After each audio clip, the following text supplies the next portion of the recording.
Pilot, we'll wait for your confirmation of thrust before releasing the vehicle. Understood, dive suit.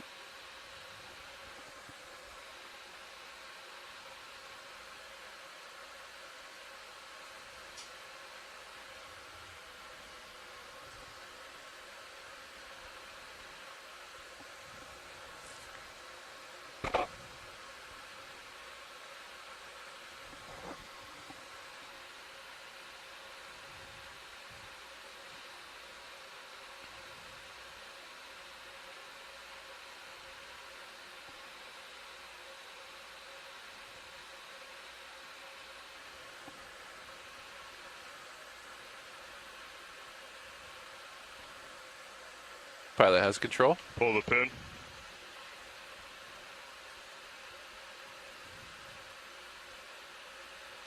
Right, pilot, lift line's clear. Let's lock in auto head in versus ship. Push out, center line. Roger that, in work.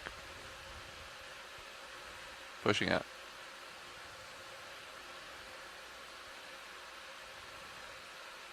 That's a good hit in there, pilot. Copy.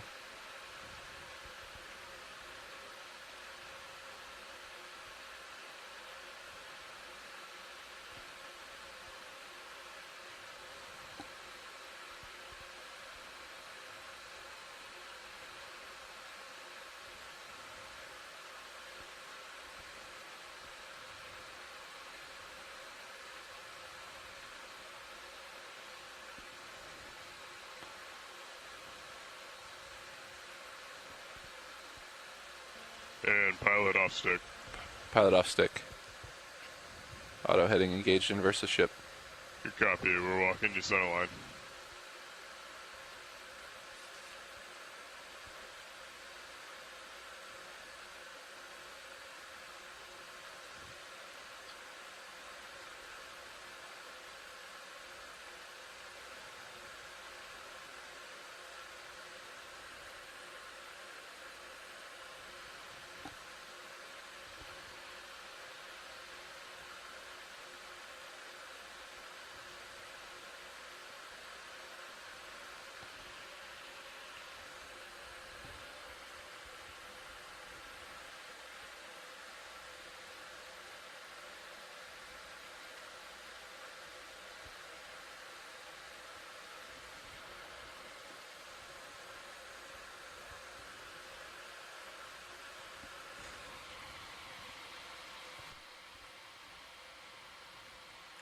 Hey, co-pilot, did you disable my craft controller? Do we leave that off for any reason? Oh, okay. Copy that. Yeah. Not sure. Raj, thanks. It hasn't locked together yet. Yeah.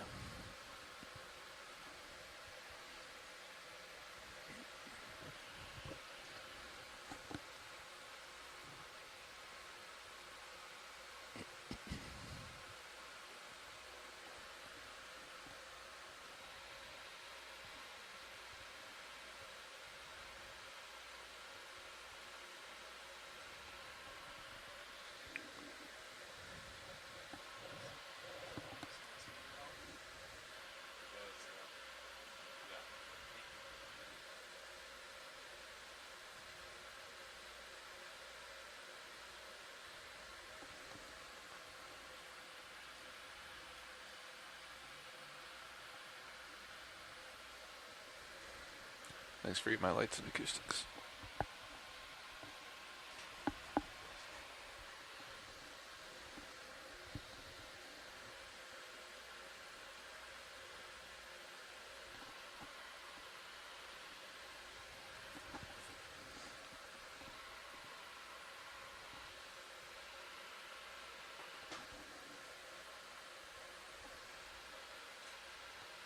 All right, deck. Let's launch Sirius. Pilot, please provide some halfway as Sirius comes up and over the side. Understood. Backing.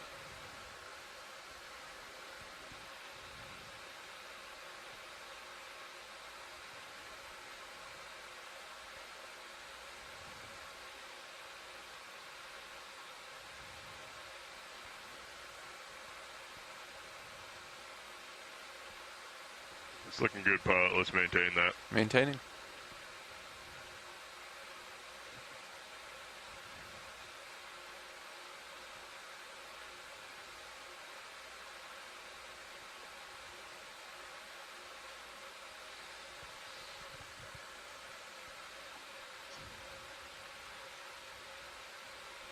Let's increase pilot. Increasing. 60%.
Pilot, you can start to ease. Easing.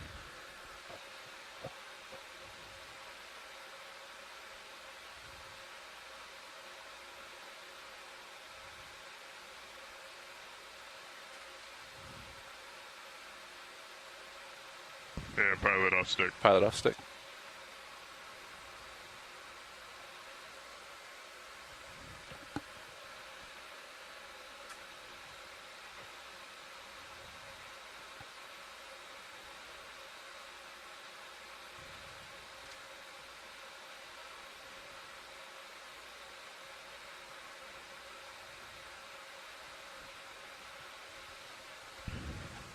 Winch, 0 reps.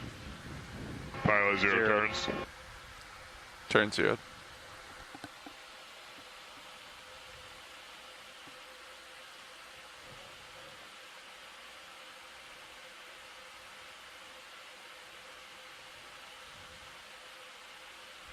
Okay, tugger lines are clear. Pilot, when you're ready, let's descend at 15 meters per minute down to 50 meters, calling out every 10. Winch will do the same. Copy all. Ready to descend. Descending. Descending.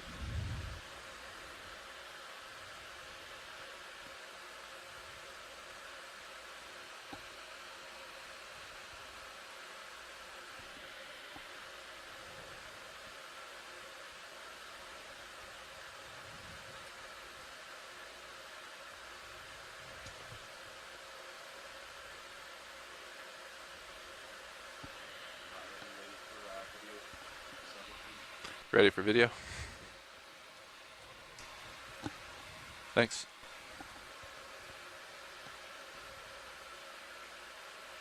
10 meters, wire out.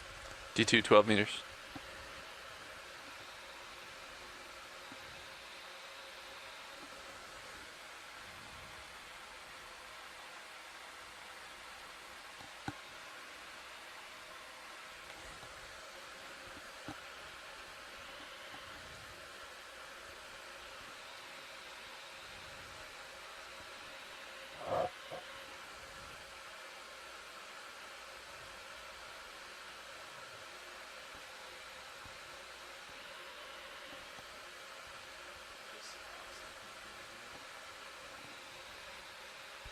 Two 0 meters, Copy that. wire out.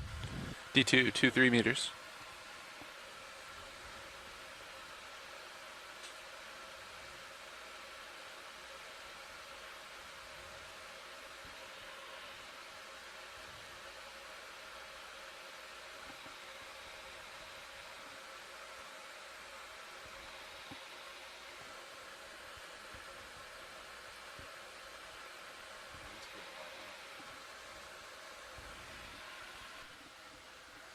Keeps ramping up and down. It's up to 13 again. 30 meters, wire out. D2, 1 meters depth. All as well.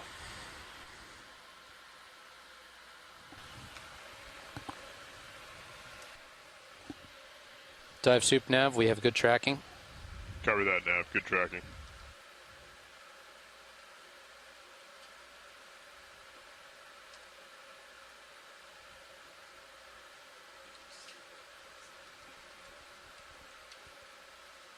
Yep, was increasing a little bit. Thanks.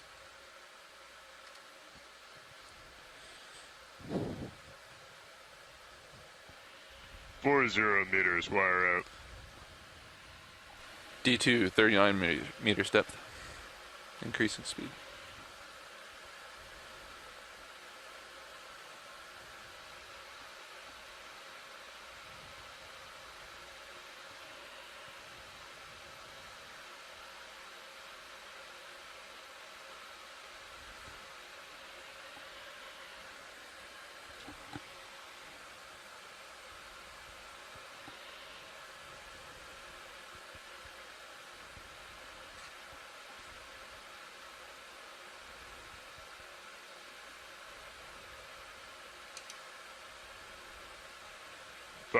meters, wire out. D2 holding 5.2 meters depth. Copy that, pilot. Winch, dive super. Go ahead. Can we pass control of the control room, please? Control room has control.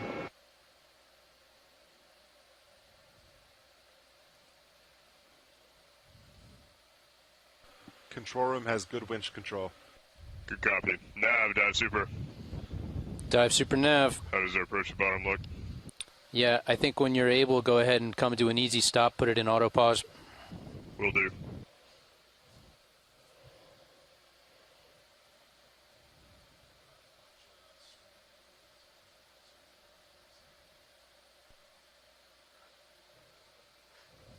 Roger, thanks, Copilot. Nav, dive super. Dive super nav. We're coming to an easy stop, coming into hold position here at the aft con. Please watch streaming as we do so. Good copy.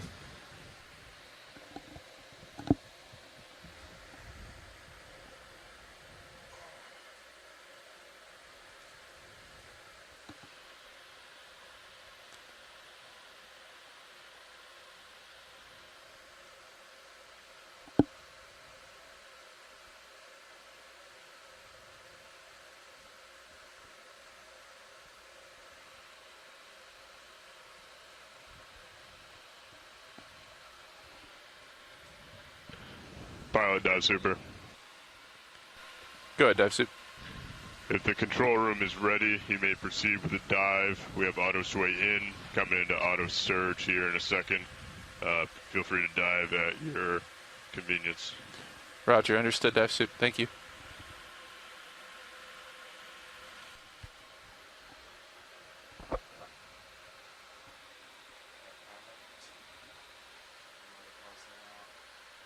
Do you want to wait for that to settle and we'll descend, or? Yeah.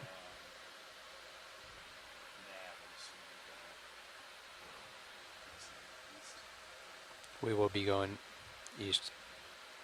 Yeah, probably not for several minutes. Yeah, that's what I'm doing. Nav, right now. dive super. Dive super nav. We are in full auto position at this time, currently passing control to the bridge. When you are ready, I'll pass communications to you for the rest of the dive.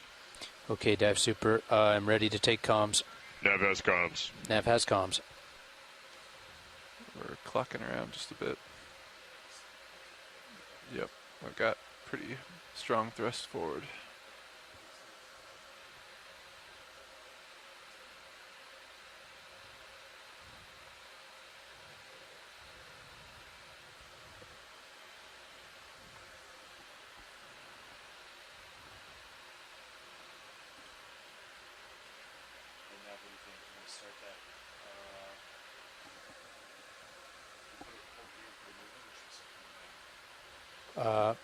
I think you guys should just come down and watch streaming.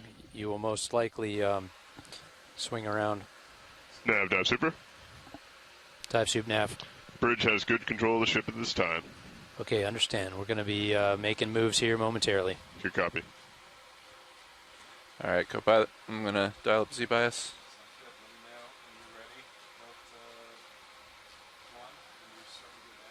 Roger. Copy that.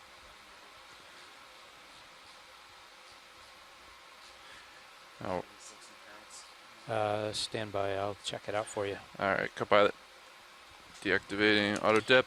Activating Bridge Z-bias. RV nav. Descending. Go ahead, Nav. Yeah, at this time you're free Feel free to to tickle engage the port winch prop at and your port will. rudder. And let me know when you're ready to start making a position move. Yeah, we can try position move right now. Okay, we'd like to move 185 meters, bearing 093 at best speed. Decimal 2 knots to start is fine. Sounds good. Range 185 meters, bearing 093 degrees, speed starting with decimal 2 knots. That will increase if we find it Copy that. feasible. That's a good copy, Bridge. Thank you. I'll keep an eye. Delta looks good right now. I'll adjust sea bias as necessary. Okay, the move has been engaged.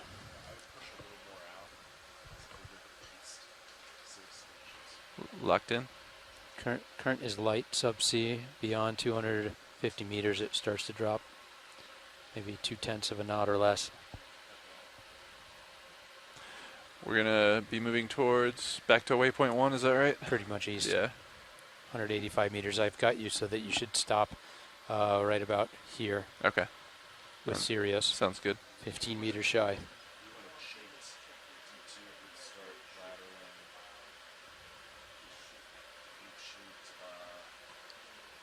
To starboard a bit, or You might not swing at all. 0.2 of a knot. Winch looks good. Coming up. let's see how this. I'd say let's see how this goes. Nav copies, Winch. Thank you. Okay. Pushing out pretty hard. Let me know if I need to push harder.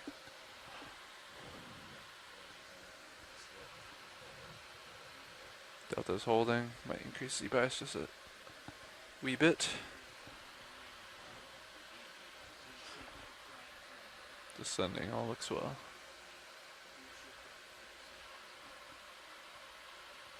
Target depth, did I hear 700 or so meters? 740, I believe. 740, copy. Let me turn that back on for you. It's pretty flat.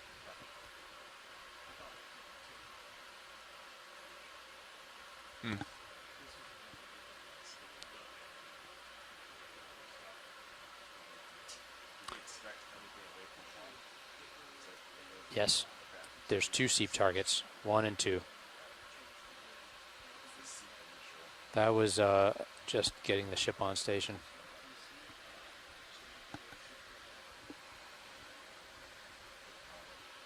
Copy that. Delta maintaining. Streaming looks good.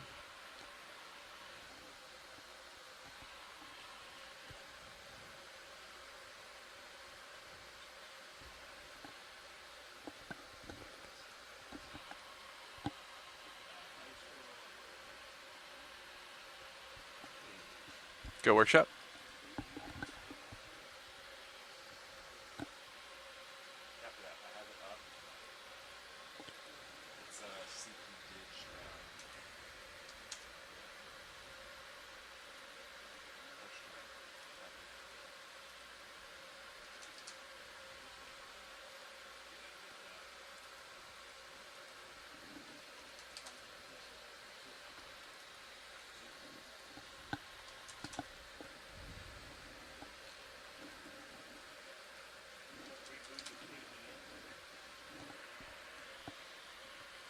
Winch is looking a little hot there, Copilot.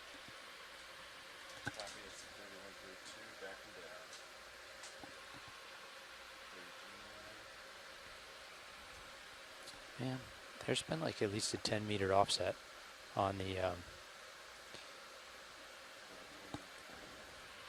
Copy, looks good. yeah, like that's the 100-meter grid. But if I go by the waypoint numbers, then every dive I've done pre-nav on, it's been like that. It's strange, yeah, that the waypoints are offset a little bit from the Yeah. contours. And when That's not usually the case. 2 days ago, right, with the lines super stacked together, it was kind of, oops. I don't know why that is. I feel like past times I've done pre-nav, it's been pretty spot on.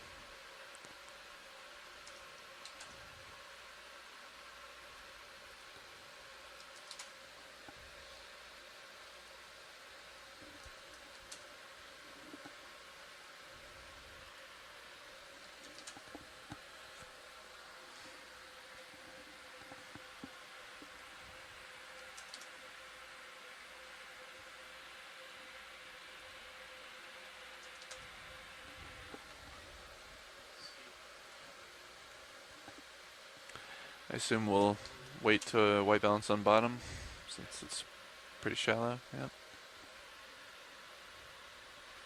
How long is that ship move going to take to complete, Nav? Stand by. Roger. No rush.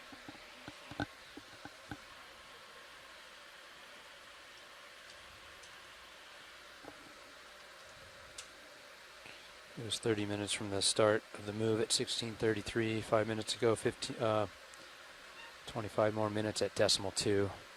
Copy that. I asked them to pick it up if possible. So we'll see what speed they make. Sounds good.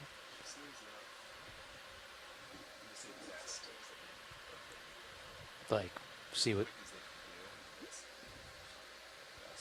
Yeah, right. That's assuming they're not going to give us any more than a knot. They generally don't give us more than a half a knot, so.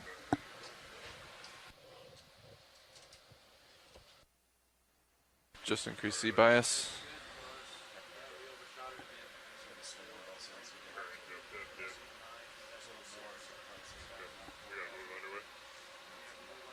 Roger.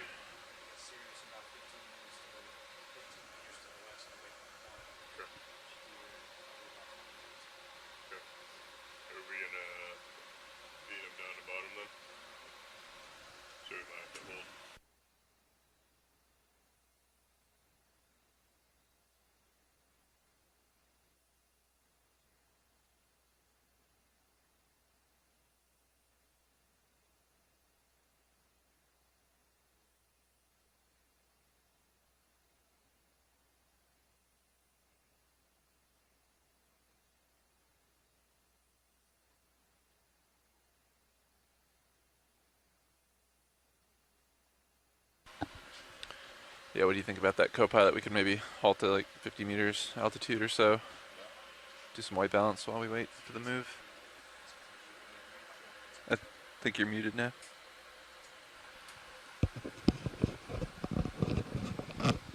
At 3, you've got 150 meters left. That's 16 minutes. And you have 16 minutes to reach bottom, so okay. It's about equal. About perfect. Understood.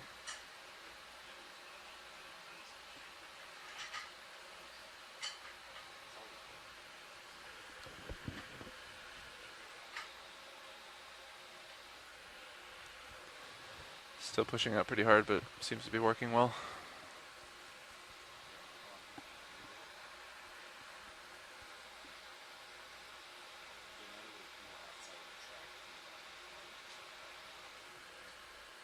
Copy that. I'll try to ease on it a little bit.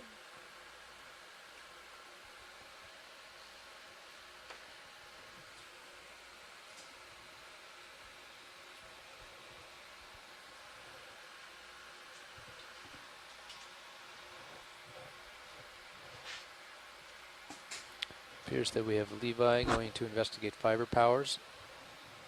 He's in the rack room. Be advised.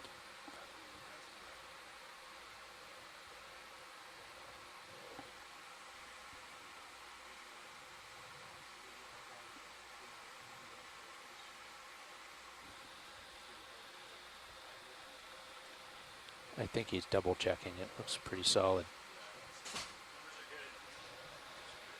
Numbers are good. Maximum power. You got to zero the errors on that crap yet, soldier? I did. I've done it twice, but somebody rebooted my craft controller. Yeah. Yeah, boom. Back in business. Keep an eye on that steers down. Hit at the scene failure. Right now it's got maximum power, so that's good. Thanks for checking our numbies. How deep we going today, boys? No, see, no, 7:10.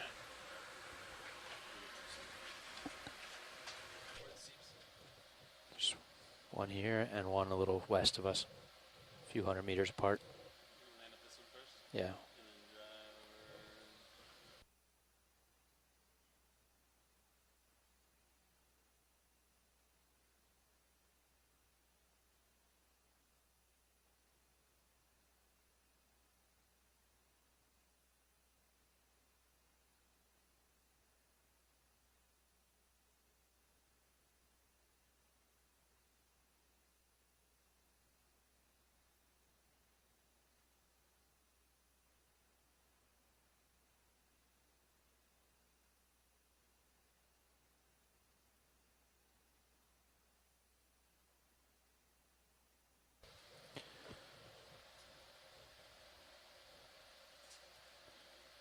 Pilots, I might actually keep the ship going just a little bit past where I told them,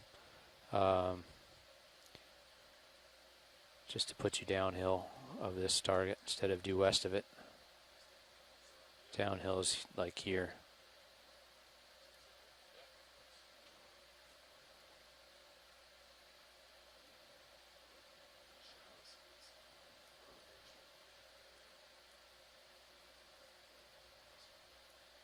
That's only going to be like a 25-meter move, so that'll be easy once we get close.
Fiber numbers look about the same as yesterday, right?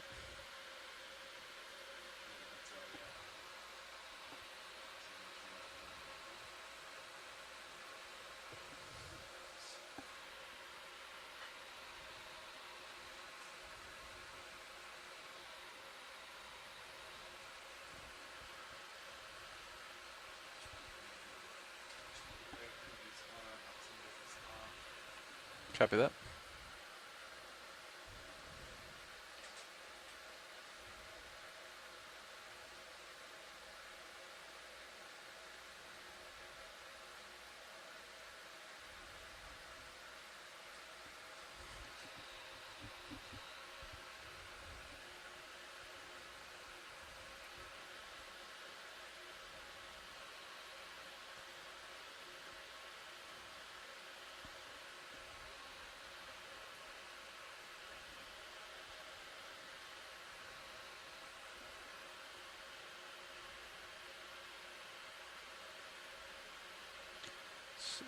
Interesting sometimes how Z-bias can be stable and then just out of nowhere the delta just decreases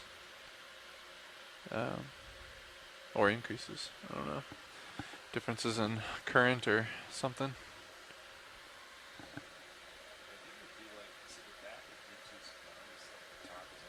Yeah.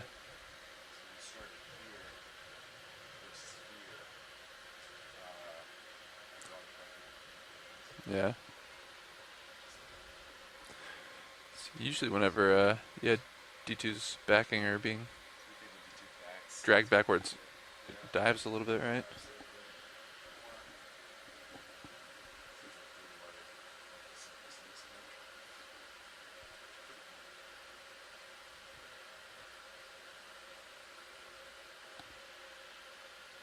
RV nav bridge. Bridge nav. So we were going 0.3 knots, and we had to slow back down to 0.2 because wind and current are shifting, pushing us differently. And are you comfortable with us just switching between 0.3 and 0.2, or do you want us to notify you every time we change the speed? I think you're fine. Just make best speed. Do you need to make a heading change? No, not at this time. Not at this time. We can still hold pretty good. Okay, understand. Thank Making you. 0.2 to 0.3 knots, and looks like we're about halfway through our move. Yeah, we are just about 60 meters away now. 60 meters remaining. Thank you. Thank you.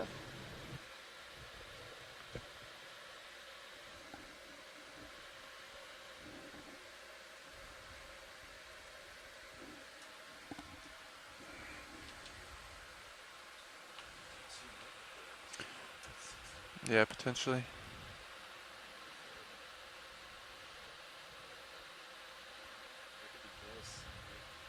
Yeah, especially since D2's positioned uphill right now slightly. 60, 50, 40, 30, 20. I'd believe that, like 720 or so. Yeah, that's probably spot on. Let's go ahead and, yeah, I'll probably bring D2 to a stop at maybe 40 meters depth. Or altitude, rather. Yep, if you just want to set up above me. And then we can maybe white balance if we have time. You can just stay stretched out so I can bump the ship around a little, or? We could do it white balance, 50-ish. Okay. That Works for gives me. me a little time to bring the ship a little further southeast. Sounds good. Great.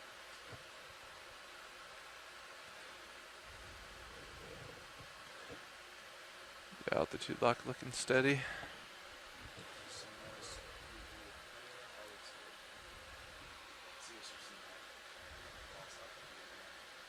Mm-hmm. Seem to consistently see the false altitude on Sirius.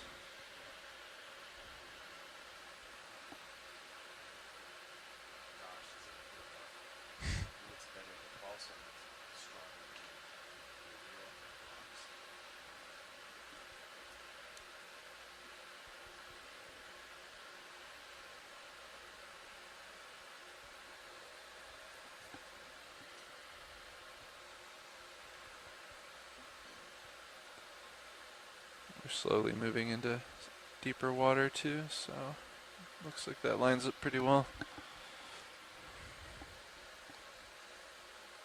That put us at about 730 meters depth where we're at.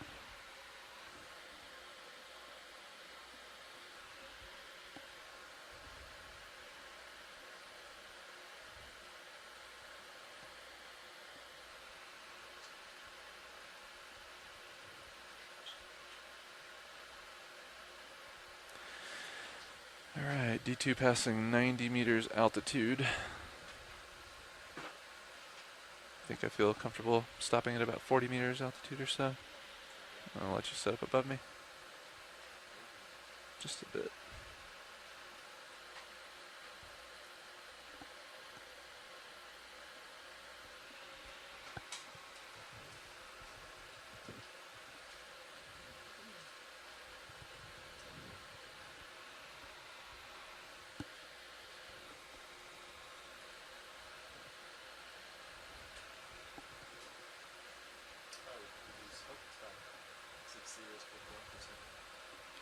On what? On USPO?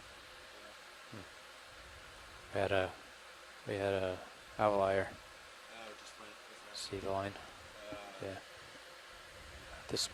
This color makes it hard to see the red. You could change the track line if you were so inclined.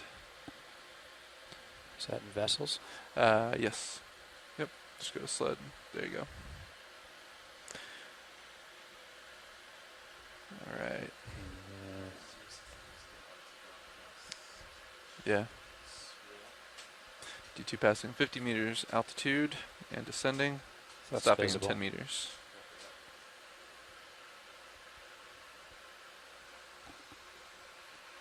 Got a good view in blue view as well. Roger.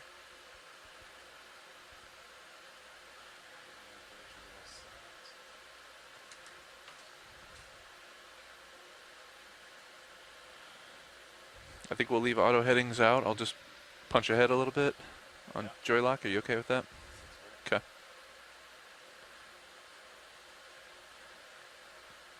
Bring altitude down to 40. Auto depth engaged. Locking in forward way. Streaming looks good. Awesome. Yeah, if you would. And then, yeah, we'll watch streaming up. Sounds good.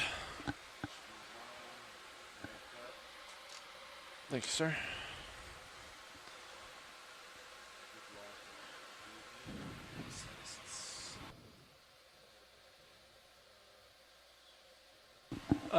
For white balance, I think we could probably leave it if we want to just keep an eye on the bottom. Yeah, feel comfortable. Sounds good, appreciate it. Arm coming on, 3, 2, 1. Arm is live. Just gonna bring it out front and enable the teach play routine here.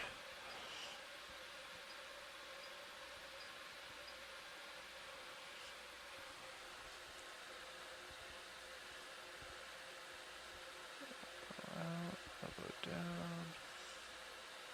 There we go. And azimuth in. Alright, bring your rotator up to 3.5 degrees.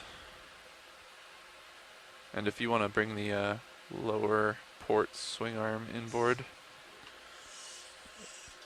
And Roland, you can come in on main HD when you're ready to white balance, sir.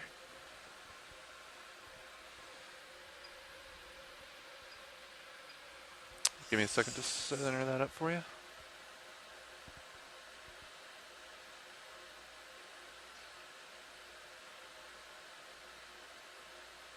that pretty close to what you're looking for?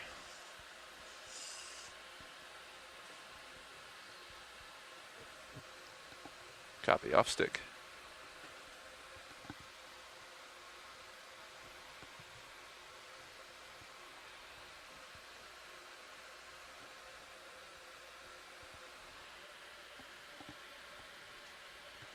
Yeah, it looks a lot better, Nav. Track lines.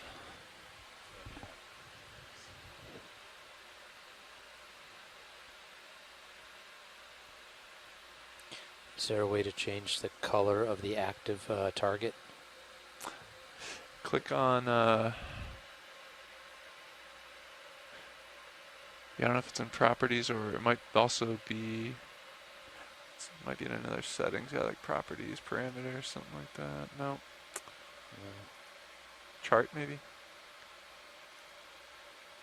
Line. No. I think there's somewhere in there you can modify targets, parameter, properties. I think it just pulls. Yeah, it just pulls up the currently selected one. I'm not sure.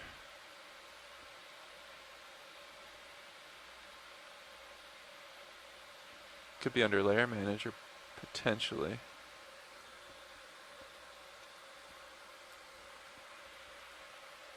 No.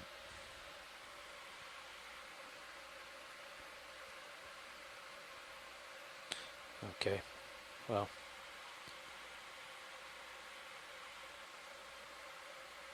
What else is in the targets menu there? What was in parameters? No. Transparent or opaque. I think you can change, and you can change the radius there of the circle that's around your selected target, but yeah, I feel like if you could change the color, it'd be there probably. Okay.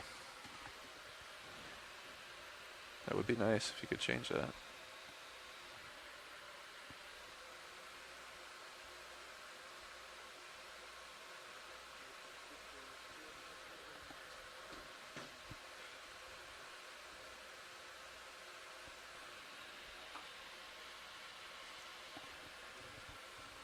Video's clear with main HD. Roger.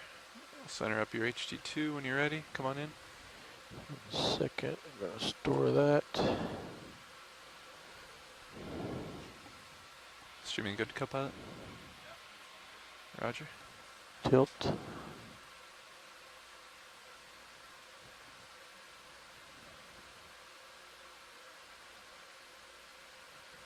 Give you a bump to port there if I can. Nice and steady. It's really twitchy at that zoom level. Stand by. How's that? Is that okay? Perfect.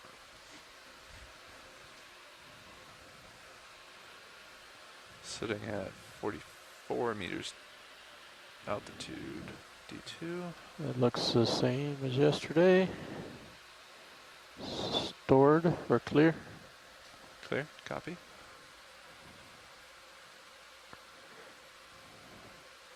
Stow the chart. Thank you, sirs. Thank you. Nice work. Nav bridge. Bridge nav. Move complete. Thank you, Bridge. Alright. At this time, we'd like to make another position move. Go ahead. We'd like to move 35 meters, bearing 135, decimal 2 knots. Range 35 meters, bearing 135 degrees, speed decimal 2 knots. Good copy. Thank you, Bridge. Thank you. All right, co-pilot, coming live with the arm. 3, 2, 1. And I'm gonna stow it. Would you actually mind watching me so I can stow it with the HD2? Thank you.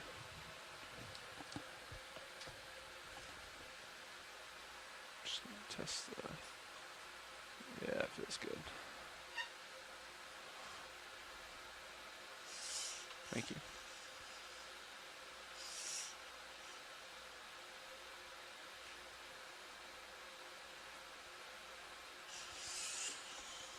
Arm secure.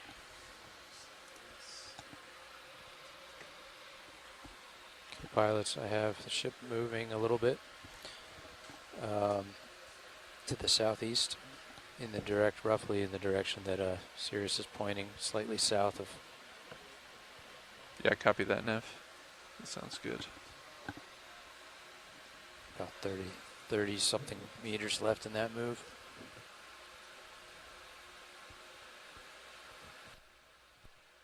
I thought it was 9. Is it 9:15?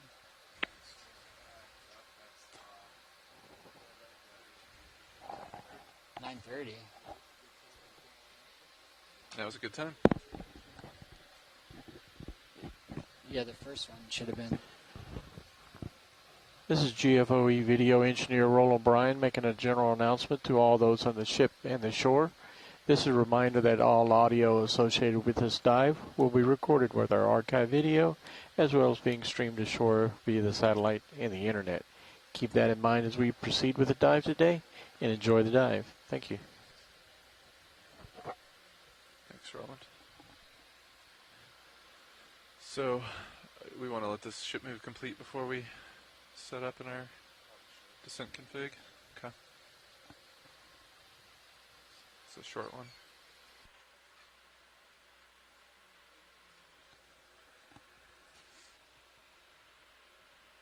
$25 meters left. Copy that. 4 minutes.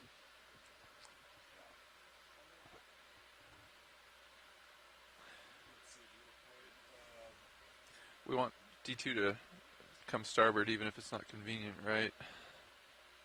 You're pretty much on your heading. You just come right. So we could 10 just have degrees or so. Sirius. Yeah, I like that. You can just come to port.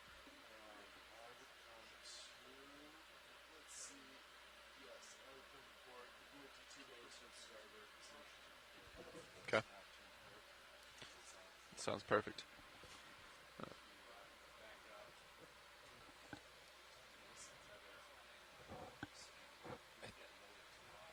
Sure. How low? Maybe 20 meters altitude for D2? I wouldn't 100% trust the target, so if you can get lower and start using your multi-beam to look out a little bit as we Yeah, we've got some good maneuver. returns here. Okay, perfect. Let's do that. 10 meters, I think that's good. if you're comfortable. Sure.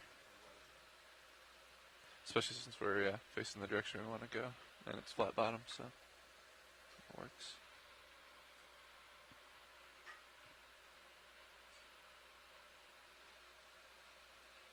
Video pilot, is main HD a little dark, or is that just because we don't have lights out? Or okay, that looks really good there. Thank you. That's perfect.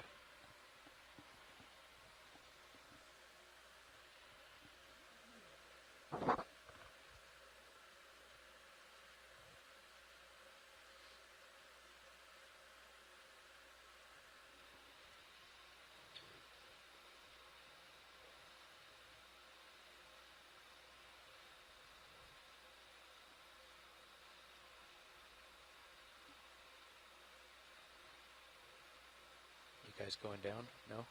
We're waiting. Oh, I see. Copy. All right. Yeah. We don't have very far to go.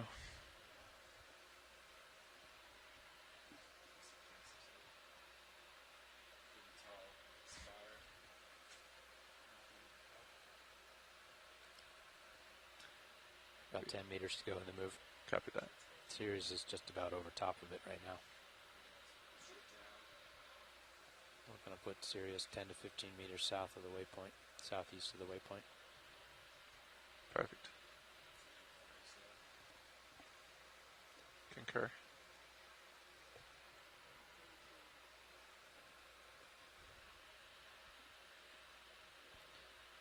If you're not looking, if you're not descending, you might just take your multi-beam and point it out into space. Just look out there. Make sure there's, before you back up, make sure there's nothing in the water column ahead of you. To my knowledge, we've never seen anything in multi-beam when we're ranged out this far, but Yeah, okay. yeah, maybe if we range in at some point. What was that? If you tilt back up a little bit? There was something on the in the near field. Tilting up very slow. that, like, oh yeah. Huh. Yeah. Yeah. I'm gonna range in just briefly while you're looking at that. Interesting. There is that. Can you just wiggle around left, right, just a little bit to let that paint? So we think that's 15 to 20 meters in front of you. That very well I'm could just going be to drop a bubbles. target just Yeah. for reference. Good spot. Oh yeah, bring it back up. That could be methane bubbles.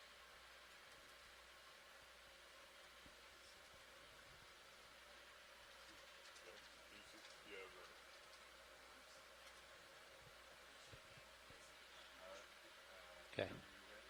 Yeah. Copy that. Do you want me to leave? I'm going to pull multi-beam back down so we can acquire bottom. Understood. Yep. Okay. Thanks, Nav. Good spot. You can still see it faintly there. So, I'm ready to descend when you are, pilot. Or co-pilot. All right. 15 meters a minute. Aye. Coming down. Okay. Multi-beam has bottom.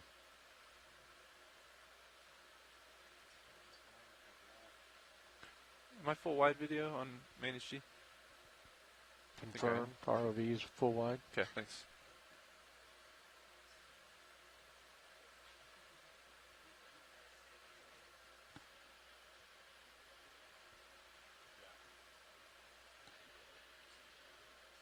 Pushing down.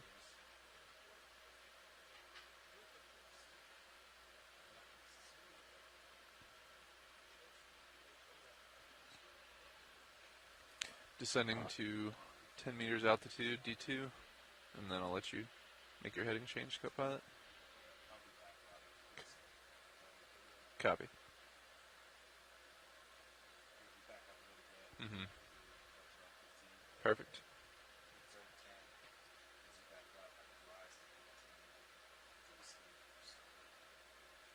Sounds good.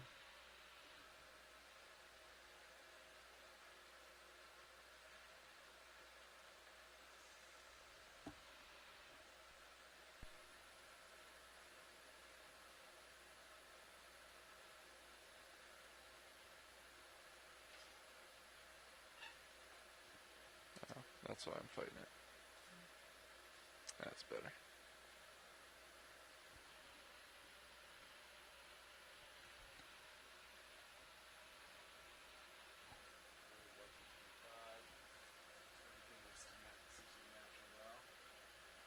Concur. I have visual bottom. 20 meters down. Wow. Good viz. It is good viz.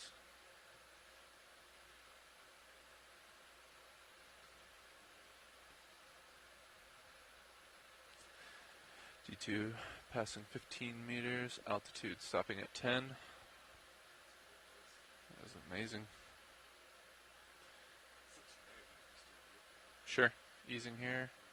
Setting auto depth. Bridge nav, go ahead. Copy, move complete. Thank you. We're going to hold right here. Yeah, let's go ahead and engage auto heading, and I'll begin backing ever so slowly towards you. Roger.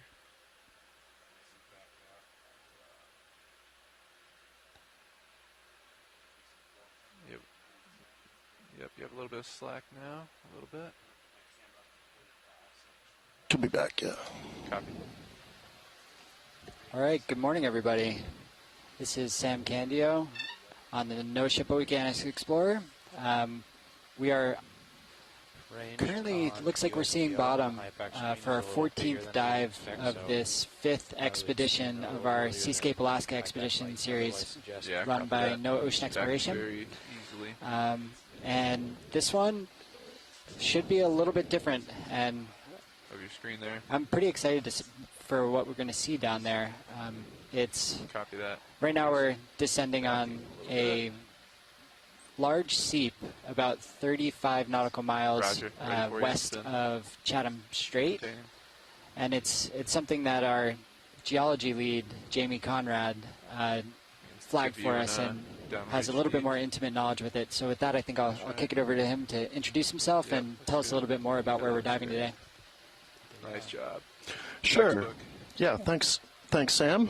My name is Jamie Conrad. I'm a geologist with the U.S. Geological Survey. I work at the Pacific Coastal and Marine Science Center in Santa Cruz, California.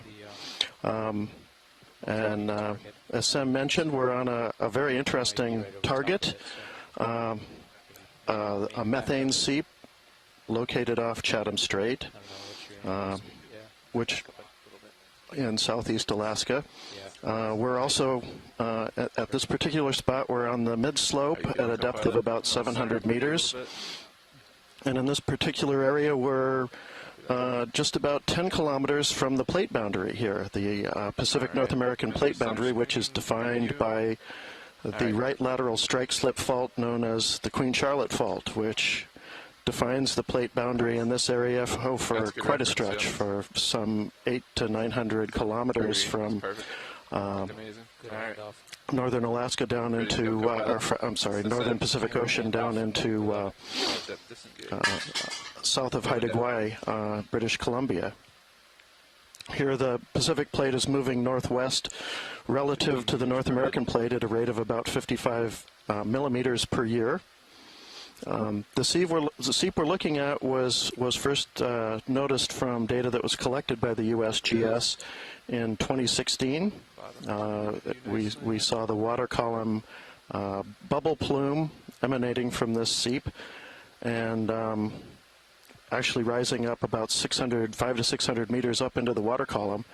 Our mapping this morning over this gave us actually a little bit more detail, showing two separate plumes, kind of curtain-shaped plume features extending almost a kilometer across the top of this ridge.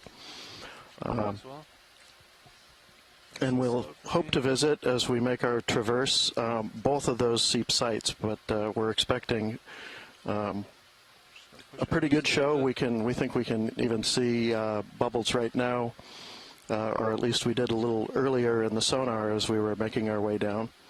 But we do expect a pretty active biological community around this seep as well. So with that, I'll pass it over to our biology lead. Hello, I'm Merlin Best. I'm a biologist with Fisheries and Oceans Canada. I work out of the Institute of Ocean Sciences in Sydney, BC on Vancouver Island. And yeah, like Jamie said, we're diving on a methane seep today, which means we could be looking at chemosynthetic communities associated with the unique chemistry of this kind of environment. All of the habitats we're looking at so far, including maybe the one that we've landed on the outskirts of this seep, they all ultimately rely on an input of energy from the sun. So with the sun feeding algae or phytoplankton, zooplankton feeding on that, and so on up the food chain, with the resulting organic material eventually making its way down to the depths of the deep sea where it settles. But the communities around cold seeps, similar to what you see in hydrothermal vents, will have symbiotic bacteria that derive their energy from the methane, which then kind of goes up the food chain to create these really unique chemosynthetic communities. Other cold seeps that we've documented have had things like bacterial mats, chemosynthetic bivalves feeding on those, and tube worms also with chemosynthetic bacteria. So we could be looking at something like that. Or if they've produced those big carbonate rocks like you see sometimes, we could be looking at some really cool deep sea fauna associated with those more complex structures. And then we'll also be doing a water column or a pelagic transect at the end, so stick around if you want to follow us chasing around all of the jellies and shrimp and cephalopods we sometimes catch a quick glimpse of when we're in the water column. Yeah, and I think we're hoping that with all of the input from the gases coming out of these seeps, we'll see an interesting water column community, maybe one that's a little bit more diverse than you might see in other areas of the oceans, as it's kind of getting nutrients from both sides. But already kind of here on bottom, I feel like we're seeing slightly different communities than we've seen in other areas. I know some of those fish were a little bit more unfamiliar compared to what we've been seeing before. Orange fish that run off to the right will probably be the first target. Yeah, stand by, Roland. Yeah, definitely, and I'm seeing a couple of sea stars. Maybe our echinoderm experts can pipe in on if we get a good zoom of those and some chitons on those rocks. Just to the right. But yeah, we've definitely been seeing, you know, a difference in that deep scattering layer. It's either dispersed in some way and kind of spread out by the bubbles, or maybe there's some avoidance, or maybe, yeah, just a different chemistry that's definitely affecting the animals we see in the water column. I thought those might be sablefish. I didn't get a great look at them. It's kind of where I was leaning.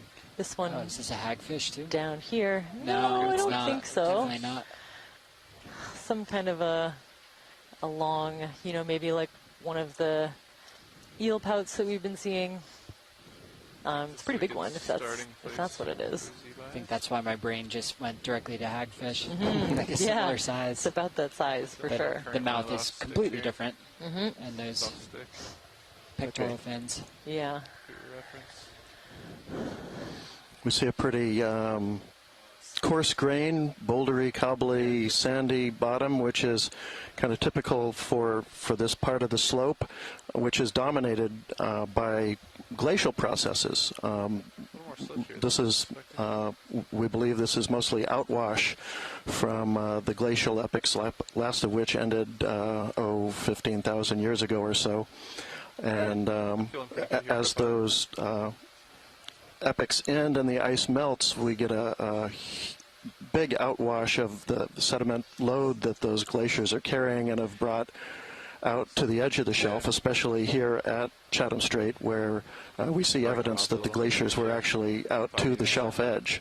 And so as the glaciers melt, we get this big wash of sediment washing down over the slope, which actually builds the slope that we see today. All these ridges and channels that we see along the way here are essentially date from that time. I'm going to come up just a little bit and get a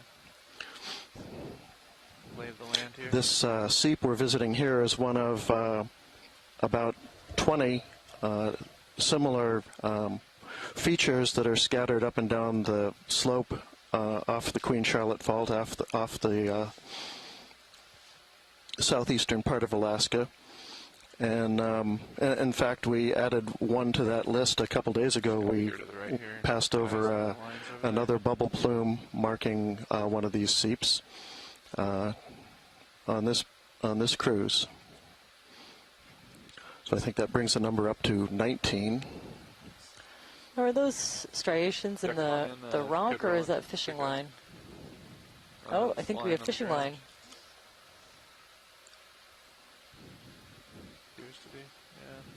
Ooh, and I'm starting to see some bivalve shells. It's a good sign. And that, I don't know, what do you think of that rock? It's a good sign. That looks a lot like it might be carbonates, which are the these are althogenic carbonates that form as the result of the presence of methane coming up underneath. These actually form a little bit under the seafloor, a meter or two, and come from the anaerobic oxidation of methane by bacteria. Oh, wow. And so that we see them means that they get exhumed somehow, possibly by the continual buildup and creation of this stuff and perhaps the formation of methane hydrate. As we saw a month or two ago on an earlier expedition, you could see there was very beautiful hydrate right underneath one of these carbonate ledges. So if we're lucky, we might see something like that again today. And by hydrate, you mean that kind of ice-like substance? Yes, gas hydrate, which is a mix of methane and water that is stable at these temperatures and pressures.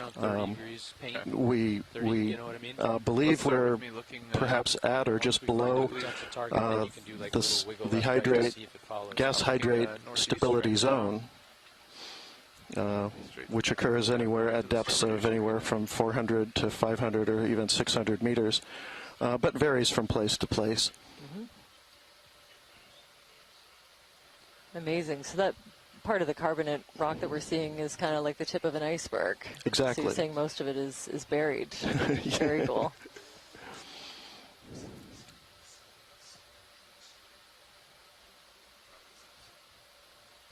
I'm okay with that. Yeah, we can see this ridge buildups that were probably 10 or 20 meters just on our bathymetry we gathered this morning that stand up actually above the ridge, which is probably all that 10 or 20 meters is buildup from, I would guess, mostly these carbonate crusts, which is telling us that this is probably a fairly long-lived feature for one thing, but probably also comprised of the other sorts of biology that are here. Ooh, very cool. How far do you want me to rotate each turn like that? And I actually just got some more information from our mapping watch lead, who's been processing this data and looking for the anomalies in the water column, and it looks like a very impressive plume, one of the largest ones I've seen. It's about 1,000 meters long by 270 meters wide, and with the shallowest point that we're seeing the bubbles go up to 160 meters. So there's definitely a lot at play here, and a lot of action. Are you looking at the...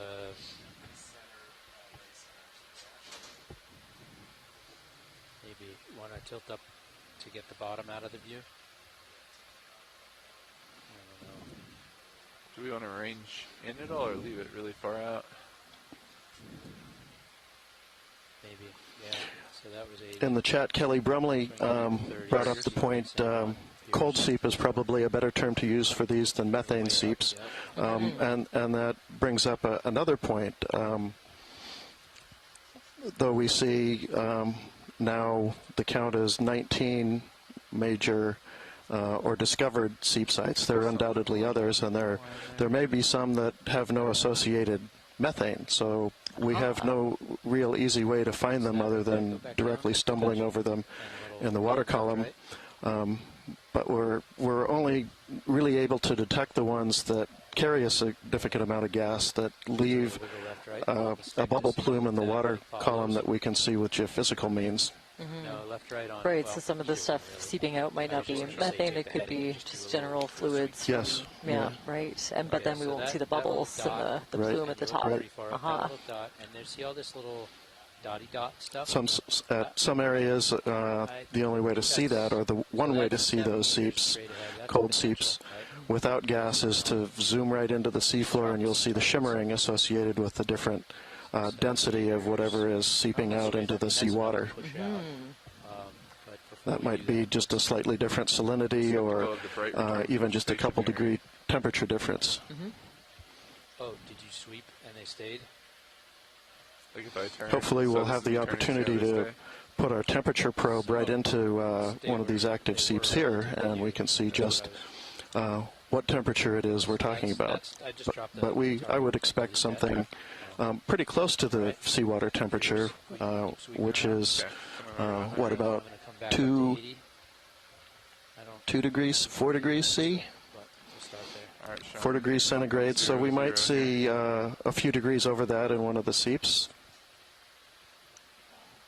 Yeah, even a slight difference in temperature makes a big difference for the animals that live around it. So you often see, well, sometimes you see certain animals using the little lift in temperature to incubate eggs a little bit faster. You know, even just a half a degree or a degree warmer can really speed up that process.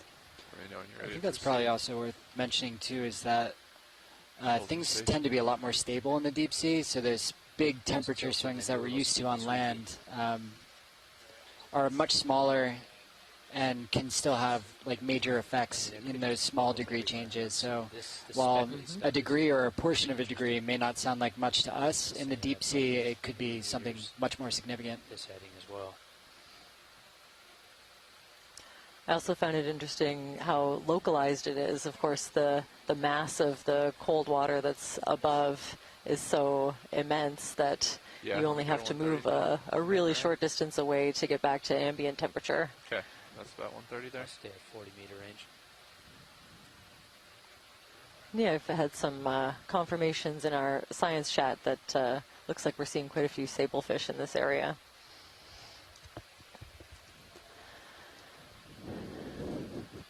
For folks watching at home, we're very lucky to be joined by shore-based scientists that communicate with us through our science chat. So different scientists will tune in on and off during the dive generally and help us out with their expertise and observations. So we're really lucky to have access to that as we explore this new area. Got these same kind of speckles show up in what shouldn't be there, and they track with heading, so they don't stay, you know. And there's definitely no shortage of marine snow. That kind of the result of all of the primary production going down the food chain, eventually, you know, landing at the seafloor, and you can see these little flakes in the water column is what we're talking about when we talk about marine snow. Look at that.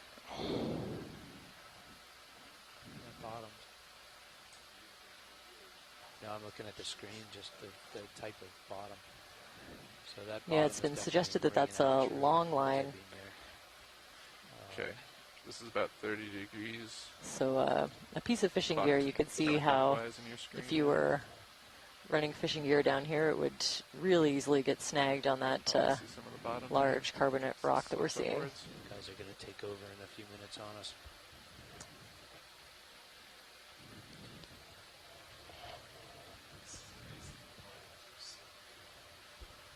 I can come up higher if you need me to, but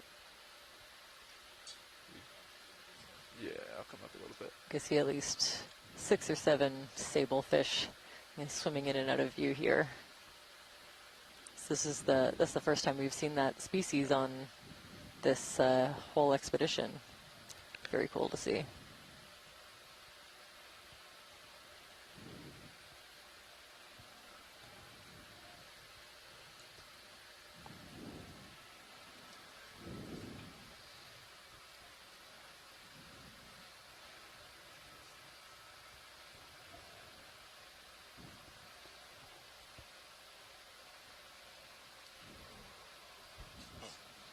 I don't know. The thing, a lot of the bubbling we saw that was really, really visible in Yellowstone. Got this helpful description from Sean Rooney. Long lining involves using a long line or a ground line with baited hooks on leaders attached at intervals. Sablefish, also known as black cod and halibut, are caught on long line gear. I think we finish our sweep, make sure there's nothing huge out there, and then just drive around this area. We move, drive around the area, move. Yep. There's a big jelly coming into view. Those little targets, perhaps Paralia. Definitely interesting. They're not moving. I don't think they're fish, right? Right. So they could be. I've been brushing up on my pelagic identifications. I pretty much exclusively study communities associated with the sea floor, but we're going to be spending some time in the water column today, so hoping that I can catch a couple of them. Okay, now 30 degrees. Coming over to 315. Big fish. Ooh, there's a nice Oh. one. Lots of interesting biology. Wow, lots of single here's fish. a bunch of them. Yeah. Yeah. 5 for you, co-pilot.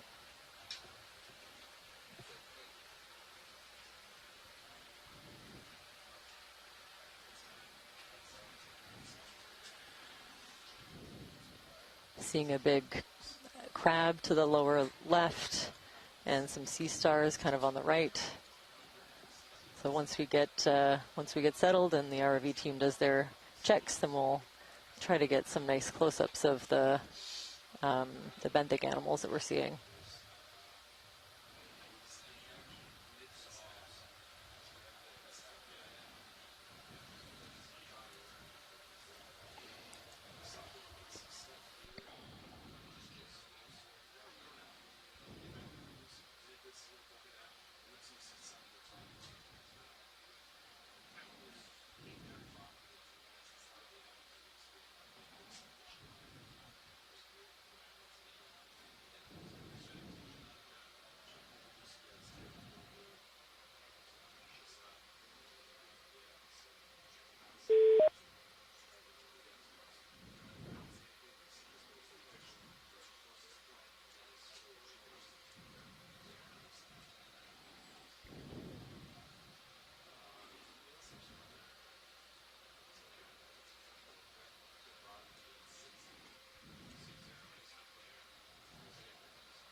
We're having a little pause here while we do a pilot change right now.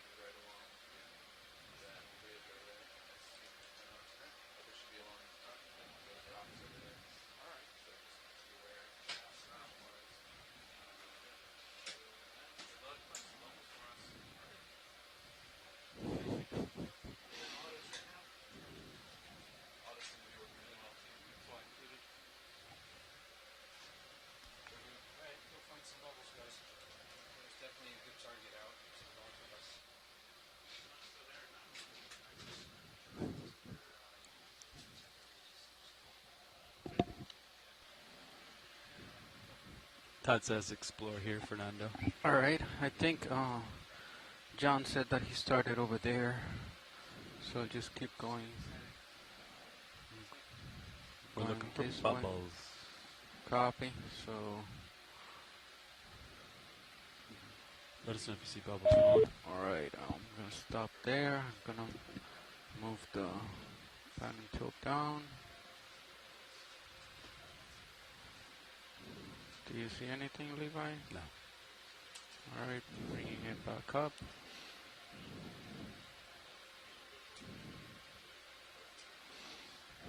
Go bridge. Okay, that's all The way Seep site, up. as I mentioned, was discovered in 2016 by on a USGS survey. All right. We later sampled it in 2017 by Piston Core, which means we would have selected a fairly soft-looking part of the sea bottom to core. Flipping down. We did actually recover a few fragments of carbonate that were studied and reported on by Nancy Prouty, a paper that came out in 2020. But we haven't seen, there were no other camera surveys done, so no one has actually had a look at this seep. So it's going to be very interesting to zooming out for you now. I think you looked pretty get in there and see what we see. Guys. In the touch right there. Here's the pass off. So we got When the did you second say, waypoint kind of over here. 2016. 2016 was the USGS mapping survey. In the water column, so as they were coming not down, quite they saw 10 years, sonar but returns here at it's a initial very sonar cool contact. kind of full bearing circle story, 224. being able to find it, also have a point over here for then the come seep back and initial. core it, and then port now here we're was that's finally kind of within our down tether. here with Explore D2 about to where we're at. get a and really I think good we'll look generally move and towards this initial sonar document everything contact. that we find. Uphill. And then Yeah, we'll go I actually wasn't on the mapping they kind of suggested this survey. immediate area. Perhaps thankfully, I hear it was a pretty rough survey going up and down the coastline and kind of in a north-south way, parallel to the coastline and perpendicular to taking the swell right on your side. Okay. But I was on the 2017 cruise aboard the How far is it from Canadian Coast Guard ship Tully. Very familiar. I was just on the Tully in the end of May and into June. Should be somewhere around there. Hi. So I think this is Carolyn. I'm the only other person on the line besides you guys. Is that correct? Hi there, Carolyn. Yeah, there's. We've just gotten to the bottom. We didn't have a. We didn't have a dive planning call for tomorrow's, but for tomorrow's dive, we're not exactly sure what we're going to be doing. But yeah, good to have you on board. If you feel like commenting on anything at this particular area yet, that'd be great. And then tilting down. Oh, okay. I thought you were going to have a little bit of a chat beforehand, but that's fine. I'm sorry I was late getting on. I thought you were just going to talk. It's a hard target. Right. We got to the. I'll probably. 20 meters. Yeah, we got to the bottom a little early. I apologize. Way to the bottom. No worries. So. Could you, maybe you just covered this for everyone who's listening, but did you guys detect any flares in the water column? Oh, we certainly did. We have a very nice looking new map of the flares. They are, there occurs basically two currents, two curtains, perhaps 150 meters apart that extend for about a kilometer across the top of this little buildup. And the tallest of which rises up to nearly 500 meters up into the water column to a depth of about 170 meters. So, I mean, how do bubbles look? A bubble stream might just show up as. So very nicely expressed. Well, if you guys have a free moment sometime, it would be great if you're able to put that up on what we would see on screen 3. I know you're doing other stuff right now, but it would be cool to see that. Right. So if it stays there. Right. Yeah, we can do that. Might be a fish, but if it comes in, so I'm going to drop off for now. That might be a bubble. I'm sorry, I didn't mean to join if you were already public. Thank you. Oh no, good to hear from you, and that's a good suggestion. That perhaps we'll showing the water column data would particularly be good. We'll be on the bottom for 3 or 4 hours, and then as we ascend the water column. Try to look for shells. After that, we'll be stopping for transects at some different depths and sampling and observing what we see in the water column. Plume, for lack of a better word, that they saw in the water column. On bottom, they weren't sure if they were actually seeing anything. Okay.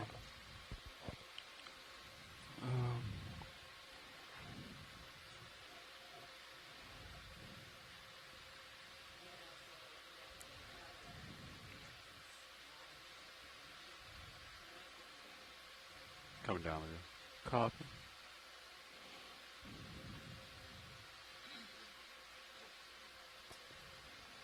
Co-pilot, your bearing to the initial sonar contact is 315.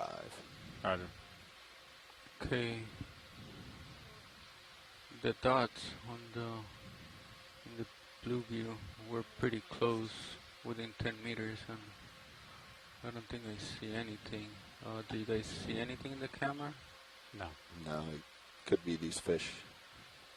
Okay, alright, so I'm way over, so I'm gonna come back. You have to rotate, and then should I just turn and head for the initial sonar contact? Yep, that's what I would do. Alright.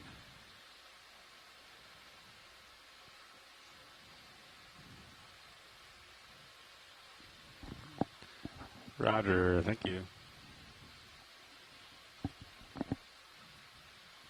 Okay.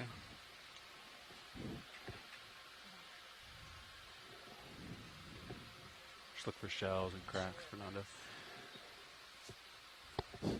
Alright, moving forward. You want to get a move towards I also heard a request if we see a skate or a shark or something, we should pause for imagery. Sounds good. Go ahead, Bridge.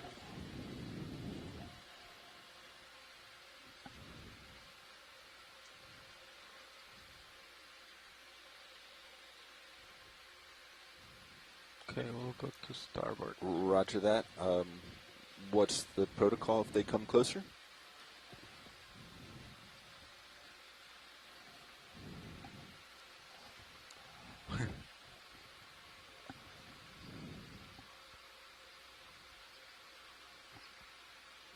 Roger that, yeah. USBL is currently running, and our next moves will be bearing 315 to starboard, so.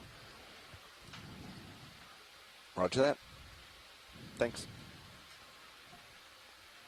Co-pilot, I heard you want to get moving. Yeah, you good for a move, Fernando? Yep, I'm towards ready. contact? Hold on. Yeah. Ship 310, good time. ROV watch lead. That's what he said. Go ahead, watch lead. Yeah, just wondering, I see we're moving forward a little bit. Wondering if we're kind of started or we're still calibrating. Just an update. We were coming up and trying to look for bubbles in the water column, but yeah, so I came back down. I'm moving up. If you can see HIPAC in your screen, there's waypoint that the last navigator said right there called initial sonar contact. I think that's Co-pilot, what's your move? 30 meters, 315. that's where they think they might have seen something, so we're heading there. We're calling a ship move, so yeah, let me know if you want zooms on anything. Bridge, RV nav. Okay, yeah, I think we definitely want to document the biology leading up to the Can seep. we please get a ship move? So I'll probably be asking for a lot of quick zooms, 315 degrees, just to get a quick close-up and document kind of one of everything. So just let me know when it's a good time to start that. Good copy. Thank you, Bridge. Yeah, so you said zooms on biology. Let me know anything you want to.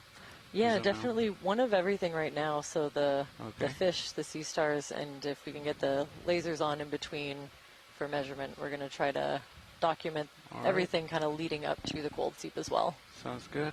This fish is holding right here. Video, so let's come in. Bridge, RV nav. Oh, you're. I wanted to confirm that rotation is A-frame. Roger that. And can we set Great, so I think that's a close-up of a sable fish. Sorry. Quite a few sable fish now. That's great. Yeah, really just those quick snaps, and then even we see a little bit of that. Sorry, what was that video? I was just following your lead. Here we go. Sorry, I have a lot of voices. Thorny head rockfish. To figure out, I completely lost the fish. Go back down. Yeah, I don't get any of those. Okay.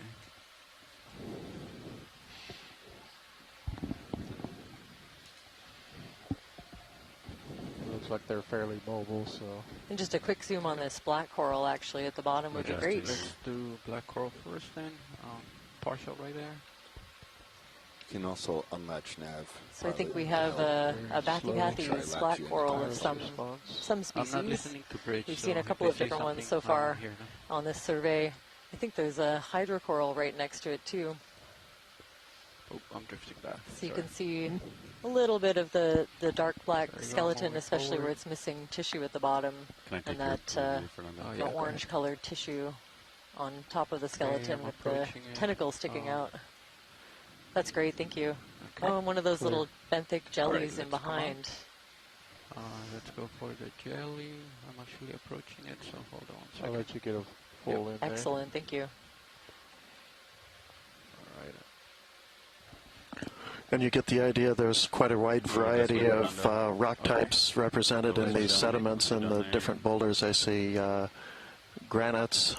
We can also expect a whole variety of sedimentary and volcanic rocks and metamorphosed equivalents of those, as well as even some relatively young volcanic rocks ranging in age from fairly young, 10,000 years or so, to Miocene age. That's great. So it looks like, so the zoom looks like Pictogastria, maybe Pictogastria polaris or a similar species. That's a great zoom, thanks. I think we'll be covering a lot of ground, so maybe just mostly snap zooms. Didn't that look like a great sample? I think that's not up to me. Well, yeah, I'm not sure what a rock sample would tell us, except that it came from somewhere up glacier. Fish right here. Could we check out that? Oh, okay, it's a fish. I think we got that actually, the thorny head, so we're good. Okay, let's get this fish right here that's coming into center. I'm moving. Actually, every now and then I see quite a few of those little jellies on these rocks. Yeah. I think I saw a juvenile mushroom coral earlier. All right. Do you want a quick zoom of the crab? Yes, please. Okay. Thanks. Partial in video. I'm not going to land for it. And I think as a bonus, we get a nice view of that sea star as well. This looks like a tanner crab to me, although I've been mistaken on previous dives. All right. So that's great. We'll collect these close-ups, and then we can analyze them in great detail afterwards when we go over the video. I'm moving. Little star attached to that rock. That's great. Thank you. Tilt 6-7. 6-7. Okay. All right. Oh. Yeah, floating wrong, so you might not be able to go. Oh, that's a great float. Let's pull out a little bit because I'm drifting back. The video's clear. The sea star in the back looks like a Nearcaster. And confirm that loops like a tanner crab. Thanks for that, Sean and Chris, for those IDs. All right there. I'm going to touch the rock right now. After the sea star, Fernando, I would... Oh, so I'm seeing another clam, maybe a mussel-shaped bivalve in the sediment. Okay. That's exciting. There are clams associated with the gold seeps. Oh, we've got a good zoom of this one. Okay. Yeah, just kind of one of everything. All right, when you're clear, video. Yeah. All right, I'm going to push out. We've not had a quality zoom on the fish for video. Can we take a look at that black coral just to the right? Quick zoom video. Time. I'm pushing out. Tilt up. Ooh. Great. This is possibly something like lilipathes, different from the black coral that we just zoomed in on. Right. So we can use this video to look at the way that the branches are coming off that main stem, and that will help us put it into a group. Really big stalked mushroom coral to the right, and now coming up to this sea star. Partial as I fly over. Too tight. Just keep going. It'll be good enough. Possibly one of the slime stars, a pterosterid, either pteraster or hymenoster, I think. All right. More of that long line. That's a line right there. Roger. Yeah, stay above it. Copy.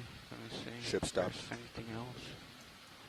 Do you see anything in the water column? So it's always important for us to sort of note and document when we see So initial anthropogenic items like fishing gear. From deep to 57 meters away. Alright, I don't see any line above the sea bottom. Do you guys mark these as you go? Another one of those really large stocked anemones. You want to go explore this, Fernando? Let's stay up and above that line. Yep. Wow. That sablefish is coming in. 2 of them. Look at all this. There's I think a deep sea sole down at the base of this rock. One of the flatfish. Thank you. And a very nice looking piece of orthogenic carbonate. Wow. You can see these crusts kind of all over the place here, and a nice big buildup to the left. You are. I thought you were going for it. Yeah, sure. Let's do like a quick zoom on the flatfish. Lights at 40%. Roger. Are these extra lights coming up? Yeah, looking at it a little bit closer, it looks like the deep sea sole. We've been seeing Pacific Dover sole as well. And it's always a little bit hard to tell, but judging by those kind of darker, splotches on the... So you know, Fernando, the port manip is out clear. A little bit, okay? On this fish, it kind of gives me the pattern that I usually look for. Levi, if you're trying looking at to see sonar, if I it's think a this deep is sea kind of sole. what they saw coming down. And also starting to just see a bit of litter of bivalve shells. Likely those are typically associated with these chemosynthetic communities. All right.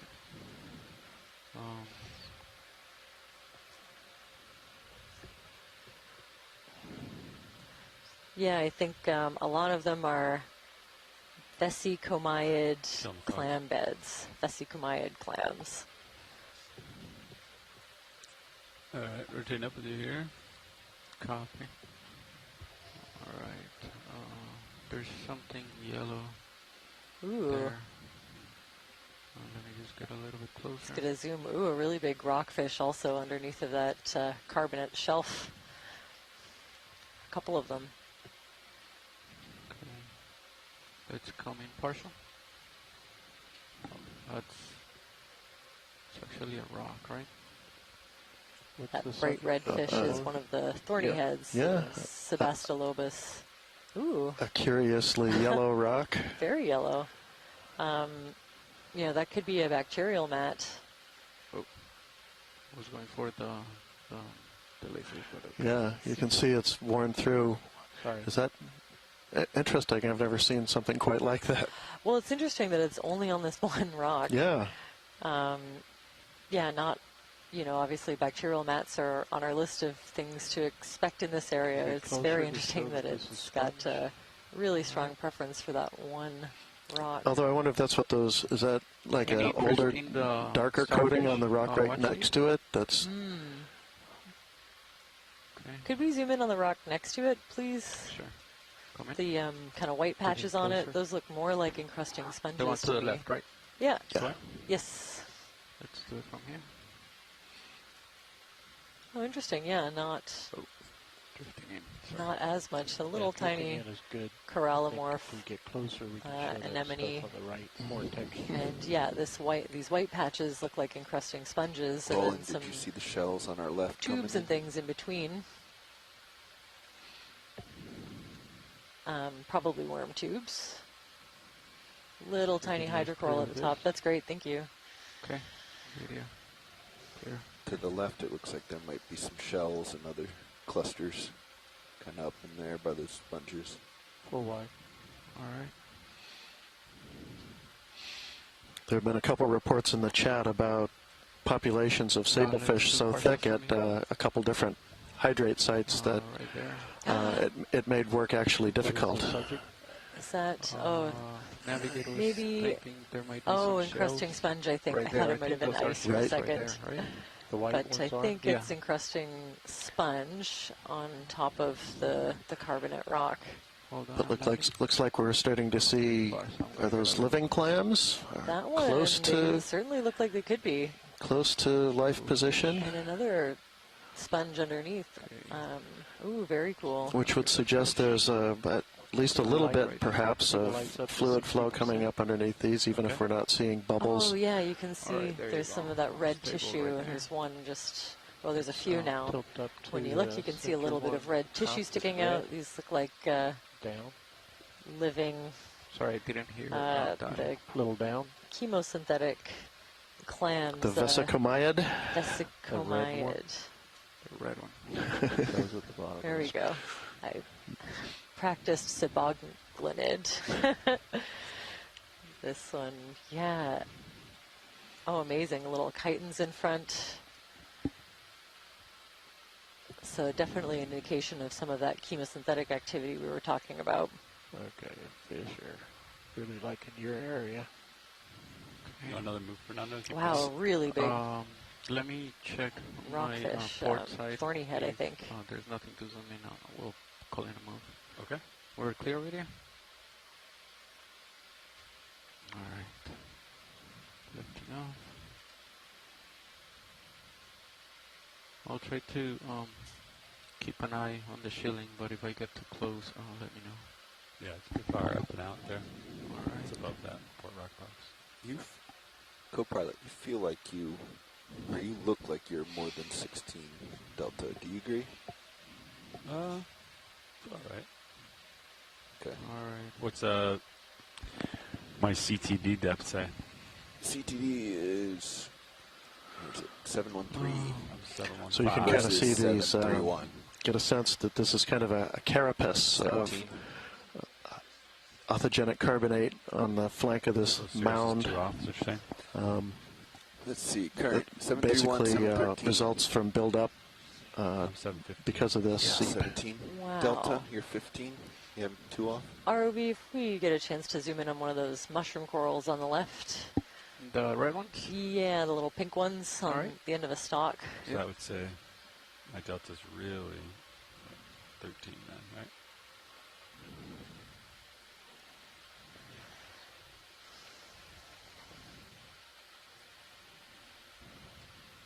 Be interesting to just get a better idea of what looks like we're seeing a couple of different kinds of sponges here as well. Video.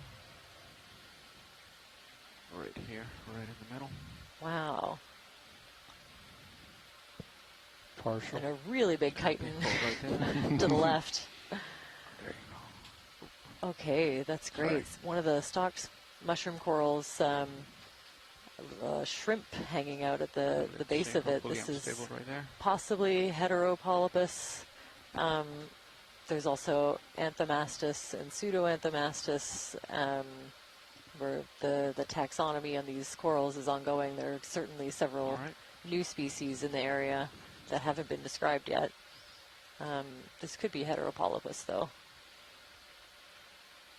So capturing this really beautiful zoom, we'll be able to let us look for identifying features. Okay. You can see a band of darker sclerites along the length of each tentacle.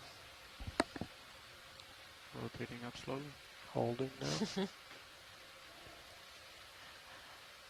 So yeah, mushroom corals, they're in the same group as bubblegum corals, which are ones that we were looking at earlier in the survey. Initial contact and what else?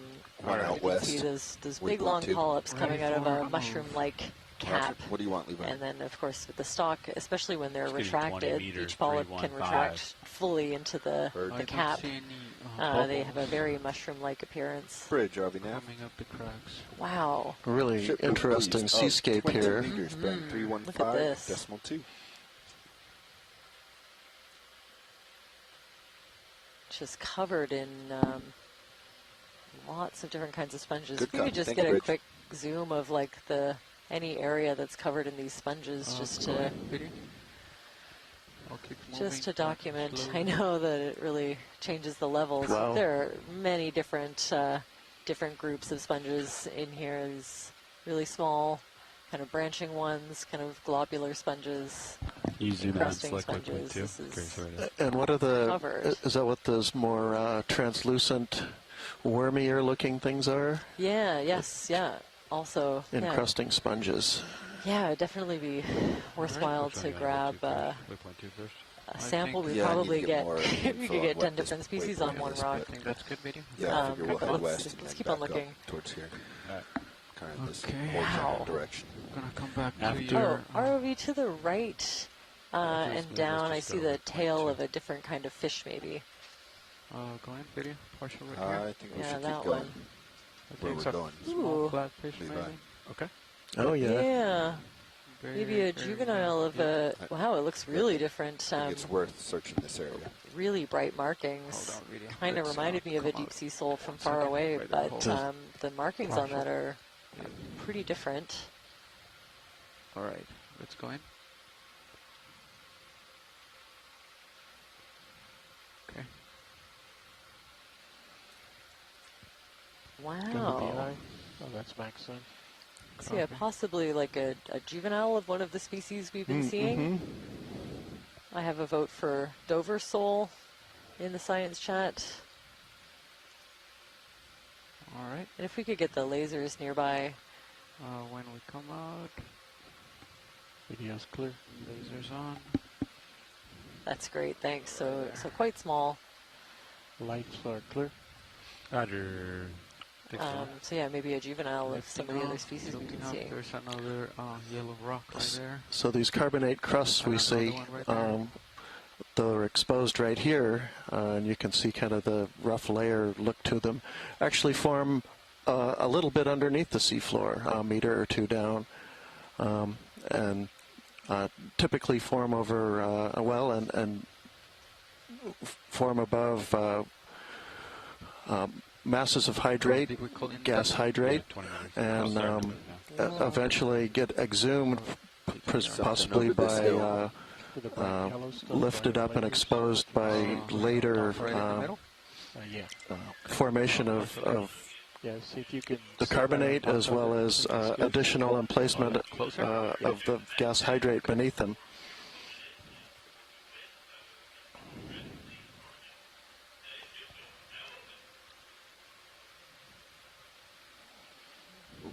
It'd be good if we can to find a loose piece of this carbonate that is covered with these critters for 2-in-1 sample. I was thinking the exact same thing. You know, there's so many different kinds of sponges, especially right here. But also lots of different organisms. There's another one, this really vivid yellow sponge that's just encrusting some of the 15-20 meters the out carbonate there. in the rock, and that white underneath could also be bacterial. Kind of lines. I think that could be a bacteria mat. Sounds like they're looking for a rock. And some really big ones. That's good. He's heading right. Yeah. I think we just do another 30 after more this. Of those, so get right on the those contact, clams, do the some sweeps, then we'll chemosynthetic head clams. west. That would be my vote. Tilting up. Copy. Sorry, Nav. What was that? That right there. You're heading 15 meters out. What? Copy. I think we're going to try putting you right on. What kind of a the rock initial would sonar suit your contact on that purposes? Well, any of these. Yeah, this we're interested looks in like what's right over we want this to ridge. avoid any What was that? potential drop stones, which are, you still see a few of the rounded ones as we proceed up here, but anything that looks, well, angular and rough like these carbonates Okay. would do. Some more of this long line gear. It's tempting to think we could get a piece of those overhangs, but this stuff is actually quite hard. Yes, I know. I've watched over someone's shoulder as they cut a sample of it. Go ahead, Bridge. With a rock Roger, saw.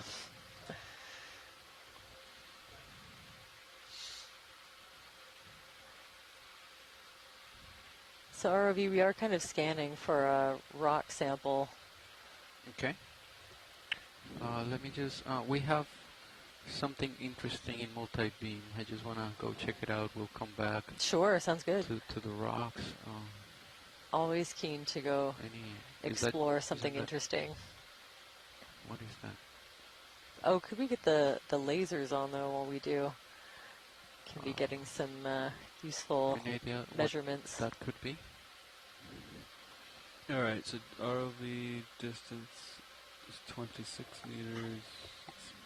It's basically right in front of you, whatever it is, right? Let's pan. Stay here. Okay. Let's play multi-band. So let's go down to the ground. Do you want me to get a little bit farther up or not? It's okay. Okay. I'm just slowly bringing it up. Oh, you were looking up when you saw it, right? Yeah, like right here. There's something interesting. But I don't see anything. Change your heading. See if it tracks. Yeah. It's staying right there, but it's pretty close, right? It's 5 meters. Start somewhere. I just don't see anything. I don't know what that is. It's like a vague line on multi-beam, but it's definitely in the water. Yeah. I don't see anything. Maybe it's temperature change to the... Okay. Yeah, I don't know. What do you think, Bobby? I mean, I'd push out. I'd get us right over. You guys are still 25 meters from our contact. Is that a cable right there? Yeah, two kind of crossing over each other. Yep. Was there? You were talking about a rock. Watch lead. Yeah. Did you see anything? Kind of back in the spongy area that we were in was my favorite. Okay. And we're looking for kind of a rougher rock, a piece of this carbonate that's broken off. Are you still moving, Levi? So I don't think so. Okay. Maybe if we get a little tighter zoom, we can kind of pick out a carbonate rock from the rest.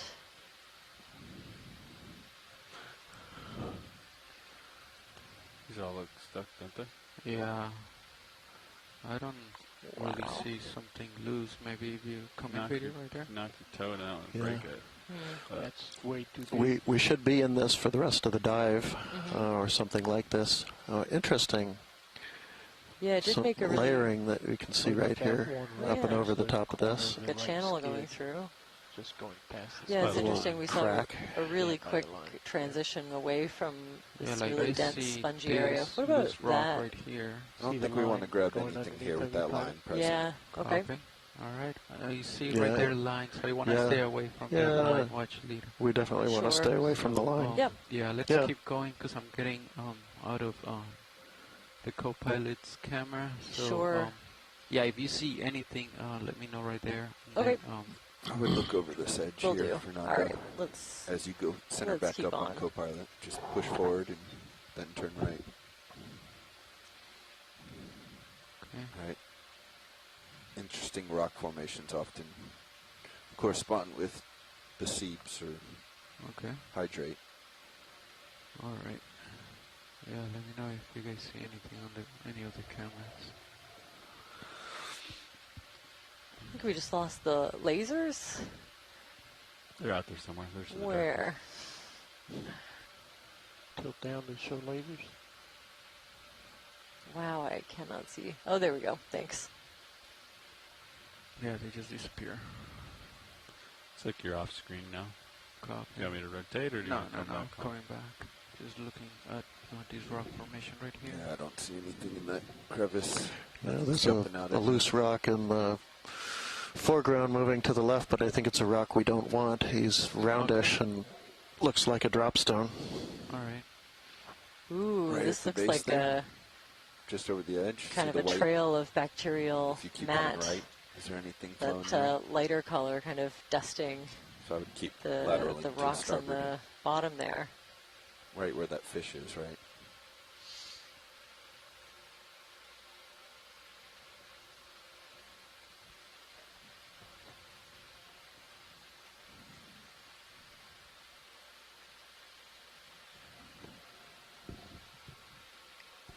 So now if you turn to port, you can kind of look back under that ledge, right?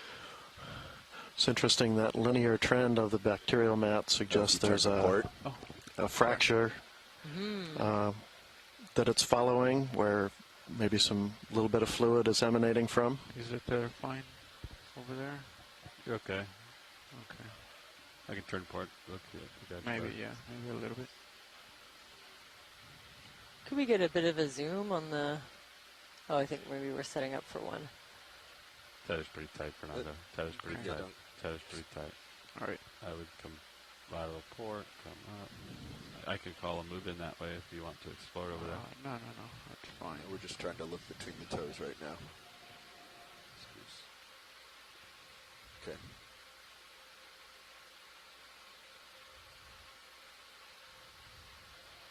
I don't see anything seeping up under that ledge, though there is matting.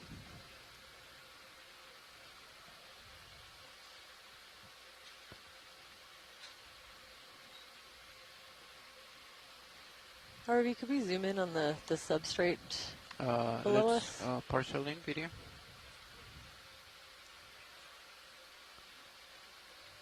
Video. What's the subject? Partial in, I think just the substrate, like this part right here. Yes, thanks. What you need? Yeah, just to get a nice close look at, those basiomyid clams and bacterial mat and lots of sponges just to the right. So definitely certain animals have a preference for being kind of down anymore. You're going to hit your right close to sources of methane or other material, and some like to be just on the outskirts. But yeah, definitely like a really thin, almost like a filamentous bacterial mat. So again, this is kind of the bacteria that you see here, and then there are symbiotic bacteria inside of some of these larger animals, or that's what's supporting this unique ecosystem. Thank you. All right. Turning to starboard.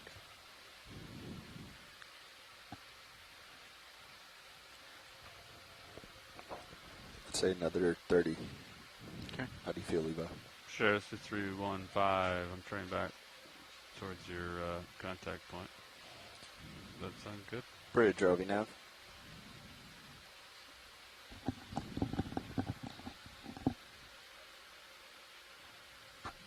Seeing some more fishing line Bridge, to the upper RV right. nav. Can I please get a ship move? 30 meters, bearing 315 at decimal 2.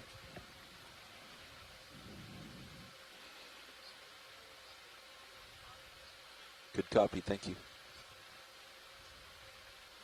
Is there a way to like lower the lasers or change the angle a bit so we can see them? We're just pretty far, and I want to stay far away from the line. Yeah, they're on. Oh, there they are. That's great.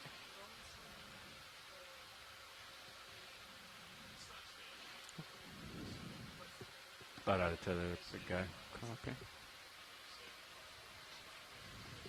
You come down. I think you're targeting. No, that's fine. That's fine.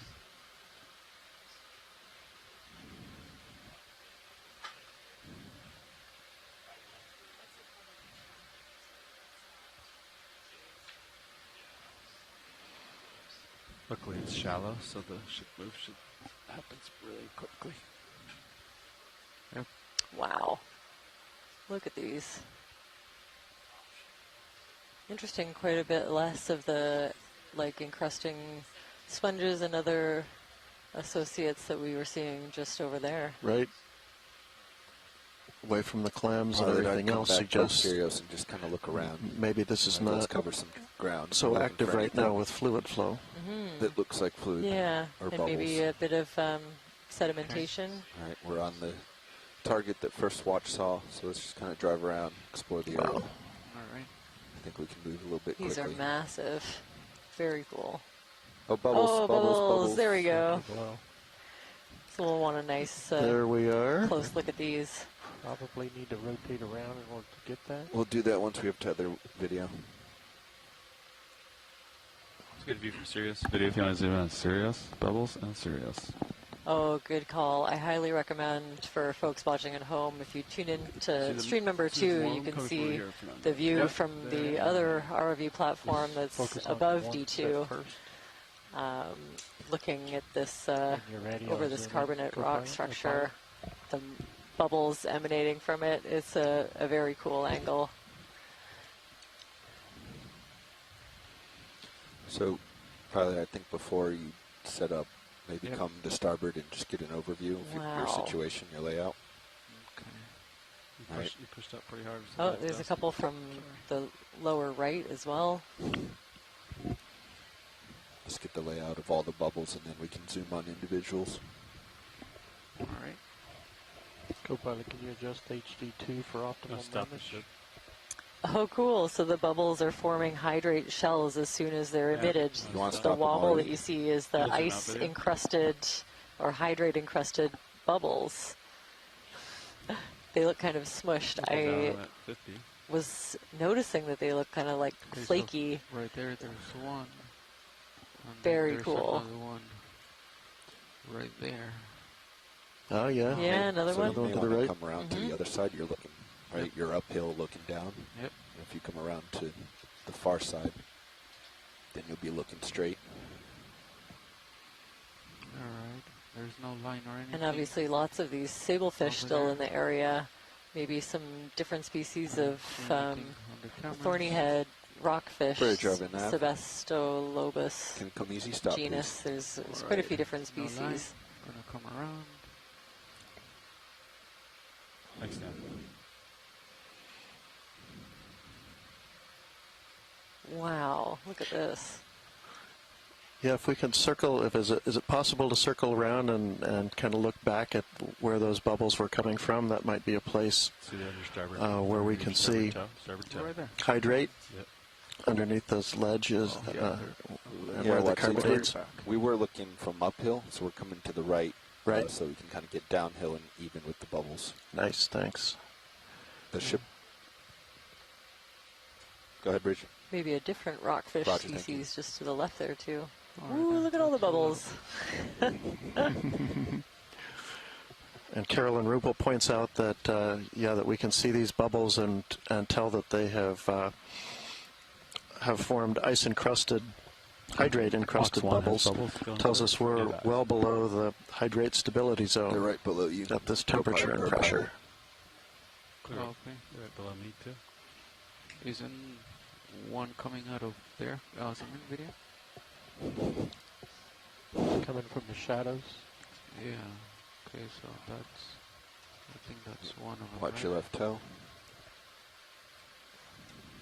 Okay, let's come out because I think there's a lot more coming from You can see them on your port rail. They're kind of all over this place. Okay. Wow, look at that.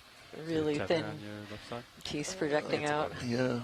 So intricate. If that had, that piece might snap off, but yeah, it doesn't have. There's no sponges on it. No sponges on it, so we would want to. You see the tether, Fernando? Yep. Okay. All right. Let's see. There's lots in behind it, though. Okay. Look at all these. Those are coming from here. Let's start here, and then I'll go to the other ones.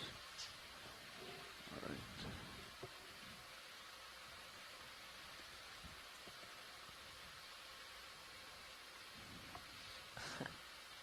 Co-pilot, what do you think about 10 meters 045? Sure. Or we can even go more east of that. Right. We have a very engaged chat community today. I can't even keep up. But a bunch of great comments. Bridge, are we nav? Ship move, please. Of Whoa. 10 meters, 075 degrees. Is that a little, cool. I don't know. Yeah, very interesting. Good copy, Bridge. Rock right on top of where those bubbles are coming out of. So it'd be interesting if we could get the temperature probe in there and see if we can see any change in temperature from what we're at right here, about 4 degrees. Sure. If this is a good spot to do that. Yeah, I'm wondering if that's hydrate, that kind of black and white speckled rock. It's not the pristine looking white icy stuff that we saw on an earlier expedition. 3 columns going up. You can see it in Ox as well. Wow, look at it all. Stabilize the shot. Oh, sorry, video. Let me just get very stable because I was gonna. Guess that water column data wasn't lying. Yeah, it is. Trying to get stable. Just pouring out of there. Once you're stable, I want to kick in the shutters to sure. Put it near the bottom. Get a zoom on that red stuff, too. Just don't really know what that is. What's the vehicle deltas? Yeah. 19. All right. Let's see. That works. Oh, little crustaceans. Back, huh? There's a speckled rock that looks like granite, rounded dropstone, but the one beneath it is a little suspicious looking. Might be hydrate. I'm not sure where. Am I hitting on the port side? Like as soon as I let go. It's underneath your vehicle. Okay. So I would just come up, back out, and kind of get a feel for the area, right? I think I see a sea urchin in among some of those white branching sponges just to the left.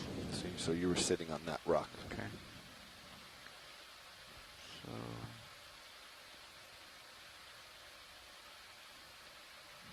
I don't see that rock in the manips. Okay, so that's where it is.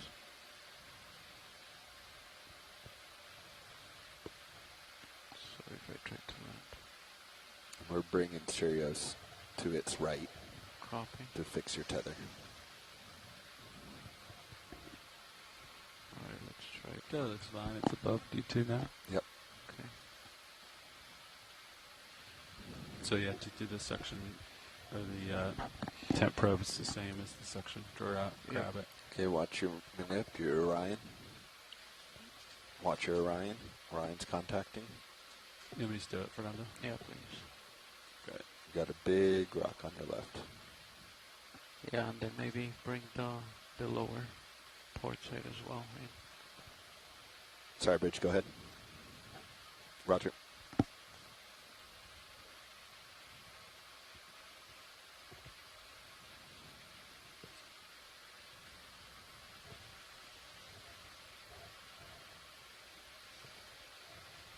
Okay, thank you.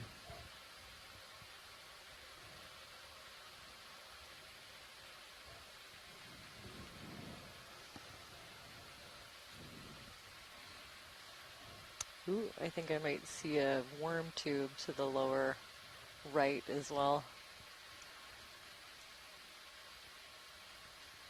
Okay, that's contact right there.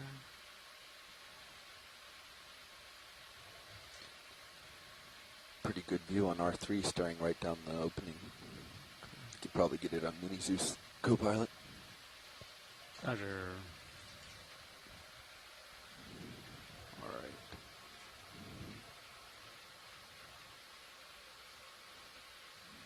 Between rocks there.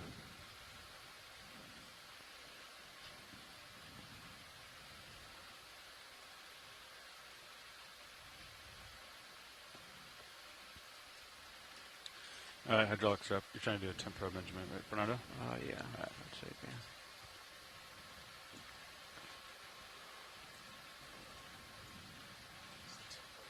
Just like whenever I put J-lock, like it just keeps on rotating. So Sam's shaking his head, so no. Yeah, I do J-lock. oh, auto head. There you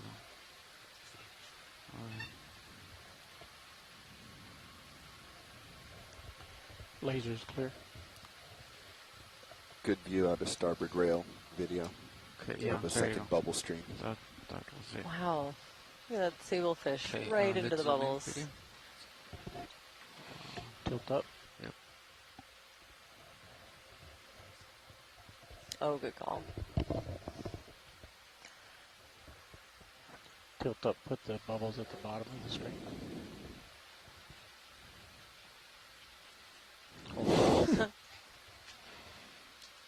ROV watch lead. Yeah, go ahead. So I've had a request to zoom on the bubbles with the lasers so that we could make some approximate, some estimates on the volume. That would involve focusing as best as we can, getting as close as we can, with the lasers in view for about 30 seconds. Okay. Let me know. Turn the lasers on. Okay. The lasers are on. I think that fish that was just over here was having a little bubble bath. A little bit. Cruised away. How close can you get? Or do we want the base? We'll start at the base where they're coming out. Okay. Put the lasers there. I think if we could tweak the focus a little bit, I don't know how much of the bubbles we can catch, but until you still see the lasers right there, all right there. In the center. Yeah. Okay. All right, I'll start start doing a some shutters. Stand by timer. Stand by science. I'm still doing some camera magic. Let me know when you're ready. Thanks.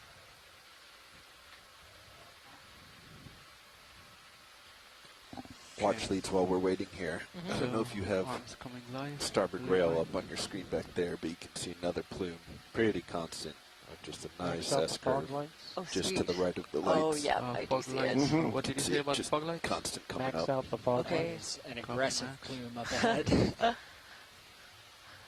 say that's our next stop.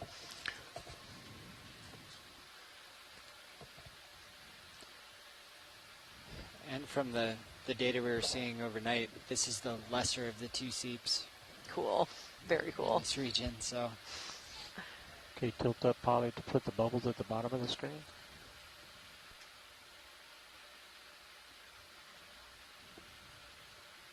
Hold there.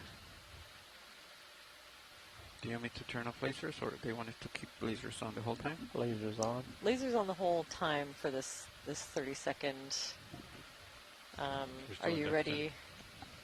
Arm's still moving. Not quite science. Oh, that looks great.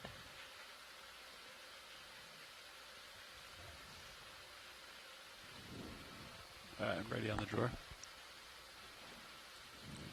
So we're Okay, that's just about adjusting the focus a little optimized so I bit. can get the imagery. Pretty impossible. Got the to shutters get, at 1,000. All of them. Sometimes when 1,000. we All right. go out, Science, we you bring can start your counters. Okay, Video great. standing by. Thank you. Starting now. Sometimes we'll bring down a big checkerboard to have behind it, so we can kind of watch them in slow motion and do measurements that way. This is. We'll just spend another 15 seconds here. Legacy. Trying to get at least an estimate of the kinds of volumes that we're seeing. RV CTT temperature 4.0348. That's 30 seconds there. Thank you. Clear, we're going to do a medium shot. Same thing. All right, sounds good. Yep.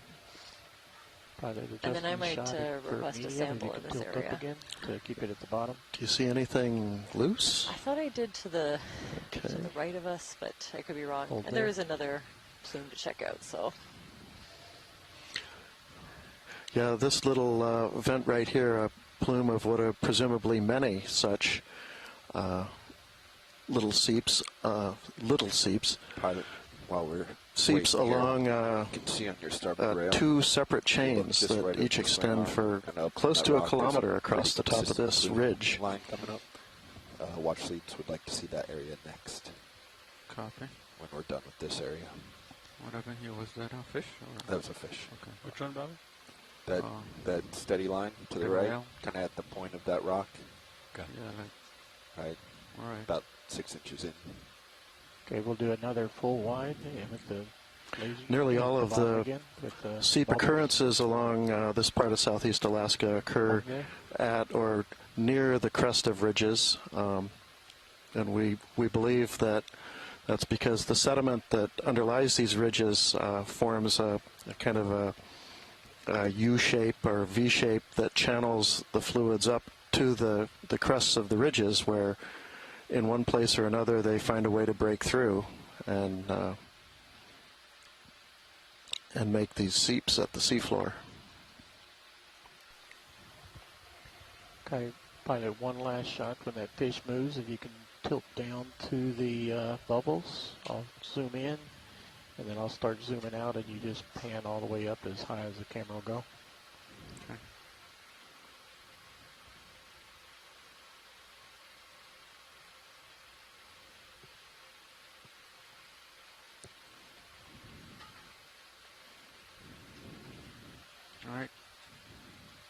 Oh, little gastropods, I think, behind the bubbles, too. Up?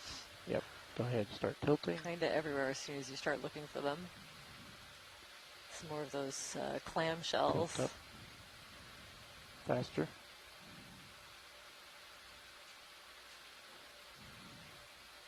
Tilt up faster. Try Beautiful. to match the speed of the bubbles. Co-pilot, I'm thinking I might do 10 meters, 030.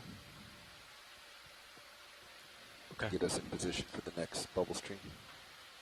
Sure. Hold that.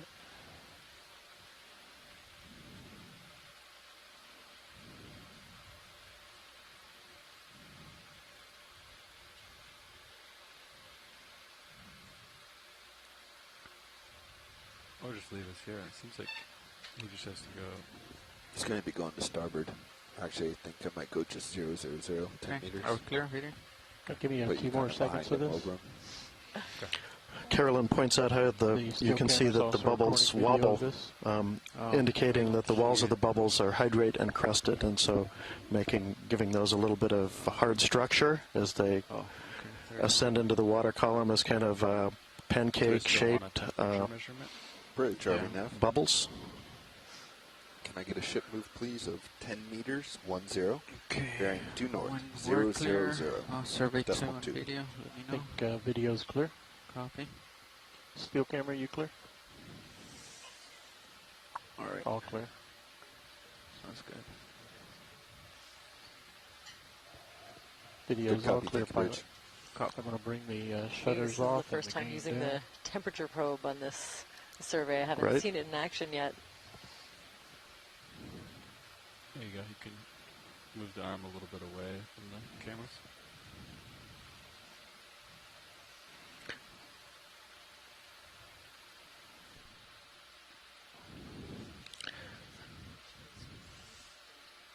Can bring down the fog lights. Oh, yeah. Is it that? Off.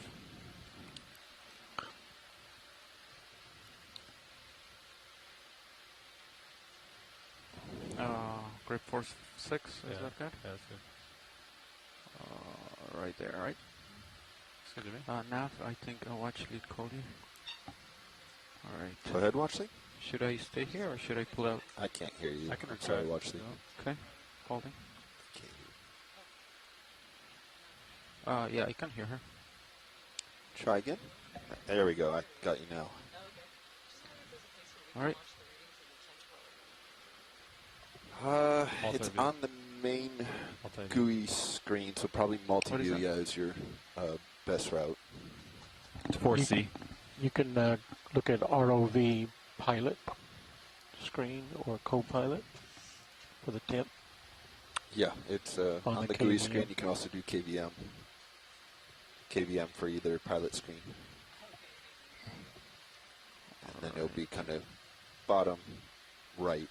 You'll see temp probes. How far can I pull, Levi?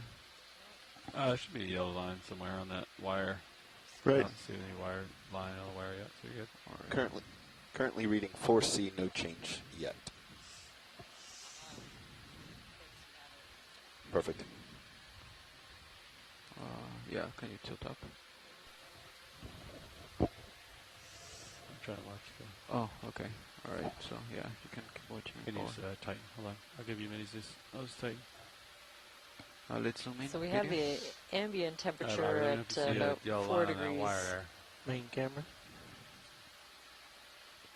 All right, yeah. Roger, looking Looks for like yellow between line. 3 and 4, so we'll take a look and see if that changes. Tilt HT2 down to look for your line. Nope. I'm using a different camera. Copy.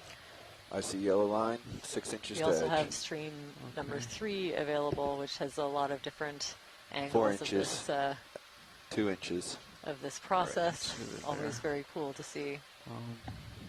Can't really tell how far it is. The temperature hasn't changed at all. Yeah, you're not in it. I can zoom to the tip. Go bridge. Roger. Yeah, like we cannot pull it out anymore.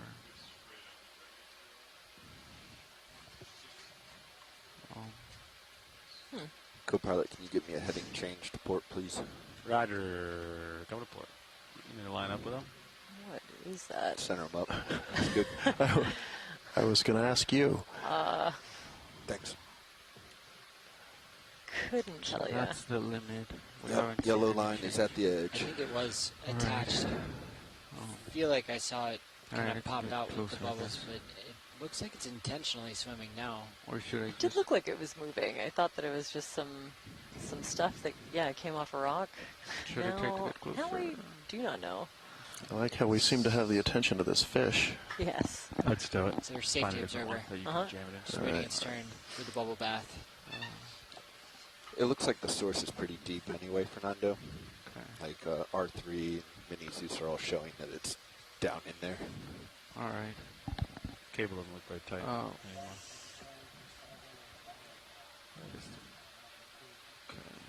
Aha. Oh, I'm hitting it. You're on the ground. You want me to draw out, Fernando? Yeah. Stay there and I'll draw out to you. Yeah, I'm just going to hold it right there. You're rubbing the drawer? Alright. Oh, wait. You're way down. Okay. You're all the way out? I thought a little further. I just didn't want to rub too much. So you didn't really see a noticeable temperature change there, but you might want to try again once we get to another spot. We'll try again later. Yeah. We see, looked like we were in it. Not quite to it. Yeah. Yeah, it's maybe emanating from a little bit deeper.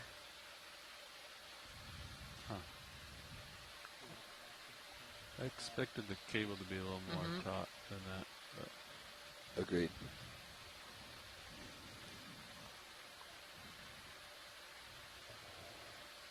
See that? Yep. What do you want to do? It doesn't look like it's retracting. I think the reel is holding the end effector in, but yeah, the cable wasn't tight. Reel worked, but cable did not. Was my observation. Okay.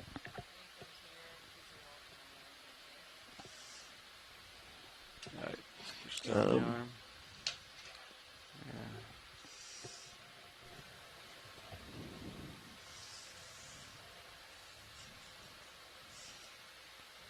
Okay. Nice. Before we move, if we can just zoom in one more time at the base, and I'll just get some standard video without gains and shutters in place. Okay, go ahead. Just focus off base of the bubbles. Roger.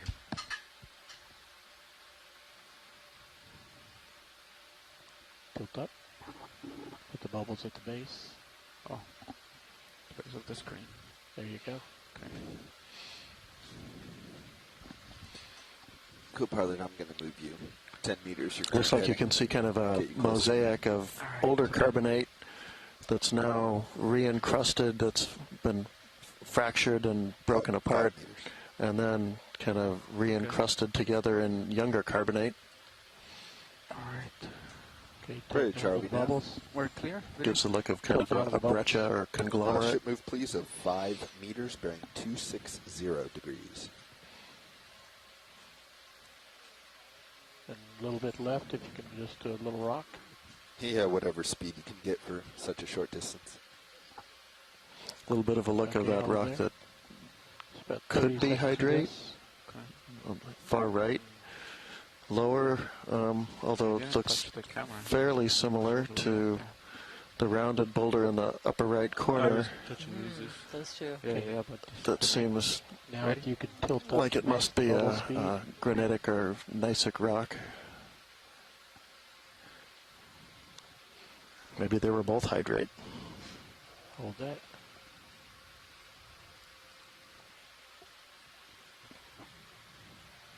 More bubbles. All right. Fernando's bubbles. My bubbles. More bubbles kind of fluttering. We're good for you? That 3 more seconds. That And crust video attached. clear. Very cool. Tilting down. Go back to your whatever next set of bubbles. Okay. Just off the starboard. Copy. Sirius is coming towards you, just 5 meters. Sounds good. Thank you. All right, so that was one source. Then navigator pointed out another one right here to my starboard. Can pull back a little bit to see everything. Sort of revealing the wide area Wow. of it. Look at these. You mean zoom out, or are you? So there's the set in front of you. There's still more off to starboard. So if you stay back a little bit, you'll see them both. This is massive, and apparently this is the smaller of the two that we've found in the overnight mapping. And I meant to back the vehicle up. There it is. All right. Keep just sort of backing until you see the bottom as long as you're not hitting something. I think they're coming. Where are they coming out of? This one looks like it's under the edge. Not sure where the starboard one is. All right. Starboard has more flow. I'd focus on that one. Starboard one is coming from the below as well. But I'm suspecting maybe on the bottom right we may see ice. Maybe. I think I'm touching something because I cannot turn it that way.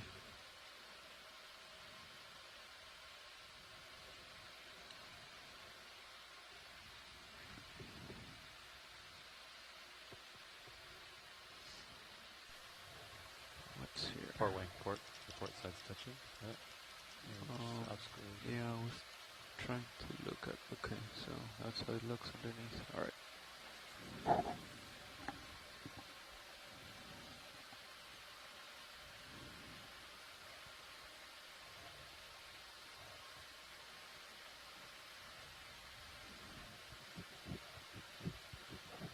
Let's bring the fog lights up to about 60%. Roger, coming up. See hydrate there, video? I don't. Maybe way in the bottom. I don't Really think so. A nice view of the to see exactly where they're coming okay. kind of a cross section of these buildups. It gives you one of the better little cross sections I've seen of a crack in the rock, right? Of the bouncing autogenic carbonates that build up due to the methane. Yeah, it's still coming lower left. You see that? I think it's come from way deep in there. In total, it's made a buildup of about 10 or 20 meters on top of the ridge. Yeah, right there. Exactly. Wow. In this location. So, wow. Wondering if that's the Alright, so let me try to land right there. that some kind of encrusting sponge or bacterial mat, We'll or move if forward it's and we'll look down in that hole. I think possibly some of the ice that we're looking for. Look at that big rock just caught up in the carbonate. That's very cool. Okay, let's go video. Tilt up.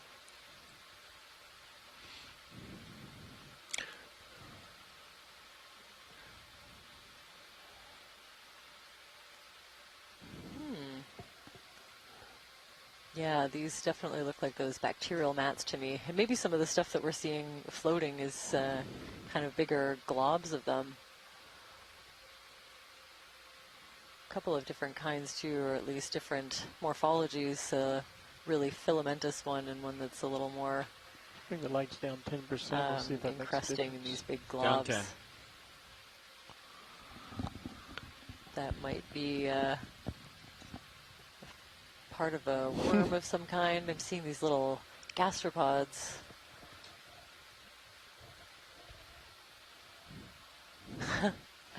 And of course these methane bubbles just kind of making their way that one's right there. up into the water column from below this shelf. Tilt up.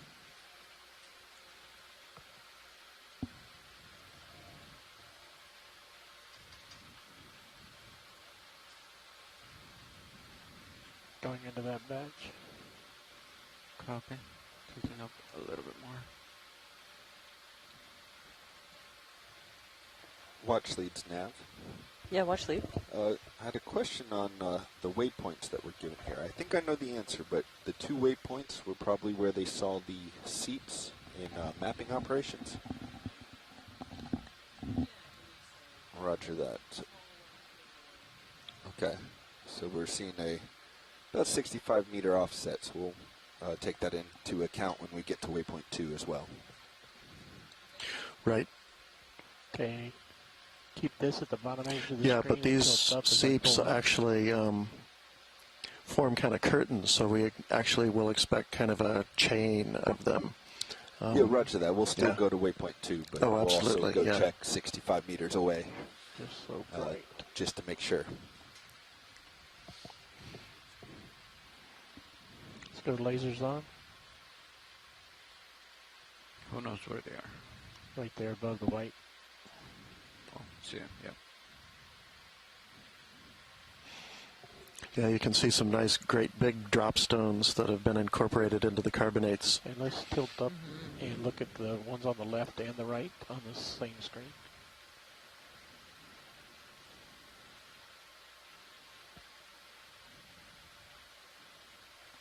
So we're getting a view of the two separate big fish streams of bubbles coming up.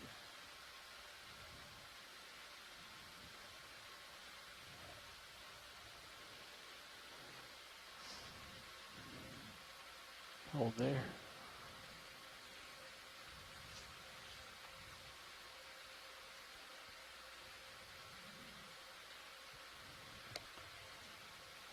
Let's clear the fogs. Clear the fogs.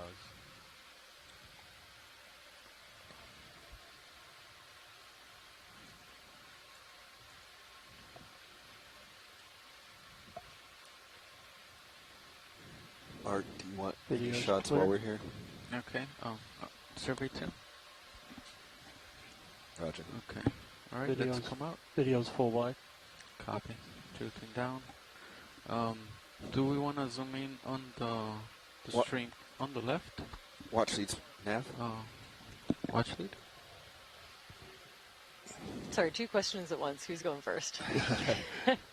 Just wondering if we wanted to have a closer look to the stream coming up on the left, like the source of it. What do you think? Yeah, no, let's move on a little bit, see what else we can see here. We've been around here for a while. Okay.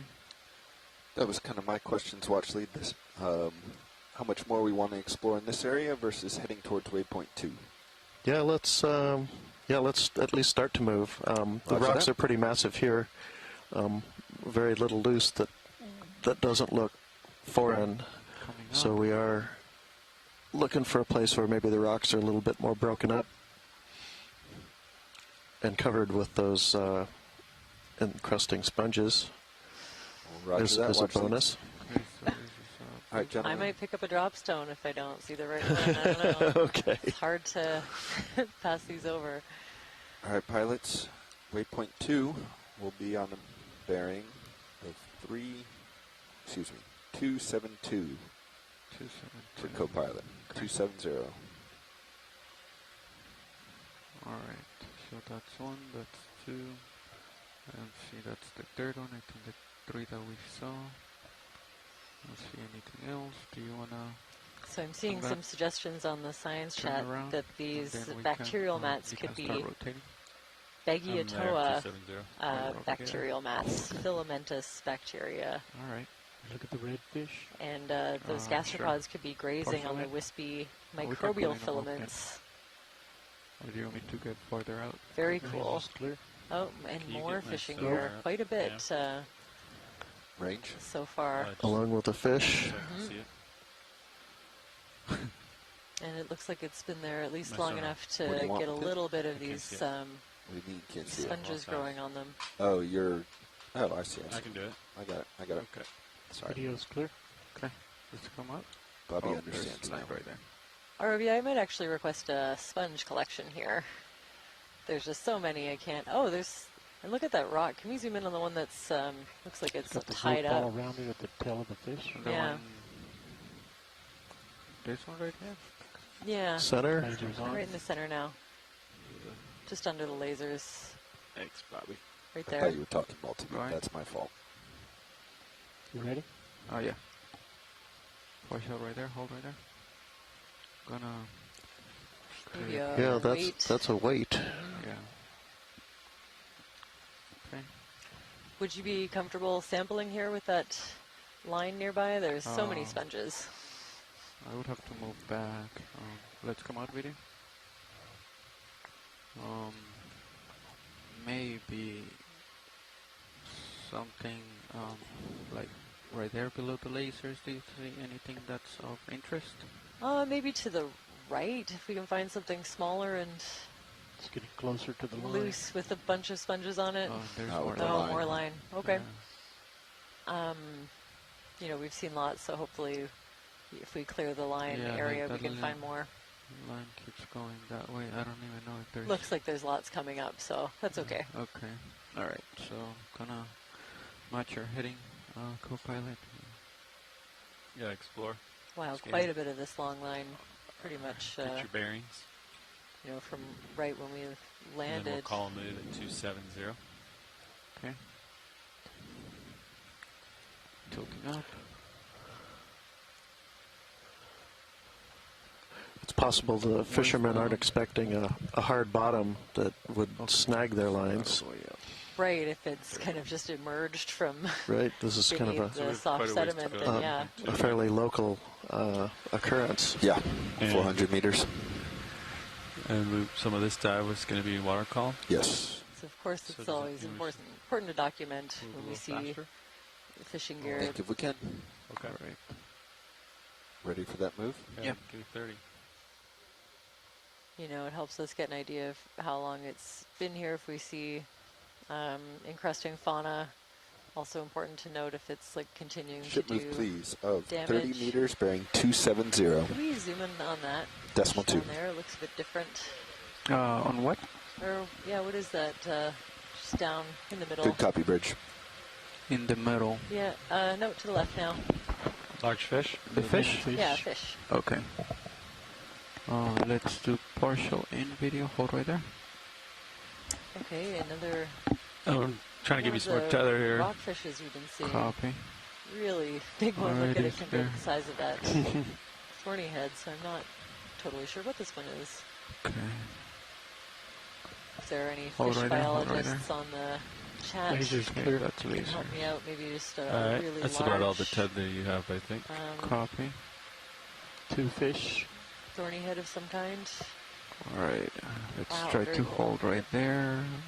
So we'll collect this nice zoom, capturing any identifying features, and we can review the video later with experts on hand. Thanks for that.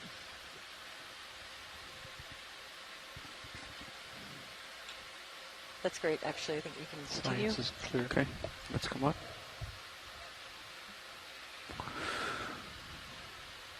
Okay, kind of far from you, but we are moving, correct? Yes. Yep, on the move. Thanks. You want me to get your port lower string arm back out? Sure. All right. Oh, possibly a yellow eye. Thanks for that, Sean.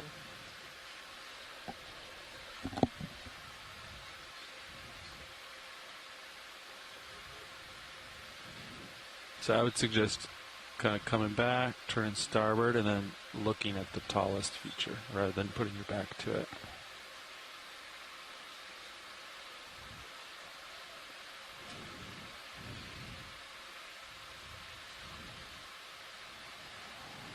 Yeah.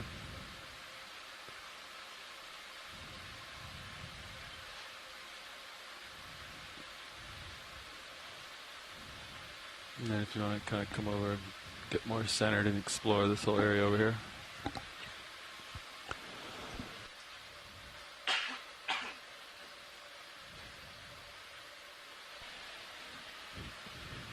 Oh, another flatfish and a couple different species of rockfish. It's really interesting kind of fissure that seems to be filled with bivalve shells. Lots of sablefish swimming in the background.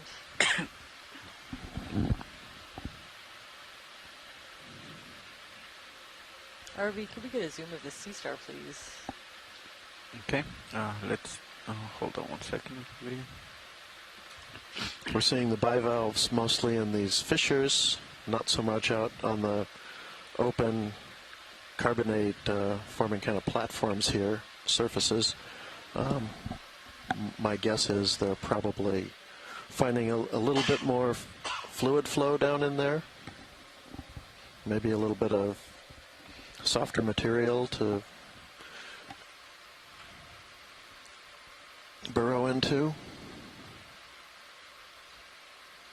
Ouch. Oops.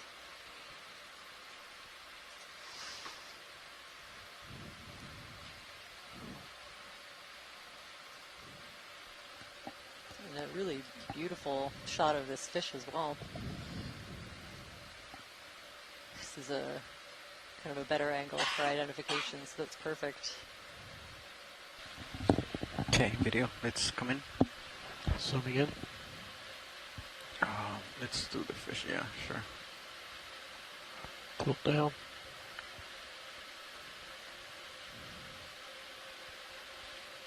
Nope, I think I'm moving quite a bit. Hold on.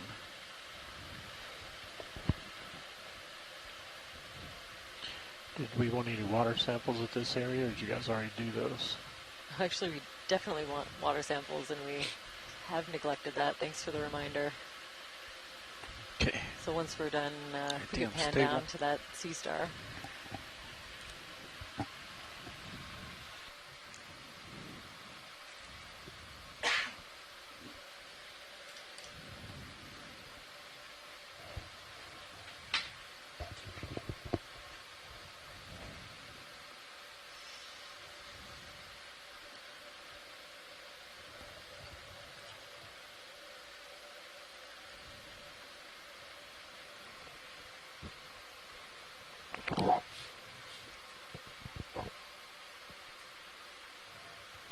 Slow pull out. Trying to.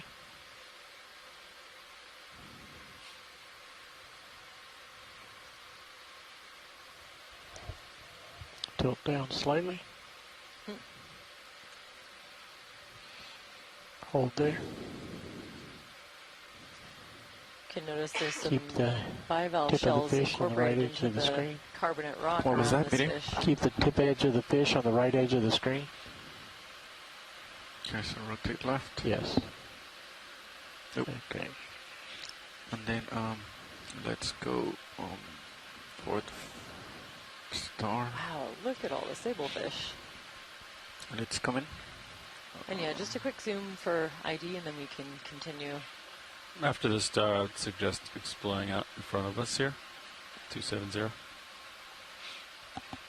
Okay, we'll have a ton of time here, video. And a nice encrusting sponge on the rock right beside it. Got the steel. Full line. Okay, lasers on. That's great, thanks. Funny mass of dark gravel there. Yeah, it's interesting. Not a lot of those branching sponges that I was looking for. Roger. All right, I think we're good to continue on our way. Let's go hunt for them. I've got an ID of a short spine thorny head, Sebastolobus alascanus. And that sea star was either a pedicelasterid or saganaster. Our direction of movement. Yep, that would be good. Copy.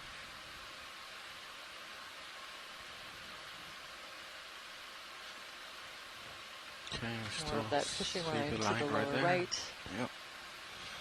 Lots and lots of sablefish. And less of that carbonate over here, more gravel again.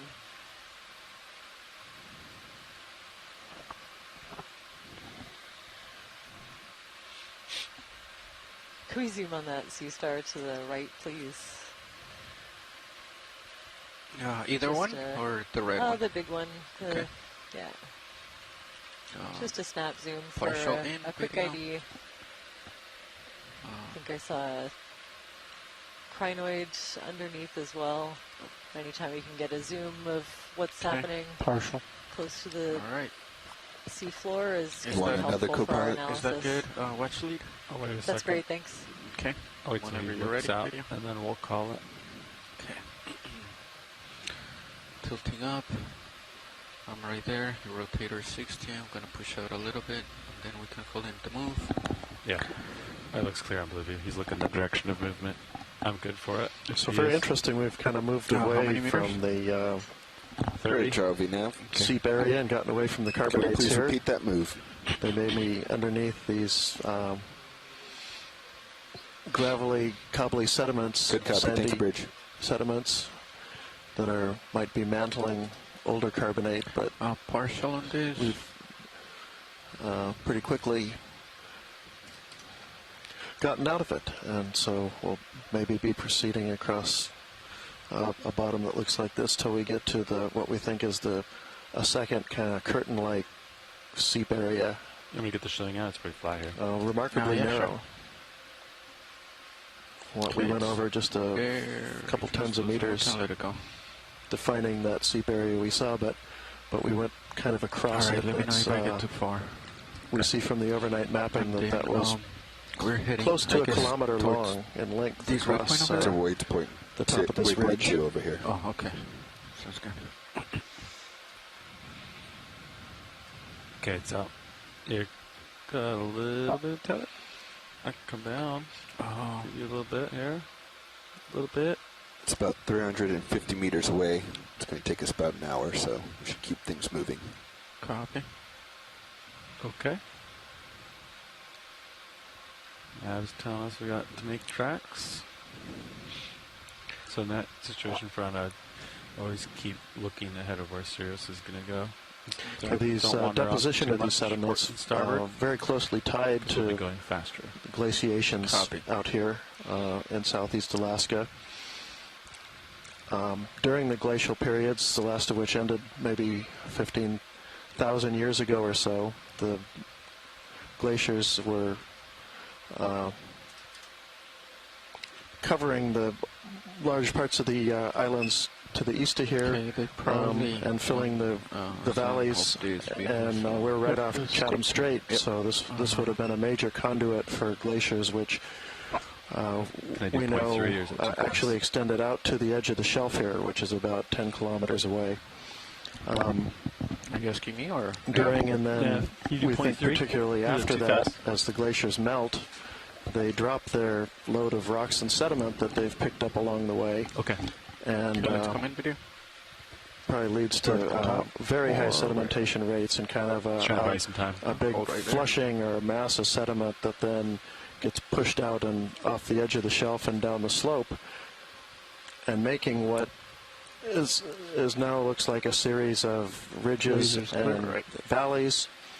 That's essentially inactive since then. We know that because of where we see the Queen Charlotte Fault cut them. They're almost all along this stretch of a couple hundred kilometers along the fault, offset about the same amount, about 800 to 900 meters, which dates from that deglaciation period. But here we're looking at... What do you think? A coral.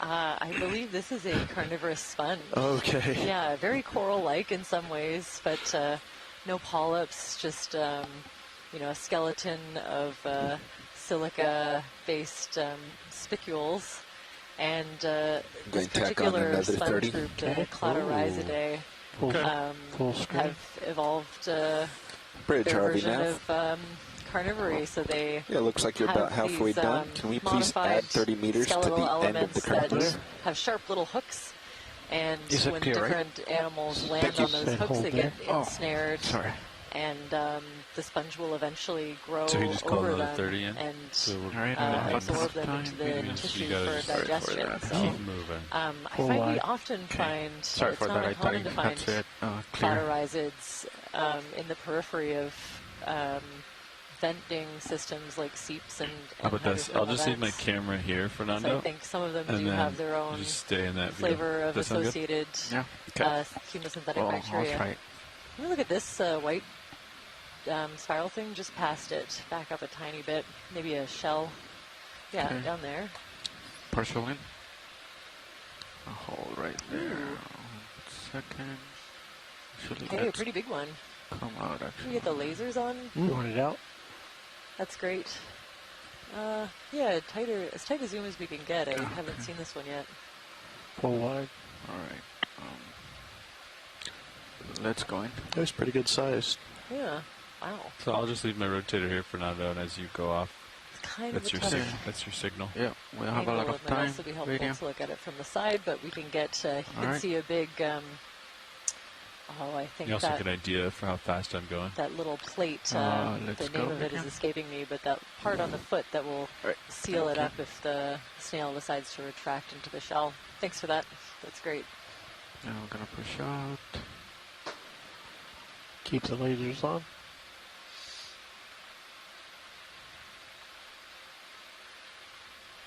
Operculum, thank you for that. A few people typing in on the science chat. Too bad there's a little bit of a lag. The operculum is that kind of a little plate that's attached to the foot of some gastropods, and it kind of makes a little door, little trap door that it can use to seal itself in there really tightly. Yeah, you got waypoint 2 selected. ROV distance 320, let remain. Some of these bigger boulders we're passing are perhaps a meter or so across, maybe not we do a constant deposited move, by the normal sedimentation, but are about an hour. More likely drop stones from dropped by icebergs that formed as the ice sheet and valley glaciers broke up and drifted out into the ocean and eventually melted, and in so doing would then drop sand to boulder-sized material in random places across the northern Pacific, but especially here very close to where they would have formed. So I'm going to let the bridge stop, but the next one will just make a long move.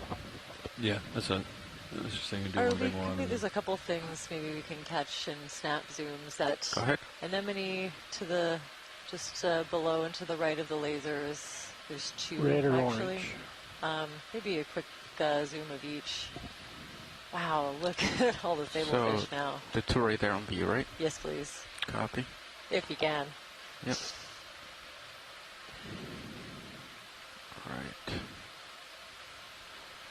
Just trying to quickly document a little bit of everything that we're seeing. Okay, so that's a partial in video.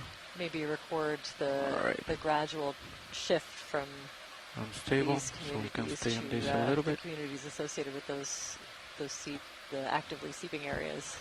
That's great. I see some other shrimp on the rocks behind that big gastropod. Okay, let's come out and let's go for the other one. You're coming off screen. Hydrocorals on that rock.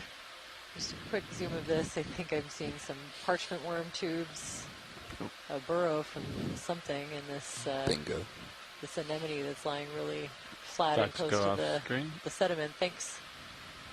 That's great. All right. And then that's... Oops. You're down here. Copy. Lifting off. You also can use that HD down. See that? It's a good view. Yeah. If you lose yourself. Branched coral coming up. Yeah. Can we take a look at that branched coral, please? To the right. Going off Just screen, right? Going off screen. There we go. Thank you. Lots more of these those carnivorous sponges. I would make this one quick, and keep. And this is the first bubblegum coral we've seen on the dive. It's in the genus Paragorgia. You can see it's kind of a whiter shape with these really fluffy pink polyps sticking out. You can see, tentacles at the end of each of those polyps, grabbing at bits of food from the water column and retracting a little bit. Maybe they get agitated. That's great.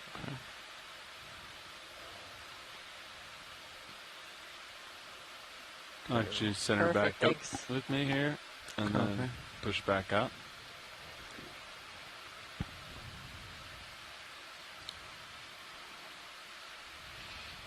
We're trying to make our way now to the second major seep, possibly even a little bit bigger than the one we just passed over. Spent some time at.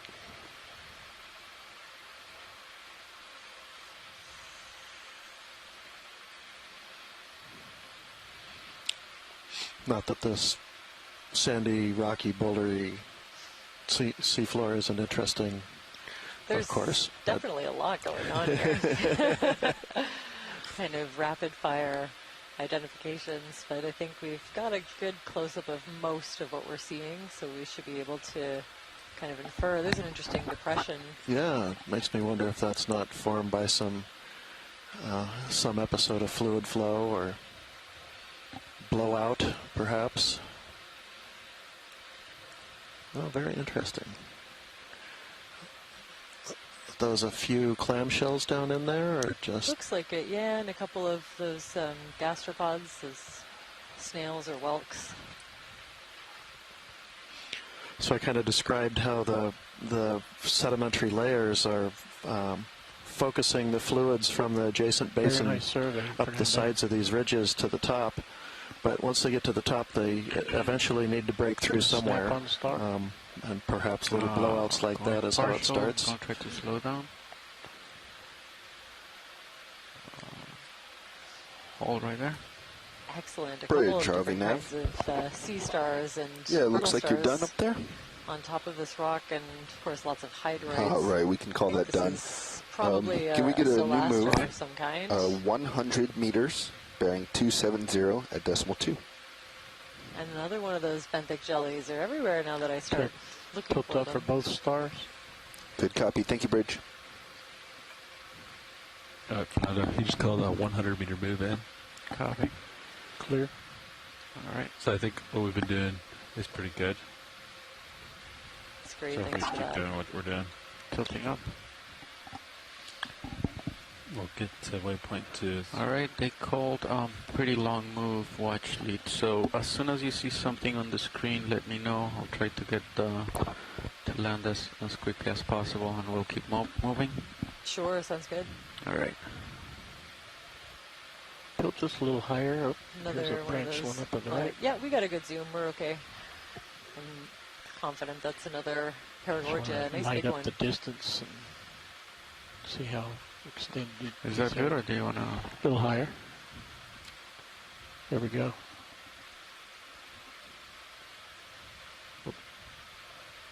There we go. It's a nice view.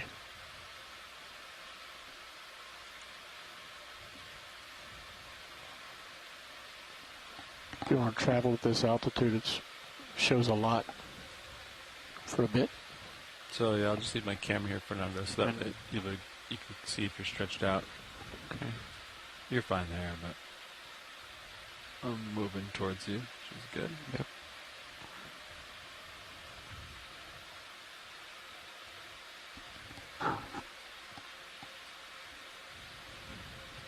All right. Coming back down.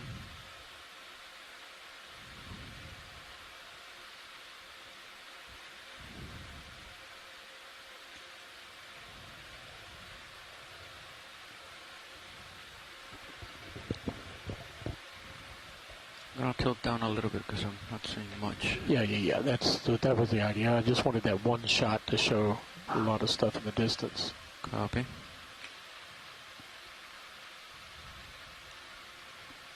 And do we have the lasers on, or? No, they're not on. Now they are.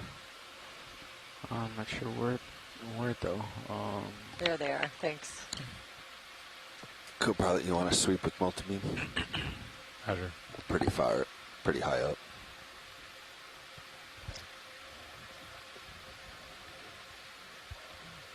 I think that gives you a pretty good idea of what's going on.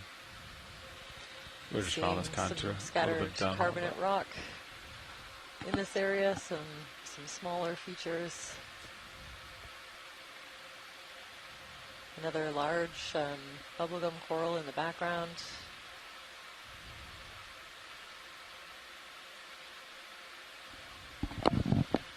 Your altitude is 127. Seems a little bit high, doesn't it? Should be seeing an increase in these. Oh, it's 0 now. Oh, it's 165. Oh, 0. I'm going to bounce it.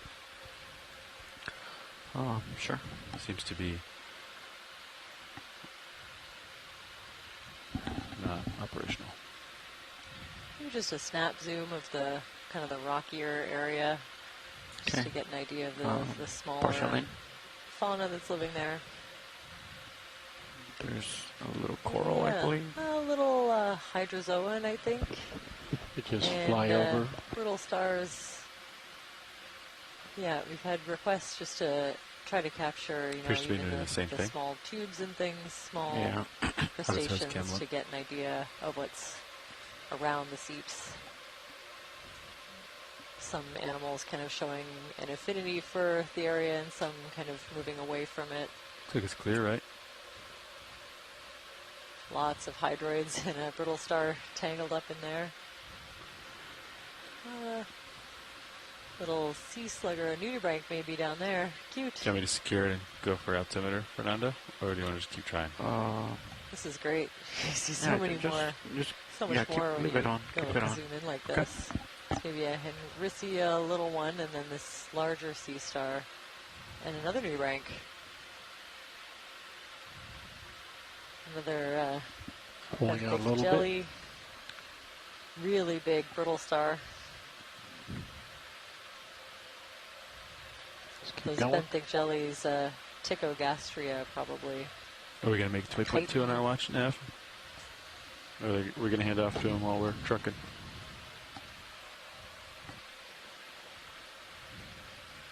A few different kinds of shrimp that looks like the base of a sea pen, probably 44 minutes. Balticina. I think we will just arrive. Roger.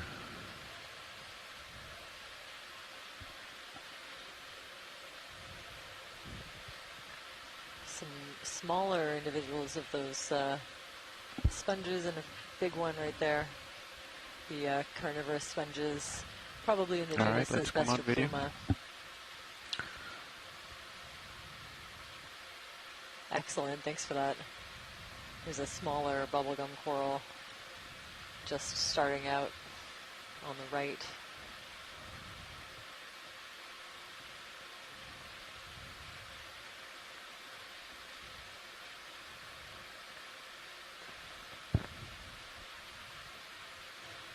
I'm getting excellent help from the science chat, so thanks to everybody piping in there. Polyplacophoran chitin, and the shrimp are crangonid shrimp.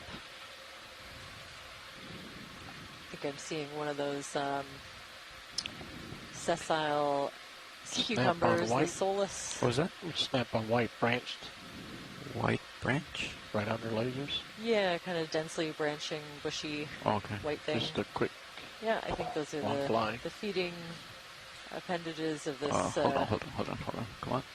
sea cucumber that's modified to stay basically attached to the same thing, really tightly adhered to this come rock. In a little bit closer. And just go ahead. Partially. Putting out these really beautiful branched appendages to feed from the water column. That's great, thanks. Clear. All right. Okay, come on. Now, didn't the old BVL give us how fast water was going by? I have an idea on that really large red brittle star. Like ADCP mode. So you could say, oh, the current's doing armored this. brittle star. And does this one not do that? Love it. There's water I believe you have modes. to choose modes on this one. Yeah. That mode exists. It can work as an ADCP as well. But you have to like the whole thing. No, but we I think the ping rate changes, and we only care about bottom tracking, so we disabled that. So yeah, I remember the workhorse. We would like type in these little numbers. You could. We'd also just do fins drift. Is that what it was? A little bit of both. Expert mode on the fins or something? Yeah.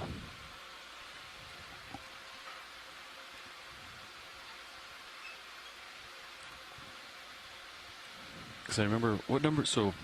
We would do the north and east speeds on the fins. We would do a drift test. Yeah, just let it float. Okay. Got it. It's coming back to me.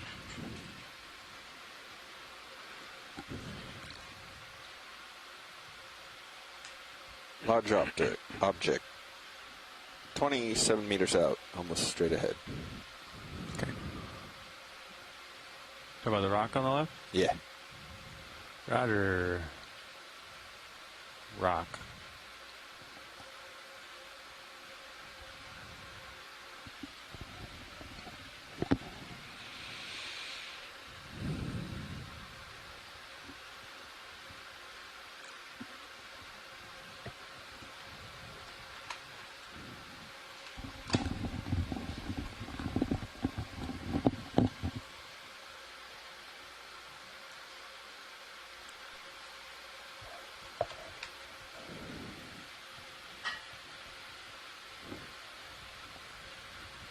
like the sonars don't see the bubbles so good, huh?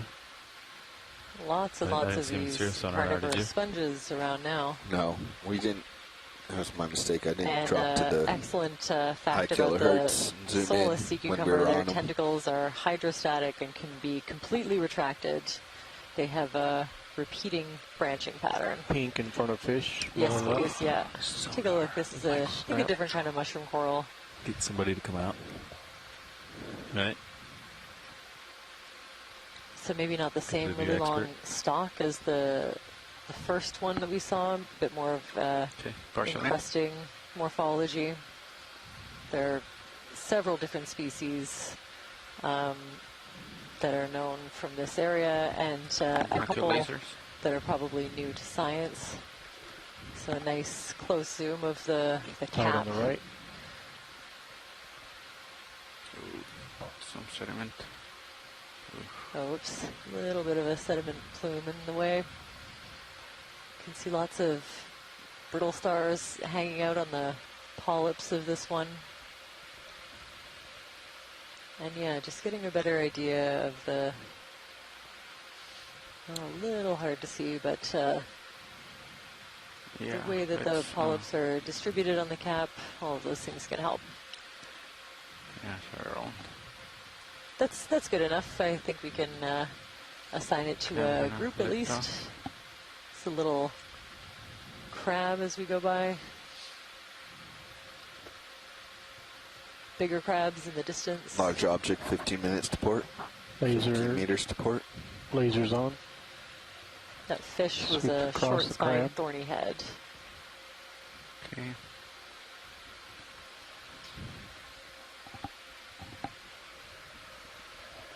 Let's zoom in as I inch forward. There you go, that's all right there. Okay, I'm gonna... Okay, so a really big tanner crab, and then what's going on with this other crab? It looks like it's maybe pirouette around both. Missing a couple of legs. This one's had a rough time. Out. Just come out a little bit while I turn. Definitely missing one of its claws as well. That's good. Gonna tilt down. And yeah, a Dover sole that one on the left in is the background, right. judging by the patterning. Just jumped. Let's look at the pink without the legs. All right, let's come in. Wow, this one's had a rough time. Hold right there. So different species, I'd say, from the tanner crab that we're seeing. Right. Maybe one of the. Okay, you can come in a little bit more if you want. Hold. Just wait for the science chat to provide a better ID than I can. Oh, it's missing 1, 2. Poor guy. 2 on each side. Yeah, wow. It's good he's got extras. Yeah. All right. Oh, one of those purple scale worms, too. Full wide. Copy. Large dead bivalve behind. Can move on. Okay. Yeah, that's great. Thanks for that. Yep. If you want to turning port, explore and so we'll survey continue where our we're search going. for this second plume. All right. Oh, can we zoom on that coral, please? Yep. That's one that we haven't seen yet. Right. Do it from here. Right there, yep. Lasers on. Okay, this one is this is a Swiftia. You can always, they often have these really orange-colored polyps, slightly different from the bubblegum coral that we saw. That's Max. Copy. That's great. I'm approaching it, so gonna so yeah, you can see all the individual polyps coming out of the main branches. Okay, come out. Kind of a sparser branching pattern. That's lasers probably out. something like Swiftia simplex. Tilting up. But a little bit different from the ones that I'm familiar with, so I think all I'll say is Swiftia for now. All right. Let me try to push out to the middle of his screen, then we'll slow down a little bit more. Scarlet king crab, thanks Heidi. So the crab back there that was missing a couple of, a leg of the claw at least, is the scarlet king crab. There's another coral right here. Any interest for the coral? No, we've seen that one. Thanks. Copy. Really big Solaster. A lot of fish. A lot of fish. Okay.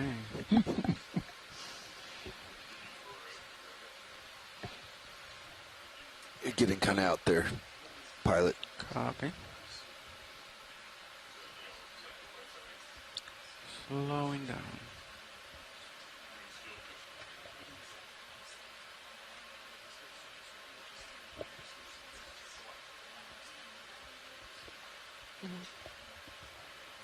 Anything interesting in view, Video? Just that gray thing coming right center. Gray like thing? a fish laying on the bottom. That what color is it? Gray, between those two fish on the right. Upper right corner. Top center. Right above lasers. Oh, that's like, what is it called? Holothurian. Is it a cucumber? Okay. Gonna turn up lasers and approaching it.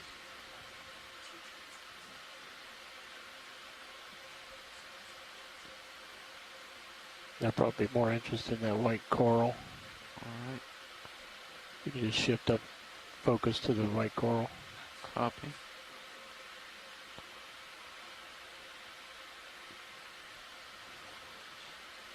So yeah, if you pick a target further out, you'll have more time with it. Just shift on up to the right coral. Right coral. I put those straight up. Oh, that one. Okay.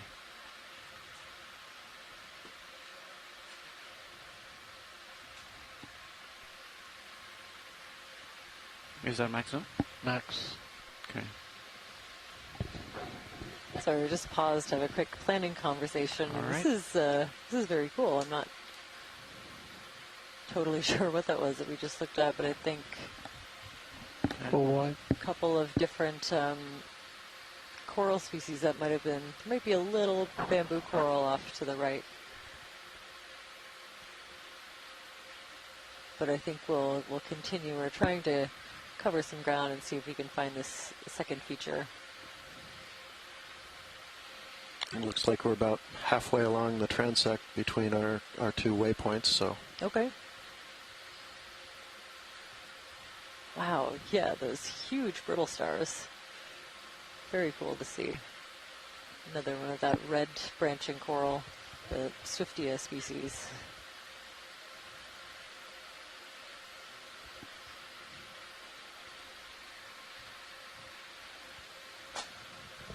Go ahead, Bridge. Roger. Want to do another hundo? Bobby? Sure. Okay. Bridge, RV nav. Can we please repeat that move?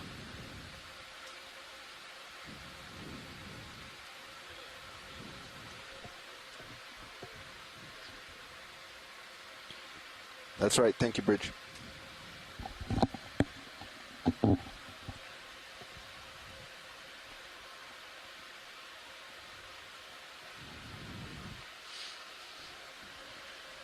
Scanning with blue view. Okay. Workshop nav. It's pretty flat here. Just a couple rocks on the ground. Okay. Anything right here seems interesting. Watch lead. Maybe just a quick zoom on those mushroom corals, the the small ones at the two bottom? small ones at the front, yep. Okay. Just because Workshop nav. sediment got in the way of the last one. Yep. But Okay, partial in video. just a quick snap so that we can keep on making good time. Hold right there. Go ahead, Bridge. That's great, thanks. I think we have a short break here while the ship moves. Oh, okay. No, he's good. He's on the bridge. I wanted to send him up there anyway.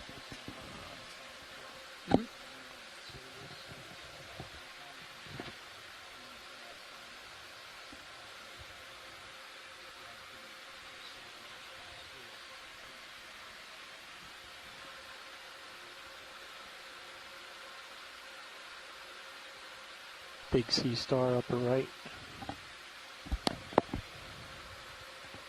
Lasers on.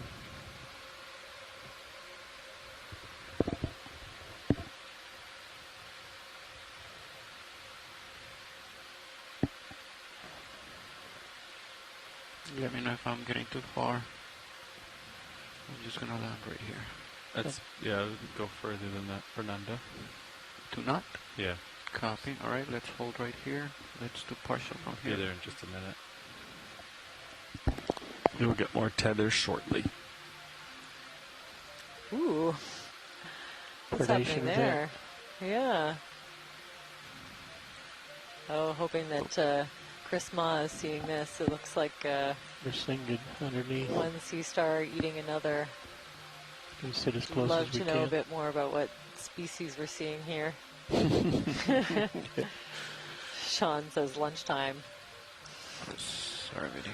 For somebody. Yeah, wow. Tilting down. So I don't know, maybe one of the can you move slime closer stars, to it? like a pteraster. Sure. And I would only be guessing to the ID of the sea star underneath.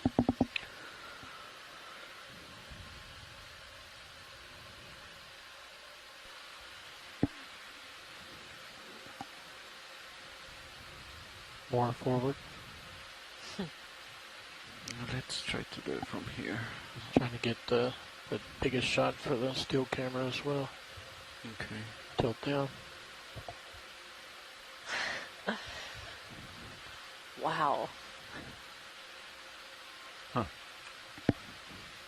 Wonder who wins in this fight. Battle of the I Stars. think I can tell who's winning. Battlestar. Battlestar. Oh, yeah. Sounds galactic. That'd be a Battlestar. Good one. Something. Help me. Battlestar. So that's I prefer Battle of the Stars. It's like Battlestar Galactica, but not. Hello. Hello. I was hoping you'd call in. Yes. Hi there, Chris. Okay, Fernando, let me know Well, when you want to this leave. is really... oh, hi, Jamie.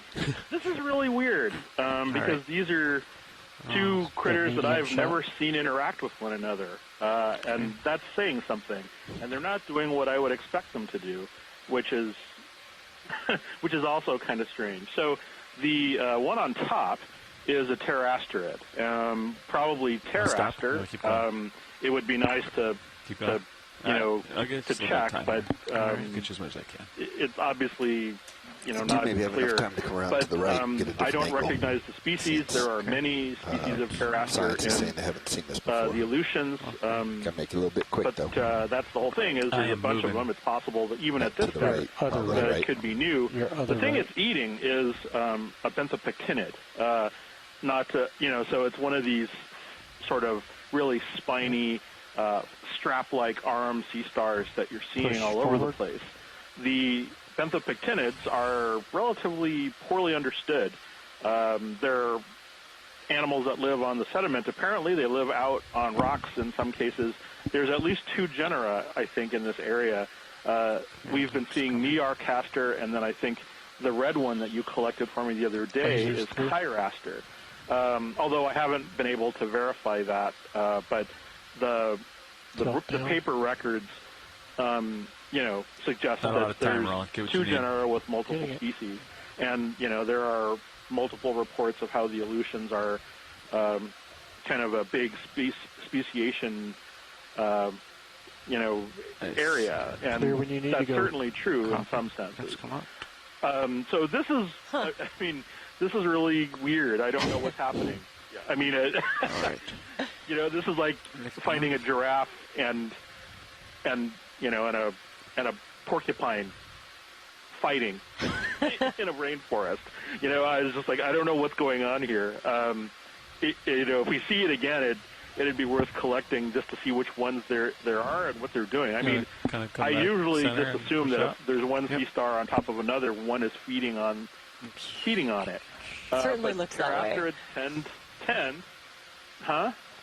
Oh, just saying. True. Yeah. I mean, you're right. I mean, they tend. I'm sorry. What were you saying? No, go ahead. Oh, I'm sorry. All I was going to say was they tend to feed on sponges, and then nobody knows what benthopectinids do other than them. So, but in theory, they are infaunal scavengers or other kinds. They feed on detritus, sediment, that sort of thing. But they're such an unusual morphology in benthopectinids. There we go. You know, it's unclear. I'll stay off the rotator what, now for now. For example, you can what stay in your all of window those again. spines are for. And based on all the sablefish, I had just figured that the benthopectinids need to be protected against predation by these fish. That's a popular notion about with a lot of sea stars is a lot of the features like spination and pedicelaria are all defensive. But, maybe there's just more going on with the sea star predation behavioral interactions. This has been said before that a lot of what is happening down here would be best served with the time-lapse camera because I would love to know what led up to that. That could be the starfish equivalent of, some Quentin Tarantino movie where some bizarre things were happening. We just happened to come upon two starfish doing something that, wouldn't normally be caught doing. So that's one for the books. I mean, if we see that again, I'd definitely there's a lot. This is one of the things, I've become very familiar with this fauna because I've seen them over and over in the collections. And, in fact, I was out with NOAA during their groundfish trawl surveys in the 90s. So, a lot of these critters are quite familiar to me. But the ecological interactions are probably the most valuable thing that we get out of all of this. And watching even some of these, like brittle stars, if all they're doing is lying there, that's more than I knew before. And those sea stars, I've seen them before. I probably could figure them out. But seeing them like wrapped up like that, that's gold. So I as if the news people come later and say scientists stumped by bizarre sea star interaction, there we are. Accurate. I am. I got a question for you while you're still on the phone. Yeah, sure. Was that lower one, was it a Brisingid? And do the Brisingids, are they carnivorous as far as other creatures? So that spiny sea star, the one that was on the bottom, the orange one, that's what's called a benthopectinid. If you see all of these 5-rayed kind of strap-like looking sea stars that we've been flying over, it was one of those. It was probably, so there's two kinds. There's the white ones, which I think are Nearcaster, and then there's the sort of red ones that we collected the other day that the NOAA Sea Stars chart identified as Chiraster, but I'd like to take a look at it just to make sure what it is and maybe if it's a separate or possibly even a new species. But see, like we're coming up over like some of these orange sea stars that are flush almost on the ground. This one, that's the same kind of thing we saw with those two sea stars back there. Just keep going. I really don't know why that one was below Pteraster, the slime star, because slime stars are usually predators on sponges. But like this orange one, that's this orange one that the video is currently focused on. Same kind of animal, I'm almost certain, as the one that we saw underneath that Pteraster that we just passed. And so are the spines defensive against other sea stars? There's one species called Nearcaster pedicelaris, and they have pedicelaria, which are spines that are, in this case, they're modified jaws that are all over the surface. And it's possible that if these orange ones are that species, maybe they use these kind of jaw-like structures on the surface to protect against predators, and maybe all the sea stars in this area show predatory habits. Solaster certainly does, but maybe these other sea stars like Pteraster, occasionally take a peck at whatever is looking good today. So, and maybe benthopectinids, are like sometimes I see breakfast cereal on television, and I'm like, oh, that sounds good. and then I go buy some. And maybe that's what's going on here, is maybe some of these sea stars just have wide dietary variability, or maybe that particular species is just predatory on other sea stars. It's unclear. But that's not something I've ever seen before. That was very interesting. I know that's kind of a cliche for scientists, but in this case, I've seen a lot of starfish eating stuff, right here, and I've never seen those two species interact before. That was really weird. Looks like we're seeing another. The white. Copy coral. white. Okay. Yeah, it looks like that's more Hyposteria, which is right there. over, and then other stuff. So, well, thank you for what I've been running around today. So I'm very glad that I was able to actually see that and call in. That was freaky. I don't know what to make of that. So maybe we'll get to see a brittle star catch something. Anyway, nothing jumping out yet. I'll let you guys go if you guys are. But thank you so much. Good luck with the rest of your seep dive and all of your tiny bubbles. And I'll be peeking in. So I appreciate your taking the time. All right. Thanks, Chris, for calling in. Thanks. I'm also really glad you caught that. We always appreciate your observations. So, like I said, that was weird. That was definitely I should go out and buy a lottery ticket or something. So, anyway, I'll talk to you guys later. Okay, take care. The DVL appears to continue its 0 or. Also got a nice close-up, just to note a really different or are you gathering kind of data? black coral, one that I'm we're not very familiar with, now. so we'll have to turn it off, keep an eye out for more of those. And if we don't see one, then give that reel a good review. That was something processing a little bit, right?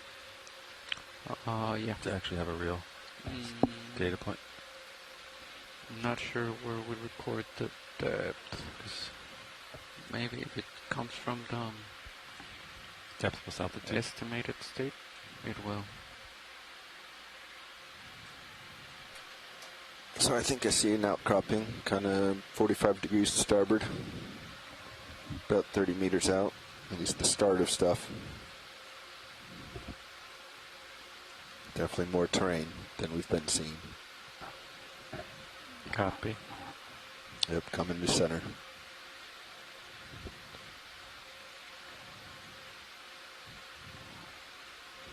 Or a depression. Yeah, depression surrounded by some rubblier stuff.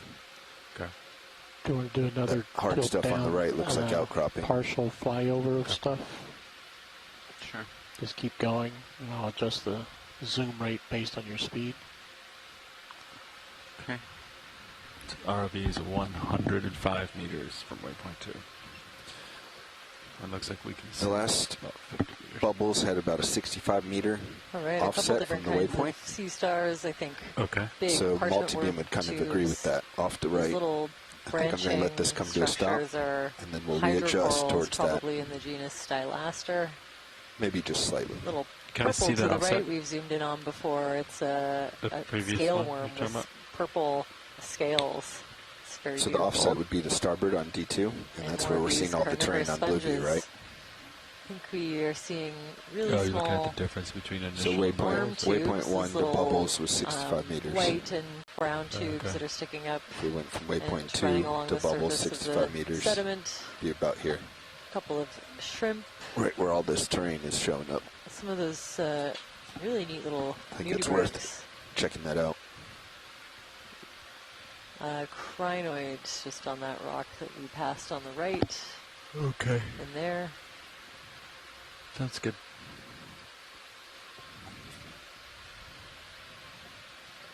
Go pull you a little wider. Tiny sea star. Really pretty big brittle stars.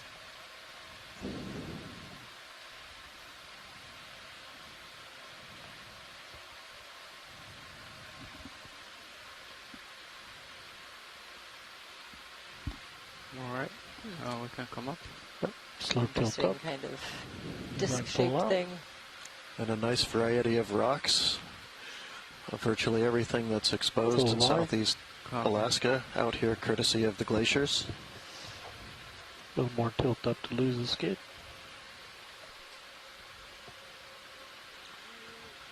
Good job on that flyover. Okay, the depression, it's about, what is that, like 18 meters out? Yep.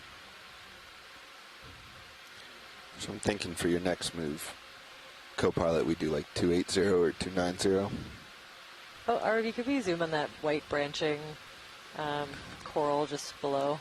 Go ahead and sit down close. Oh, yeah. Okay. Where your mouse is. Even a snap zoom is okay if we're still trying to cover ground. Go ahead, Bridge. Roger. A little closer.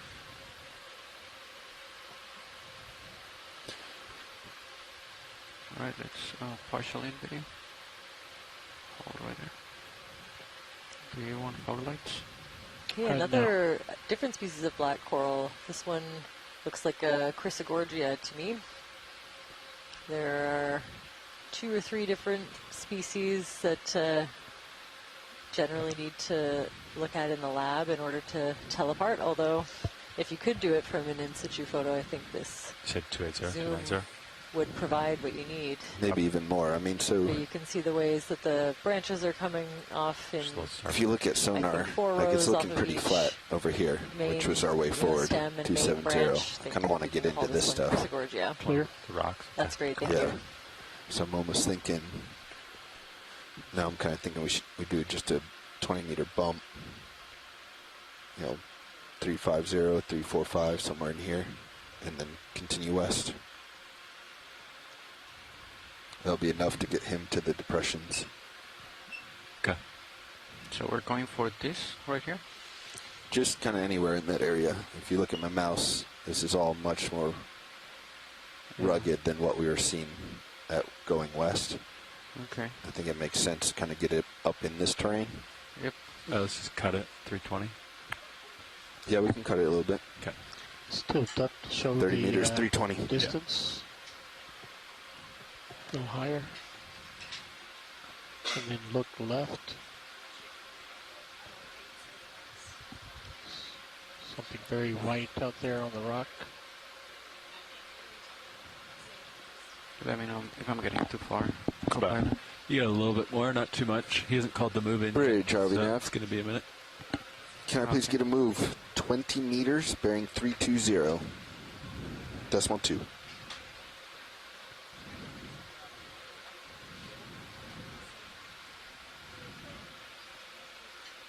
Good copy, thank you.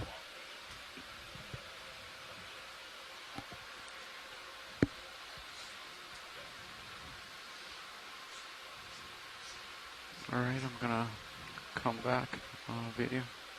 Okay.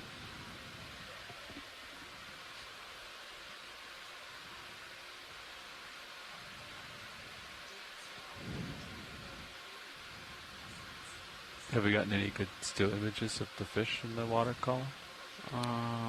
There's a lot of fish. I haven't paid attention to that. Got individuals, I don't know that we've got big school. Okay. It normally makes it for a cool shot. Yeah. If you get like a fish up in the water column. Rather than looking down on it. A little bit to the left, not too much. Snap on white. Hold on 1 second.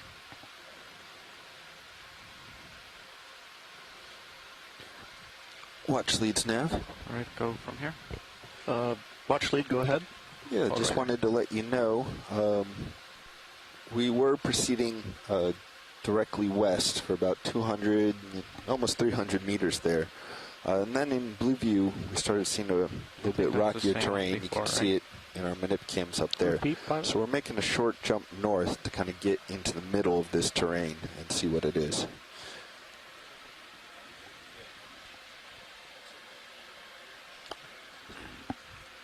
Yeah, exactly. We wanted to peer over this ridge that's just out of view and see if there was any outcropping. What was the bearing of that move? My heading, 320. 320, copy.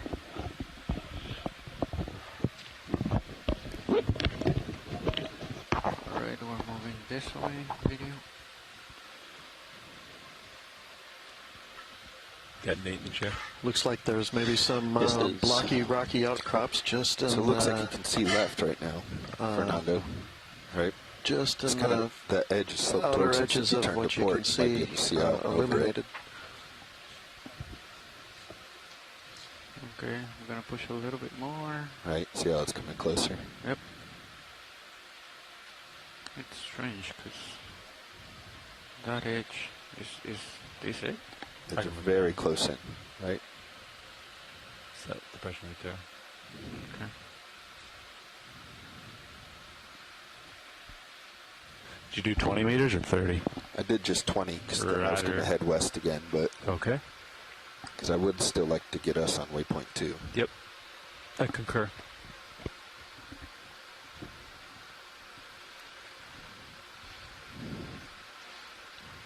Looks like perhaps just a little bit of a depression as we move a little bit upslope, but see some rocky outcrops that again look like the authigenic carbonates associated with these seeps, and like we saw at the previous location, we're making our way to a second plume and seep location that we mapped overnight. It's a little depression. I'm not sure if this comprises perhaps another blowout or expulsion feature like we saw. Our next move will probably be back behind us a little bit on this traverse. Get back to 270. Okay. To get us to waypoint 2. But D2 may want to cheat and try to stay in this ridge section, or this outcropping section. Copy.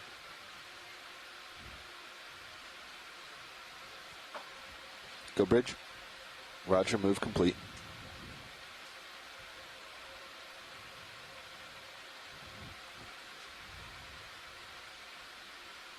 A lot of fish around you again.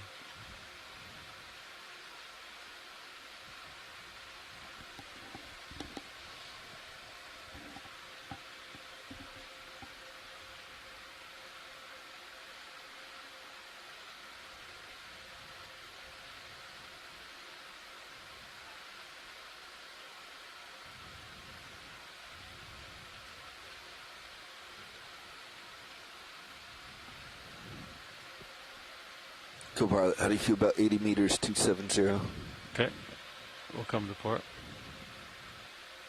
I'm going to turn port Fernando to our next move direction. Copy.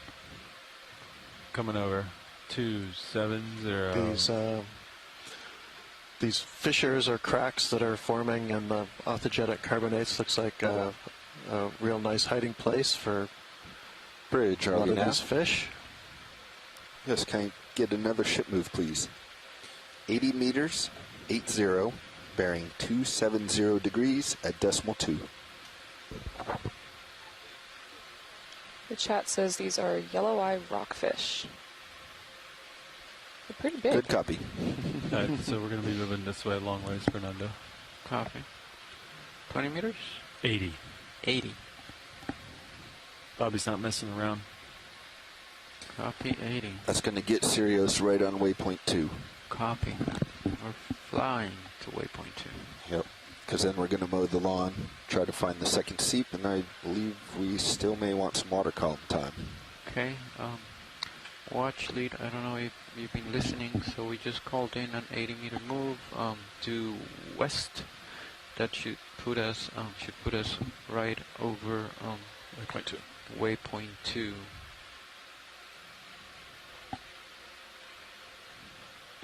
Oh, okay.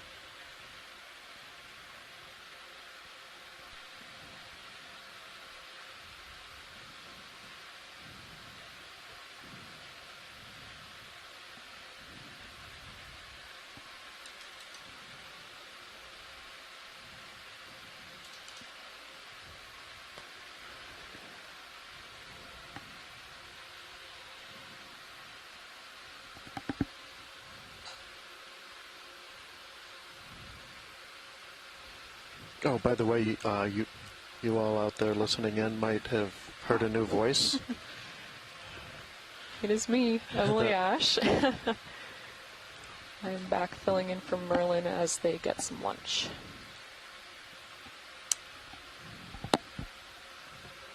All right, partial in. Jamie, how long do seeps like this last? Like, do they continue on forever and ever? Are they temporary? Partial in. Well, people have wondered that. I don't think we have a very good idea, but we get the sense from places like this where we see very thick accumulations of authigenic carbonate, and here we're looking at judging by the way this area stands up above the slope or the ridge top that we're on, we're looking at 10 or 20 meters or so of accumulation, and we've seen that in other places too, sometimes even more than that. So that tells us that, yeah, these must be coming back out, staying active for some time.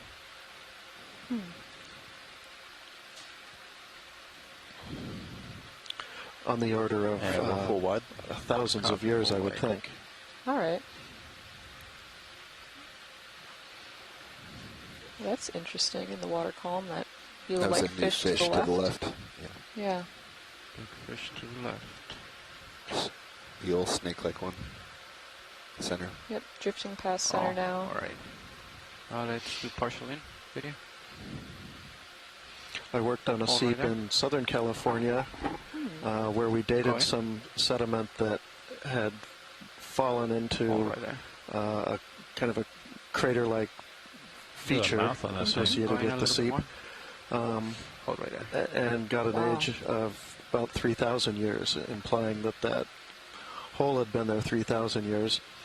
Interesting. It's a little bit tricky to that was by radiocarbon ages, and it's a little bit tricky to date, however, by radiocarbon, because there's so much carbon associated with the methane.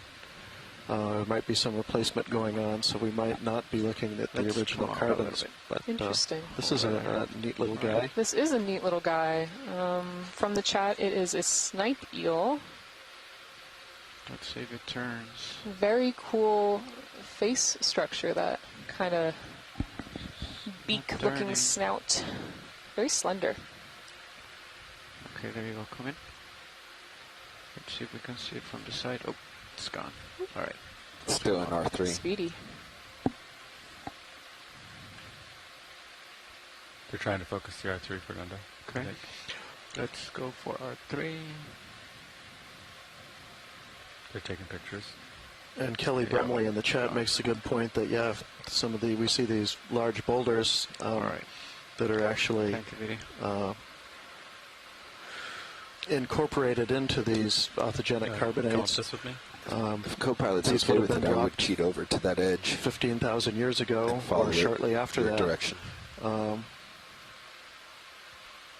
So that would put these carbonates at, in that range.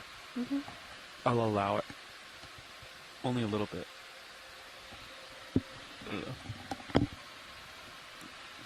They're pretty cool rocks. Sean put in the chat that snipe eels have a bird-like beak with curving tips, and they're covered in tiny hooked teeth, so they can snatch tasty shrimp out of the water. We've only done 30 of sounds terrifying 80. If I was a tiny shrimp. So 50 to go. I'm picturing it almost as like a Velcro. You can see up in your nip cams. If it was looked at really closely, the way they snag things. Interesting. And Carolyn Ruppel mentions, to the age issue, there have been authogenic carbonates with uranium thorium ages at sites that are in the range of thousands of years. Now that doesn't mean that the seep has been active that whole time, but interesting. But the carbonates at least formed that long ago. So we're about to hand off mid-move. So we know it goes at least that far, if not continuously. I think we can manage. Interesting. So what would be the accretion rate of those carbonates? I don't know if that's the right word to use.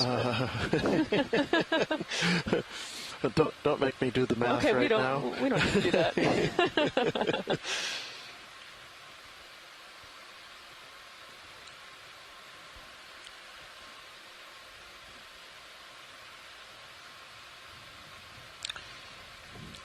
So we're starting to see, I think, these sponges which are of interest.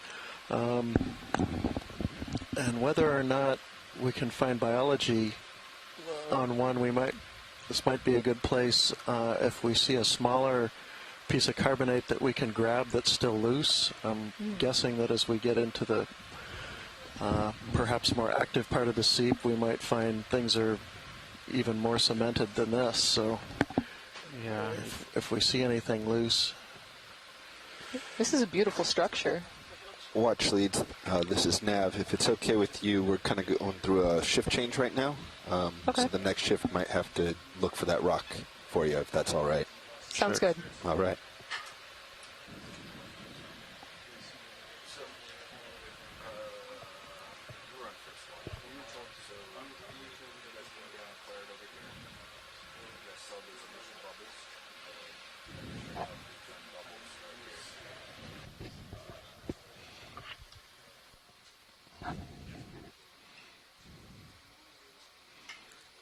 Carolyn notes the accretion rate issue is an area of active research and is actually dependent on a number of factors.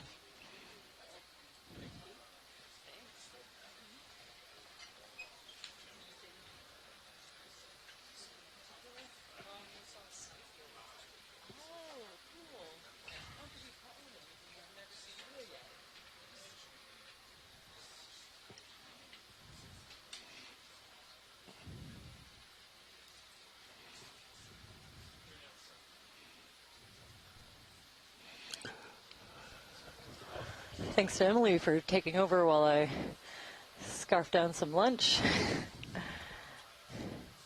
I see we've made it to the second area, at least these Right. formations again. Yeah, and I would say as soon as we see a piece of this that looks loose enough, whether or not it has What about that right there? a sponge on it, yeah, possibly so. ROV, could we zoom? Yeah, they're in the middle of pilot change right now. Okay.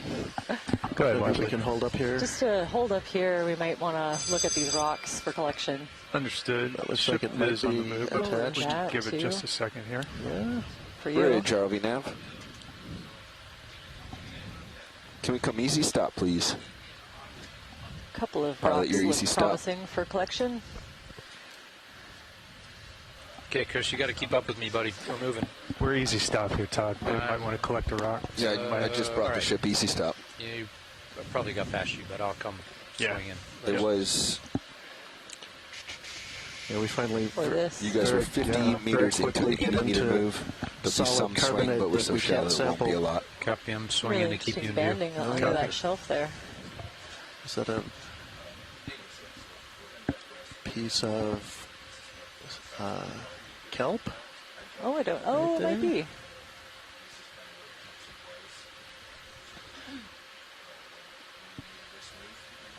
Well, it's definitely what that looks like. And a sea urchin nibbling on it, I think. A little... Looks like a carbonate vein. I was going to say a fissure, which it could be. But just to the lower left corner, sort of a linear feature, might be carbonate filling in a little fracture. All right, watch lead. I think we're... Do you guys want to take anything here, or you just want to take a quicker look? Or? Yeah, Can we look at this rock, I think, just under the front shelf there? and to the left? Yeah. Yeah, absolutely. See if it's the carbonate that Jamie's looking for. Okay. It's definitely I'll sponges sit down on it. here, and we'll see if we can get a closer look for you. Kelly thought she saw some bubbles behind us. Bubbles behind us. I missed them. Okay, we're still, according to the ahead, bathymetry, Rich. a little bit away from Thank you very waypoint much. 2. Yeah. But it might be in the ballpark. Ship is all stopped. Another really nice view of that stalked mushroom coral. Possibly heteropolypus.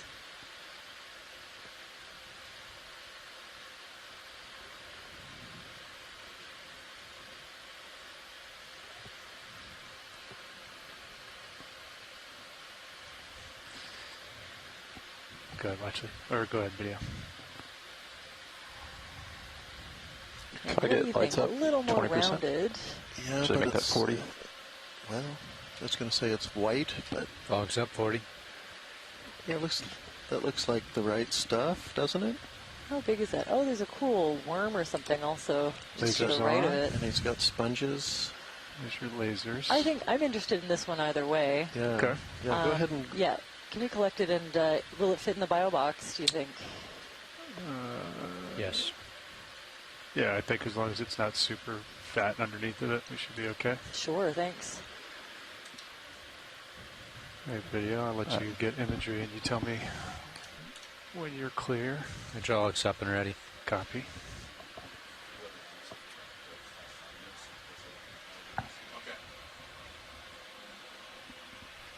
Oh yeah, a little gastropod hanging out on there. Video's An clear. Excellent addition to the biological collections. All right. What do we have open here? But it looked like maybe there's one little bit exposed that might look dark, so it might be a drop you might stone. get a better look at it when you get it out of here. Sure. Everything? Copy. So see what you think. If that's no good, maybe one of these down to our left might be a good one to grab. Yeah, I think for me, looking for the sponges, this is a really great one. Yeah, that's a great one. Center HD2. Yeah, but it might not get what you're looking for. Right Luckily, about there's there, lots center. of room. Perfect, thank you. Square. At some point. Oh, yes, good call. Glad one of us is remembering. Blocking my view. I think that might be the only way I can get in there. Yep. All right, grip 4-6. Look happy there. You come in partial there for me, video. Yeah, sounds good. Hold that, please. Okay. Yeah, all bio boxes and rock boxes wide open, pilot. Copy, thank you. All right, watch Lee, we're just going to try to pull this out of the crevice underneath here. Sure, thanks. I know this is a tricky spot. I can reposition Got that. good view on aux cam, shilling cam right now. Okay. Really good view on shilling cam. I'm going to put that up monitor right. Copy. I didn't have a great grip on that underneath the overhang there. There you go. Great view. Copy.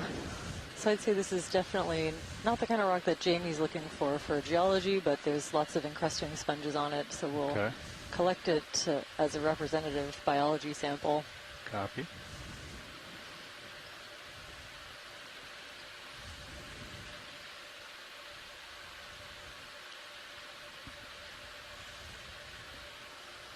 HD2 going up right. Copy.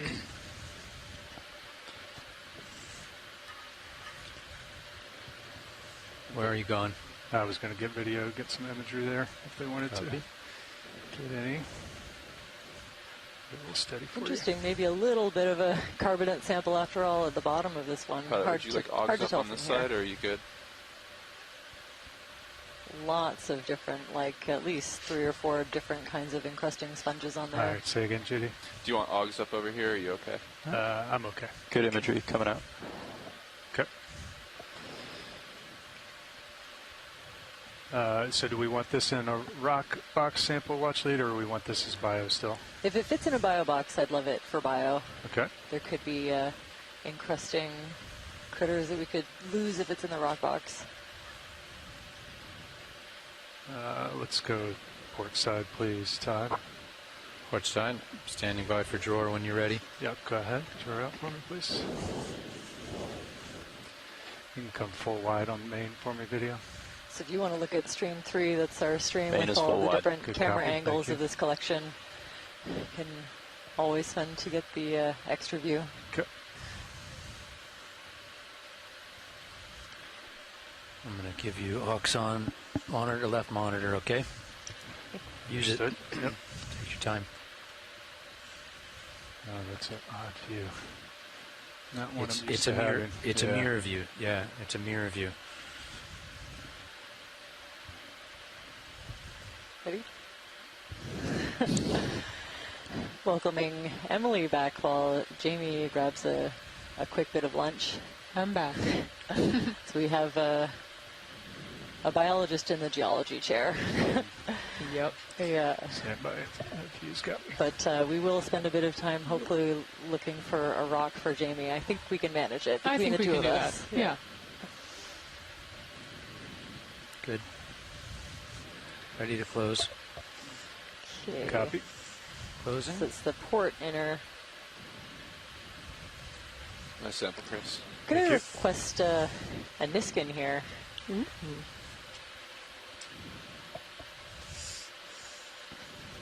Co-pilot, I'll let you call all stations. Yeah, do we have survey 2 on the mic?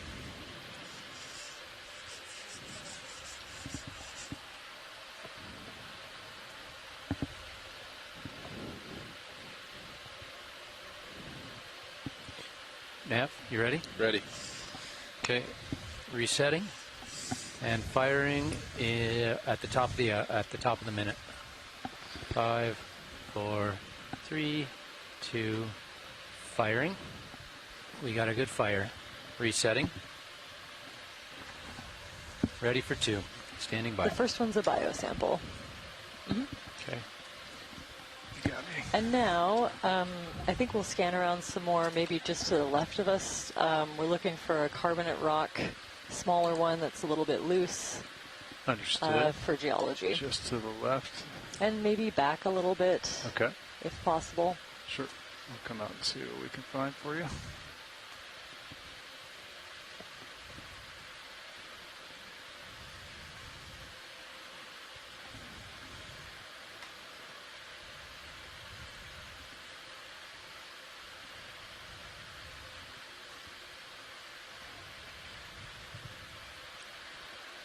So we just collected sample 2306-D14-01B in the port inboard biobox, and then 2306-D14-02W, Niskin bottle 1.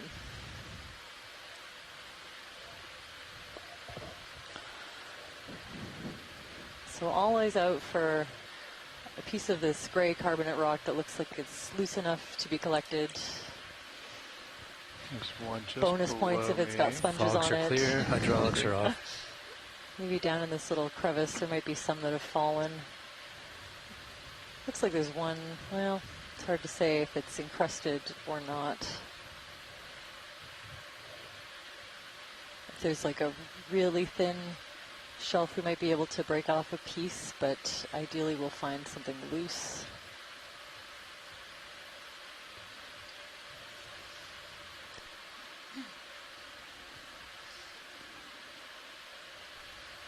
Maybe just over to the right. Does any of that look loose? Oh, maybe this right up in front. What do you think? I'll put lasers on. You can guide me. Where are you looking? Like this? Like, well, looks pretty attached. Co-pilot, oh. would you want to bring Oh, that is a skate egg. Up and Can we out? pause and zoom on the skate egg, please? Sure Good can. catch, Emily. Amazing. I was hoping we'd find, we saw a little skate when we landed, but we were still I'm thinking after they setting up. finish their sample, we pick way up 10 lower. to 20 meters off bottom. Lower? Yeah, and we it's actually in the look up foreground. Let's Yeah, I find think it you'll have that to way. zoom back I've got out. some ideas based on what Bobby passed down. Down right there to the lower left. Yep. Give me 1 second. So it looks like an older one, maybe a spent egg casing. Definitely keeping an eye out for these. We saw a skate, right when we first landed, but that we didn't get a chance to follow. But sometimes we documented in another study site off of BC, a skate nursery that was associated with a bit of hydrothermal venting. Coming in. You're kind of, no, back out again. You're kind of on it. Back it's out, way there in you the go. foreground. Might be on top of it now. Underneath of me? Yeah. Okay, you drive me with lasers. I'm not visually picking it up here. That's okay. As soon as I see it, I'll let you know. Okay.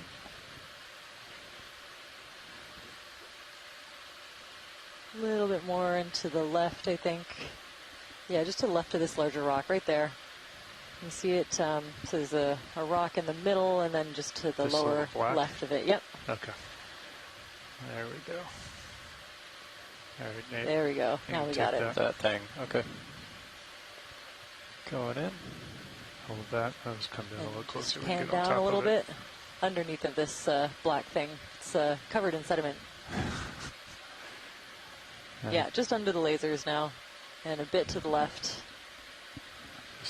I just do not see it. Left, Just under. Keep on moving down. You'll see it. Just your start lasers going in are there, almost you'll on see it. About 10 centimeters under your lasers. Now a little more. That's all It's the way down. I need to back up. Down a little more. Like a little rectangle. Yeah, And right there. it is. Oh, That's it. My goodness. Thank you. Okay. Stand by video. I need just like a really long pointer stick. I'm sure everyone would love that. I was looking for an egg shape something. Yeah. And that was definitely not it. Different kind of egg casing. Yep. We used to call these mermaid's purses. Exactly. So it's pretty well sedimented. It looks like it's been inactive for a little while. I think I see some really small pycnogonids on it. But we might be able to tell from the overall shape and the little features that you can see maybe what species this might have been. That's wonderful, thanks. Can continue our rock hunt. All that effort, yeah. I did just not see it. Sorry about that much. That one's too rounded, I think. Okay. So maybe, you want a carbonate rock. I'm just wondering if we can snap off a piece scan somewhere. around a little bit more. Are we looking for something like that broke off of a ledge? Yeah, like I think that's still attached. I was always told that that was a no-no. But if it's really delicate, right, then maybe touch it with your toe. I was kind of hoping there'd be something in that you can use your 9,000 pounds to break off a piece. If you're not sure too, our carbonate rock. What's the word? Are any of these a little bit loose? I guess they're pretty big down at the bottom of the screen. Try this on the right. Stand by one, watch this. Yeah, down at the bottom still the really, kind of complex looking rocks. I know these ones are all pretty huge though. Almost jagged looking. Yeah. Can we stand by one, watch nudge this stuff and see if any of it's loose? Ooh. That whole thing is. That whole thing is loose. It's a little big. Just a bit. Yep. Wow. I'd be happy to get that rock though. Look at all the stuff on it. A lot of rock scraping. Yes. Yeah. All right, we'll keep exploring for a better specimen here. Sure, sounds good.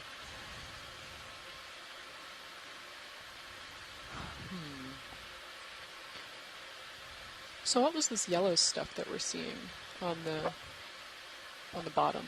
Yeah, some of that is encrusting sponge. When we look up close, you can see little channels and spikes that are kind of running through it. What's our heading here? Where you're looking, Todd? 3, 4, 5? Some of it could be bacterial mat. We're going up to, I think all the really bright yellow stuff we've zoomed in on so far has been sponge. Gotcha. Yeah, and I think we got one on the rock that I collected. Wow, look at this structure. It's just huge. Very impressive. I don't hear you at all. And then also thinking about how this is just kind of like the tip of the iceberg. No worries. And most of this feature Bobby is suspects below that what if we we can don't see. find anything at this waypoint right here, waypoint 2, there may be a little bit of an offset, 65 meters or so to the northwest, similar to waypoint 1. That's where they found the bubbles. Okay. That's the suspicion. Copy. Wow. And if we don't find anything there, we're along this entire outcrop here that runs from southwest to northeast. And we can kind of scan that and potentially even go up to this initial seep point. I think it would take just a few minutes to come off the bottom 10 or 20 meters.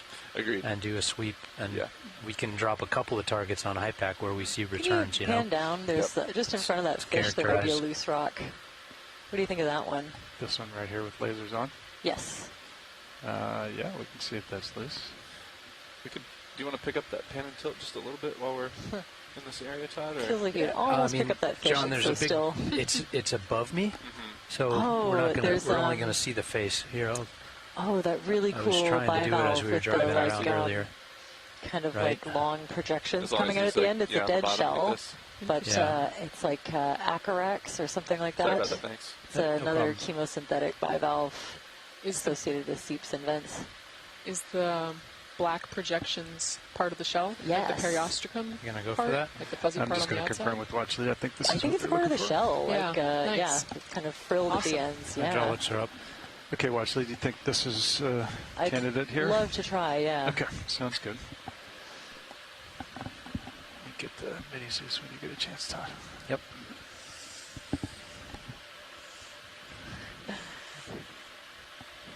All right, I'm coming live. I'll come down and give it a nudge here. Okay, so Jamie's swapping back in. Thanks a lot, Emily, for your help. This is the best candidate that I found so far. See if it's loose. There we go. Beautiful. Okay. Yes. Let's do port side. Squaring up your HD2. Yeah, let's go ahead and get the rock pockets open if you want to wing in. Okay, you want to wing in? Sure.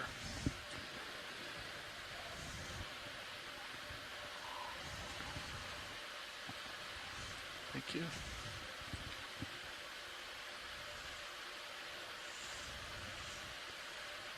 Tilting back up. Copy. Tilting. There we go. Centered.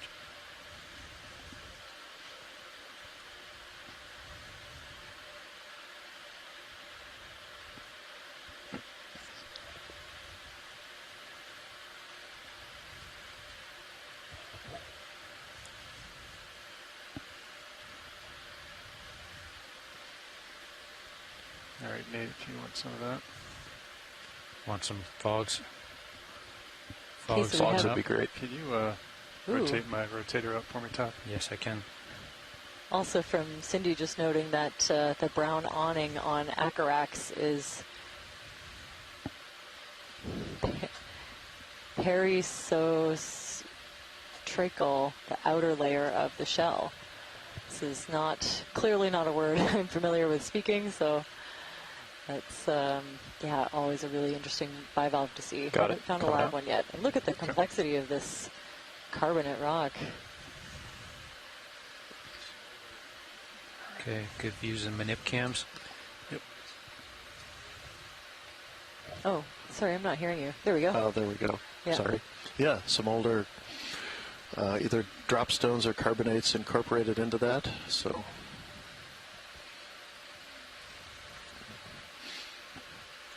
But it's the carbonate chemistry we're looking for. Hey, Chris, when you come up like that, be careful that you don't hit the mini Zeus. Copy. That was you tickled it earlier. So. Oh, I did. Yep. I did not see port that. side. Okay. All right, we're clear. I'm gonna swing the mini Zeus right. Stowage. Copy. When did I catch it earlier, Todd? It was when you were coming out of the bio box. Okay, thank you. I did not see that at all. Yep. So that's sample ID 2306. I think we're all clear, right? -D14-03G. Thank you for that. To go into the port. And port side. Rock box. There we go. Just going to take a look at the shilling. Okay, thanks to Emily and the folks in the science chat. Periostrum extensions of the Acarax shell. And I've seen quite a few of them now, none tuck living. That in just a little bit more than it was. I don't think that I seem to see lots of dead shells in the kind of periphery of these active sites, so wondering if they don't last very long after the methane stops flowing from the area that they're growing in. All right, you guys drive me. Where are we going? Well, if they're happy with samples at the minute, I think we could learn a lot by just bouncing off the bottom. Okay. I'll lead you follow, keep a steady delta. Yep. And then how far up? I think the higher the better. Okay. We were at over 40 when we got it last time. Let's say get you 20 meters up off the bottom. Okay. Nice, kind of thin do it pretty bedded, quick. We don't need to. Banding look to So these I'm going to start real slow as you start up, from and what then I just follow me. usually think of. Maybe Delta 15. Yep, Delta 15. I'm coming yeah, up. definitely some really distinct layers. Coming up faster. Could be 50% up. Okay. Also like a big layer of material settling on the top, but then yeah, very, very different. Wow. So watch that. We're just coming up here to do a pan and tilt for bubbles. Sounds good. Sounds good. Yes. But this is video. You guys may also want to look at the EK60 because it is showing stuff that we can't see on our sonars. Todd, what are those break? Yep, that's exactly what we're looking for. Let's just come up a few more meters. Copy. And we'll look out. We might get so some we're more resuming our bubbles in bubble the distance. hunting. Everyone is keeping their eyes peeled on every, sensor that we have that can detect them. We'll get a little bit of height in the water column and see if we can move towards. I think this is good, guys. Why don't you lock in auto depth, and I'll just keep a comfortable delta. Auto depth's locked. Watch leads. This is a broadcast I'm going to place a little tentative marker here about 20 meters out. Yeah. You want to just go towards it? So I'm going to paint up and down a little bit, right? Okay. And that I should pick up bottom returns as I tilt down. That is a loud target there. Oh my goodness. I'm going to rotate just to center. Yeah, and I would bring range into like 30. Check out stream number 3. Just to characterize this particular one. Roll the sonar readings up. Do you want me to do that, or do you want to do it? As we hunt around just above this carbonate rock feature for bubbles. So there's try to find where it's actively there's a 30-meter range. Okay. I'm going to tilt up beyond. Yeah, holy moly! Look at it. Yeah, you can actually see it kind of pluming off with the current. Oh wow! Look at that. And I wonder if that's what we're looking at there. And so sure looks like it. Chris, just give it a little swing left and right in auto head, just to like. Yep. And you'll So clearly that's tracking with the vehicle, not with. So it looks like we see some off just a little over 10 meters from this spot. So. Move this off here. Yeah, no worries. So. I think it'd be smart while we're here to face cardinal directions. Yep. Pilots, are you guys okay to make the blue view full screen for a bit for recording on the servers? Are you okay with that, Chris? Yeah, you're clear there. If we come down there, you're going to want that. John, you want to take it? Because I'm trying. I think we're fighting each other. Yeah, I've lost mouse control. Yeah. I was trying to clean this up. You go ahead. Let me just finish this. Stand by video. You're drifting away from me. Come on back. Chris. Say again. You're drifting away from me. Come on back.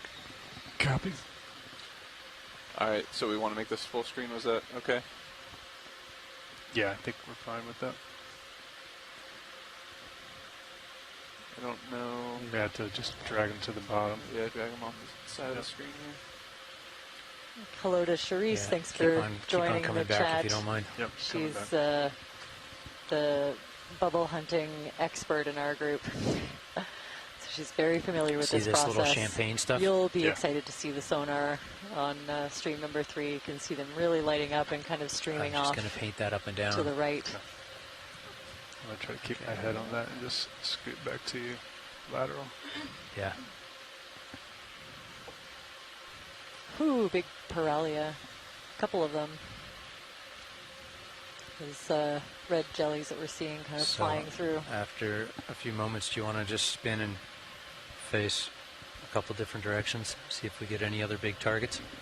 Yeah, I'm setting it up there so we can rotate around. You look good. I'm going to come up just a few meters. Okay. So we know that one is at 255. Yeah. John, do you have that? I've got a target right here. Super. Okay. All right. Just north of the original waypoint 2. All right, I'm just going to start coming over to starboard. Copy. You want to pan it up and down, paint it while I'm coming? Yeah, I'll wait till you lock in. Yep. Should we push back out to like 40 or 50 on the blue view? Looks like another one coming into view here. Yeah.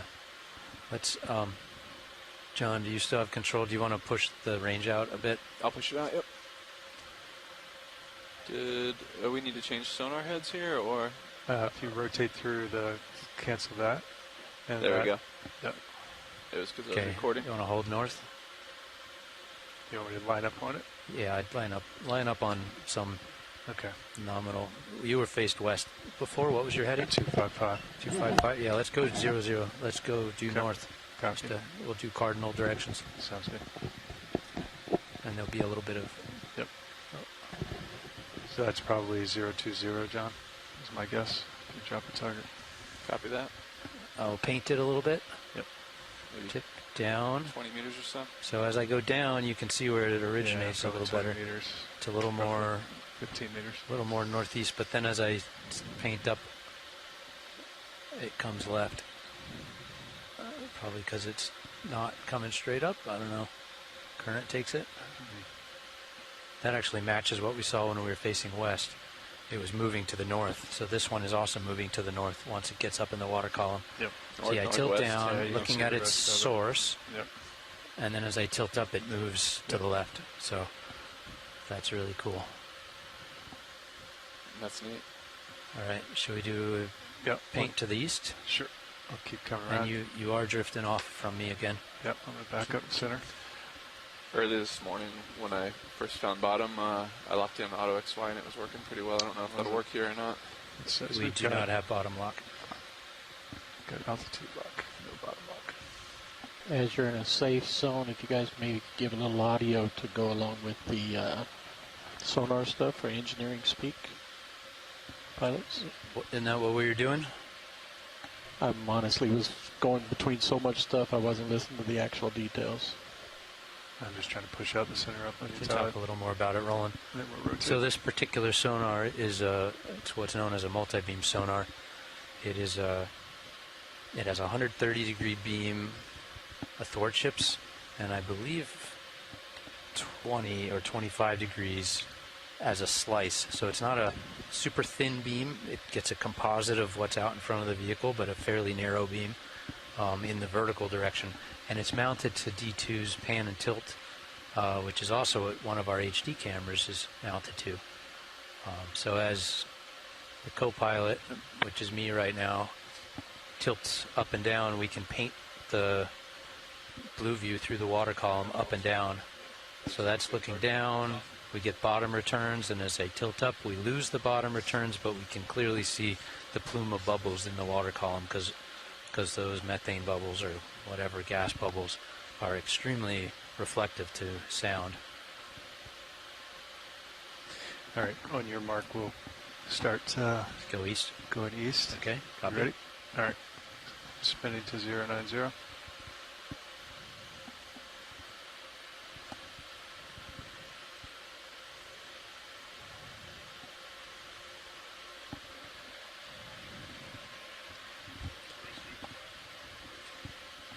So we've done a sweep, we've done a scan to the west, to the north. We've identified two good sources of the bubbles. Now we're going to face east, do it again, all right, and south, and then we'll come back around and go investigate those two big targets. That's 090 there. Okay, it's tilting down, and of course this is a cross slope, so we're not seeing any major sources of bubbles in this direction. Nothing to speak of. Okay, should we go south? Yep. And then we'll come back around? Yep. I'm ready when you are. All right, come in starboard to south. Look like you're holding position nicely. Yeah, just keep it tickled center. Now in this view, Sirius might actually corrupt the... Sirius and the tether might corrupt the view, but we'll see. So tilting down as you center up on due south, and we can see the bottom. Bottom returns are nice and clear. All right, that's 180. Okay, and tilting up with the sonar, and we're not really. I don't really see anything, guys. Do you? Nope. Yep. No. If I tilt up enough, let's see if we see Sirius. Would you like me to range out at all, or is this okay? I don't know when it would dissipate. That's Sirius there, right there. Okay. You can see it just barely. It's kind of hidden underneath of the edge of the foam, but okay. Well, I think we've got two awesome targets. Yep, I would agree. Okay. We can do the one further east first. Line up on that one, or the first one we found was 255. The second one was 020-ish. We'll let Nav get us. It seems like the one to our west is closer, but okay. Do you want it? You gotta. Yep. Unwind. Yep, I'm good. When you're good. I'm coming all the way back around. All right. Tether looks good. I'm gonna tilt you down to reacquire bottom. Copy.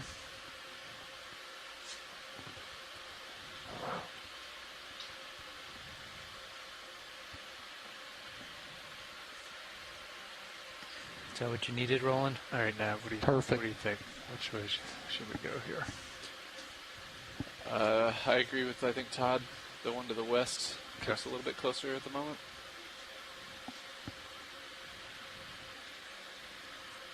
But pilot has final say. Well, this is about where we were when we started looking. So we can come back down and reacquire bottom here. I'm ready to go down when you are. We got a healthy delta. Yeah, so let me center up on you again here. Okay. Come back just a hair. I'm gonna face west, so you probably want to just, while we're in this happy spot, push that way. Yeah, sounds good. I'm spinning left. Okay, slowly. I'm just gonna keep centering up on you. Spinning left slow. Okay.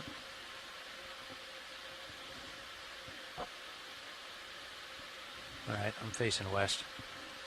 All right, let me just come over just a hair. Okay, ready down when you are. All right, we'll come on down, easy. Easy down.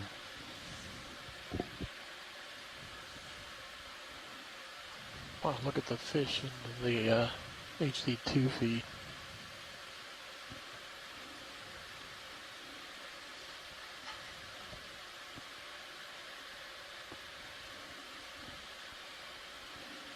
I bet you that is right up the top of this mound. Okay. What do you guys think? That would align with where we dropped the target. Ooh, you can see, was that a fish or bubbles? I didn't see it. No, I think that was a fish. No, it does look like a bubble stream right there. Bottom right corner of the screen there. See it? Coming into view. Oh, yeah, sure does. Oh, yeah. Good laser. Does that line up on our target, or is there Pretty more close. to come? Pretty close, but I'd say we can check that one out first and then keep ascending the ridge. All right, Copy. Keep it coming down easy. That is the correct direction. Center screen, top. Yep. I'm just there it is. Get bottom first here. Oh, yeah, okay. Right. Wow. Yeah. Good catch. Nice job, John. Teamwork. We've got bubbles. Okay. Look at that. Here. And be aware, the scientists were hoping to be able to put the temp probe inside of one of these. Yeah, it's not a great spot. It's down a little crevice, so we'll see. See what we can do.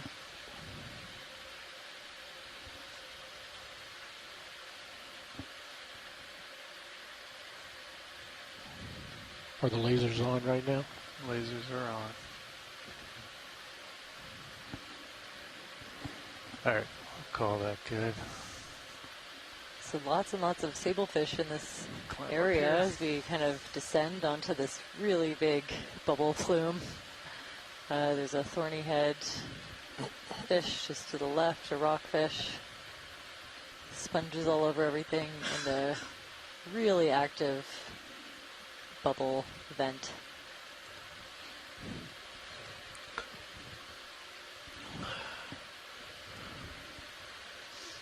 I'll stop on the winch. Got you described as a gusher by my colleague Jane Ritterbush. Port side. Yeah, you might want to just come up a little bit, Chris, and look down at this. Where's the? Yeah, you want. I mean, I think we're fine. Well, I want to keep an eye on the light bars. I'm just gonna. Lots of these mushroom corals around it. Quite an active vent. Definitely never noticed an abundance of mushroom corals. In between it, but this might be a better shot. Of the other features that I've studied, so it's very cool to see. I think there's a nudibranch, more thorny heads.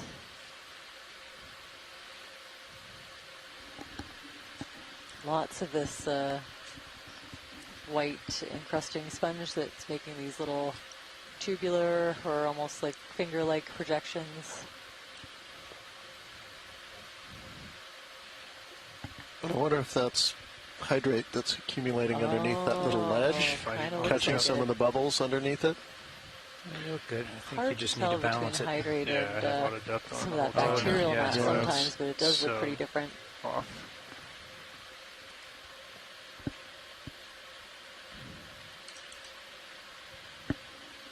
Let's bring the fog lights up to 50%.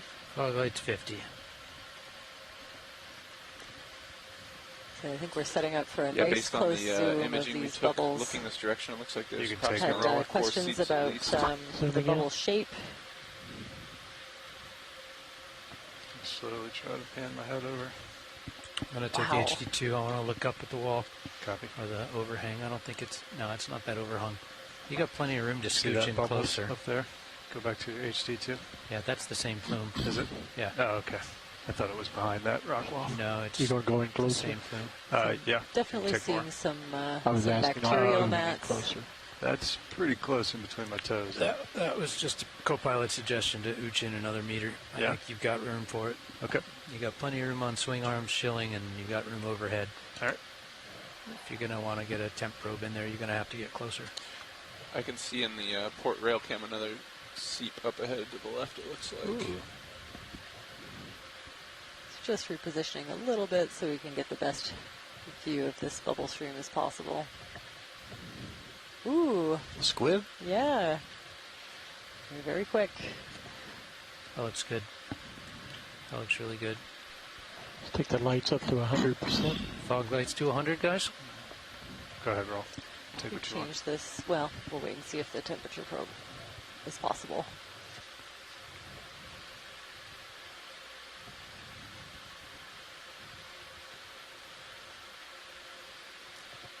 Wow. Gravy and hogs. Well, possibly we're looking at some hydrate down in there. It's hard to tell. Over to the left. Hydrate, I'm going to increase the shutter and gain. For me, anyway. Yeah, that's also a good, for me. Good spot. That is really pouring and out. Todd, this Very was active. the original blue view image we took. Looks like there's up to 4 seeps in this direction. Wow. That's the original? That's oh, what wow. we took looking this direction, yes. So maybe those two, this is the first one, and then the one you see in Port Rail is the next one, and then... No, those other two might be lots of those little reflections, gastropods around. right? Because they seem like they're long, identical. White strands or filamentous bacteria. I can come down a little bit further, I think, if you want it. Yeah, let's start with a little bit down. So just so you know, I've got 18 dB gain and 1/2000th of a feeding appendages shutter. of tube I'll worms. just hold that nice and steady for you. Wow, I don't know how you'd measure these. They're just blasting out. Yeah. Now I'm going to pull out, if you could just keep the bubbles at the bottom of the screen. Bottom of the screen. It looks like it's on fast forward. I want to keep the bottom black in the screen. Copy.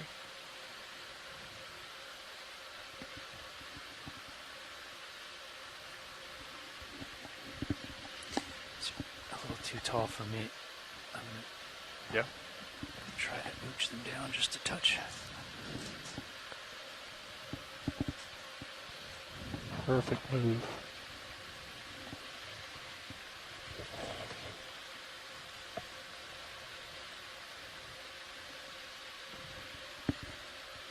Okay, I'm going to push past the skids. We'll just hold this shot for about 30 seconds. Copy.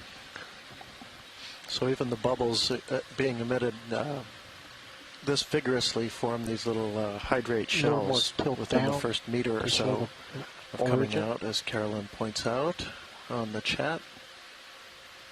That's good. I can clear the lasers. So you can see them start to, I guess, spread out and we're start actually to tumble. getting the lasers intentionally for science. Okay. They're trying to determine the flow rate. Understood.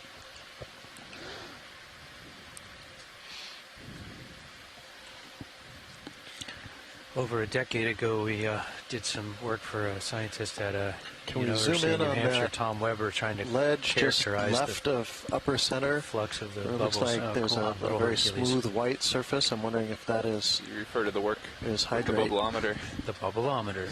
That's right. With the blue lights. Absolutely.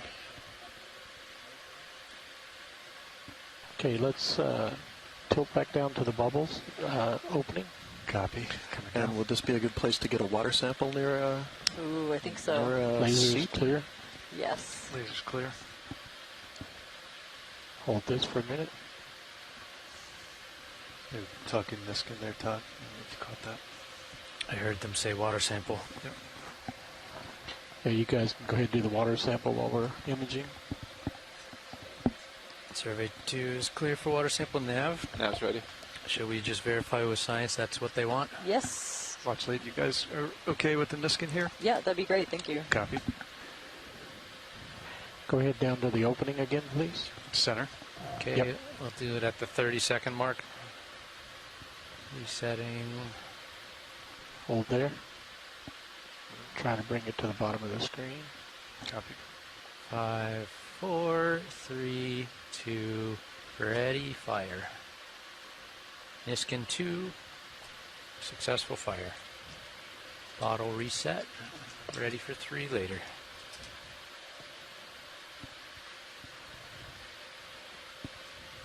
Scaring hydraulics. Copy.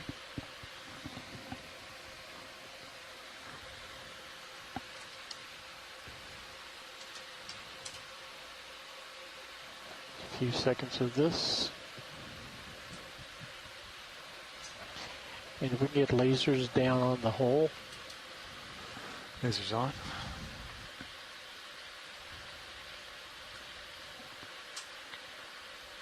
That's as far as I can tilt down. Copy.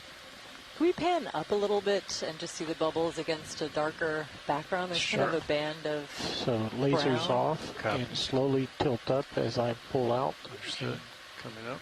And you try to match the bubble speed.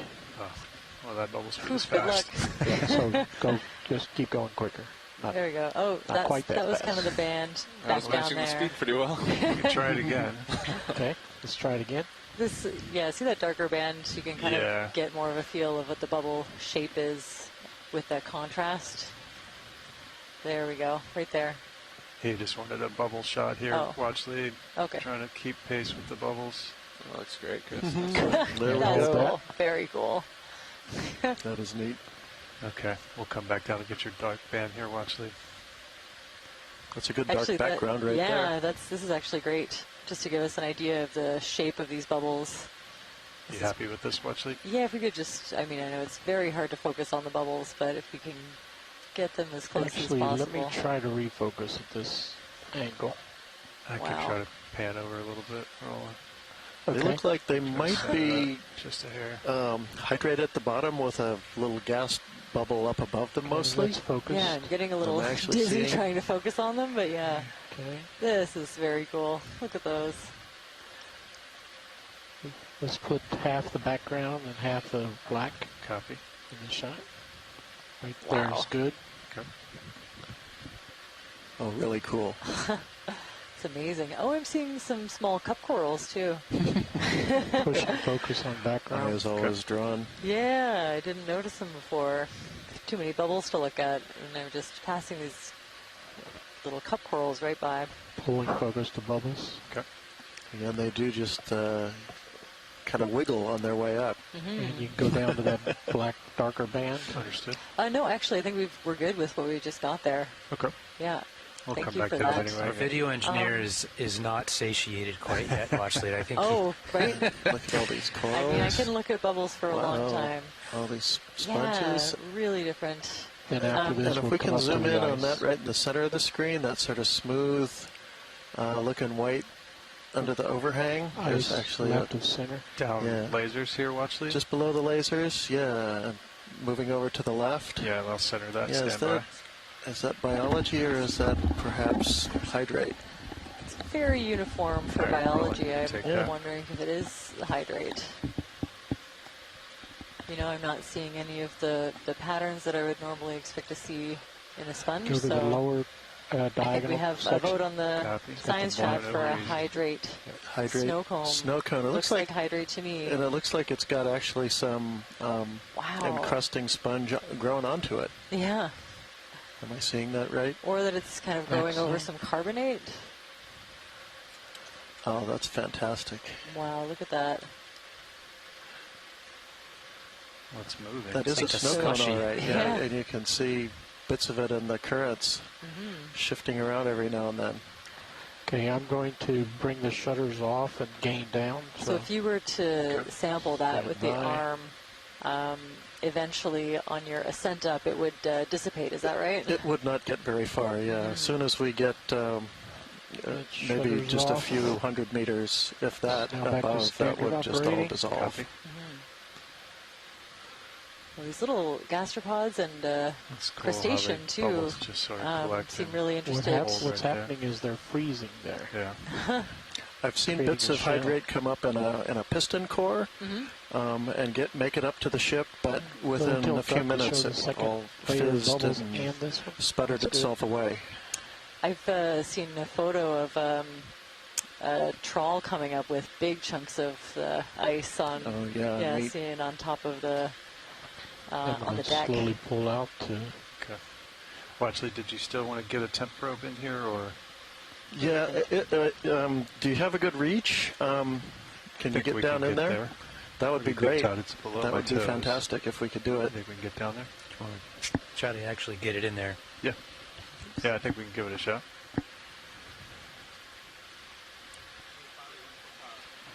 Go. Listening to Science Chat is really enjoying the porous structure of this hydrate. And yeah, very cool to see all of these sponges loving this high flux area. And I don't know if that's been described before. Would certainly be worth a sample. If we have time, I'd like to try a suction sample after this. Keep an eye on the cable. Copy. You ready for hydraulics? Yeah, I'll let video. Oh, here we go from Sean. In New Zealand, several species of demosponges in the family Chalinidae and Suborhidae are found at many of the cold seep sites where they form extensive encrusting to digitate mats, which sounds a lot like what we're seeing here. The species in New Zealand are endemic to vent and seep habitats, so we may be seeing something new. Well, it's in one bubble stream. An excellent reason to do some sampling. Workshop, can you clarify?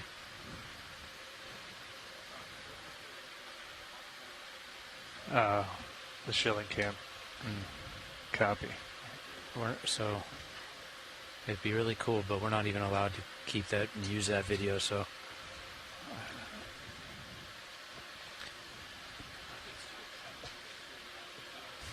Thank you, Bobby.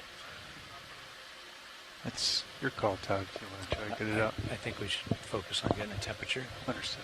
And if I'm able to do that, then I will. But let's get you going on the temp probe.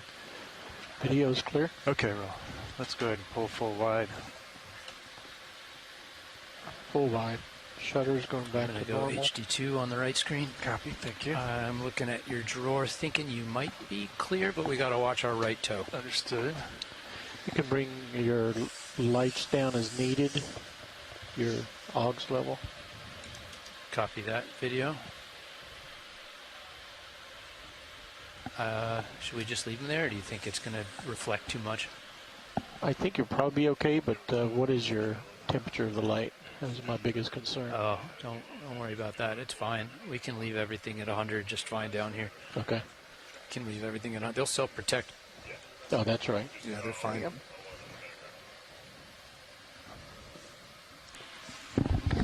All right, co-pilot. I'm going to get the arm live here, John. Coming out. Keep an extra eye. So just like with the last bubble vent that we saw, we're going to try to get a temperature reading on this one. When you're ready, I'm going to center up HD2 first. Our temperature probe and getting it as close to the source of these bubbles as possible. I think that's a good range from drawer to vent. Hole. I think it's a nice distance for the cable. You'll have enough room to arc it in, but not so far that you're going to run out of reach. That's my thinking. Okay. So I'm ready when you are. You probably need to tilt down on your HD a little bit. Just try to get my arm where I want it here. Okay. Okay. I'm going to draw out slow. Yep. Nice and easy.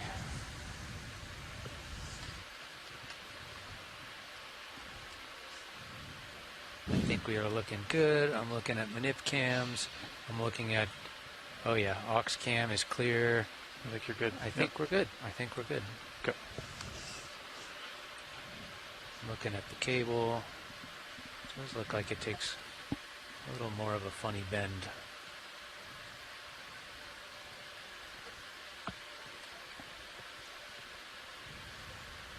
Great. Okay. Try to come out nice and straight here. I'm going to start drawing in. Okay. Yep, you got it. And I'm going to tilt up on your HD2 a bit. Okay. And I think I'm going to at least drive the aux cam enough for you to see better. How's that? Yep. I'm happy with that.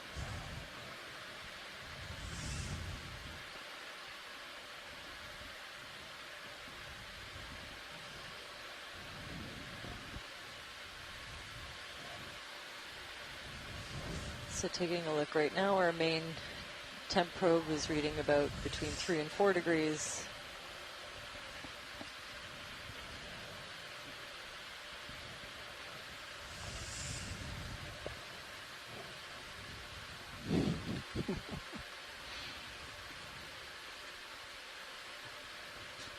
You come in partial there for me, Roland. Main camera? Yep. Can you get it more I'm trying. down in the vent, or is it more, I guess the fact that there's a well, flange. if I come this way, then I so shorten up. If you come up and wrist left, you'll get a downward angle on the tip, and then you can just slide it in there, right? See if Do you have the room for that? Previous you might not pilots have were the reach for that. keeping an eye on the yellow tape. Yeah. For length. Not too much rolling. If you check out stream number 3, you can see I think a lot that's of very excellent angles there. of this temperature reading process. I can't quite see where I'm at. I would hold that. I think you're good. You know, still hovering it around between 3 and 4. You get a zoom on the mini, center it, see if I'm in the hole. Zooming in on HD2. Copilot, center up HD2. Stand by. I've got my shilling going on. Okay.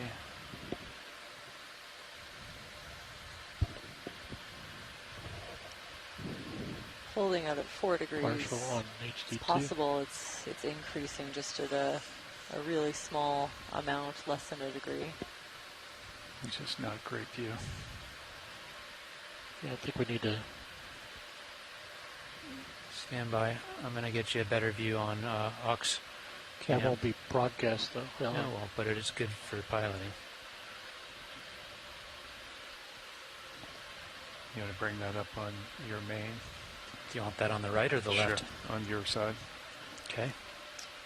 No, nothing coming in on this Yeah, edge. you're in it. Maybe drop, maybe a little. Just a hair. Yeah, you got to get it down more. All right, so that move is what for me? We've done some of these on, Is you that know, multiple hundreds of degrees thermal vents. What's and if this you're one? a couple inches off, you're in cold water. So what's that move to get my wrist coming back towards me? Wrist left. Wrist left. Wrist yaw left. And it'll... Yep, you got it. Just like that. And I don't know if you've got any more swing on the shoulder, swing right on the shoulder. That's about as deep as I can get it, I think, right okay. there. I think you're good. I think so you're in the flow. Steady it around, between 3 and 4. Wrong way. I mean, I can scooch closer. I think that's... But I think you look pretty good. It's pretty below me. I don't know if Workshop's looking at the shilling cam right now.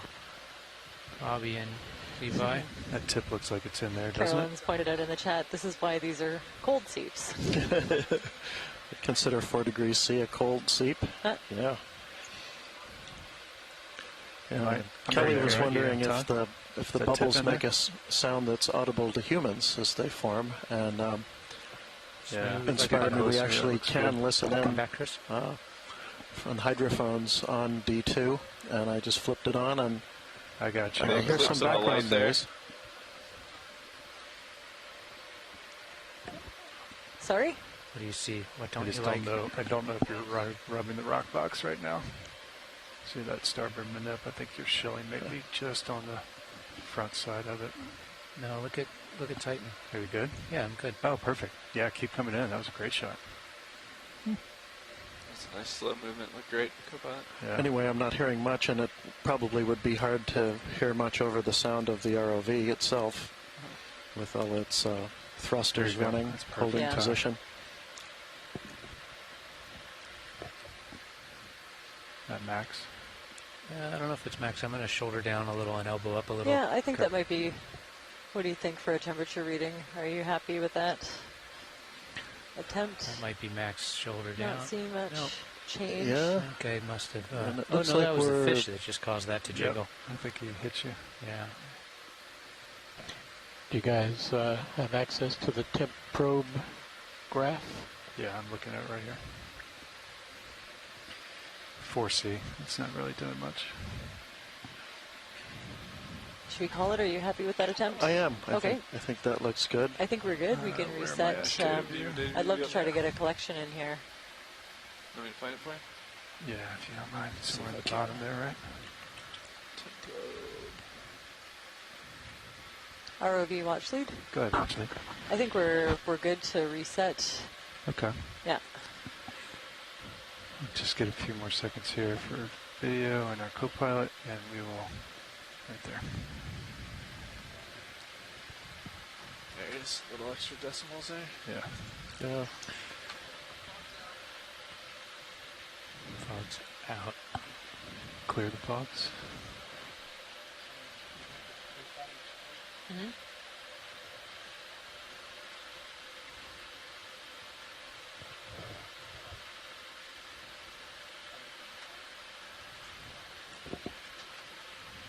So what was the call on the swing arms workshop? What do you think? Bring the port side lower in, or were you talking about uppers? I can't bring them in. I don't know if I can bring them in.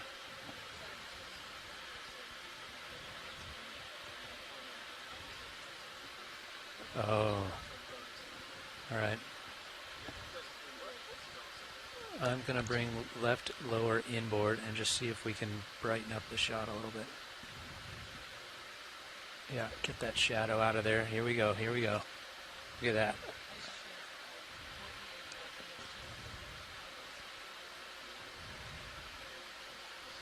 I think you might have room on the brow, Todd, if you wanted to bring those in. Let me check real quick.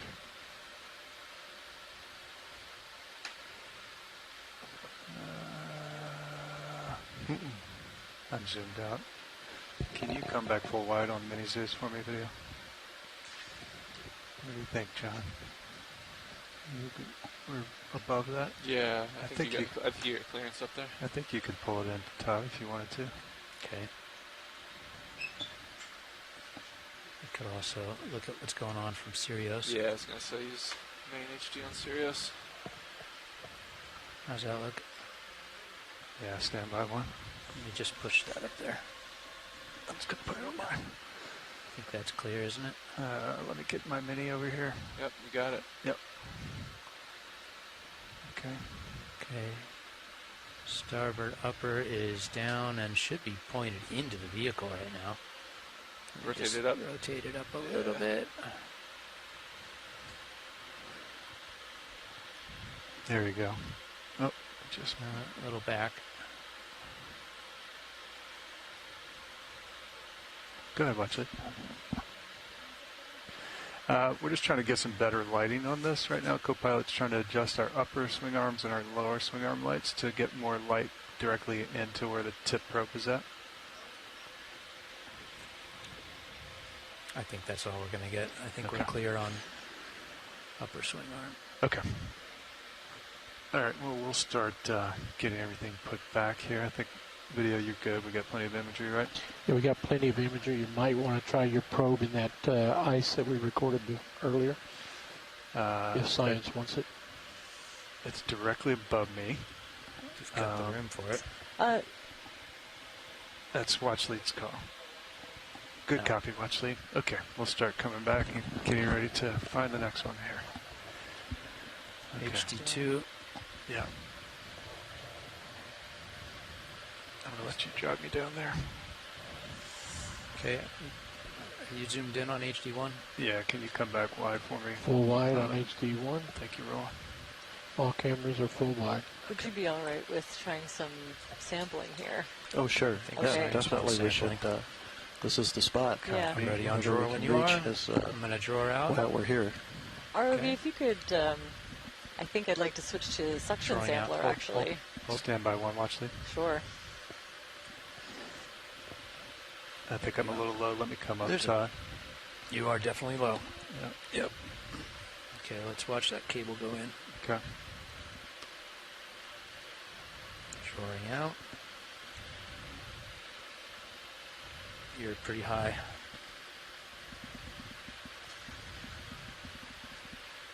Coming out, coming out, coming out.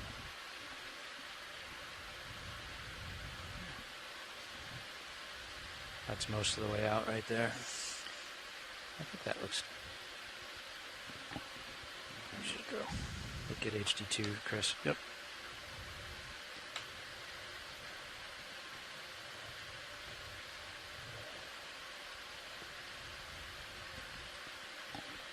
Hey, Roland, can you check focus on HD2, please? Nice job. I'm going to push Borchar out a little bump, and then, there we yep, go. There we go. Perfect. Thank you, Todd. Okay, you ready for a hose? Yeah, sorry, I didn't catch what are we doing here? They want suction. Okay, we want suction. Suction of what? I'm hoping, maybe we can zoom in for a second just to pick a target. I'm hoping for some of this white branching sponge.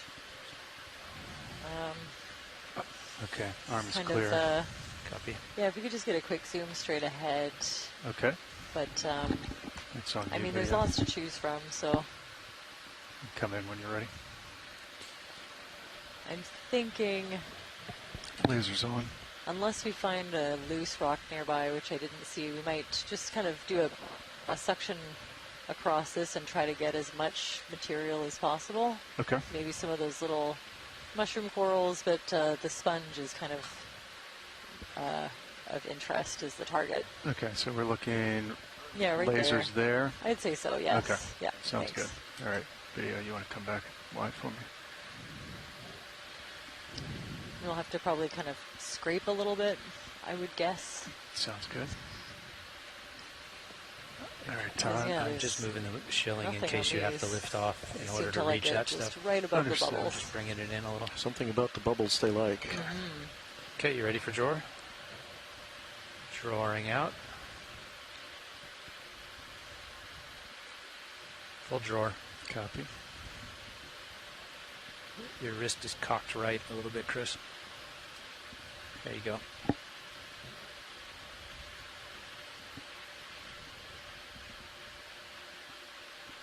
See what I'm talking about? Yep. You're like 30 degrees right. I think I'm okay there, right? That's better, yeah. Good. Okay.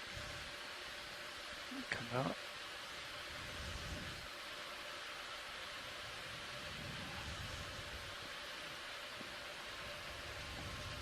Okay. Nav, are you driving slurp cam?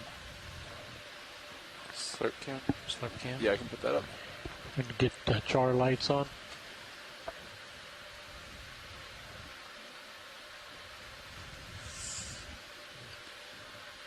Jar cam is up. Jar lamp is 50% roughly. And we can go to jar 1. You can take it up higher than that.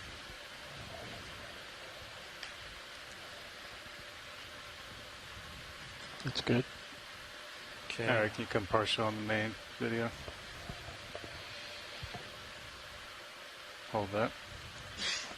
I want to be cautious about getting the bubbles because they'll expand as we go up inside the jar. Okay, have we taken a slurp yet? Can I go to 1? Oh yeah, 1 works. Yep. Okay, going to 1. Yeah, we could move to the right if you're worried about getting too many bubbles. Does the jar seal up pretty well?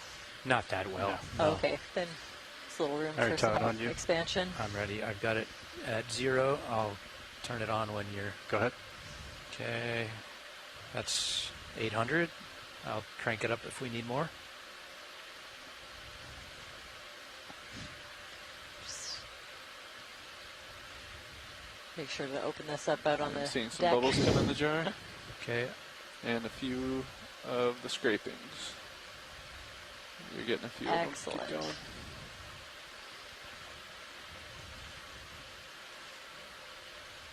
Oh yeah, you got a lot there. Just be mindful that your gripper is right at the edge of the handle. Copy. Okay, I'm seeing some bubblegum corals, a few pieces of sponge. Hopefully any other kind of more mobile fauna. Do they want the I pink think stuff there's too? a mushroom coral there. I think we got a couple. Maybe even a little cup coral, who knows. Anything else, video? Or watch lead? Oh, maybe just to the right, there's like a big patch of the... Right here where my tip is at? Yeah, sure. Yeah, just another good chunk of that sponge. People are in the science chat are very interested in it. Got a nice piece there. HD2 showed a nice piece going in. What are the odds that big mushroom coral will fit? Up here? Got a nice piece in the jar now. Yeah, big one. That toadstool looking thing? Can you move my rotator up for me, Todd? I can. Stand by. Tilting up. Thank you. You've got a good HD2 shot. You're pretty far away. Okay. Thank you. Yep, HD2 and yellow tape. Yellow tape is right at the gate right now. Yellow tape at the gate. Yellow tape at the gate. Want me to I stop? think that's it. Yep. Too far? Okay. No, that's a little too far outside our Okay, range there. that's fine. Thanks. What about the one over to the right? Though? Yeah. What about, is that one Where reachable? are we looking here? Way over to the right. You've got Kind the reach of, for it. different looking. You've got to zoom back a little. He looks as far away. Is that the same thing or no? This one right Cool. here. Way Definitely over to the also right. interested in The that same one, thing? if This it's guy? reachable. Center screen HD2. Is that the same thing? Look That at one? Yeah. Go Watch the zoom tape, on watch the HD2. Oh, yeah. Sorry, that's too far. Too far? Okay. I thought you Nope, could thanks. do it. Thanks for trying. No. Okay. I should have known better. No, it's okay. You Get can- too far. Very could high. I try to think we ooch in. did get some juveniles We can try to ooch in. in there. Well, actually, we can try to reposition and Yes. grab that big one if you want. We just need to move in maybe 6 inches. It's on your call. No, I think we did get a juvenile in that initial section, so Okay. I'm happy with that. Okay, so Alrighty. should clear, going to Looks like 6. sample ID EX2306-D14-4-05B. Get my rotator Just back. right periphery. Okay, 6 is on. To shoulder Exhaling. Yeah, thanks. Exhaling. Copy. Full exhale. Pulsing. Exhaling. And clear. Okay. Ready on drawer? Yeah, nice and easy.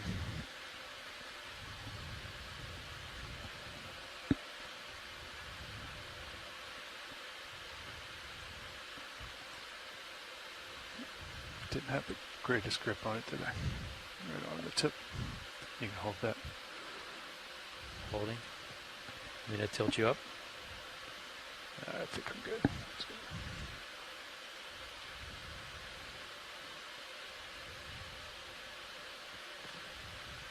Good. Good retraction. Let's check aux2. Stand by. Yep, we got good. I'm tilting over for you. Copy. You got up there if you need it quick. No, no hurry. I think that's all the way back. Yep. No. They're happy where we're at. Do we want to go see that second seep? Second seep near here? Actually, Nav knows where it is. We happy to move on and find more seeps? There's a sea star. Stand by. Yeah, let's think about it for a second. Yeah, we're just holding off to see what the plan is. I know we had a pelagic Chris, portion of you can this see your dive port rail planned. cam here where the next We're target just is. waiting for any That's it right information there. on that. This might be one last chance to pick up one of those rocks that's down there too while we're at it. That one center with lasers on the left side. Is that the one you're referring to, Watchley? Or the big one? We'll just give him a second. Hydraulics are still up. If you want to get. And I'm just waiting for confirmation. Okay.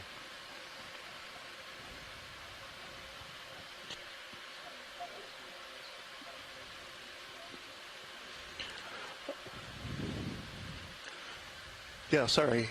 That's okay. ROV, any of those, the one just to the left of the lasers? The one with the left looks laser like it on would work, but yeah. Any of those fragments are suitable? Do they all look pretty much the same? Sure. We'll give it a little touch test, make sure it's loose, and we can collect that for you, absolutely. You're still good, Tom? You're still on? Copy. I'll follow you. Hydraulics live. On live. Gonna center HD2. Copy. HD2 centered. You know if you want a different view.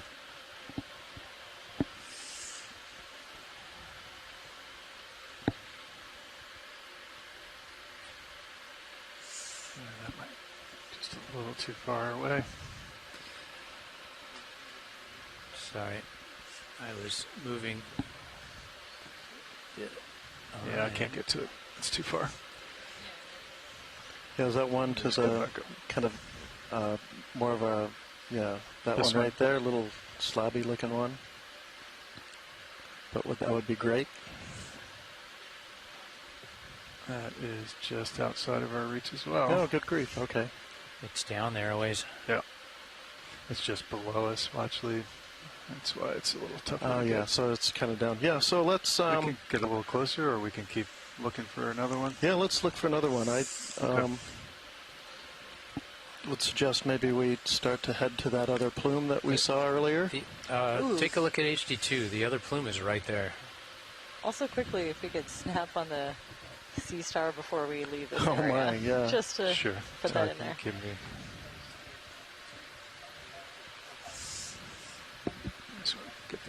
Sorry, they're looking at HD2. Oh, it's right there. Right there. Yeah. Okay, I'll get you still. It's not far. We know where it is. Yeah, let's go have a look. And then we have a whole nother vent field elsewhere, farther away.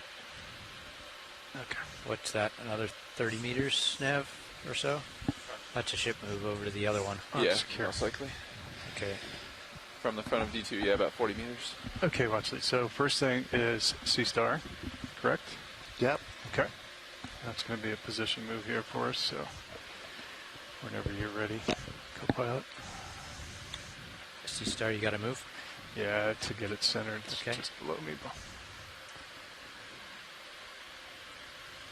Just tweaking them in it. Okay, disabled.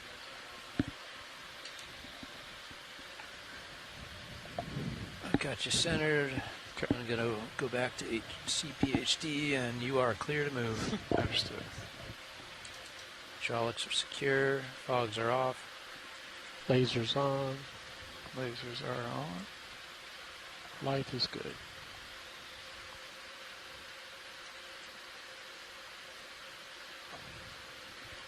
Okay, Roland, you can take that. Try to rotate it for you a little bit.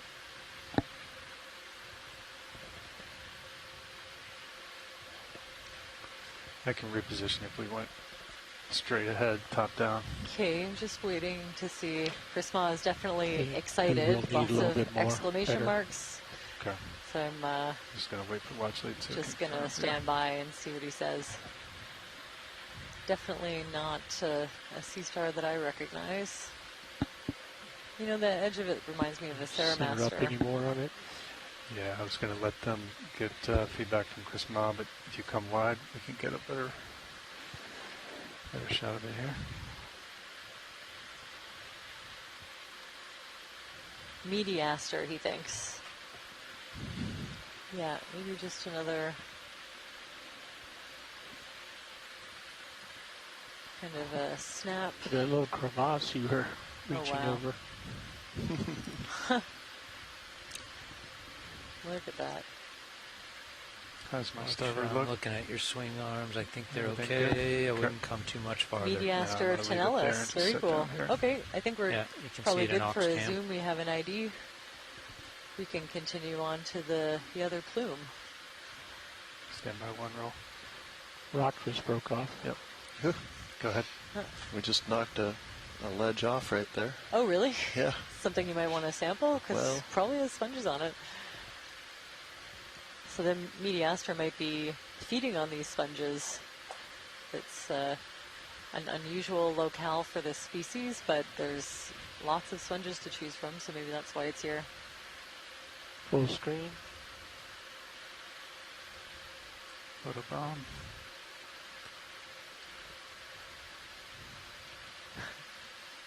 Okay, let's try that again. Full screen. Copy, full screen. No fish. No fish. Oh, here comes another one. Okay, we'll pull out. Okay.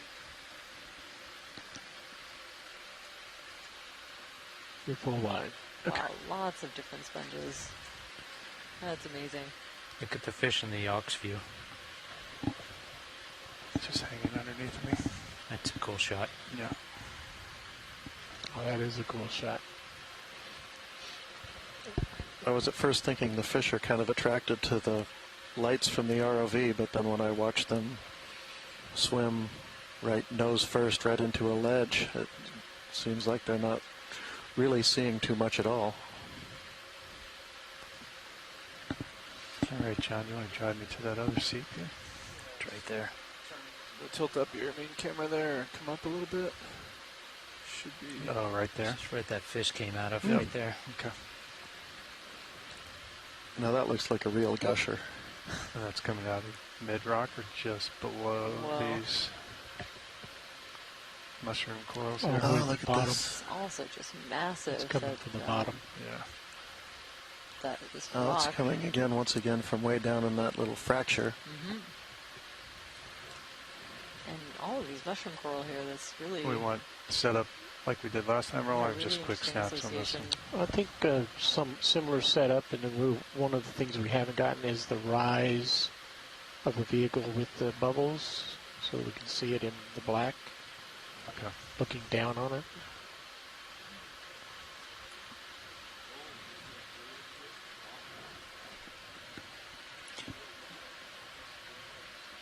Go ahead in if you want, Roland. Pushing in on Sirius. Tether's in the way a little bit. Great view on stream 2. Reflection and Oh, lighting yeah, of and D2 is fantastic. the view from Sirius is great as well. Looking down on D2, you can see the seep we were at. You guide me where you want. Start off at the base. Come down at the Want bottom. some fogs on that, Roland? Yes, please. Fogs up. There's 50. Let's actually take it to 100. I'll do the whole 100. shutter bright thing. Whoa. Yep. This is the way it actually looks round. Check my brow for me, please. Everything Your looks brow's good. Okay. I'm looking at the... I need to take Mini Zeus and check the shilling cam. Looks like it's kind of close. Wondering what all the If little, you oh, show they're it, little spin your head right, gastropods. it's going to be an issue, so just holler if you're Yeah, going to do yeah, that. we've been seeing them Okay. at, I think, most of these bubble sites, probably feeding on all that filamentous You wanna just bacteria Wrist that right. likes to grow here. Or is that going to change They your really view? pop on that light-colored shoulder up and elbow background down here. at the same time if we need to move it. Okay. It looks good now. It's a great 220, view. good copy. Can you confirm that would be about the A-frame? Good copy. Feel free to make that change. Thank you. Shouldering up just a little bit. Slow tilt up to keep it at the base. Copy. You checked my right toe. I'm clear, right? Possibly. Yeah. You're punching that shot right there. I thought I was. Oh, yeah. Looking at Sirius. Hold that shot. Got a little bit more. Yeah, up here on my port, my nip, it looks like I'm jammed up against it. But I still got to... Yeah, your skid is on that rock there. Yep. Just Skid behind lasers on for a little bit. Copy. Just lasers behind on. rock bio box. Yep. Be advised, pilot's ship is making a heading change at this time. Lasers clear. Good copy. Okay, upper swing arm, Lasers right upper clear. swing arm. I'm gonna try to illuminate the bubbles better. No, I wouldn't change the lighting at this point. No, the lights are pointed in the wrong direction. You're gonna Tilt see up. this Sirius. I'm talking about the Sirius view rolling. Yeah, right, I'm in the... There you go. Just got a shadow going across the main camera view. Oh. Tilt up. Copy, coming up. You want slow? You want medium? Yep. Slow, continue. Oh, it's so bright. See all the fish in the tether cam?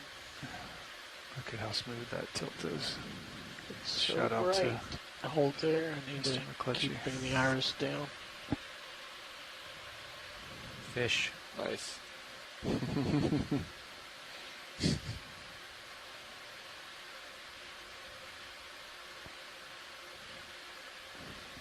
Okay, then bring the gain down a step. Don't like that. So Okay. what do we think that wispy stuff Keep is tilting in the up. crevice? Copy, coming up. Are you okay to rise at this soon? I have to have Sirius if you come back just to make sure my brow is clear. This tilt is pretty good. Okay. Pulling out. Oh, there's both streams are now viewable in Sirius. I'm just going to keep going up until you tell me roll. Yep. Wow, this is so Hold that for interesting. a bit. There's lots to look at for biology and geology and, you know, chemistry, a little bit of something for everybody.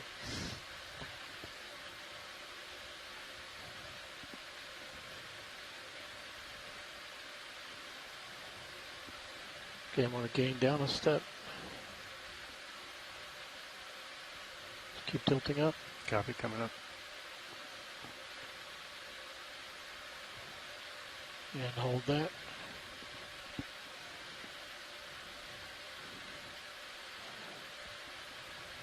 Gain down another step.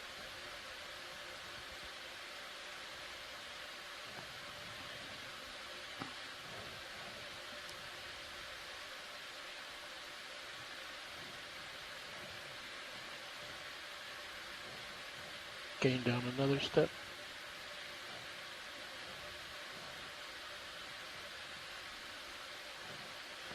And that's too much. Okay. Pulling out full wide on the ROV.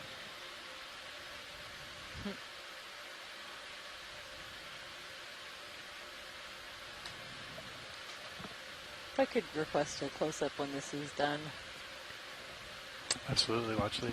Video's clear. You guide me in, watch lead, I'll put lasers on. So just this rock covered in mushroom corals and everything else. The one in our foreground or background? Just to the right. Okay, so foreground here. Rotate over easy, Todd, you good? I'll go back to shutter off. Before you spin right, stand by. Copy. Ooh. Stand by one, watch lead. Sure. Secure our camera I was here. just hyper-focused on that screen and it went bright white. Sorry. That's all right. Sorry about that. We'll adjust. Okay, you good. Just spin right. Okay. Coming easy, rolling. They want to close up on this foreground rock with all the mushroom coral. Yeah, just to kind of document. There's so much going on. Coming down easy. Wow. Cindy Vandover wondered if we could sample those gastropods. Aha. Let's certainly take a look once we're finished with this zoom. Coming in, rolling. They wanted to get it tight. Go ahead, Bridge. Now come up a little bit. Not Copy, sure thanks, the Bridge. targets. That's Find incredible. relief. I just think they wanted a closer Just view of what covered. was right next to the bubbles here. Or just to actually all of this, like the mushroom corals and the sponge, just a nice close-up of everything that's growing here. The closer we look, the more we see. Seeing some of those little solitary hydroids and lots of different crustaceans right. peeking out. Yeah, maybe pan a little bit to the right, thanks. Several different kinds of sponges. That's an interesting little polyp there too, right beside these cup corals. Looks like an octocoral. Maybe a really juvenile mushroom coral, I don't know. Hydroids everywhere, little shells. Yes, it is. Wow. I want to just slowly pan around. Yeah, you want to come out just a hair. Copy.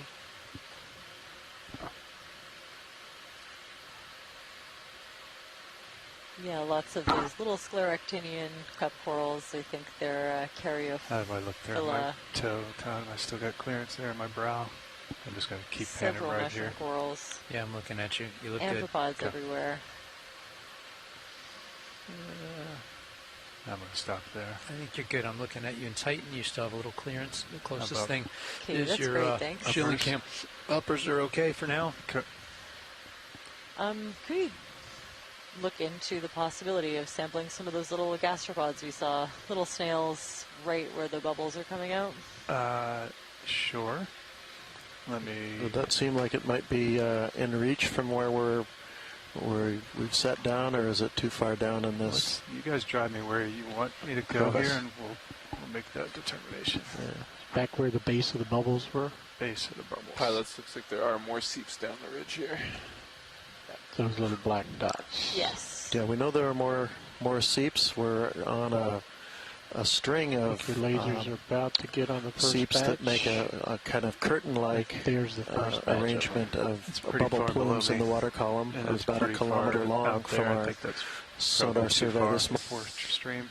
You want to zoom into it and before. maybe pan around, maybe some of those little dots on the upper left for the What are you same seeing? thing. Oh, wow. About three or four seeps that are. Those are out on our. Turn starboard when we're done here and just take a quick look. Starboard. That's the starboard side. Starboard and port. There's seeps off to the port side that we identified previously. But now to our starboard as well that I don't believe were there previously. If you take a look in the stream number 3, you can see one of our starboard camera that's showing. Good. Oh, no, clear? maybe not. Okay. Oh, I'm sorry, watching. Okay. Do you want me to, before I... Right, back to snails, please. Back to snails. Okay, I'll sit back down. Where are we going? Thank you. Just to the base of this plume, those little dark-colored dots are the small snails that we're looking to target, if we can reach them. Oh, no. Yeah, that's going to be a little bit too far out for me, unfortunately. But we were going to reposition for these. I don't know if we saw any further up, or maybe we got some anyway when we scraped earlier. Yeah, that's possible. All right. Okay, now on stream 3 you can see these other plumes. We're surrounded by them on both sides. So I think we're going to go have a look at those. Just guide me in, guys. I think Todd or John was pointing out this. Are we going back to the right? Are these the same ones we just saw? That's the same one we saw, but then John says there's another one, I think? No, this is the one that I don't think we saw. There's one more to the right that I believe that's the first one that we were on. Oh, this one just here on the toe. Just 3 yeah, right I think in this it just, one view. That wasn't going earlier. Exactly. Yep, we only spotted 2 right here. Unless our movement has shifted something, right? I don't think I've touched anything out here. It's hard to imagine. We've barely wiggled around. Yeah, I believe the one on the right there's that might have been our first one, right? That was the first one. Yeah. So this the middle one is the one that opened up. Fired up just as we were here. We can creep in here. Watch your shilling. Look Copy. at your Titan. Yep. Look at your Titan. Yep. Okay. I think that's as good as we're going to get. Yeah. So you think that is some of those gastropods? Kind of where we were, right? Oh, yeah. Close. Zoom in on those, just, or, kind of upper left. To me, those look like holes in the rocks. Yeah, maybe so. It's hard to say, but it is right where the bubbles are passing, so they might You be hear there. that They request, seem pilot? to really be I after did not. this, They wanted the us to zoom bacterial mat. into dark spots, I think left of lasers. They're thinking maybe gastropods. Left directly over lasers right here. Yeah, science, if you could just key up on the pilot. Yeah, just up and to the left a bit, I think. Further up? Yeah, are those holes or are they those little gastropods?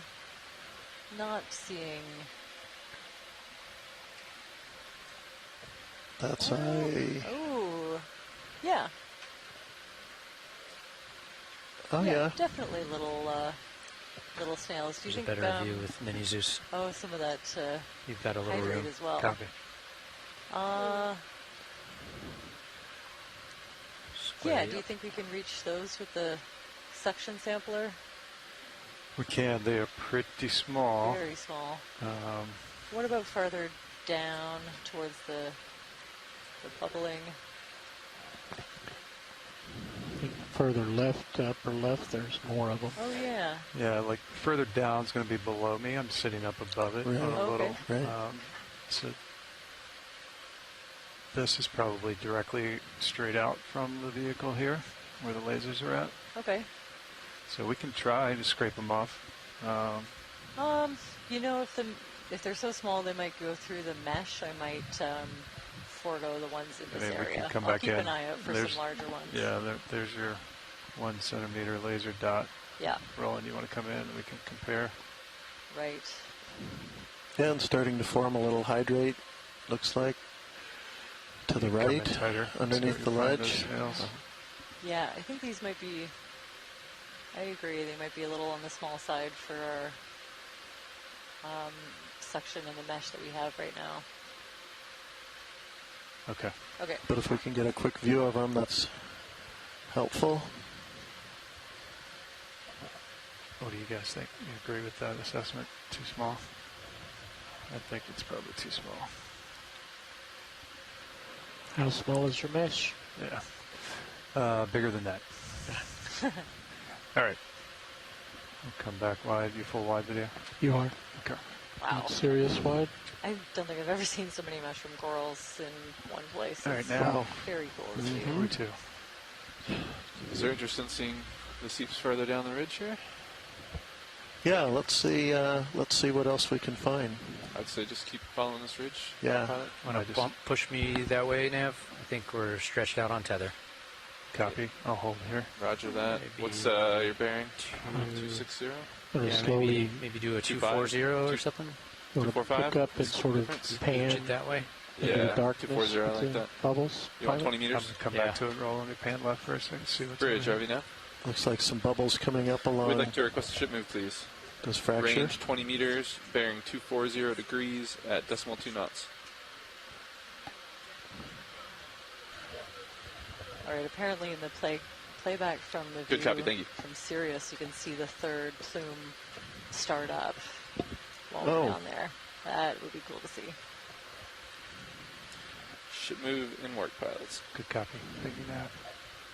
Get you closer to those last events we see. Okay, well, I'll come back and try to get you a panoramic here. I'm going to tilt up on HD2. Copy. Thank you, co-pilot.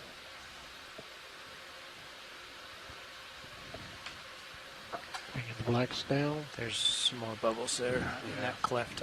I'm getting a little pan. So we can see bubbles coming up all along this fracture that we're looking at as heading off to the left of the main view.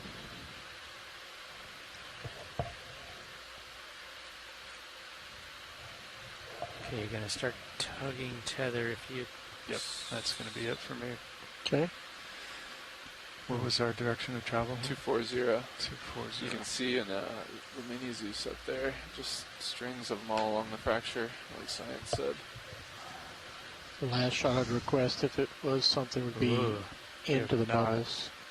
Is that something we want to do? Bubbles hydrophone? I can take this stream right here. Okay. Well, actually, there's some interest, if you guys are okay with it, of trying to get some hydrophone pickup of these bubbles to see if we can get them on. Is that okay with you guys? Nope. There you go. And I'll put those also into the OKEX mix, so people at home can hear them. All right. Yeah, I'm definitely interested.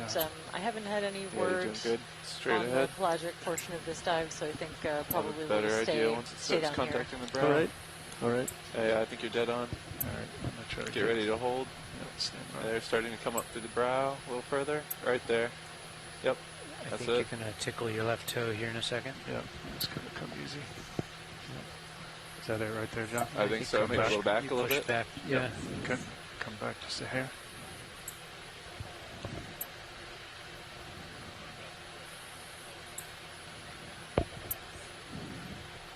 Just going to come back easy. Yeah, well, we'll take this data and blocking just a little bit, but you're getting them. Just because we can't hear it on the RTS, right?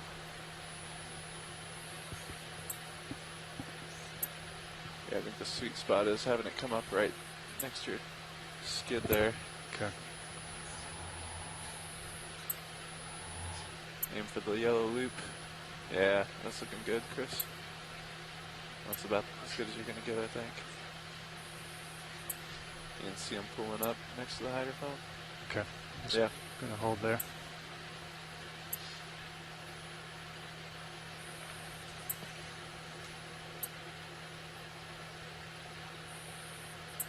I'm going to take a note in the engineering log. I've got sea bias clear. I'm going to have hydraulics are off. Thank you, Roland, for that. Hey, Nav, will you pass me a pen or a pencil? It seems to have lost one. Got an extra pencil. Nope, here. got it. Got it. Yep. Stand by the. I lost. Go ahead, Bridge. Z bias here. Copy. So. Thanks. Ship move is complete.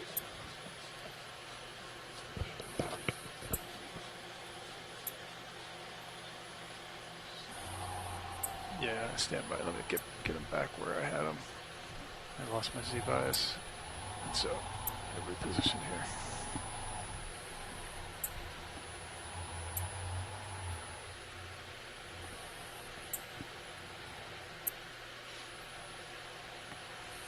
Great view from Sirius right now. Overview of this big carbonate fractured structure.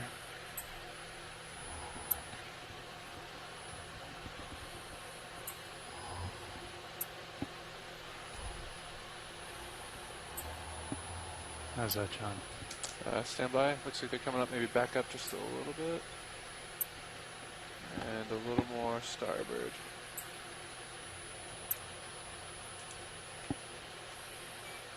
Yeah, like just in front of the tow hoop there might be the trick. Right there or back? Probably a little back.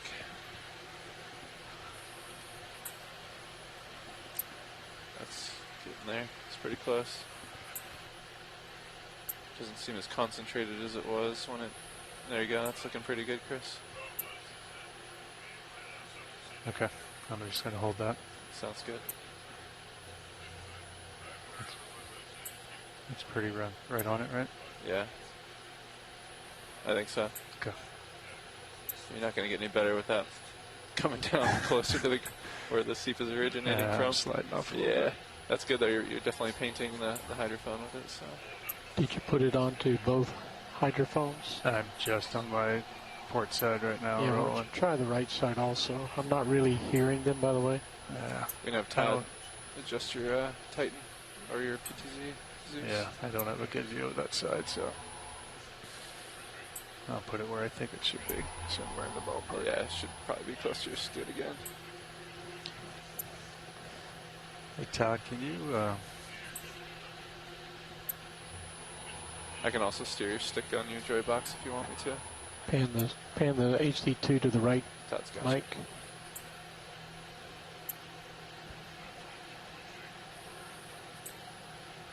Titan might even be able to give you a view too. A little closer. Look at the hydrates pooling around Titan camera. We're going to want to do a little shake and wiggle here, guys, pretty soon. All right. I don't think we're picking them up. No, let's back off that and just... Do you see the reflection of the bubbles coming off the Titan lens? That's pretty wild looking. You got that stuff all over the lights. Mm-hmm. Can you back off? Yep. Pop out of auto head and just like shake your tail feathers a little bit. Yep. Let me come back. Nice. Can you put HD2 on the camera? On the right there. Yeah. Feel free to take that zoom. There it goes. There you go. Nice. Watch your right swing arm. Good. Nice. Right, science. I took the hydrophones off of the OKX mix. Defrosted the lenses there. Nice job. Okay, tilting down. Okay. Where to, guys? Are we going to fly around this feature a little more and then go find the whole other site? We have a whole big target up to the north, right? There is, yeah. I don't think it looked quite as prominent as the ones we're seeing, but it'd definitely be worth checking out. Yeah. This was pretty stunning, this spot right spectacular, yeah. If you want to work your way down this ridge some more, pilot. I know there's a couple more seeps just all along the fracture here. Let's see if we see anything. Okay. Are we all stopped? We are all stopped. Okay. Fogs are clear. We're going to bump us a little further in that same direction, do you think, John? Yeah, I don't know. I'm not seeing them now since we've come up from the ground. T2's 5 meters off, so we're probably... I can come up higher if you want. No, get in there and go scan around and get some beauty shots. Okay. Just this stuff is pretty awesome. Very nice use of that multi-beam blue view, by the way, Todd. Good job. That's how we found a lot of stuff in Yellowstone rolling. Yeah. In the water column like that. Yeah, you can see some of the seeps now on your starboard rail. I don't know if we passed over the other few. Those are the same ones, yeah. I think those are the same ones, yeah. Yep. There were some in our port rail. I just don't see them any longer. We've seen all this mushroom corals. That's stunning. You can just see it going up into the water column from this angle. All right. Well, we're going to need some tether if I need to get out of here. Do you want to continue down this ridge or back to the other site? Which Todd's lined up on 290-300. Yeah, or we can go up where we haven't explored yet. We could also, follow this ridge to the northeast, which would kind of get us closer to the other seep site. Yeah. I'm good with whatever you guys want. Take beauty shots on the way. Yep. Right? So go over this. I don't think you're going to have to tether to go that way, but you can start ooching back to the northeast. Okay. So the last move was 240. Do we want to do kind of reciprocal of that? Yeah. Maybe 0. We could do. What would it take to put Sirius just shy of that? About closer. Bearing of 045 maybe. And maybe 40. It's like 40-ish meters. 30 to 40 meters. Yeah. What's the strike of this feature? If D2 keeps spinning right, what's the strike of this? Just go right along it. Yeah, we're just sort of trying to get a bearing where we're heading next. You can take it. Maybe just... Yeah, I think you got it, John. I think that's about it. About 040, 045? Yeah, 040, 050, somewhere. Because if he spins right, it'll square up that that target on multi-beam. Yeah, I'd say maybe 050 just to be conservative. And these are the ones we've seen, right? Yep, that's where we just came from. Okay. Maybe, I don't know if you want to make it all in one move, or we can start just with 10, 20 meter moves. Probably be best. Yeah. How about 20 meters at 045, 050, something like that? Yeah. You want to bring your head around top? I'll Bridge push already out now? Center up on you. Okay. Yes, we'd like a ship move, please. Range 20 meters, bearing 050 at decimal 2 knots, please.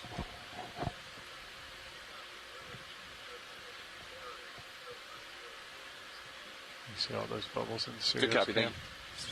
Awesome. See, it's more bubbles off to our right side. Swing arm right now. Spin around, rolling. Sparkling.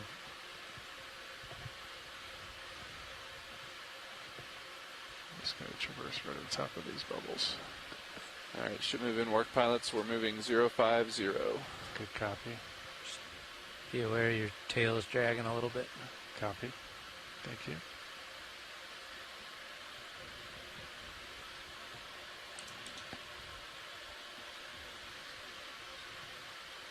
This fissure is beautiful.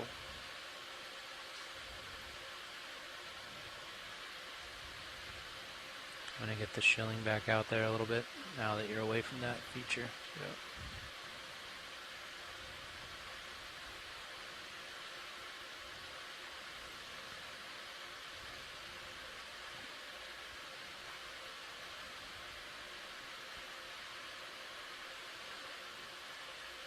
Are you going to spin over top your head? I can. Okay.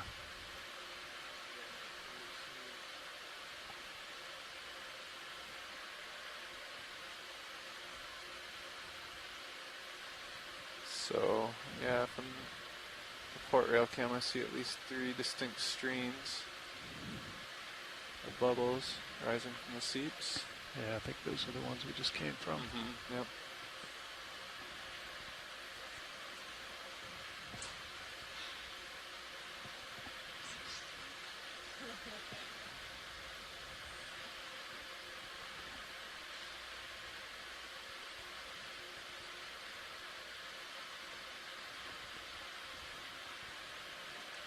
Looks like what's that bright spot in your sonar in the multi-beam, Todd? About 20 meters out.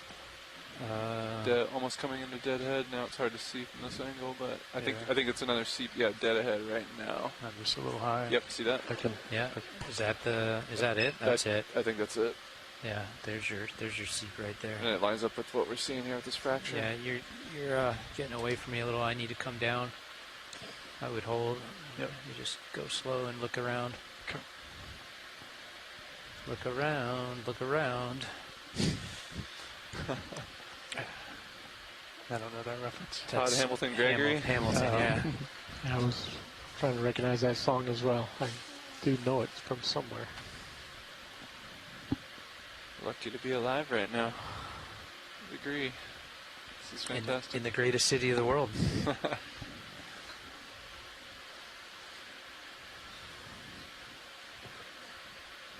I'd really like to go see that live. Same. Thinking about taking the family, my girls there this fall. I saw him at PPAC. You did? Yeah. Nice. 2 years ago. You'd really like to go seep that? I know, that's a stretch. Ooh. I think the seep's going to be right in this fissure. Yeah, that matches what we're seeing. You're about 7 meters out. It's straight in front of you. There it is. Boom. Yeah, nice. Just below us. Oh, this multi-beam is amazing. It really is. Because you'd be looking around all day long trying to find that. Big burp. Big spurts coming out. Yep. Oh, wow. Oh, wow. That's incredible. So we're seeing little pulses of bubbles coming out along this fracture as we work our way. We're now working our way kind of northeast. On a much smaller scale on the other ones, and that's whenever the extra ones popped open, but this is incredible. You want to range really your sonar to see if it shows the same thing? I think we can put it on. I don't think we'll get a chance to see if this fracture we're following guys.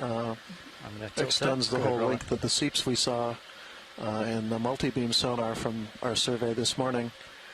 But we did see basically a train of seeps in the bubble, in the water column of bubbles that was about 1 kilometer long.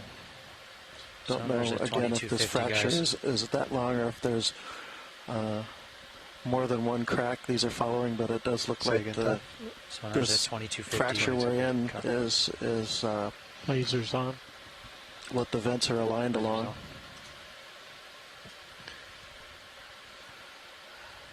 It's just kind of burping out of that little hole underneath the carbonate. Nice. I'm just wandering a little bit. Give me 1 second just to settle down. Yeah, it wasn't quite all the way down. There's a whole bunch of snails in there. Okay. Yeah, I think you can take that. Yeah, recharge, then discharge. Manner of venting, a little bit like a geyser in a way. So partial. Co-pilot, you feel good with your positioning on this? I like it. Kay. Are we still moving, or is that we're all stopped. Okay. Can you come back when we roll on? Just not quite steady here. Let me see if I can reposition here and get a little bit better.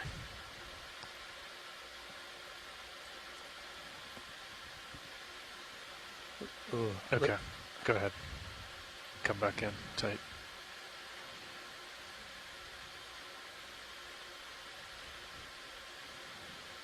Max, you ready for high gain, high shutter? That's max tilt right there. I can come back a little bit if you want to center that. I think that's pretty good. Okay. You ready for high gain, high shutter? Whatever you want. It's a nice view on Augs there, co-pilot. I like that. Let me play with that.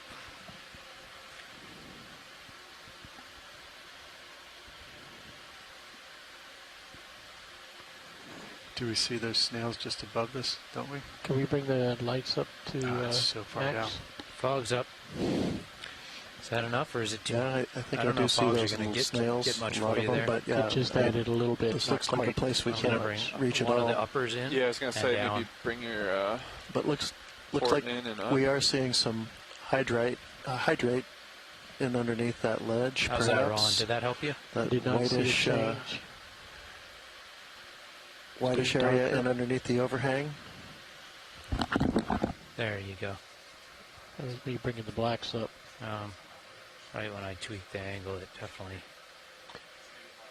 Okay, that's back up to 18 dB gain. Okay. Just happy to be a part of this. This is great. It's very diplomatic of you, JD. Appreciate it. You're doing awesome. Keep it up.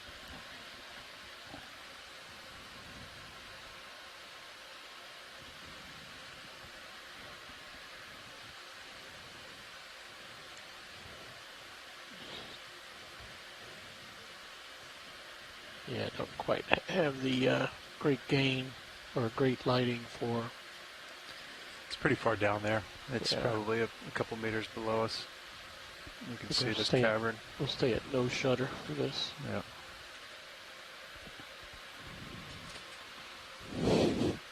Okay, let's do the lasers on as close to the bottom as we can. Yeah, that's lasers on. You have to just pull out. Just keep to put it over the hole. That's full. Rotate down. Copy.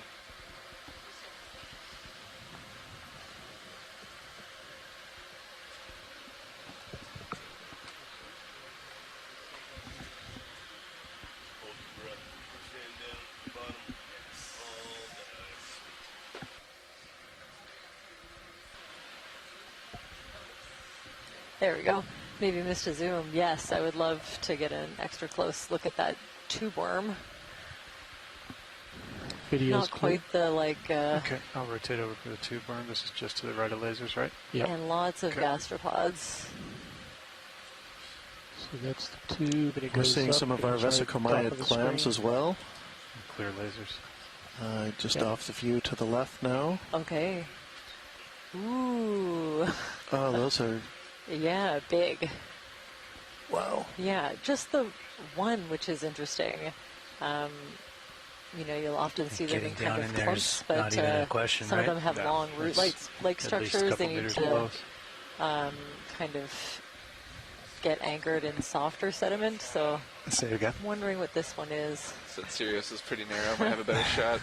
Todd, you okay Beautiful. for the zoom on Of Sirius? course, Zoom on Sirius is fine. Hundreds of those really small gastropods right beside it. The vehicle. Maybe those are the those little tendrils. Also something possibly from other worms. If you could pan down just to see how long it goes. Sure. Thank you. Whoa. So definitely all the way down into that bacterial mat somewhere.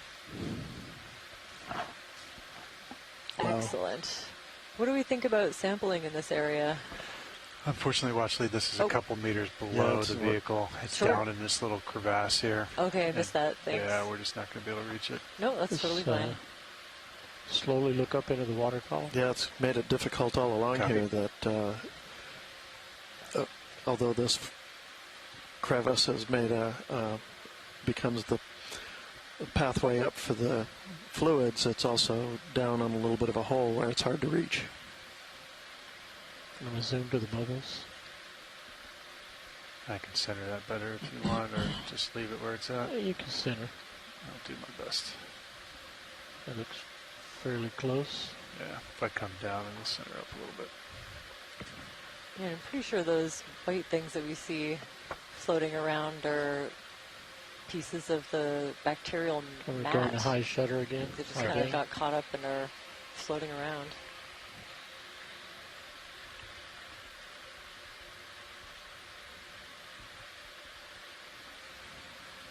Did you hear the hydraulic valve through the hydrophone? It's pretty nice having that little extra sensory. Not really doing it for me. Copy. Was this the big one, or do we think there's more behind it? So, based on our scan in the column earlier, it looked like there may potentially be one just to the north, but this could have been it as well. You know, we were up a little bit. Deflection. So, we could pop up into the column and do another quick scan a little bit, or just explore the fissure, whatever the pilots are feeling. Keep tracking the fracture. Yeah, that sounds good. Yeah. There's something out there. Look out at 12 meters. I would say, follow the this fracture. I'm 12 meters reasonably sure that this is what's 40 degrees left of localizing the seep locations, the vent locations. So I would say follow it, unless we see things off to the sides. That's 050. Yeah. Roger that. So unless that could be a fish, but no, I don't think so. Not a 12 meter range. Would you like another 10, 20 meter move? Yeah, video's clear. Video's clear. We'll keep coming up this crevasse. Yeah, let's get Look going. like the school of fish are following you. 050 again? I think so. 20 meters? Yeah, I think that works. You good with wow, that, Tom? just all these sablefish are. Great driving now. They've been with us since the very beginning of the dive. They're all right. Very abundant in this area. Are we happy with shilling and everything? You're good, Tom? Yeah, it's in a pretty happy place. Okay. Still keeping half an ear out for the sounds of the bubbles, but I don't think at least my ears can't make it out over the sound of our beacon on the Yes, ROV we'd like to request another shipment, please. The thrusters. Range 20 meters, bearing 050 degrees at decimal 2 knots. Oh, thanks to this from Sean about that worm, possibly a member of Lamellibranchia, good copy, thank you. Genus of worm tubes related to the giant tube worm. I'm going to fix uppers. Riftia. They live at deep sea cold seeps where hydrocarbons leak out of the sea floor and are entirely reliant on internal sulfide oxidizing bacterial symbionts for their nutrition. Until I get a little bit more tether. Upper swing arm's good. Excellent. Really hoping to see a big tube pink worm. guy here. Little fish. Yeah, we're just waiting for some tether here. Copy. Do you want mini Zeus down for you for driving? No, I just didn't want the glare of the uppers. Copy. Right in my eye there. Huh. I think he's got an eye on you. A little thorny head rockfish. Been seeing a few of these on and off. Ooh, something sticking out right near the eye. We are going 050 pilots. Is that there's those gastropods. Yeah, the right direction you want? Disturbing to see. Gastropods. Yeah. Don't know what that is. Are those collectible? Are these the snails you were looking for, They are the snails I was looking for. Okay. Are these in a spot we could possibly sample? I think so. Lasers. Yeah. And are they big enough that we won't lose them? We're going to put lasers on them and see what we think here. That'd be great. It wouldn't hurt to try. We could always, sample things associated with them, but I bet we'll catch at least a few. Well, can you come in full zoom where the lasers are at? I just want to see if that's one right there that's a little closer to us. Keep coming. Apparently, Sean Rooney tells us the brown thing on the fish is a leech. A leech so right by the eye. Oh, no. Yeah, a bigger one that can suction up. You can come Nobody likes those. That left one is pretty big. Yeah, it's down a little crevice, though. All right. I think I can get a little bit closer. That's pretty There's close. a really big drop stone right there on that rock. Very cool. All right, I'll try to scooch in just to another hair. Try to position yourself. Coming up in your tail cam right now. Yeah. Try to position yourself so when you get in there, you can still see it on your camera. Yeah. Try my best video.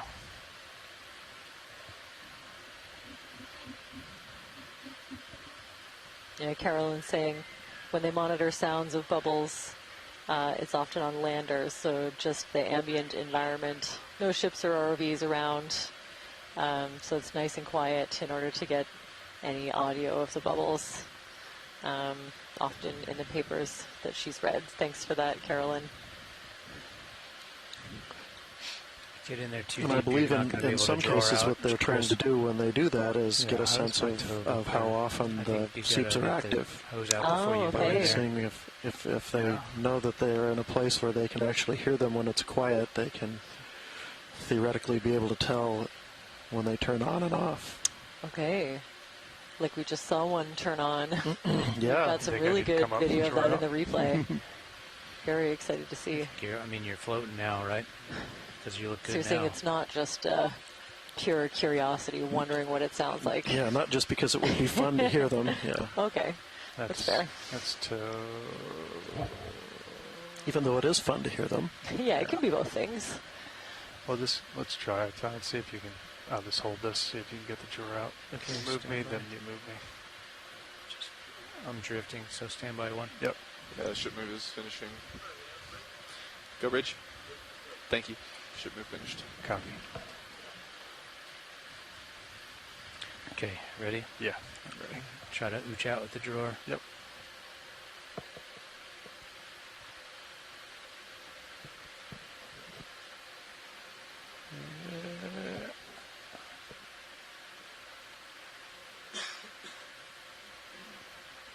That's good. I think that's good. Let me spin you up a little more. Yep. All right, you're good to you're good to go. How's Mini Zeus look? Mini Zeus is far enough out. Do you want it there? Yeah, please. I'll get your suction jar cam up. Copy. Thank you. And Copilot, when we get some lights, if they're not on already, I think they might be for jar. Thank you, sir. And we'll go to jar 2, please.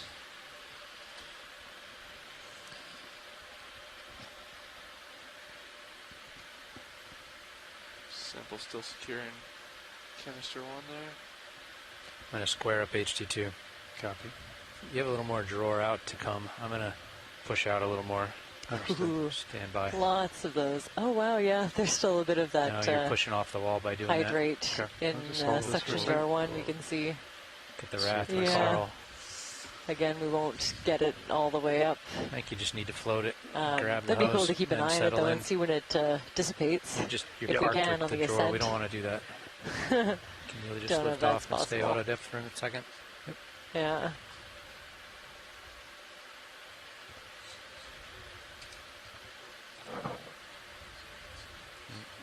Close. Oops, there we go. Sorry. There we go. Yeah, he's in a... auto depth settle for a second. I don't expect that to last a whole lot longer, especially as we climb up and pressure drops, but it's at least right now in a super saturated little environment in the canister has to come out with respect to methane, so it's hanging in there. Yeah, it really is. So to speak.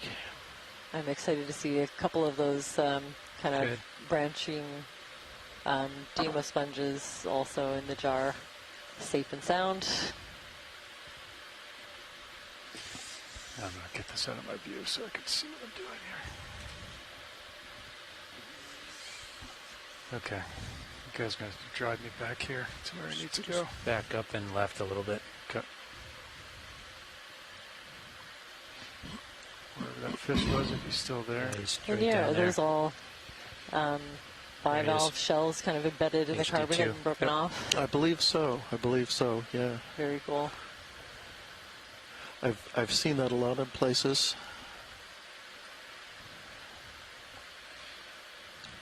So it shows you how the mud that they were living in at some point gets back in to find the optimal solidified spot. into calcium I think carbonate. They're all going to be around here, so let me just get settled first for a while.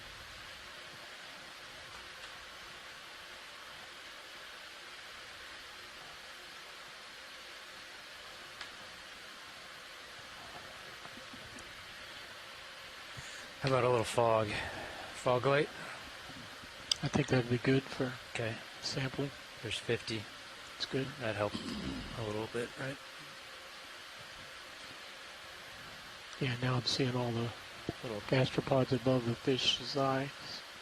Yeah, we might have to push him out of the way.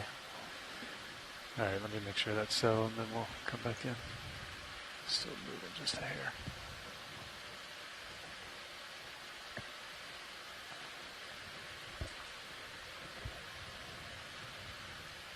Stand by. Get a little bit more. Yeah, you had, that was almost zero. Yeah. Past. Yeah. All right. There you go. Okay, well, let's come in and see if we can find one, and then we'll come back out and I'll drive in. So I think there's one just above that tube to the right. Above yeah, I think they're everywhere. There's little brown dots everywhere. Yeah, that might be the best shot there. Okay, well, you can come back out for me. Okay, standing by on pump. Pump is 0. Copy. You come in partial there for me, video. Straight view on aux cam. Oh. Okay, let's go ahead and suction. I don't think you're going to see it on HD2. I'm going to give you aux cam on right screen. You've got a good depth perception view on that one. Yep. Go ahead and come in on suction. Suction. You got it. It's cranking. Okay, go ahead and come in rolling just gentle. Hold up.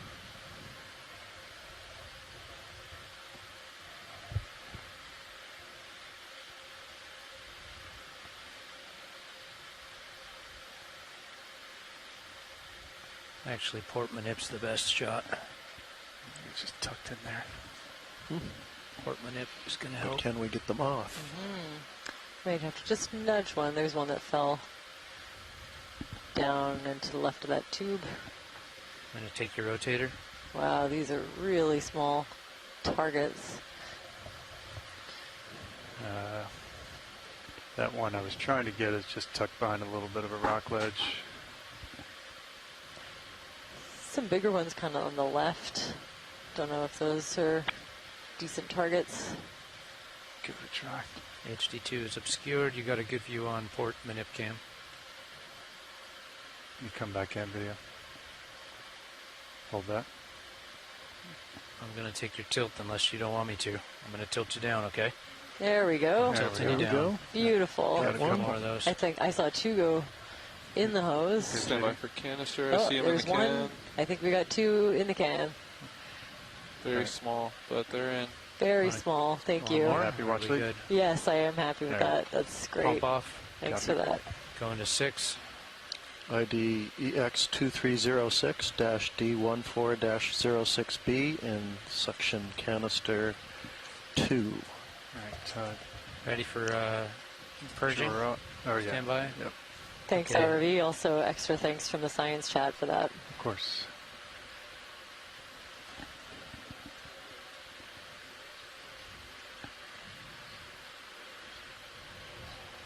All right. I think you're clear on drawer now. You're parched higher than you were before. Copy that. You want to try to come on out? Okay, I've got pump secure. I'm coming out on drawer. Understood.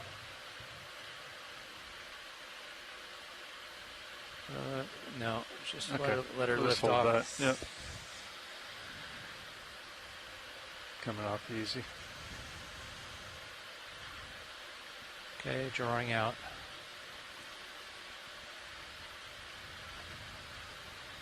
You got it. Just let her go. It's good to go.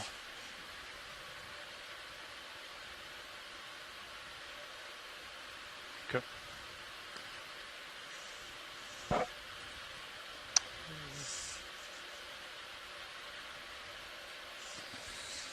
My sample pilots. Thanks, Sam.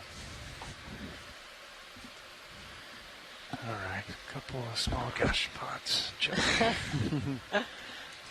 They're very cool, small gastropods. Thanks for that. Take my rotator back top. Thank you. You got it. What about floaters? Okay. And this looks like one of those little forests of those sponges. Yeah, just but one doesn't have any floaters, does it? Everything. Every now and then you see I don't think there's swimmers. There might be floaters, but I didn't see much. A larger rock, probably a dropstone that's also covered. Copy that. You want to make note of that, guys? Yeah, we can go past 1 or 2 anymore. do it to be safe. I'll go ahead and mark it as this floaters. big crevice. Can't hurt. And from what I can see on the bathymetry, it looks like we are running just right along the spine of this ridge as well. Heads kind of northeast, southwest. Direction, remind me again. And this fracture is 050 was last move. Has formed right at the top of it. HD2, let's see if we see more out there. So it's the place where the gas can get out. So it's formed an alignment of these vents that's close to a kilometer long, and there's a secondary one we explored early in the morning that's right there, parallel to this, but a little bit down the hill to the southeast. 355, 10 meters. Understood.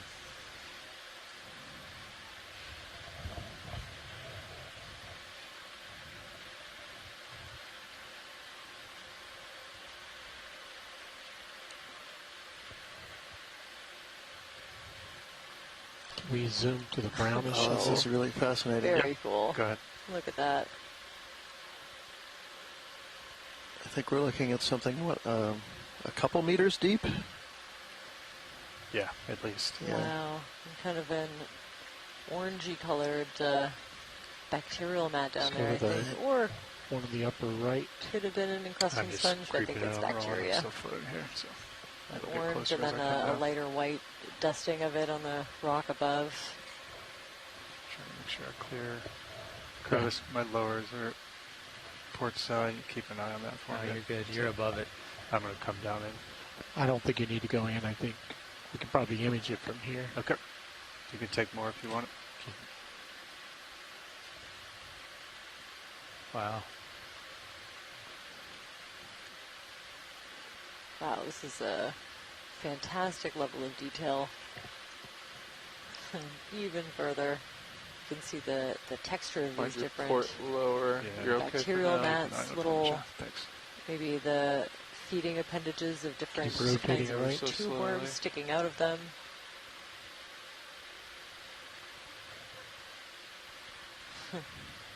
Sablefish pretty much everywhere this whole dive. Not go too much further there, you can see how easy it is for them to kick up a little bit of this bacterial mat. So I think we were seeing kind of big chunks of it floating in the water column. Tiny little amphipods. Wow. Those are the guys that were swimming around in warm. Okay. The science once more. I think that's all I can show. Okay. And yeah, a couple of rocks just kind of frozen almost. It's a big tube worm up to the right. I didn't even see that. Let me pan up on that stalk.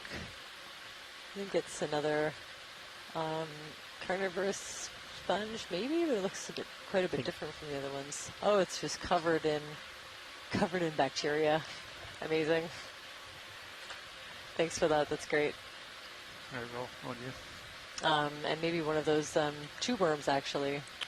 Yeah, we're pretty looks like the stalk of a carnivorous sponge at first, but pretty sure that's the worm. What kind of move do you think you'd like? I don't. I thought I saw a target just up to his left, like 355. Maybe come up a little bit. I'm not sure of that, but I'll come back up. I was down deep. Oh wow, that's an eye poker right there. Yep. Oh, can we zoom in on that sponge, the white, big white sponge hanging out at the bottom? Stand by roll.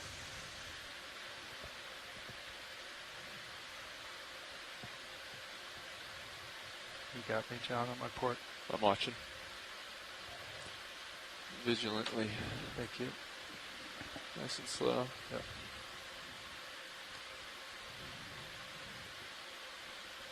I wouldn't go a whole go lot any deeper lower. there. Yeah, come back up, man. Come up, bump up. Go ahead, roll. You can take partial.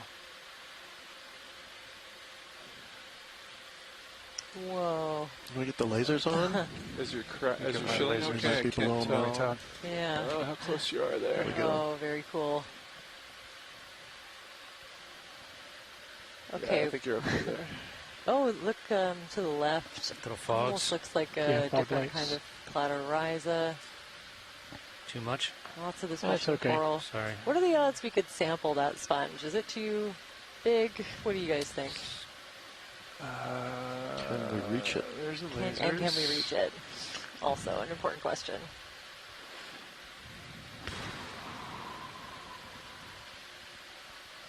It's a little big, maybe. There's no way for me to set down. I think it's too high. It was precarious. You're parked right now, I am Chris. parked, but I think it might be too far out. Would it be suction or grab? I think maybe this we could just grab like a piece of it. I think this is a two-person job, guys. Yep, we can do that. We can certainly give it a try. Watch it. Amazing. Okay. Okay, JD, you ready, crafty? You want me to craft for you? Yep.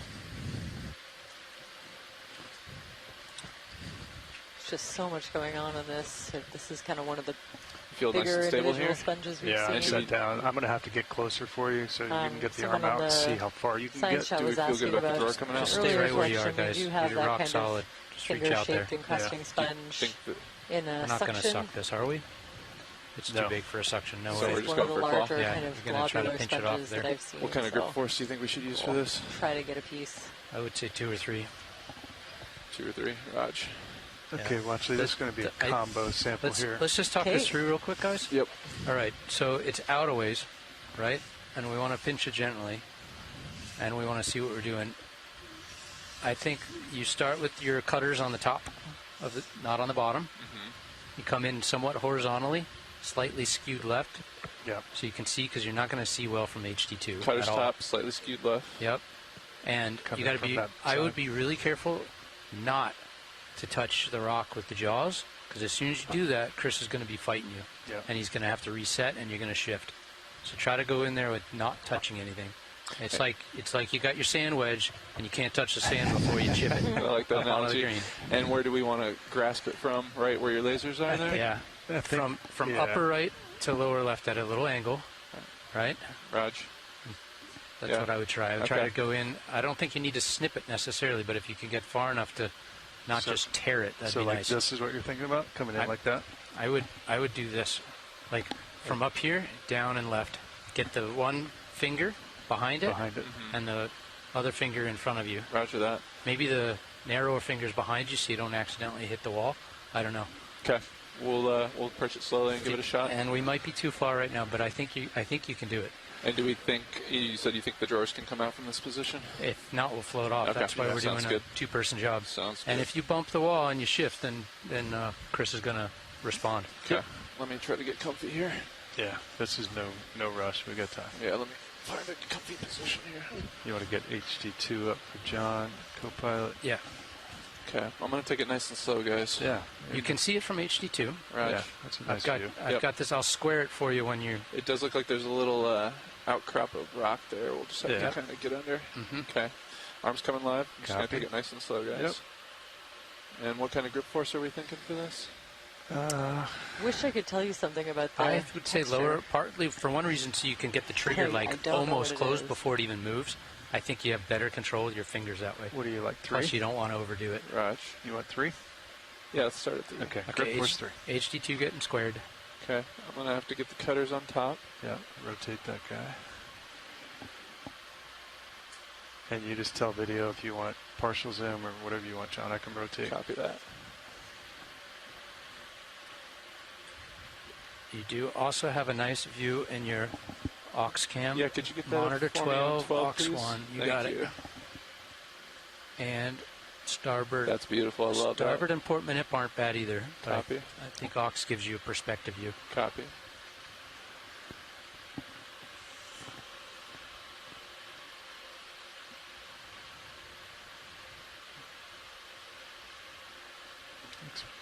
It's a nice angle, John. Is that coming in okay there? Yeah, I think so, man. Let me get that wrist nice and angled. Just if you got the reach, that's going to be the the question. You're really far away still. Yeah. Okay. Can you keep an eye on that upper ledge for me? That's sure the only can. thing I'm worried about. Yeah, you can see it good in your port manip there. Okay. You're still pretty far away from it. I see it. Yeah. I'll try to get the claw right underneath there. You're probably another good 2 or 3 feet from it still. Roger. Nice and slow. Yep. There you go. Creature knot. I think you're clear with the lip. Roger. Stand by. Before you get closer, I would suggest one thing. Get the feel of the finger and where the friction point is.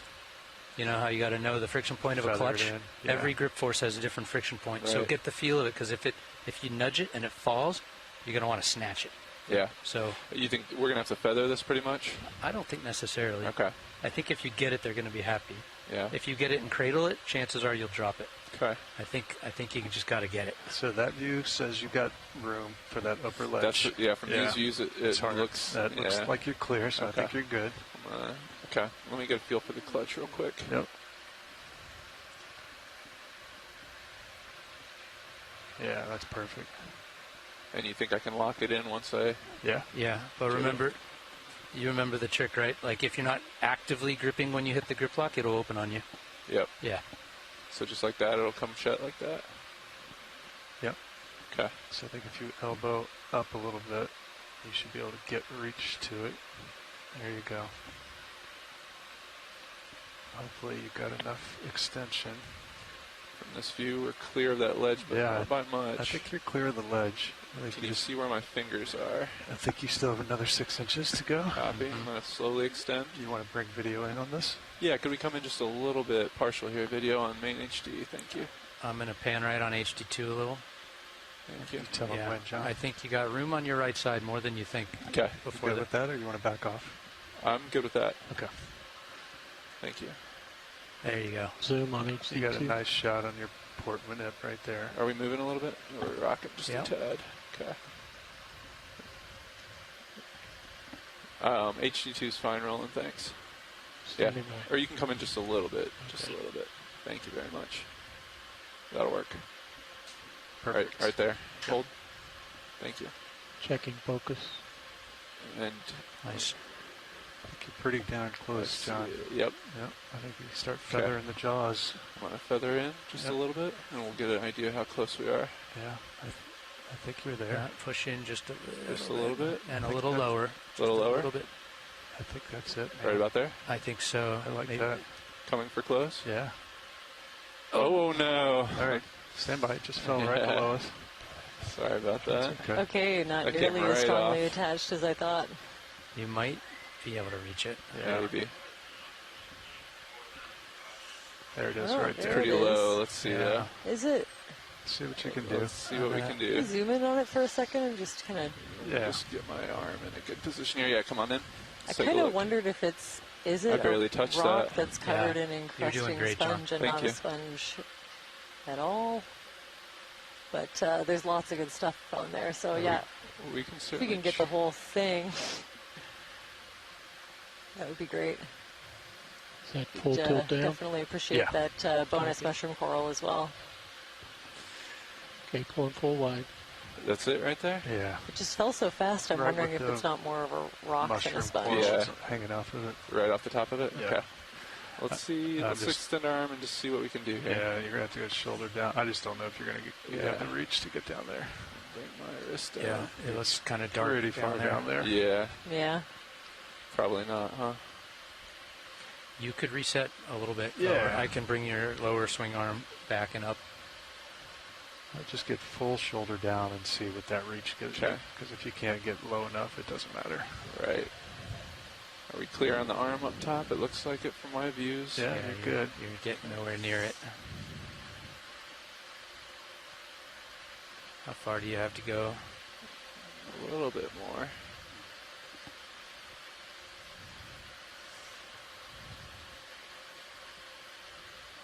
That's the full extent of the shoulder there. It's further than it looks. Yeah, it's down there quite a ways. Oh, well. Coming up slowly. That was a heroic attempt, well, guys. sorry that came off so easy. I barely nudged it. Yeah, no, I think it's possible that was actually a rock with encrusting sponge on it. It was like ready to fall.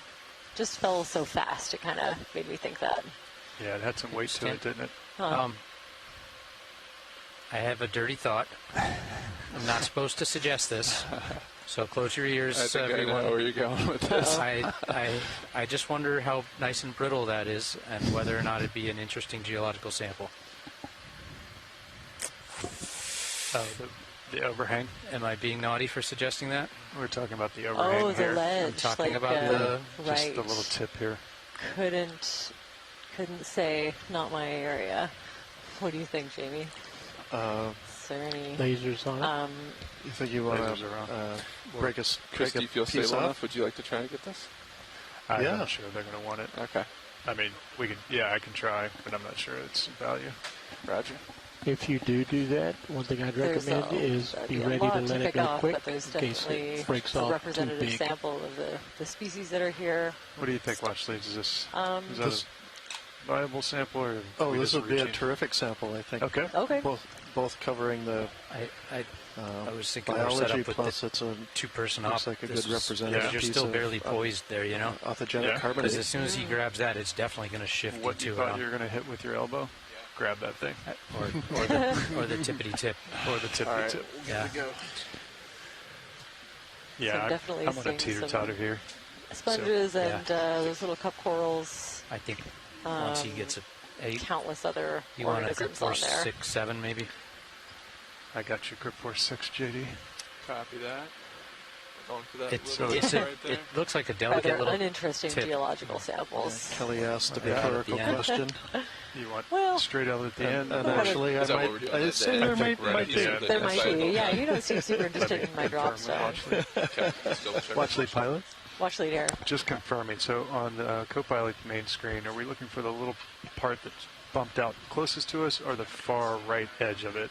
Either one, whatever looks easier to grab. I think the far right edge. Far right edge? Yeah, 'cause you maybe. can grab it. I'm not sure how thick this one on the foreground is. Okay. We're going to try for the far right side. Watch leads. Sure. I think that's a great idea. That would be the piece over here. Yeah. Angling towards.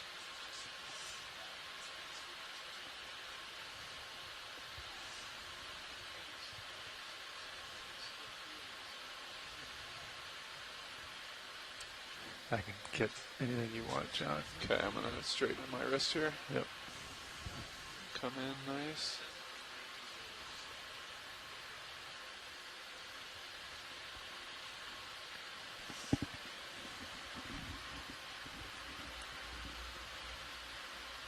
I think that's in the neighborhood there. You want to zoom on HD? Take a look at It HD2, looks John. like I'm not far enough. Yeah. Can you come in on HD2 for me, please? Thank you. It'll tilt up. I'm going to move the wrist just a little bit so you can see it.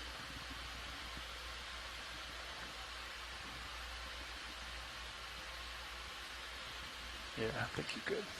You got plenty of arm. Get the pinchers right beyond it. Is this the piece we're thinking about? Yep, that's it. That looks nice. Okay. Just don't bung up the cutters, right, John? Yep. They're on the outside, right? You can confirm? They're on the outside, but they're also keep them above the grab. Roger that. Yeah. Does this look like a nice place to grab it? Yeah, I think that's good. Coming in. Copy. Boom. Boom. Nice job, John. Super Very delicate. nice. Nice. Yep. Okay, Good. where are we going with it, guys? Is this a bio or a rock? Bio. Okay. Starboard. Where are you going, John? Well, let You me got come up. Port or starboard outer. Can I believe. I can draw out here. Yeah, we can draw out here. Which side? What do you think, John? Your call. Your left one is underneath the ledge. Either one. Left one is underneath the Chris, do you want to? Yeah, let me just come out. Yeah, just come on. You good, John? Good. All right, I'm going to back out of here. You want to pan HD2 left.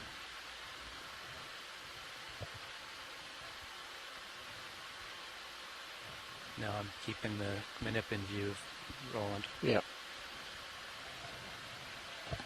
Fogs are coming down. Index style at the moment. Looks good. Port or starboard, guys? You guys drive. I've got the vehicle. Let's go starboard inner. Oh boy. Would you recommend Fort Outer? It's the hardest place to go. Are you sure it's really secure? It looked a little crumbly. I would make the easiest spot, honestly, so it doesn't shift and drop. Port Outer would be easiest. I think so. Yeah. Okay, let's do it.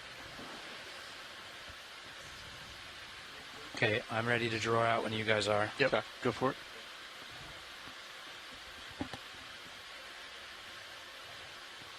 All right. You get minis Tilt, there. Make sure tilting they're down. down. Yep. Okay.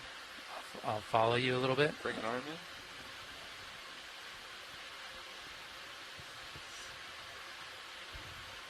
I'm going to tilt down with you, John. Roger. Do you want a different view in left-hand screen? I think I'm okay with it right now, Todd. Okay. Thank you. Yep.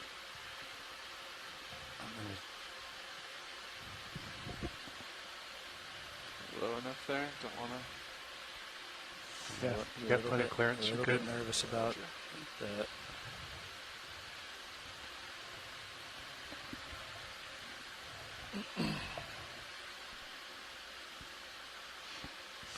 All right. I need to extend a different joint here. Stand by. Just elbow up a little bit. I think you'd be okay. I'm hitting a contact. Stand by. Okay.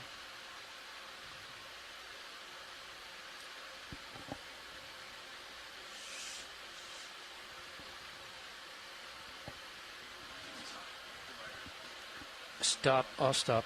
I'll stop. I'll stop? Yeah, just pause for a second. Take a look at your starboard rock box. Starboard minute. Sorry, that was the wrong one. Where is it? I think you're on the front of the drawer there. Okay. Copy that. Yeah. So just come up a little left and wrist up a little, and you'll be right there. Yep. So, look pretty good? Yeah. Just rotate the jaw just a hair. There you go. Nice. Perfect. Okay. Releasing. Yep. Nice. Nice sample job. All right, nice. ID EX2306 D14-07B, port outboard bio box.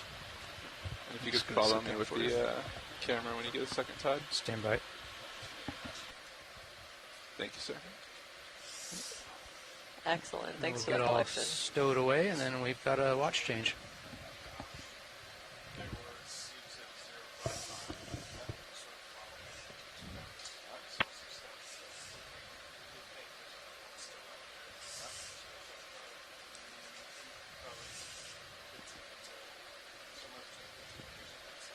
Does it look okay there? Yes, that's Copy. good. Thanks. Okay. Thanks for the spot, guys. You got it. Arm secure. I'm going to put the...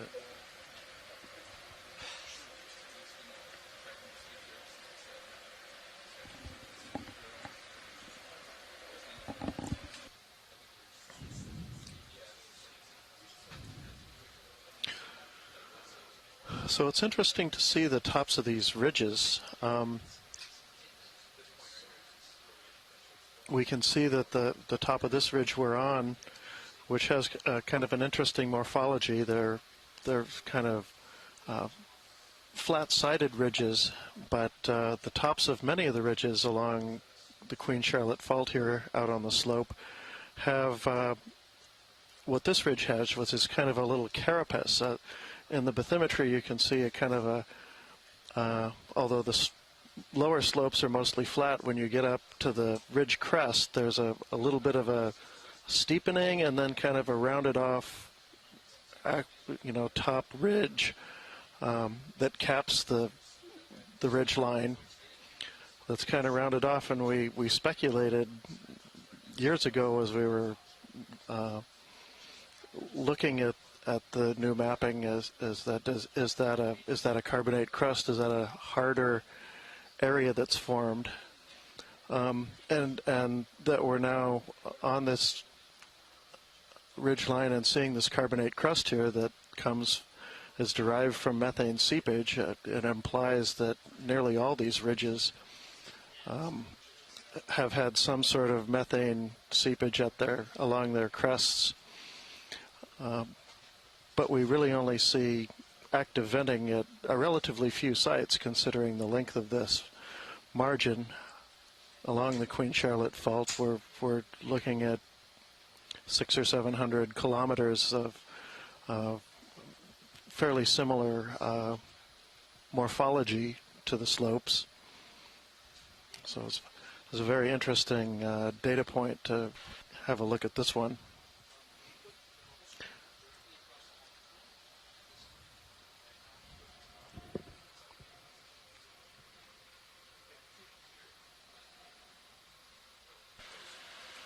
Watch lead to pilot. Watch lead. Yeah, before we leave this area, was there any desire to try to recover that sponge that fell during the last sample?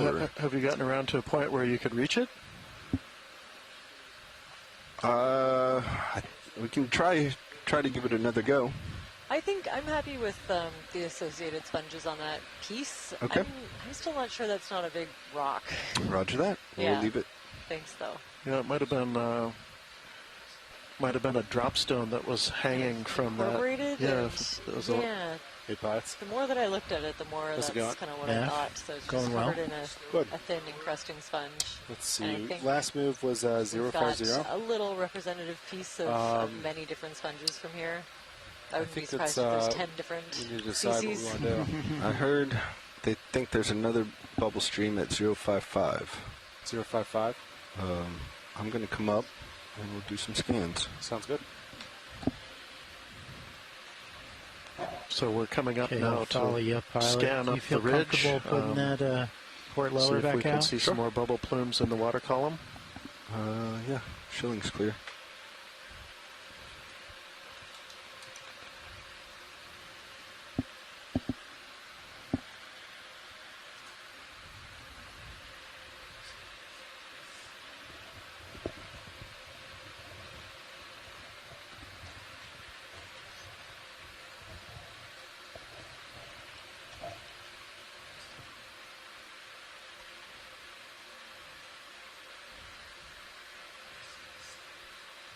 And come up a little bit more, co-pilot. Copy. Try to go for 10 altitude. Holding here, auto depth. All right, so we're doing a little bit more bubble hunting. Okay. Again, to the getting right. up into the water column and checking out the sonar for those strong plume signatures.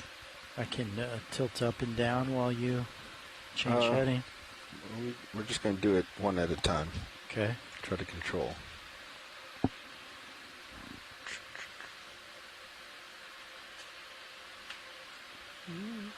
That's down.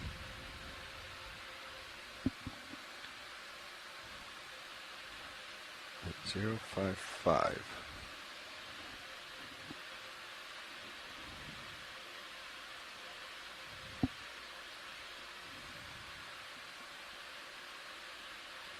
Maybe range me out some on sonar.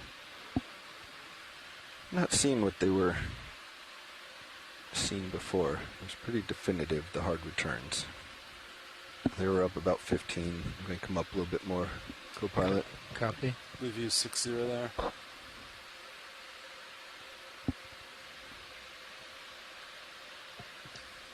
Okay, that's good.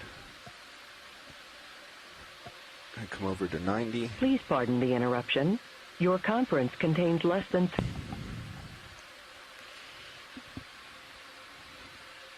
Okay, scroll that down.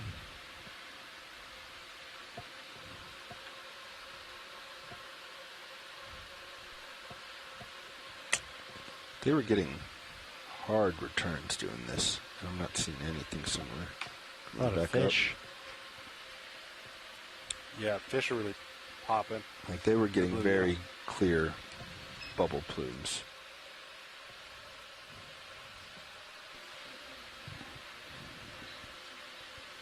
Well, we can try it. We'll go 90 degrees the other way.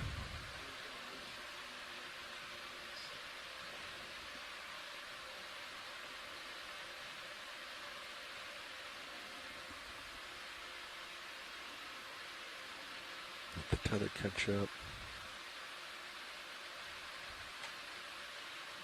Okay, coming more to support.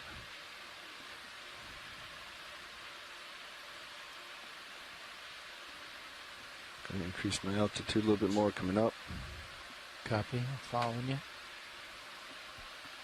Yeah, so I think that's kind of what they were seeing. We can move a little bit more to port. We're safe. Yeah, there we go. There's an example of what they were seeing. 15. So can you range in? Yeah. Coming to in. about like 40 or something, yeah.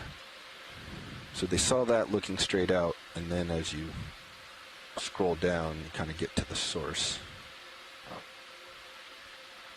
Kind of right there on the ridge. And that's... Yeah. That's kind of where they were, off the port. Yeah.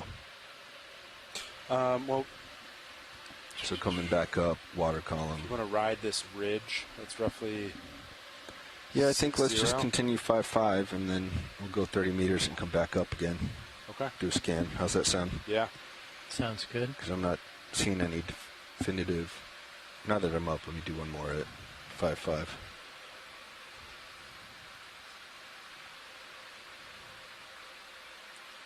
Okay, starboard lat, just so the tether stays happy. Come around.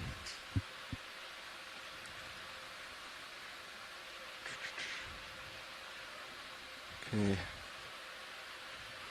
That's all the way up. A little bit off the center up. I mean, there might be something. All right, tilt it 30 down. meters out. It's pretty light, though. So that hard return to port, I think, is a fish. Yeah, I thought I saw something just beyond that. There's some fishes right there. Yeah, like sea. Right there? Yeah. Oh. So when I think that's interference from something. It's right? not moving. It's following me as I turn. Oh, okay. And that's starting to see bottom. Yeah. Yeah, I think let's just move. And we'll try again. Reacquiring. Sounds good. Do you guys want to line up at Yeah. 5560. That kind of rides the ridge right now. I'll start cheating over. Roger. I'll probably be able to complete the whole move with you still in view.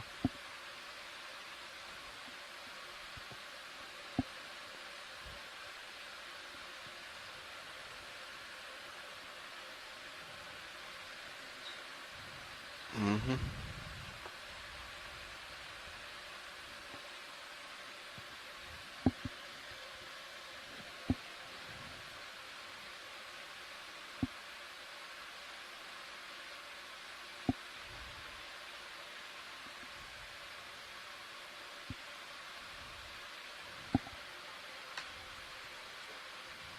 All right, I think we're lined up. Laser's on. Okay, I'm not quite over at 5.5 yet. Roger. All right. What kind of distance? You guys just want to start with 20 and scan? 20's fine, yeah. We'll take it nice and slow. Move pretty quick. All right, 20 out to 055. Coming up.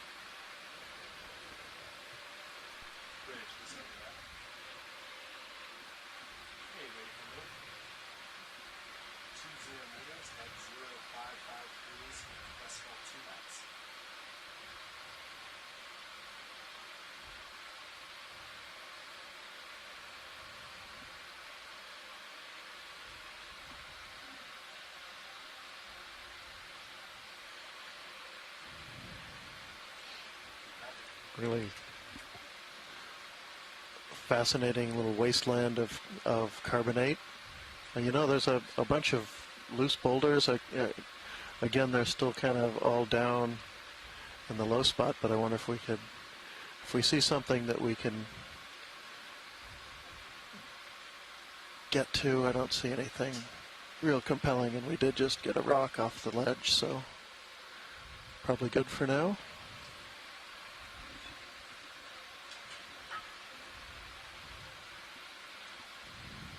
You can lose the skids video. Probably going to be pointed down like this for a while.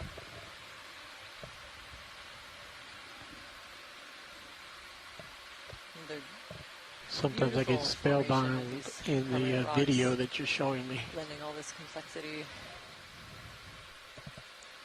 Sparser sponges around. Mushroom coral here and there. Lots of sablefish. They really love this area. Up and over that edge and turn back to starboard. Weird.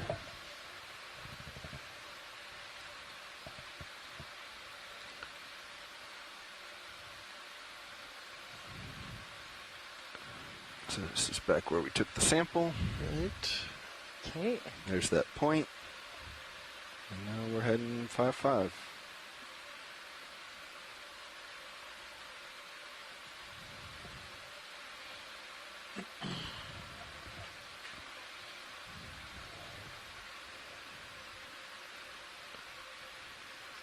There's some bacteria. They seem to like the venting areas. Be a line of those white to look. things, I of don't those see shells. any plumes, though. Yep, roger. Bands of those clam shells. Boy, you can see them nicely aligned along that fracture to the right. Yeah. They really like it there. I think they're maybe a fairly sensitive indicator of where a little bit of fluid's coming through. Almost running out. Or maybe they're just found a Violet. soft spot right there. Mm-hmm. Yeah, definitely more shells and debris kind of in the crevices.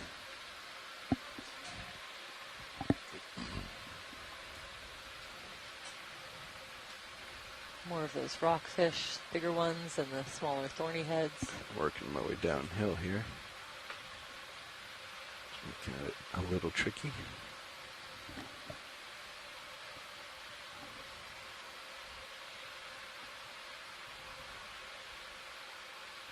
Oh, no.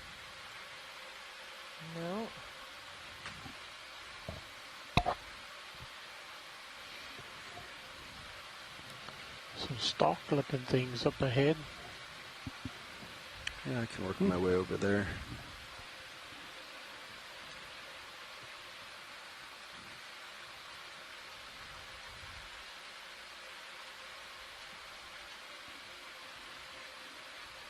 eyes are peeled on the screen looking for these bubble plumes.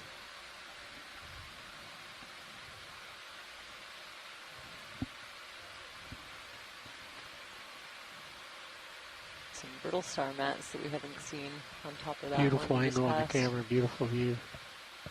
Showcasing the area. A few more corals and sponges popping up.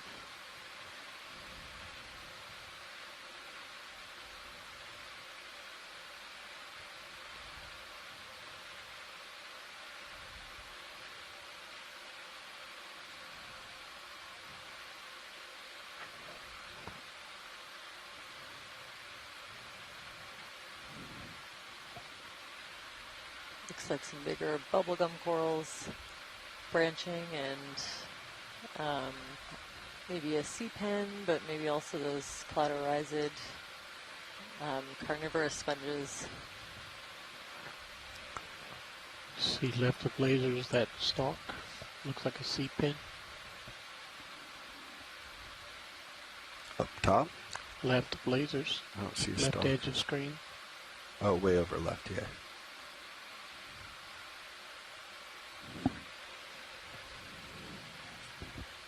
Couple of really big sea stars, those benthopectinids that Chris was talking about, I think.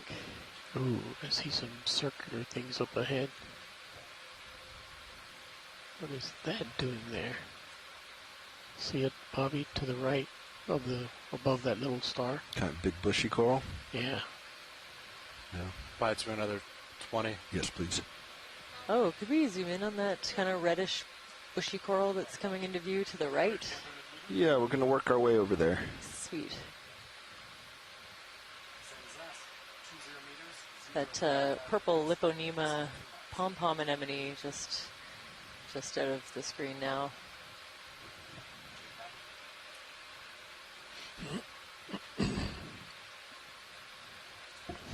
Again, a way more.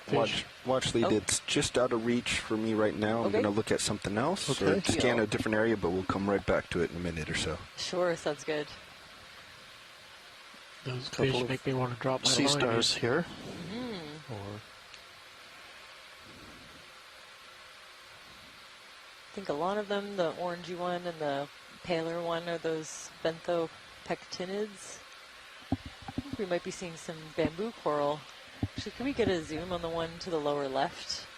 Looks like a sparsely branched bamboo coral.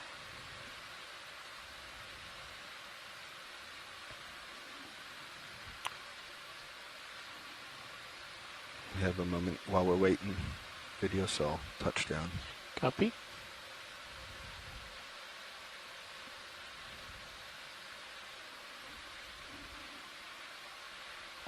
Okay.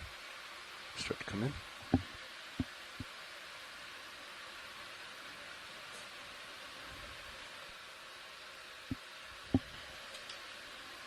All right, so yeah, safe to say a bamboo coral. She looks really hard. You might be able to see the darker bands between the light white bands that kind of indicate that that's what it is, but then these really soft polyps. Are you coming towards me, See a co-pilot? few really big sclerites, Can those you tell? hard calcium carbonate skeletal material in between the tentacles. When we've got this video, I'm Can going to help go us back out to assign that red it bushy a one. morphotype, but a few of these Put them are down. undescribed species. There's a node. Sorry. Beautiful. So they're octocorals, like a few of the There's other ones another that we've been node. looking at today. You can see really well on a couple of these the good. 8 tentacles coming out of each of those Oh, polyps. bouncy And there's a on the really rotate. good dark Hold band there. in the middle that tells us it's a bamboo coral. You can just see it underneath of the kind of translucent Go tissue. full screen. Okay. Great, thank you. As soon as you got your full screen video. If we've got a minute here, there's some sea stars around, but Well, actually, I think now's the time to go get that red one. oh yeah, let's do it. Okay. Thank you. Video's clear. Let's come on. It's sort of off path, but I've gotten enough leash that I can quick run out and look at it. Oh, that'd be great. Wow. I need those Look fish. at old sablefish here. I'll rotate Another over. one of those Keep you in view. lithoted crabs, or maybe a tanner crab. Still another 5 meters in that, 055. Roger that. Sonar is a clear head though, so you should be all Those set. fuzzy sticks are those carnivorous sponges, and then this one, a really densely branched Swiftia coral. So we saw another one earlier that was really sparsely branched, kind of like the one to the left actually. It's just one long stick, and this one here. Gotten too close. Really dense branching. Backing up. Possibly something like Swiftia pacifica. I don't have enough to get to the other side, Roland, so we'll have to do it from here. A bubblegum coral that's toppled over to the right.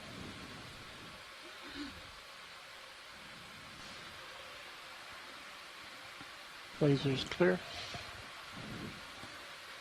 Beautiful. Lots of little shrimp, I think, associated with this one. Brittle stars everywhere.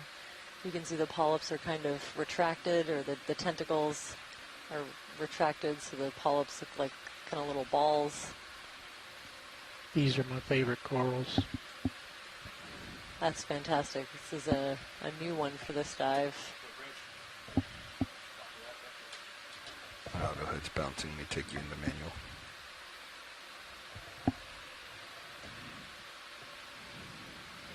Couple dots lower left of that star. I'm trying to stop us from rotating, sorry. There we go.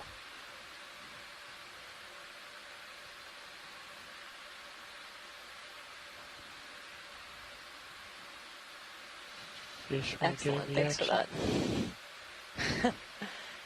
Just these stable fish really insist on their close-up. That's great. Just wait till the fish goes away. Okay. Time to go. Here's a nice freeze frame. Coming back to center see a side by side, two really different corals, probably in the genus Swiftia. Yeah, about 30 degrees.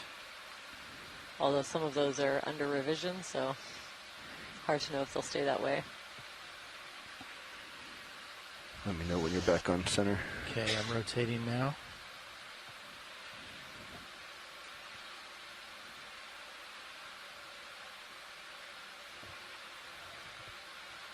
And approaching, and I'm there. Roger. Back in line.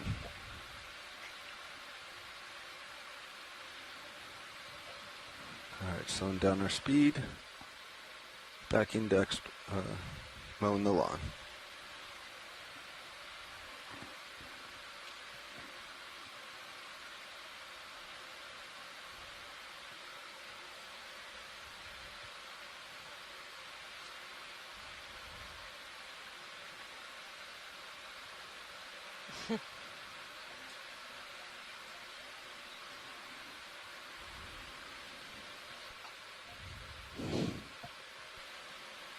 That's a great idea, actually. ROV, could we request a water sample here? Roger that. Copilot will spin up. It's a little bit of a different area with all these larger branching corals. Mushroom coral to the right. Really big mushroom coral and a Tritonia. A really big boulder. Ready when you are. Flatfish. I was trying to figure out what Nav that was. is ready. Yeah, a flatfish, probably. Survey 2, you ready for an skin? Deep sea sole. I thought it was encrusting at first. All right. Resetting and firing the skin in 3, 2, 1. Good fire. Bottle 3. Okay. Coming back to the way forward.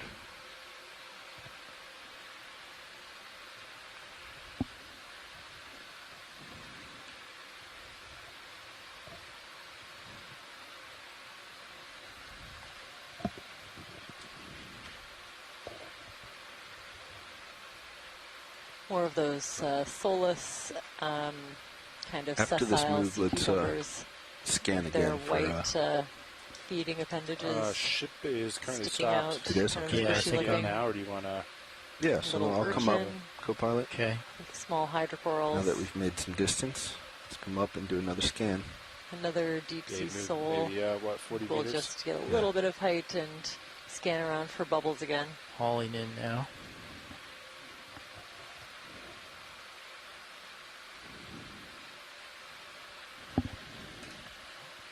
Coming up. So I'm aiming for about 10 meters altitude.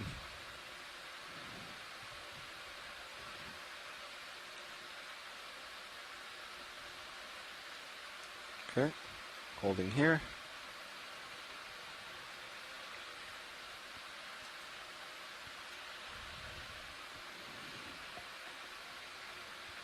Scanning up.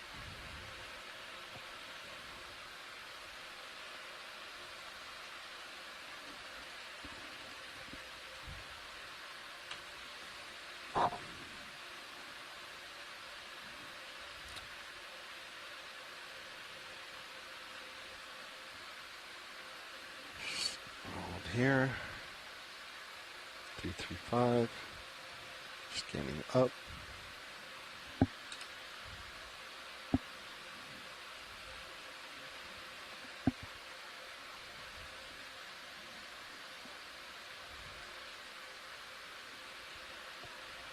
Scanning down.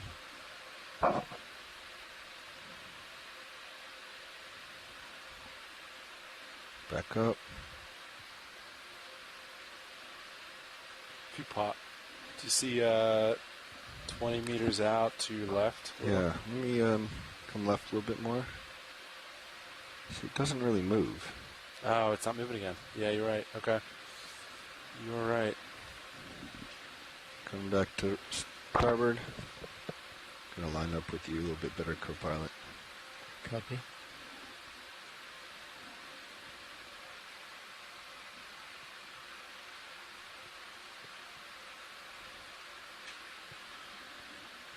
Alright. Gonna come around to 90.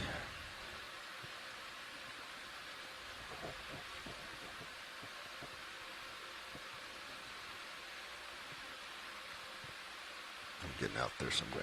Come towards you. Yeah, I'm there at we go. 40 right now. Rotator. So I'm pointing 90. Here we go. This is all the way up. And all the way down.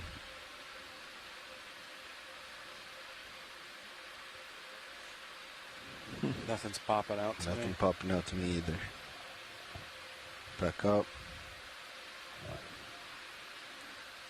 Okay, back 5-5.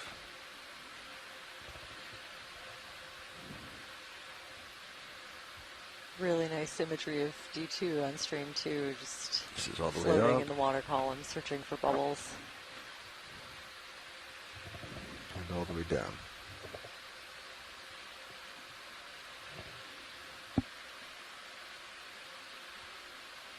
Ah, there we go. There's that interference too. So it's looking down and coming back up. Yeah. No obvious signs of bubbles. Should we head north towards the Seep initial target, or? Well, we're looks like on the multi-beam we're coming up back a little bit of a rise. Wonder just keep riding the ridge. Might see what's there. I would kind of stay on the I ridge. feel like we've come out of. Not sure what bottom looks like right now. I sort of feel like we've come out of the rocky outcropping. You know where they saw the bubbles before. Like this is a lot more smooth. It's not as jagged and. I'll look for like crevices. Yeah, I feel like crevices are off to port. Like up ahead. Look at your blue view. Of course, none of them popping, but. So this is looking. Might be some crevasses up there. Gonna push out and turn to port.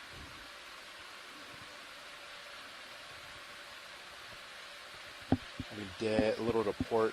That looks pretty good on blue view. That's up, coming down. Looks crevices. Kind of this area in the shadows. Yeah. I feel like it's the crevices. Why don't we go there? So I kind of think we should go north 30 meters and then continue. You want to line up with Sirius? Or Sirius line up with you? Yeah, I can come around to port. Okay. I'll start moving over. Yeah, I think you're going to be looking more towards 3, 4, 5. Somewhere in that area.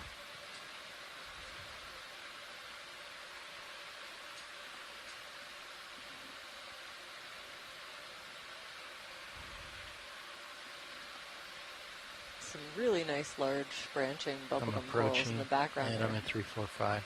You guys want 20 meters at 345? Yeah, I think let's do 20 that way, see what we see. Look at all these sablefish. Good work. It seems to, and when I was coming down the ones, that's where all the white spots were as well.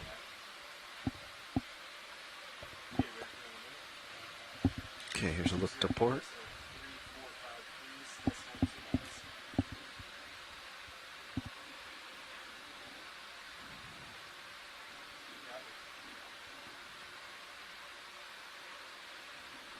Look to starboard.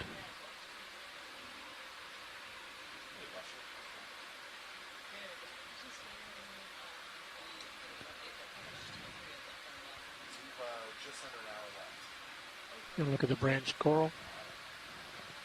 Heading that way, towards the ridge. Find it, Hunter. You got this. Wow, again, We're these underway right white bubblegum corals. There's a few really big. I just put in 20 meters at 345. Thank you. So there's a couple different now species or that could be. The ones that I've looked at are all in the Paragorgia, Stephen Carnes' species complex. So there's two separate species kind of defined by genetic differences rather than morphological ones. I can peer over the ridge here if I come left. The best I can do is lump them into that species complex. So I'm going to come left here and see what's down there. Wow. Yeah, I think that's the way we want to go. Let the sablefish lead the way. If only we could train them to find bubbles.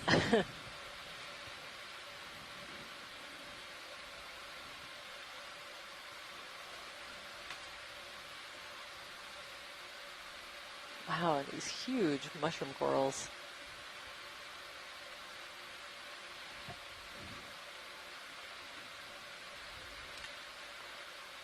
Some kind of a Solaster, sea star, lots of these little thorny head rockfish.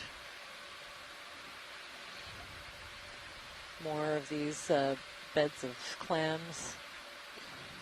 Got a crab hiding behind that mushroom coral.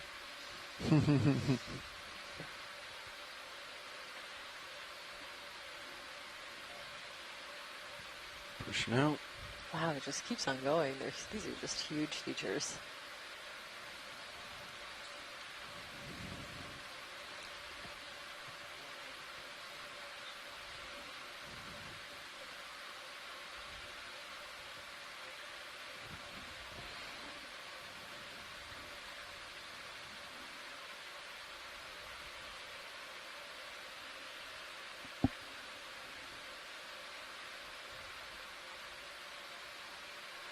Cross over, go off to starboard, see what's over there.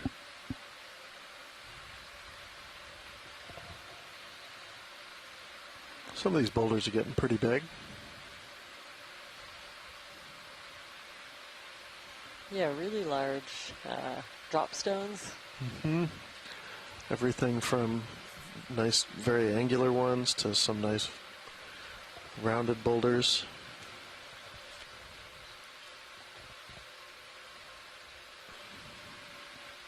Oh, there's a nice basket star straight ahead. A snap zoom on the basket star would be great. Just for confirmation. So probably a Gorgonocephalid, Gorgonocephalus. A couple of different species, I'm not quite sure, but probably in that genus. Interesting that it's not associated with one of these taller corals. They usually like to sit up a bit higher in the water column. They're on.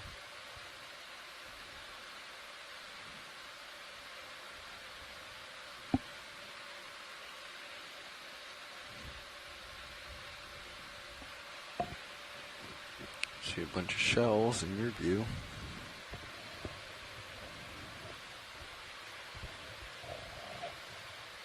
Oh yeah, from Sirius you can really see a lot of shells kind of in between the boulders. Be interesting to see if those are if that's just a shell hash at this point, or if those are look like they're living. It might look a little more crevicey if we just kind of do a second pass back the way we came, just a little more north. Could we get a zoom on these shells? Yeah, of course. Thank you. Watch the video. Let's go partial. Okay, lots of empty ones. I'm seeing a couple that are full. And a couple full ones right here by lasers. Do you think we could pause for a sample? These seem nice and accessible. Right, yeah. Yeah, I'd like to sample a few of these clams. We've had a request, living ones and even the dead shells for possibly aging, I think. That's what I read.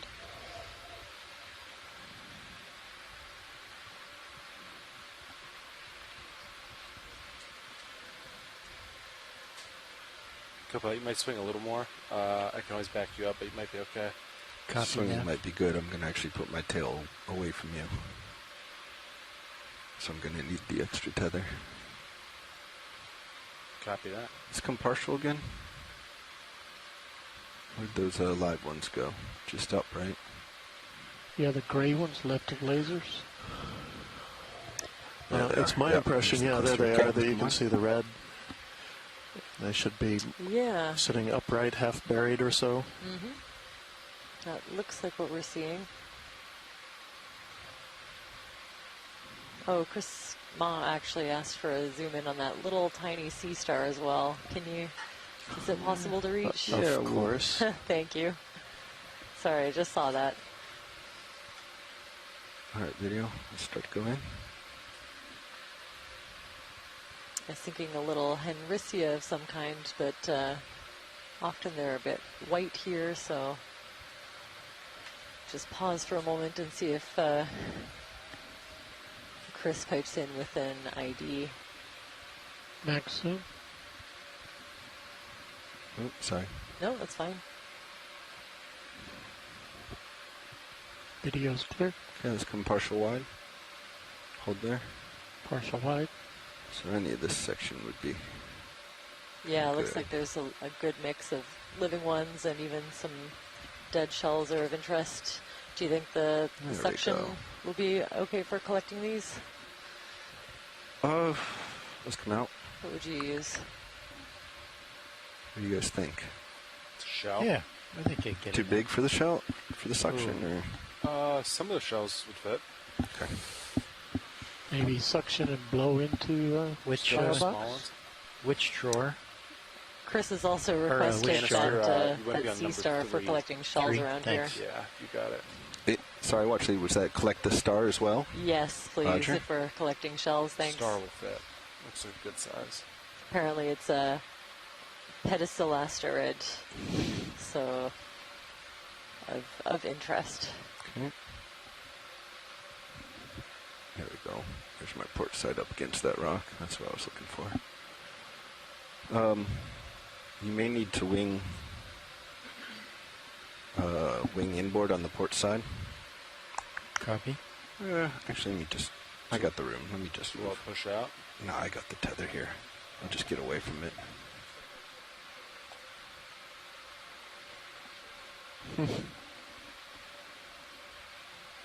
Okay, now we're clear.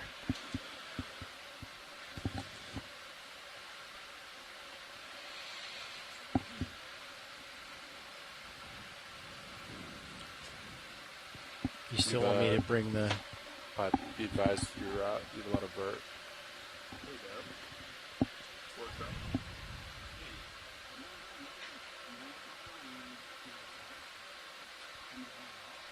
We did not. We can look at that after sample.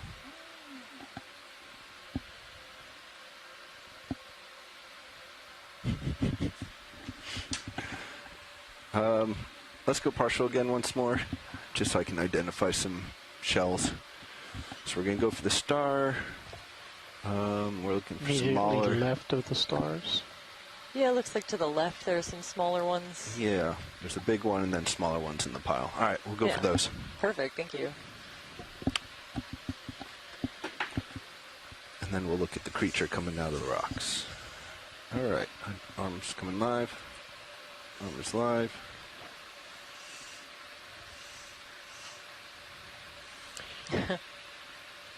Flash flatfish in the back. All right, pretty cool. co-pilot, you should be ready. Very clear for the drawer. Okay, drawer coming out. Do you want farther? Yeah, you can bring it all the way.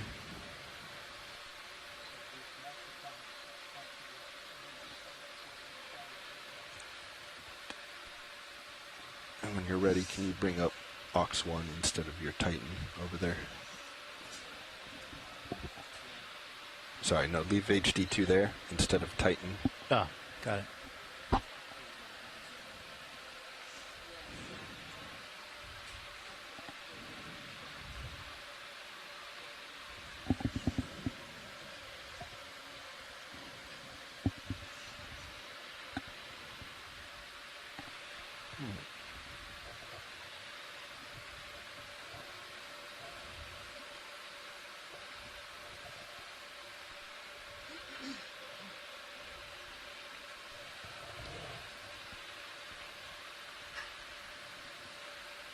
Okay, ready for draw.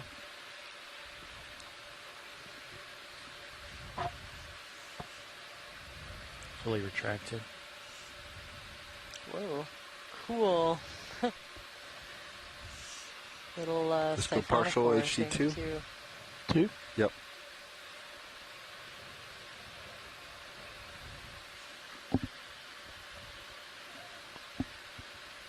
And then partial HD1. Holding on 2.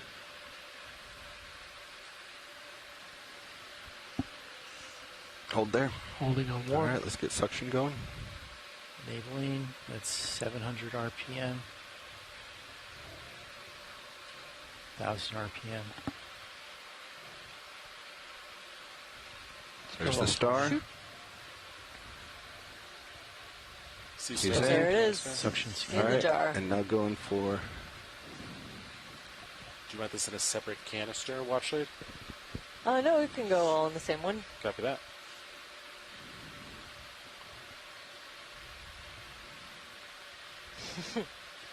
Okay, ready?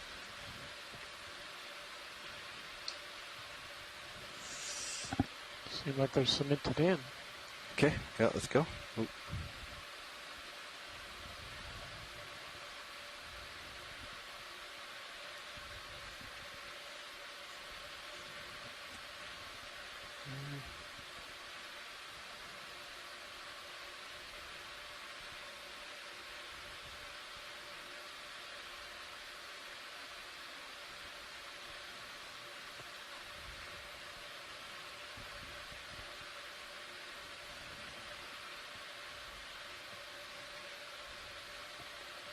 One's That in. one? Get a couple more. Yeah, that'd be great. Shoot. One's in the jar.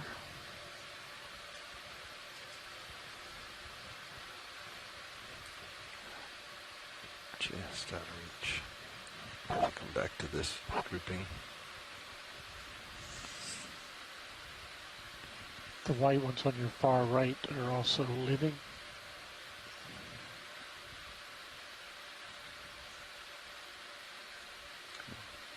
There we go.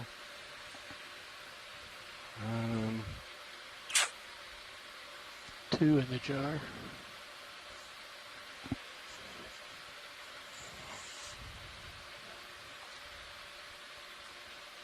See if I can get these last couple.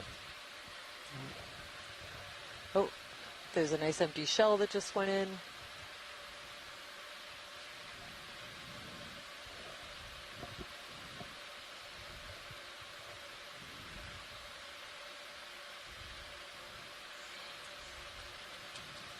Looks like we got another on the way. Three in the there jar. it is. Beautiful. I think that's great for us. Four in the jar. Okay, I'll just... 3 or 4 in the jar now, plus an empty shell. That's perfect. Roger that. Right. Thank you. Suction secured. And a sea star. That was not as soft as I was hoping it would be. Yeah, that was strange. Let's come in real quick.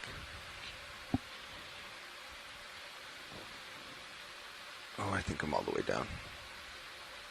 Let's come out. For good measure, let's... Are you taking another?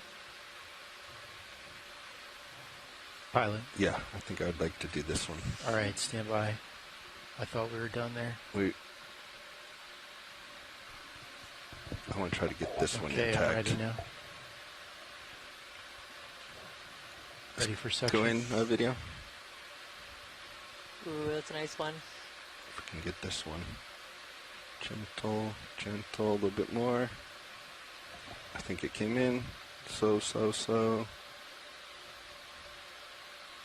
Yep. All right, that one came in. Nicely intact and alive. I was worried I may have broken the few others with the suction nozzle. That's perfect. Thanks so I for wanted that. to grab one more. All right, I am Ooh. What are ready the for odds you can get that gastropod to the lower right? Gastropod You can lower. say no. Snail shell. Stand by one. I'm going to creep back just a little bit, guys. I'm very happy with what we got, but I had to mention it. Yeah, I can do that. It's just going to require a little bit of a shift Sure. the vehicle. But it's a That's not nice, a problem. easy spot.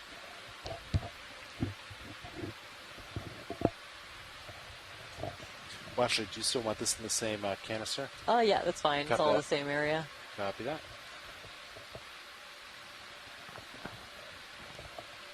You want to zoom before you start? Go ahead. Yep. Let's do it fast.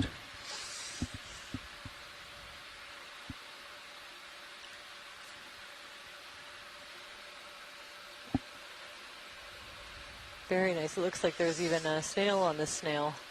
All right, when you've got a video, let's come wide. Pull wide.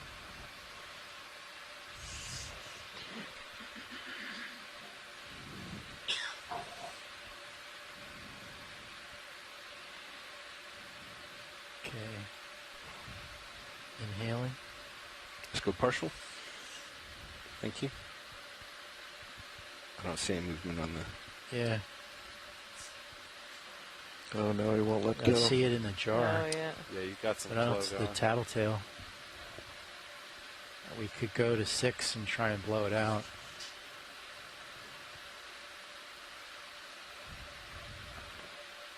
Yeah, why don't you try just to blow out here?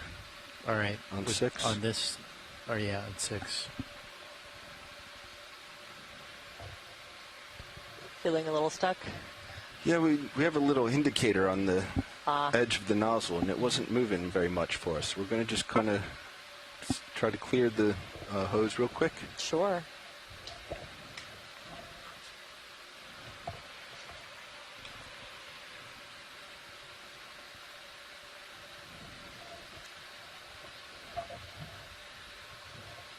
Okay, you ready, pilot? Yeah, let's just send it full.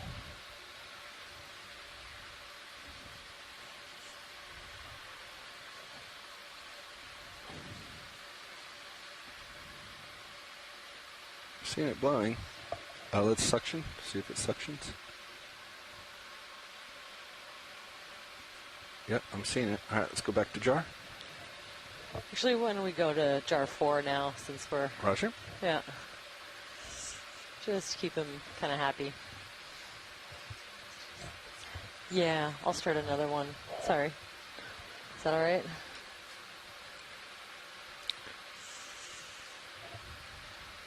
Okay, that's jar 4.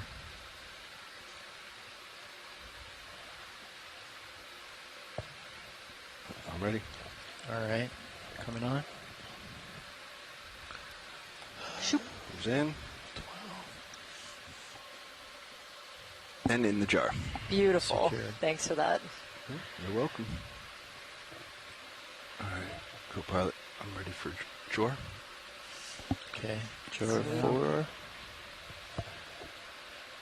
So we have the first 11 is in jar 3, 12B is in jar 4.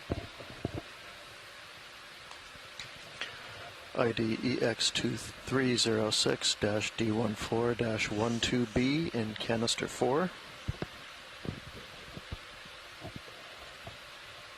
And we have an ID on that one, Fusitriton oregonensis, the Oregon And our hairy mosquito. triton. Thanks for that ID, Sean.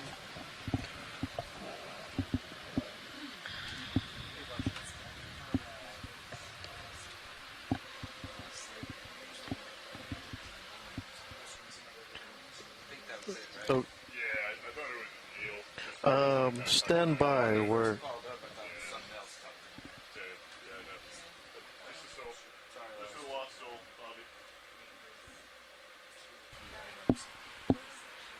okay. I'm going to turn back on to.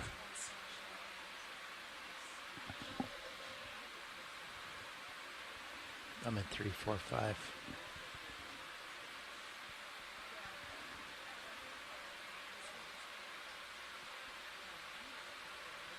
Big skate. Oh, there is the skate. Let's go look at it. I don't have much tether, but we'll look. Zoom from here, because we're going to lose it.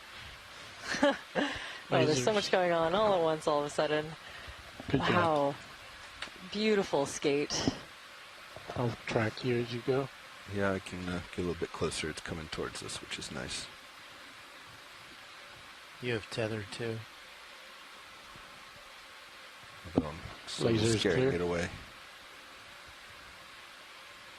Oh, over the rock outcropping, I can get closer. So I don't have my skate IDs up, Getting wondering closer, if folks in getting the science closer. chat have suggestions. Let me see. I know there's a boreal Getting it skate. in the light.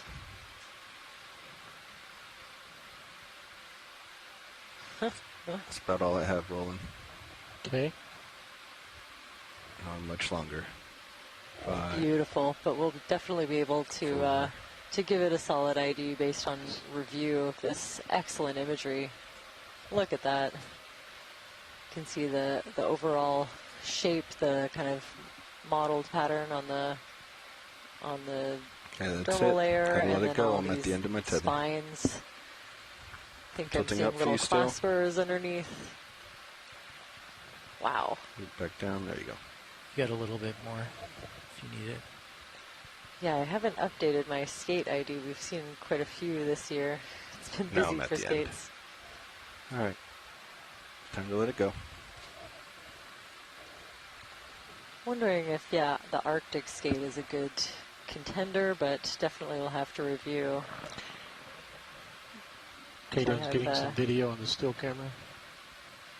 Yeah, Well, unfortunately, just a tentative ID, out of more reach of a now. guess, really. We'll have to Let it swim wait off. for detailed examination.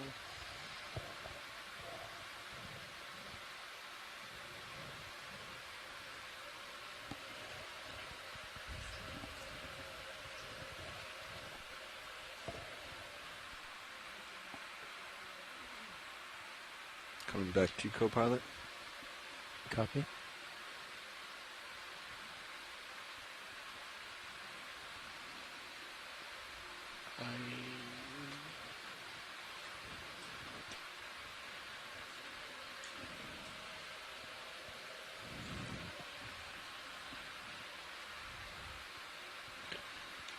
All right, Sean, where are we going? Did you get samples all sorted?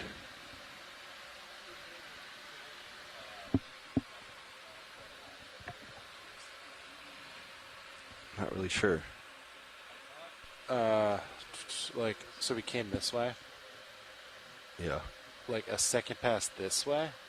A little north of that? I didn't necessarily see anything that looked like seepage, but very crevassey.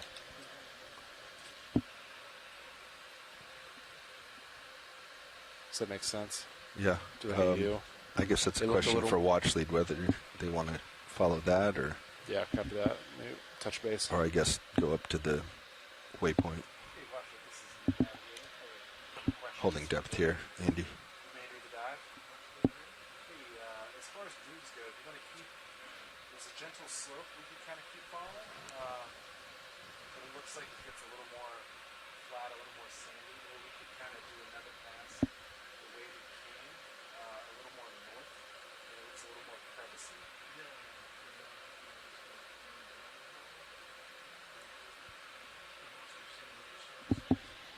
No strong signs of seeps,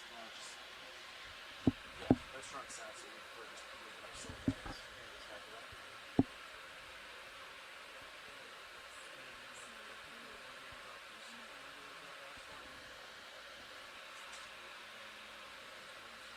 There's 1-0 beat, okay.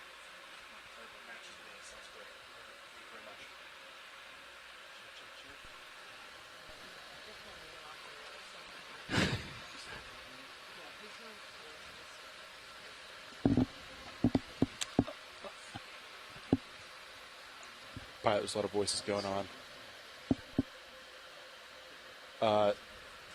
Watch it. They want to keep going up slope. Did you catch that? So once you're done, you can work with your co-pilot. Go back to 060 and work that way. 060 towards Seep initial. Sound good? Roger. Raj.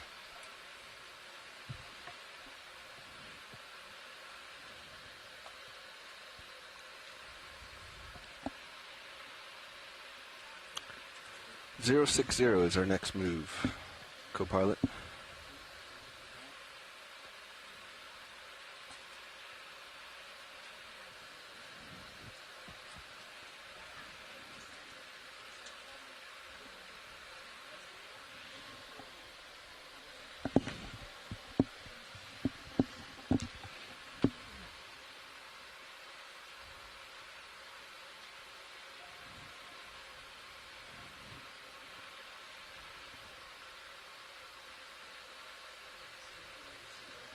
And everyone, we have about 30 minutes left in today's dive.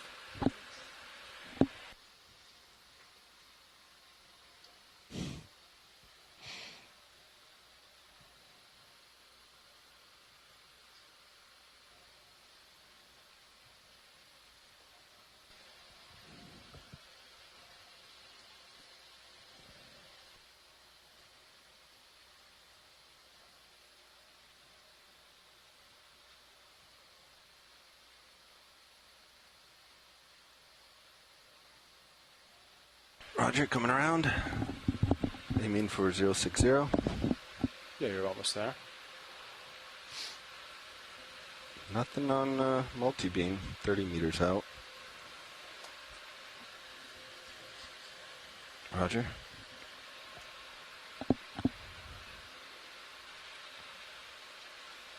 Scanning down. Hose looks good. Nothing, no indications there. Alright. Alright, you guys want to start with 20? Yeah, I think let's keep going. Copy that. It is coming up. 060. Reacquiring.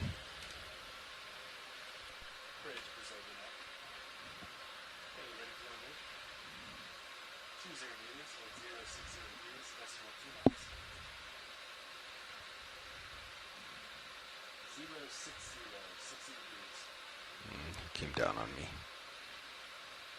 I was trying to get a still of one of these sables.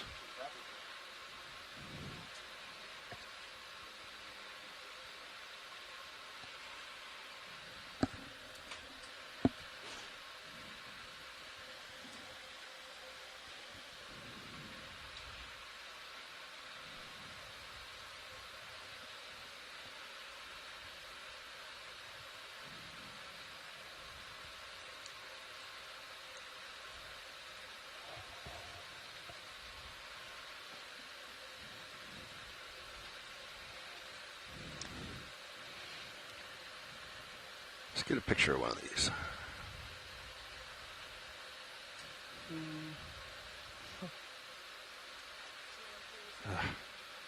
Yeah, I'll just coming down to bottom too quickly.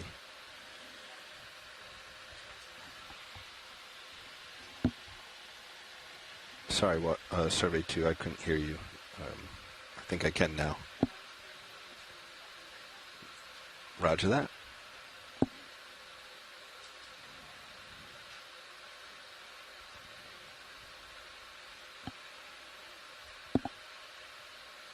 Keep scanning. Really dense carnivorous sponges here, and some more of those bubblegum corals, and this whole school of sablefish that's just been around from the very start of the dive. But really dense here. More of our clam shells, like a flatfish in the background, some mushroom corals. Tilt down.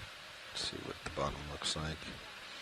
That looks like one of those benthopectinid sea stars.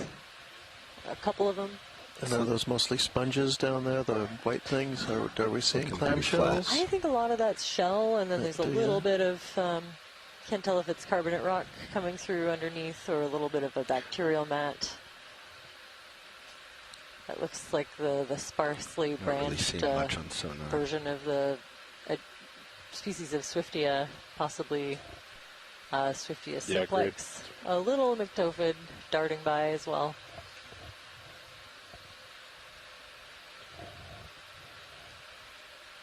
There's a big sea pen kind of blending in with all of the sponges.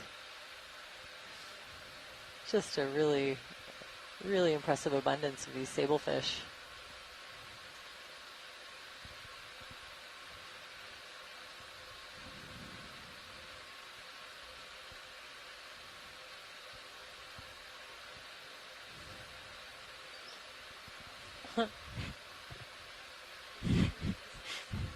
All right, no worries. Brittle star is encrusting. I think those bubbles are from us.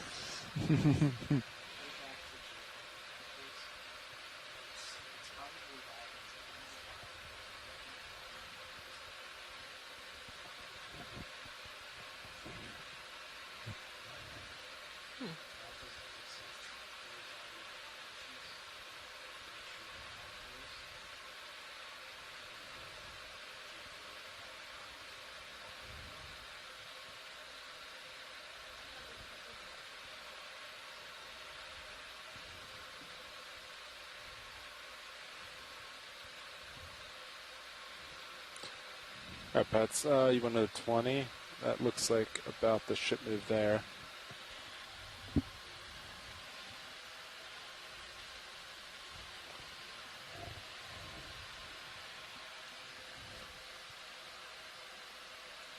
Hose looks good.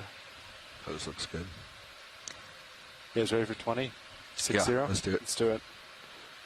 ROV watch lead. Go ahead. Do we have time to zoom in on one of these sea stars? Yeah. Any of the big ones, especially maybe the one to the left on the sediment. Chris Ma was asking for a zoom. Straight or further left? To the left. Further left and down. Yeah, and down, yep. That one right on the sediment. Chris Ma was saying that seeing these benthopectinids at home in the sediment is video? really nice documentation to have.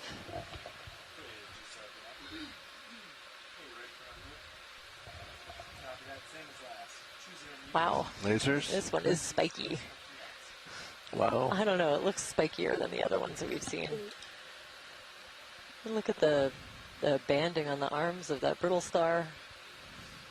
Just gives us a good look at everything that we're kind of missing when we're higher up. There's every single rock is just covered with life here. But yeah, these are poorly documented in situ, so having imagery of these kind of at home, happily, grazing on whatever is underneath of it is it's very helpful. Thanks for that. Let's get a medium wide shot. Okay. Fish is going to take our view soon. Lots of tubes and hydroids just covering those rocks, encrusting sponges.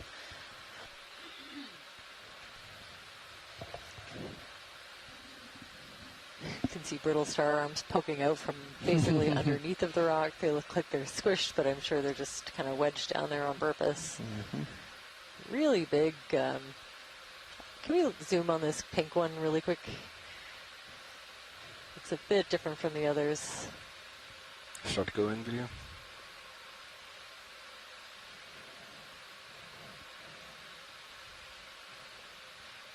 Beautiful, very cool. This looks almost a bit more like other species of Paragorgia.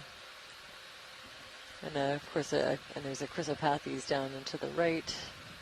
But yeah, if we can just document this slightly different color and branching pattern, it'd be really helpful to have this recorded. Beautiful. Drifting in. Does look like the Paragorgia Stephen Carn's eye species complex to me. But just bit less of a fan-shaped growth pattern, maybe exposed to changing currents instead of all in one consistent direction. Hard to say. Little covered in little tiny crustaceans. Go with full screen. Beautiful, thanks for that.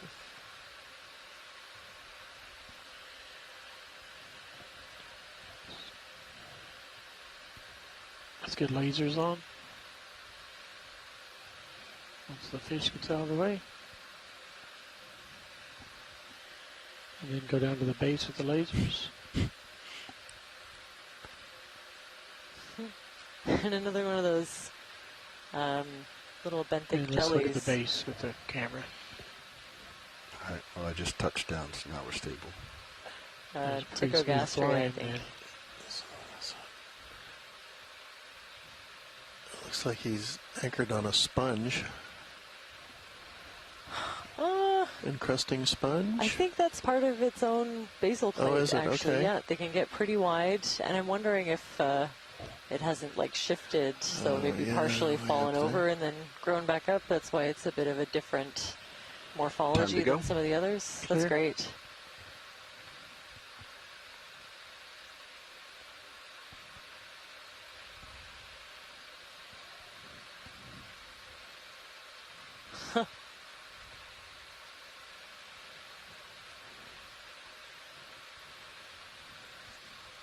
Definitely the most fish that have kind of followed us along for a dive.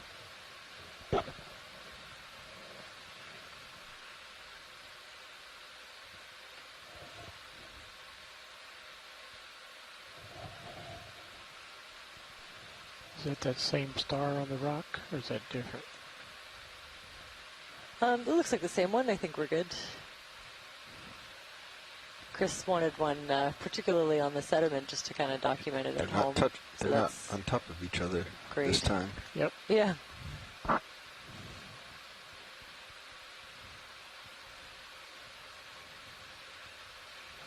There's a soft coral or Drossemia that we're passing by. Some anemones. Still lots of this carnivorous sponge. That's maybe a Liponema. A couple of them. There's pom-pom anemones in the dark purple.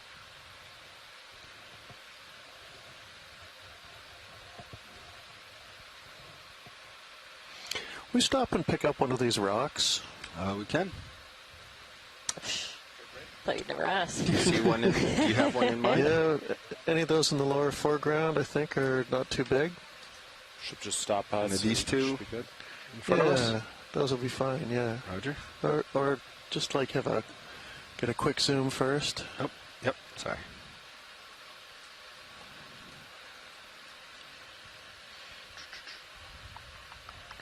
Lights at 30%.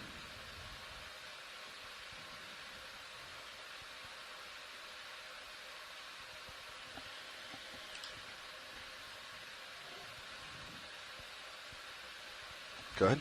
Sorry, video. Forgot.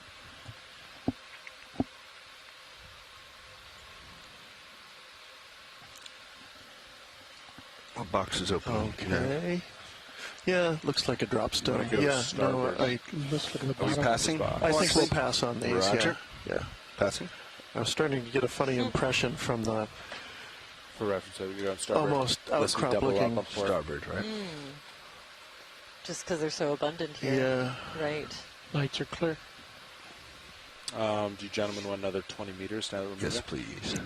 Ooh, Sean piping in with some sablefish info. I know we've been seeing sablefish all day, but they're super interesting. They can live for more than 90 years. Juveniles have been found to migrate more than 2,000 miles in 6 or 7 years. There are two populations in the Pacific Ocean. Northern population inhabits Alaska and northern British Columbia waters. Southern population inhabits southern British Columbia, Washington, Oregon, and California. Very cool. Snap rolling. Centering her up. Stand by. Ooh. It's like a star missing a leg. Yeah, it does look like it's missing a leg.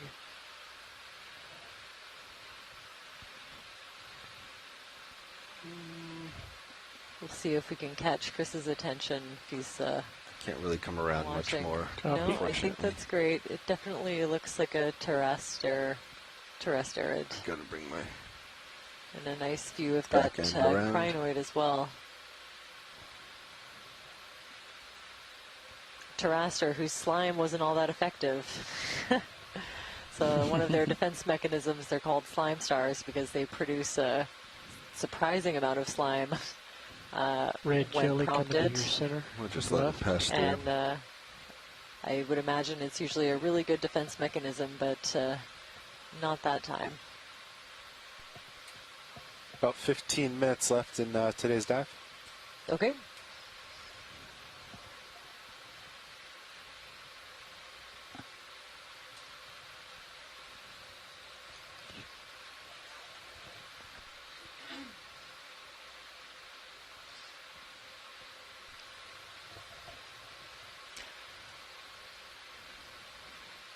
Lots more of these carnivorous sponges. We were able to sample one on a previous dive. That's why we're not targeting them today.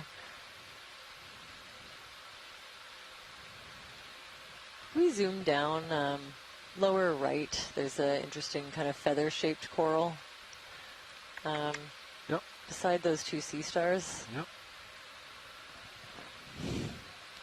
Very small polyps. You want to get in close. Roger. Getting close. Yeah, there's Laser's clear. two that are really interesting here, but yeah, this one. It's as close as I can get you rolling. Yep, that's good. Stand by. Sorry. Wow, this one is tiny. Go ahead. Let's get fogs up a little bit. Wow, really dense branches in at least 4 rows coming off the main stem. It could be like a juvenile of a liliopathes, but then I'm seeing some extra branching on some of the higher pinnules, this little branchlets coming off. Very cool. Somebody's swinging into our way. Let's not focus on that. Oh, Let's dear. zoom back in.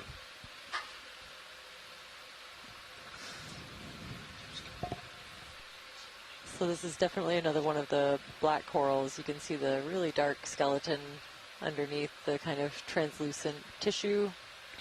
There's little tiny things coming off each little branch are the tentacles, and there will be a mouth for every 3 pairs of them. So a very different morphology from the octocorals that we were looking at earlier. Lots of these brittle stars seem to really like it for a bit of an extra leg up into the water column. And even down, it's probably encrusting on a little rock.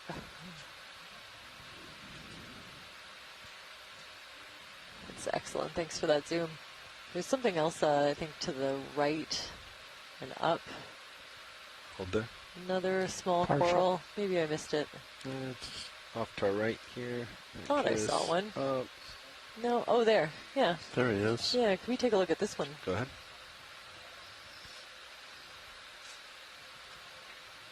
Wow. Maybe not a coral. It might be a little hydroid. I don't know.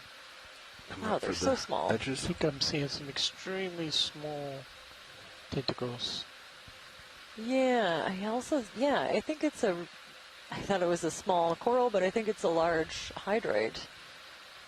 Really little tentacles, but definitely a different morphology from the big polyps. Unfortunately, it's time for me to go. Yeah, that's fine. Thanks for that. Spend a bit of time watching that screen grab later, trying to figure out what I'm seeing.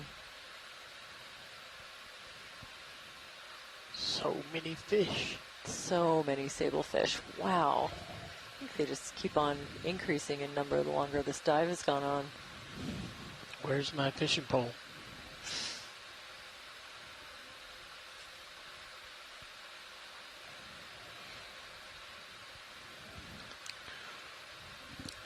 Perhaps a little bit of lumpy hydrate off to the right. Oh, totally.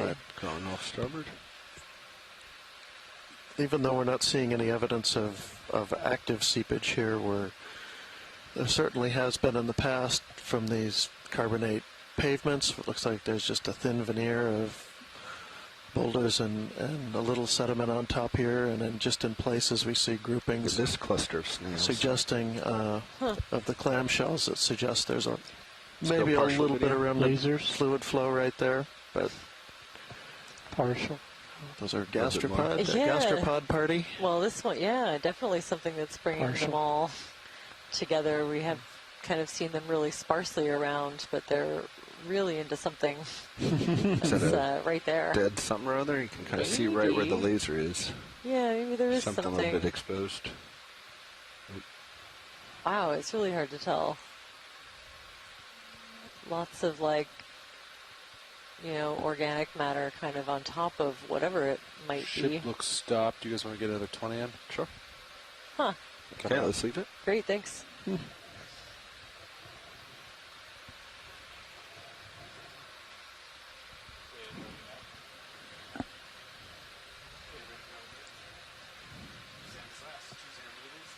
Asako also agreeing that that looks like a hydrozoan, the little bushy white hydrozoan that kind of looked very coral-like at first.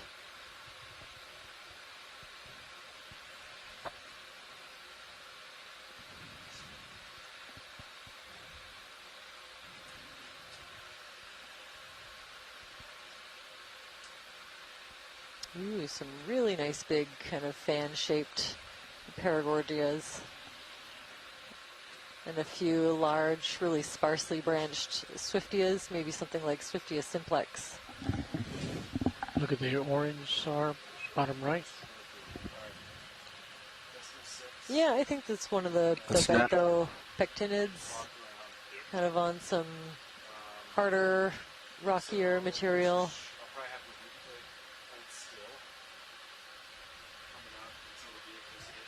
Very nice. You'll never get a complaint zooming on a sea star, I think. They're always appreciated. Carrying on. So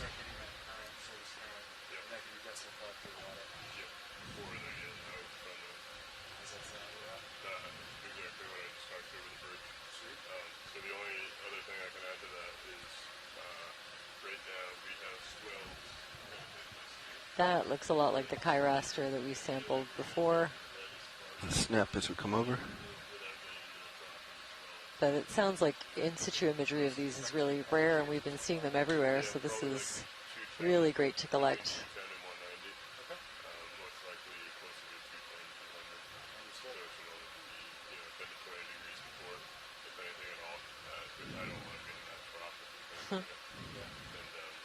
Looks like it's doing like a peace sign. That's right. Yeah, I think you're right. It looks like a hand doing a peace sign to me. I've been in this seat for a long time though now. Back to center.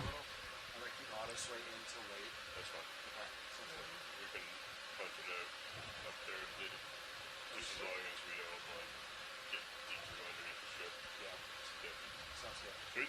Thanks, Sean. Dr. Sean.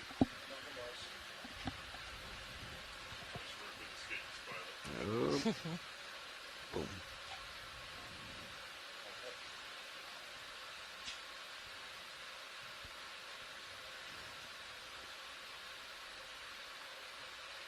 I thought he was going to fly up into me again.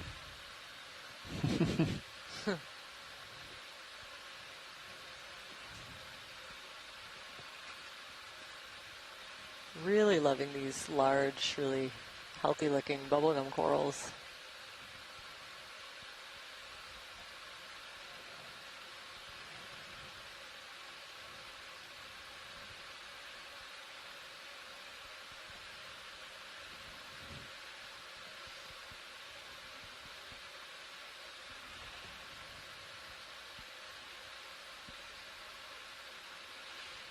About our final, 5 or 10 minutes, right, Nev? About 6 minutes. 6 minutes. Roger. Ooh, big nudibranch. Let's see. This move still has a couple more meters. I could immediately put one more in. No, I think with 6 minutes we'll find stuff here. Sounds good.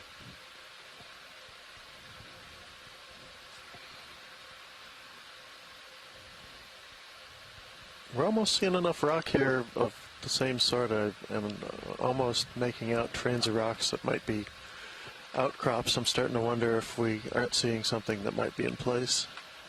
Oh. Why don't we get a zoom? What do you think? Kind of come around to the right a little bit again. Come around to See right. what we can see. Yeah. Maybe kind of that angular rock in the middle. Angular in the middle. Yeah, sure. Sorry, lower, actually kind of on the left now, below the lasers.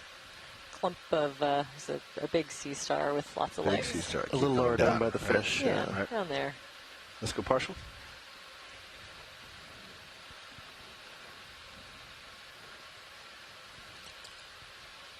Yeah. If you want to, in the remaining few minutes, have time to grab one of those? Sure. Which one do you like? Either of those look good. Maybe the one in the left? foreground's a little... The one closest on the Yeah. left. You got it.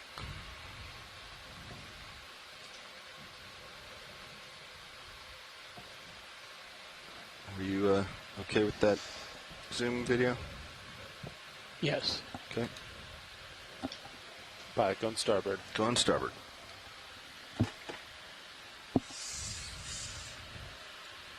Arm coming live. Arms live.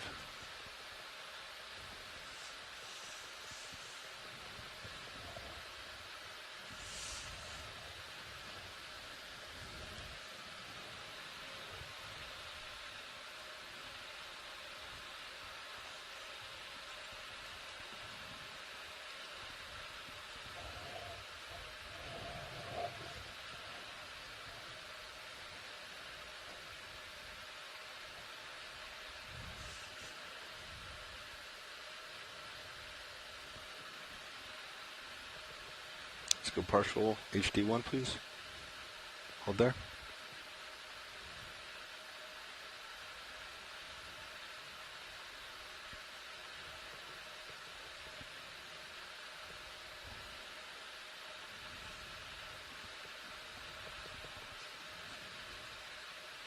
I can't get it. Does that look all right for you, Watchley? That's a nice rock. Yeah, that's a good, little thin, a good pickup. All right. Tilting up. Do a rotate.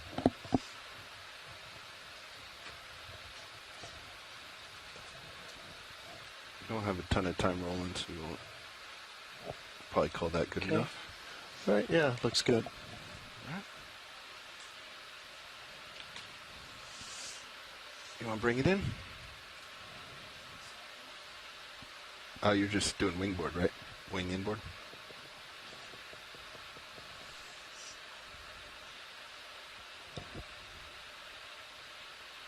That's good.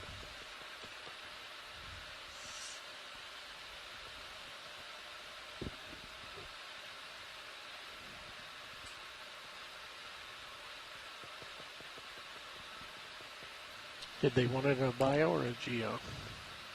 Never mind. It was a rock. Yeah, it'll be geo. Of course, we'll look at it for bio, but...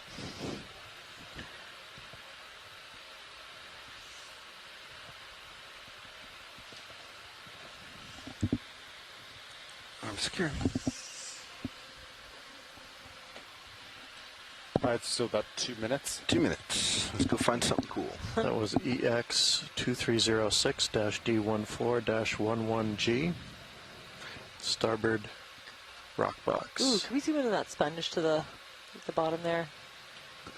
Is that a sponge or an anemone? Oh, maybe an anemone. Oh, still cool, but not a sponge. Not a sponge. All right, let's A go little wide. purple worm.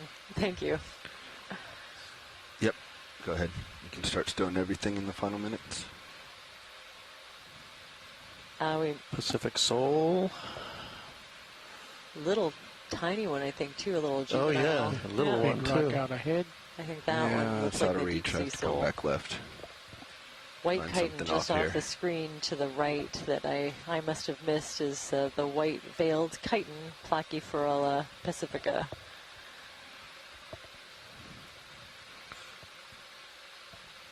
Let's find it. video. Looking. Or last minute. Huh? Let's find that bubble stream. Where is it? Now, how are we with Niskins? Do we want to get one last one here before we head up? And looks like we have 2 remaining. Star. Sure, that's a great idea. Center. Yeah, are folks ready if we wanted to fire a Niskin? Nav is ready.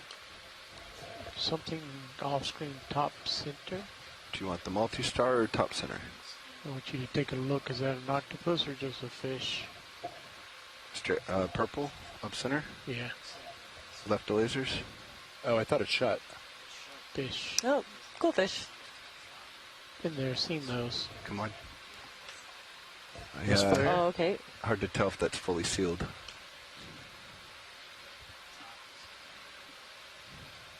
Oh, that's a lot of line. Oh, There's wow. some wiggle room. Let's zoom in on that.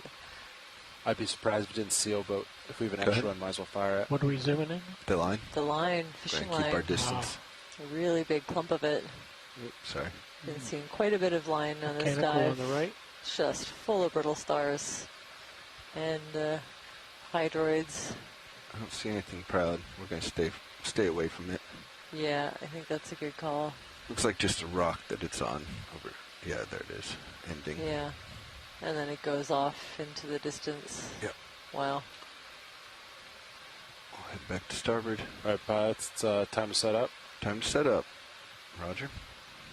Watch leads. There's a question if the last Niskin, it looked like it fired, but it's a question if it's sealed all the way. Okay. We have one more. Right. Would you want to fire? I wonder if we want to save that last one for the deep scattering layer. Copy that. Yeah. Kind of looks like it's kind of seated itself a little bit better. I think it is seated. Right, like it. I can su- give a few. Yeah. I'd be surprised. Yeah, at that I'll point, ahead I'd be this surprised if it didn't seal itself. Yeah, it let's looks more hope for the upright best to me. and do the next one. I have 370 meters 370 depth for that. Copy that.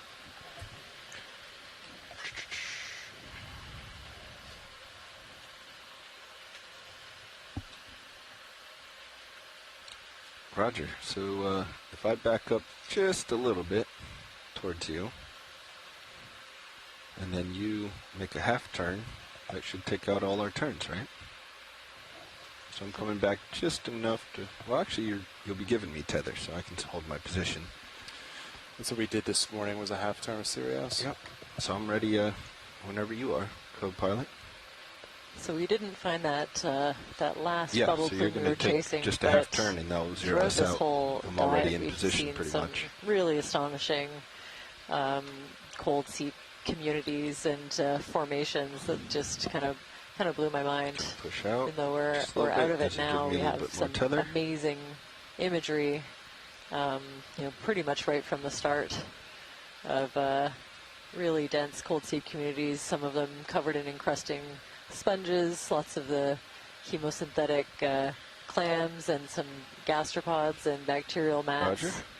Of course, these go ahead and friendly take auto heading sablefish have out. been with us in pretty decent numbers the entire way through. So yeah, we'll be studying Closing this in my video delta. for a long time. Yeah, this is really a never-before-seen look Football's at going tight on my these tether. seeps that lie off Closing the delta. coast of southeast Alaska and British Columbia. We've known about them for some time. I know the first ones were discovered at least by 2011 Line up with the ship, or inverse the ship. by the Canadian Geological Survey.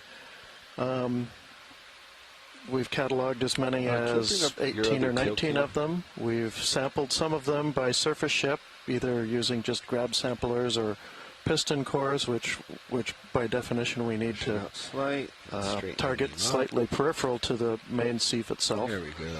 But Good view in all tethers. We look and good. we've seen, a few Our other head's photos of come camera out, drops. putting a little bit forward in. Never anything very dramatic looking, and as we saw here, that the actual seep areas can be fairly seep eyes. restricted. So to actually get down and put our eyes on this is a first for these seeps, and really some really spectacular shots, both in terms of the geology as well as the locked in, associated fauna. So really neat dive. I have door lock on. I was very impressed with the geology. That was very cool. Never seen structures quite like that. Definitely want to thank the GFOE ROV team and the video team. We threw a lot your way today, and everything was fantastic. So thanks for that. Also want to thank the folks that will be helping out in the lab afterwards to process these samples. It's going to be a fun one, maybe a long one. Lots of things to pick off of rocks. Right. Fingers push it, and it turns off on me. Also, thank you to NOAA Ocean Exploration and the Okeanos Explorer for making this all happen today. Coming up. Tether looks good. And thanks to, of course, everyone in our science chat, our shore-based scientists. We always appreciate your observations and expertise. We really leaned on you a lot today, so I'd like to thank you for joining. And thanks to Jamie for pointing out this in about 300 seep meters. And, I don't know, allowing us to go and look at it. I really enjoyed learning about the geology today. Yeah, and as always, it's been nice working with you, Merlin, and also thanks to Emily, who filled in a little bit during lunchtime. Great to get a little support. So, yeah, great dive. So we're still working out the exact plan. I know that we were looking to do a pelagic component, but we just got too distracted with what we were seeing on the seafloor, and we're hoping to reschedule the pelagic dive in the coming days, so stay tuned for information on that. And we'll see. Yeah. Looks like we might have a transit day. There's some weather coming in, so hard to predict what tomorrow will be like, so stay tuned to the social media and the emails that we send out to get an idea of where we'll be tomorrow. Thanks, everyone. Altimeter's on now. Thanks, everyone. Till next time. Oh, has it been off? I thought it looked really good. I was going to compliment it. I think Levi did that first shift, or second shift, because it was just all over the place. Through most of our dive with Fernando Pilot, it was just all over. So eventually he swapped them so that we could get readings. Copy that. All right. We were, I think altimeter was off at the time. We were getting 140s, 130s, just terrible readings. I had the altimeter off this morning on first shift. We kept it off.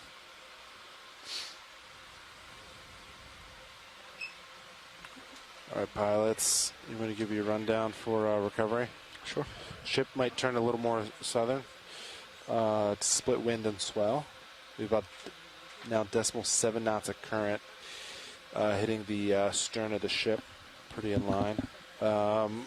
You don't see that surface current until 250 plus. Actually, now it's really not till like 50 meters. So I'm going to wait to have the ship do 0.5 through the water so you're not screaming. How's that sound? Raj? Because up until then, you're going to see northern current. So if you're happy and streaming's happy, I'm just going to maintain.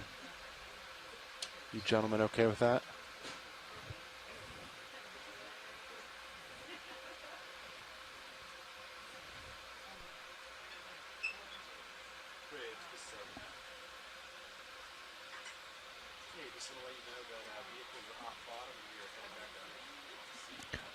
When are you going to have the ship start moving?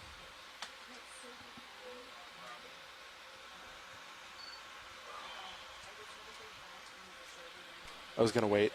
So this just changed. I was going to do it like 400 meters. But you're going to see northern subsea current before then, but the surface current is doing this. So if we do 0.5 through the water now, the vehicles could potentially see a lot of current subsea. So if streaming is okay, I was just going to maintain this until we get closer to surface. Yeah. Does that make sense? We can always adjust if vehicles are not happy. What if we just did... What if we just did like a half knot over ground? Or so. Right. What I'm worried about is, if we don't match what we're reading over there, suddenly I come up and I have, a knot of current pushing me backwards towards the ship and towards Sirius. Right. I can have you come ahead. I don't see that within our subsea currents, but if you're uncomfortable, I can definitely modify the ship speed. No, just start talking it out. Like, I guess I'm just saying if we don't follow what we're reading over there, for subsea, if we somehow start seeing surface currents, it's going to push me towards Sirius and the ship. Whereas if we have them come like half a knot over ground or something, they'll lower these numbers, all right, closer to 0. Would you like me to do that? No, just talking out loud. What do you think? Well, I guess you think that it's... Yeah, sorry. My 2 cents, but I'm more than happy to adapt to accommodate my lovely and accomplished pilots. No, we can leave it like this. Well, let me know if you have streaming issues. Just and I will... talking out loud. Yeah. I'm going to ask the ship if they want to do any heading changes this time. Roger. Hey, are you guys happy with this heading for recovery, or are you interested in adjusting it?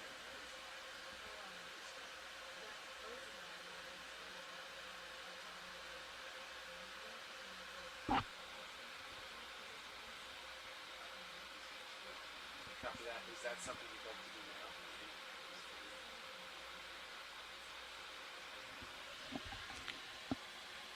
Yeah, we can do that. I think at this time too, if you want to, it's easier for the ship. We could do sun rotation back to midship.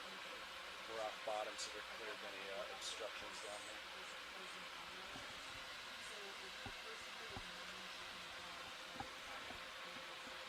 Good copy.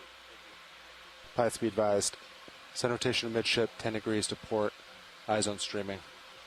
Raj.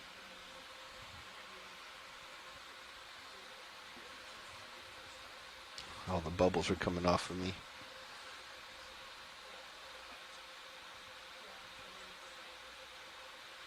They're expanding as you get bigger or taller.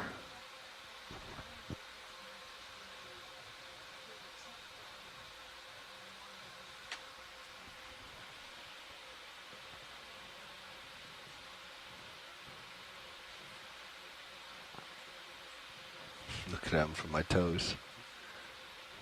Just in the mini Zeus.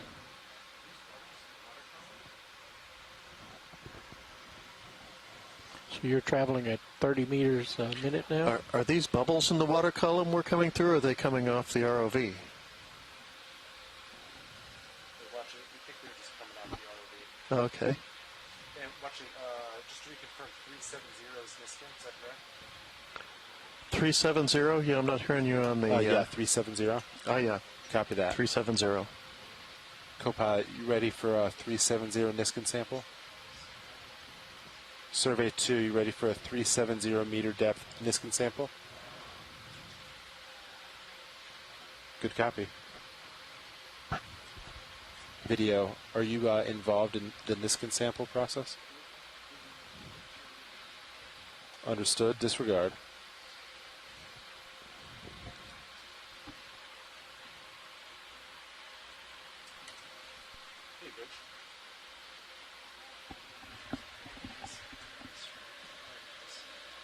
We can reset again.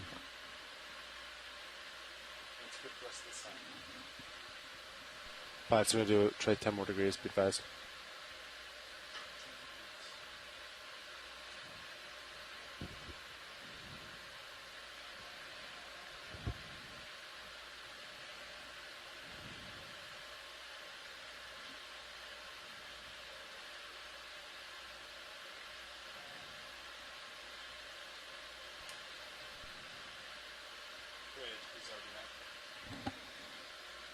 this time, you can press the 15-minute column. Copy that, thank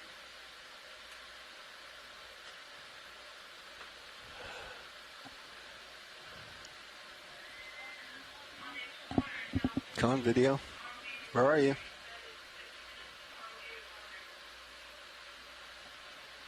Looking down, looking down.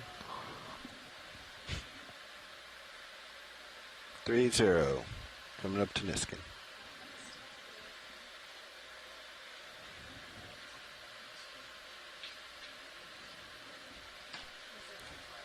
Here we go.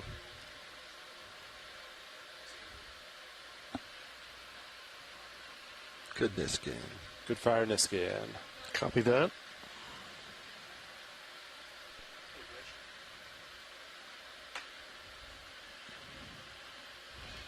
I have sample ID EX2306-D14-13W. Niskin bottle 5 at 370 meters.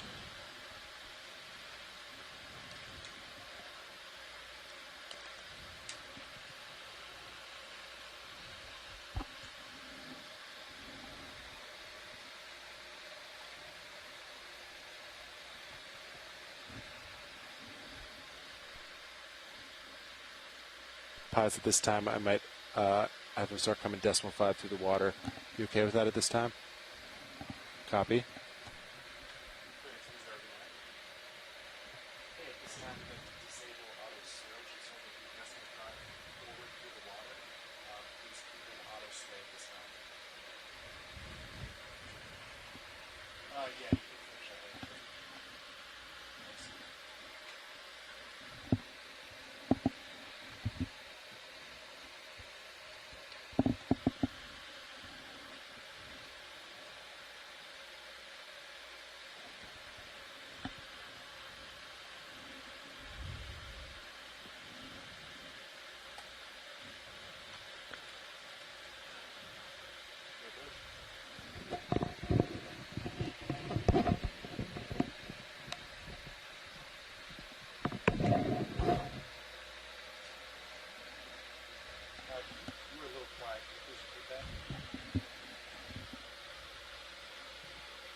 If we're all done with heading changes, could we please disengage the port prop and rudder at this time? Copy that. And please start listening to deck A if you are not already. Thank you very much.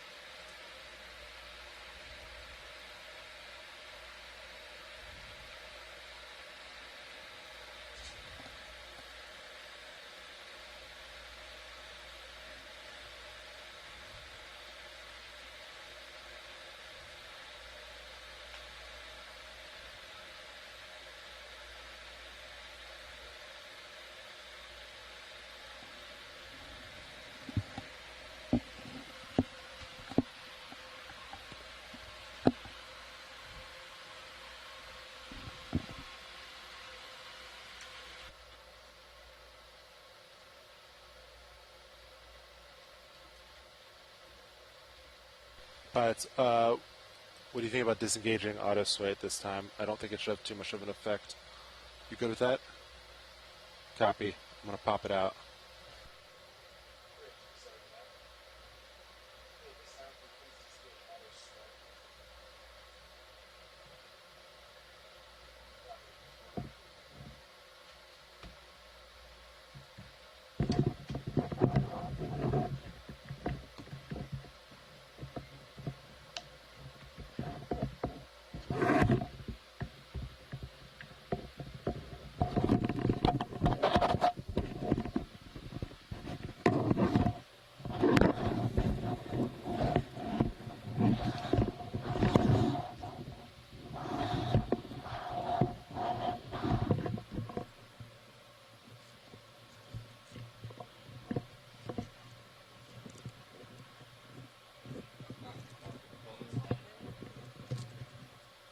sorry.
Wind's kind of clocking around. It's port beam right now.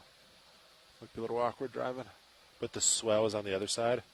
So when they turn more, it gives us the side-to-side wub dubs.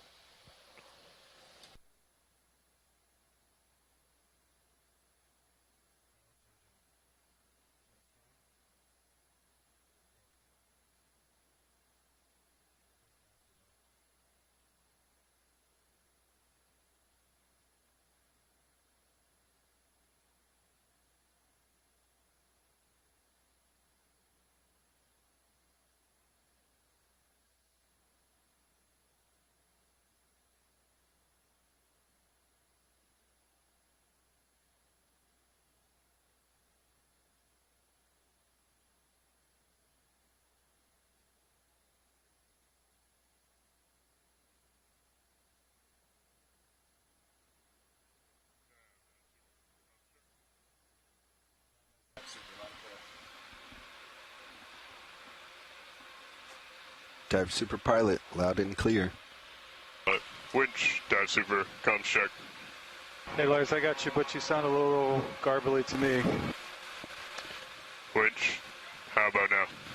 Yeah, that's the same. No better, no worse. I can hear you though. Good copy, loud and clear, Winch. Deck boss, Dive Super, comms check. Loud and clear. Loud and clear, deck boss. Bridge, Dive Super, comms check. Loud and clear. Loud and clear, bridge.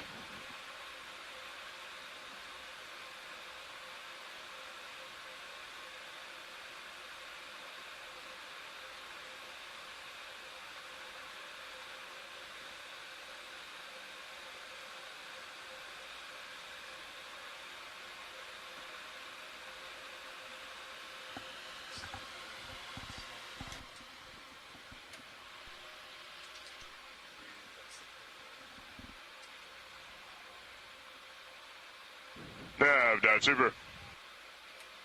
Dive Super, go. Could I get an update from your perspective, please?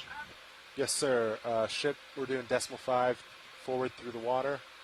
Vehicles are about 60 meters away from 50 meters. Center rotation's midship. Port, prop, and rudder disengaged at this time. We are all out of autos. Auto surge and auto sway are disengaged. We have about, I'm seeing right now, 13 to 14 knots of wind, port beam of the ship, be advised. And then we have about 0.6 knots of current in line with the ship, but it's hitting the stern. Copy that. Did you also check shoulder left? Dive Super? Yes, sir. Dive Super's. Sorry. Sorry, repeat your last. You ready to pass communications to Dive Super? Yes, sir. Dive Super's comms. Dive Super has comms. Thanks enough.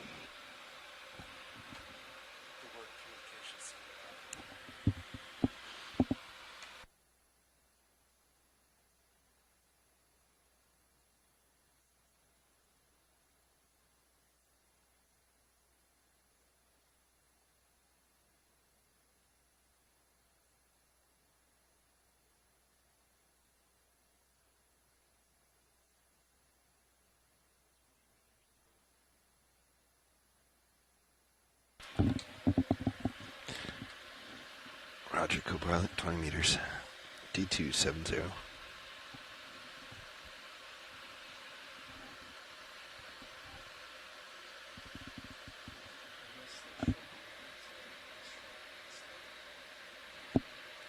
missed it the other day, the shoulder left.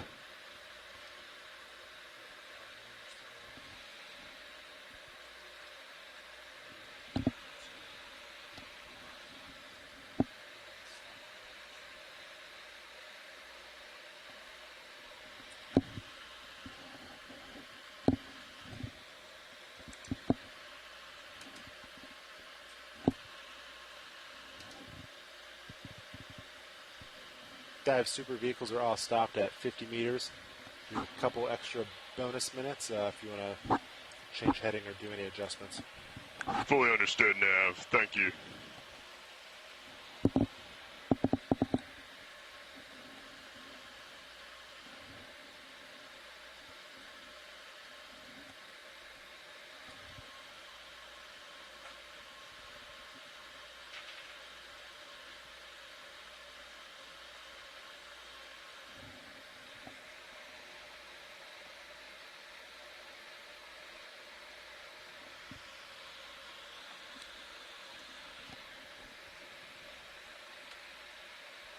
Bridge, Dive Super.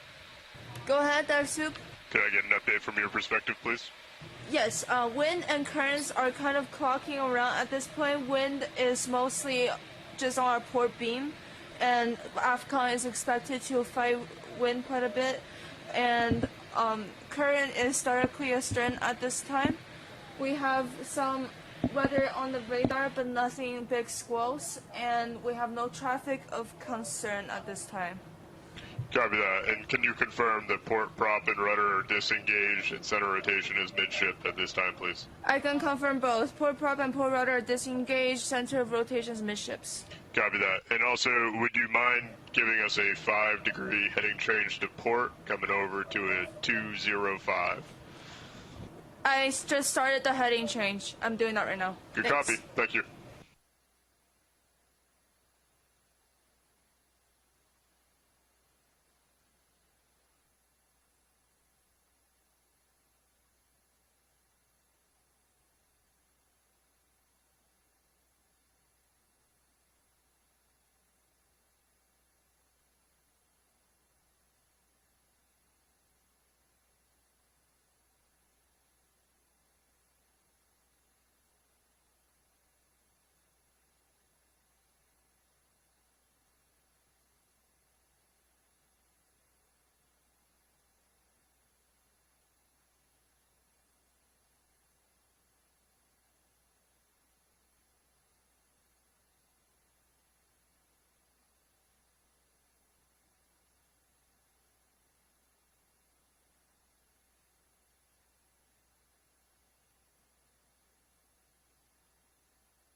Dive Super is Nav.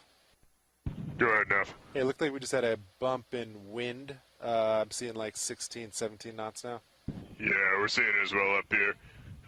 We just made that heading change. Should be settling out here in a moment. and then we'll roll right into it. Good copy.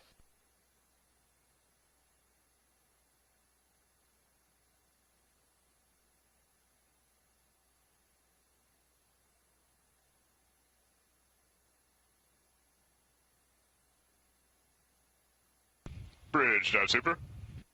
Go ahead, Dive Super. Can you confirm that heading change has been made? Heading change has completed. Good copy, thank you.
Nav, Dive Super. Dive Super is nav. Just to let you know, AFCON has good control of the ship. We're maintaining that decimal 5 through the water. Good copy.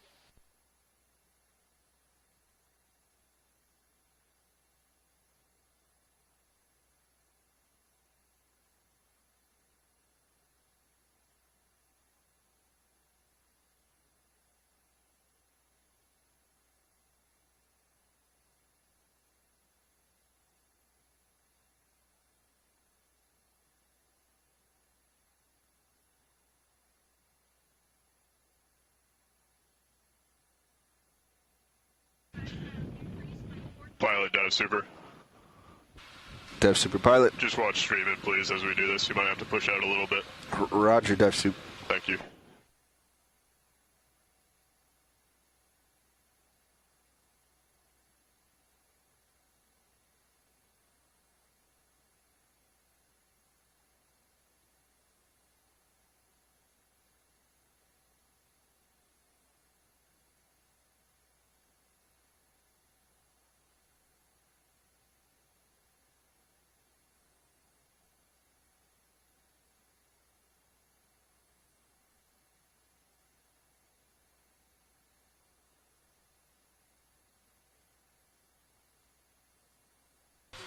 What are they doing that I might have to push out? Dive Super, we have an NA on the speed through water. Be advised. Copy that. I see that up here as well. Speed log looks good. Yeah, speed log is looking good. Bubbles are looking better. It's back. Okay. Copy, thank you. Is that speed?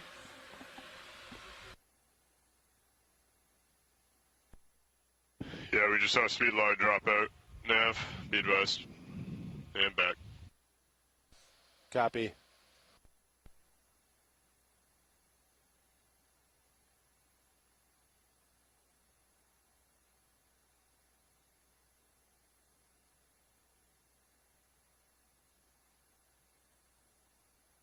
Dive Super, what's your speed log say? Speed log's reading decimal 5.4 through the water forward, decimal 0.8 to port at the moment.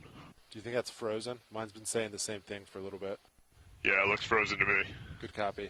Okay, we're going to most likely steer off of bubbles up here and AECP.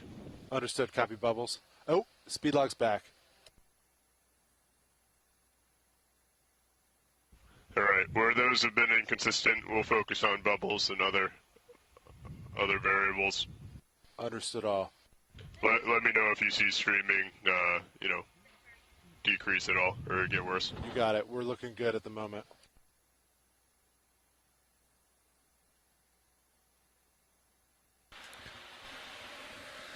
Dive Super Pilot. Go ahead, pilot.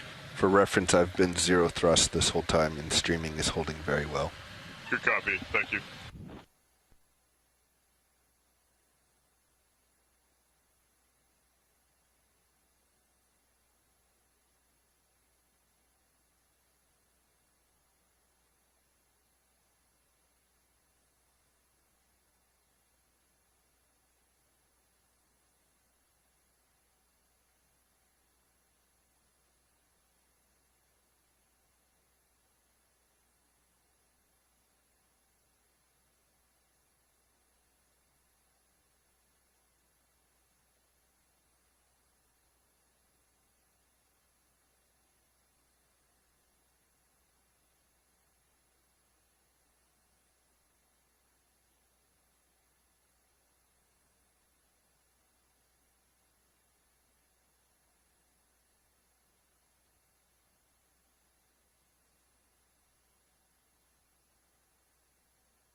Hey, Dive Super. Just saw a gust of 20 knots. Be advised.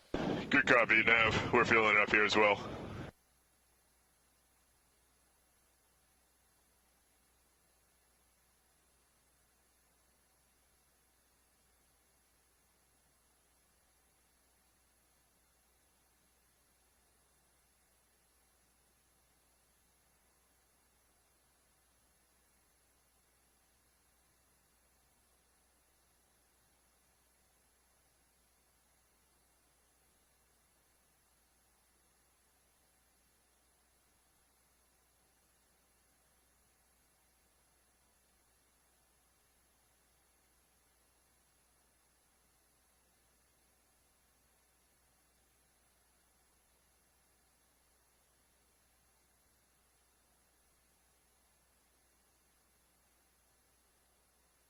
Winch, dive super. Go ahead, dive super. Can we pass control of the AFCON? AFCON has control.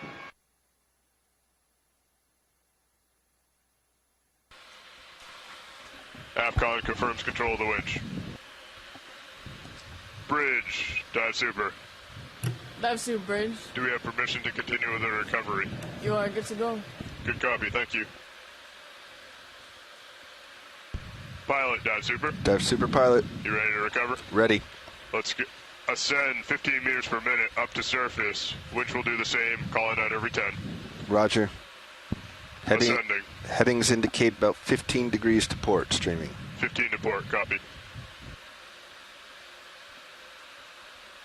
18 dB gain on Sirius.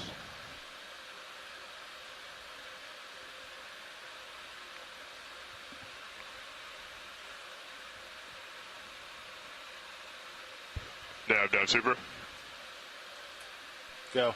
Be advised, we're driving off the bubbles, so it's going to look a little hot on the speed log at the moment. Understood.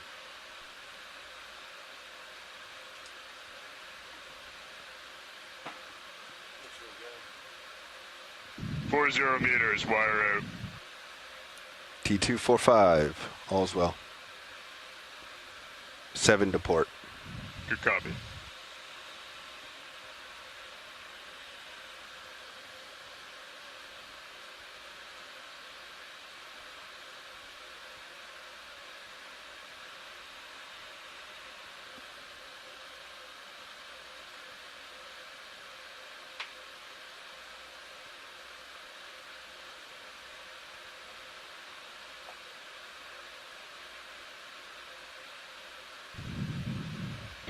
Meters, wire out. D232, 10 degrees to port.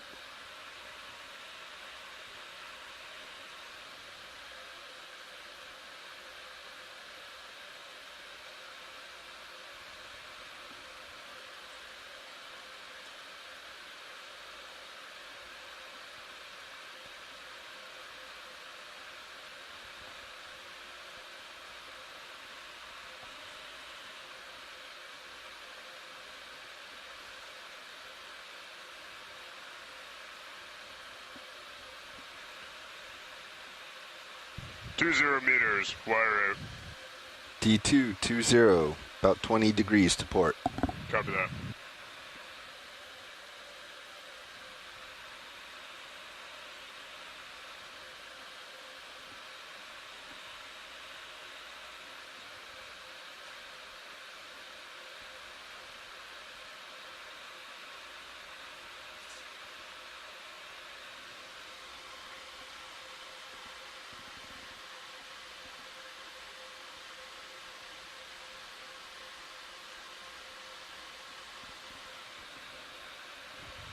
Meters, wire out.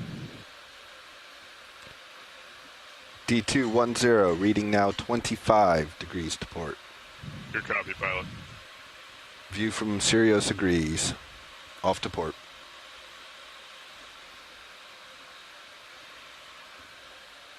Right, pilot, we have eyes on D2. Significantly off to port. We're bringing you center line. Let's go video. Roger, dive suit. D2 5 meters. Right on the edge of the screen. Roger, thank you. Pilot has visual. Copy that, pilot.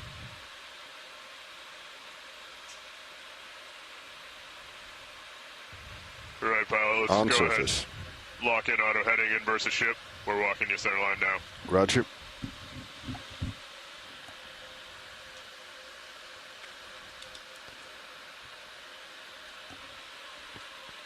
Dive soup, I'm going to hold auto heading here so I don't put tension on the tether. I'll adjust as I come over. Understood, pilot. Good call.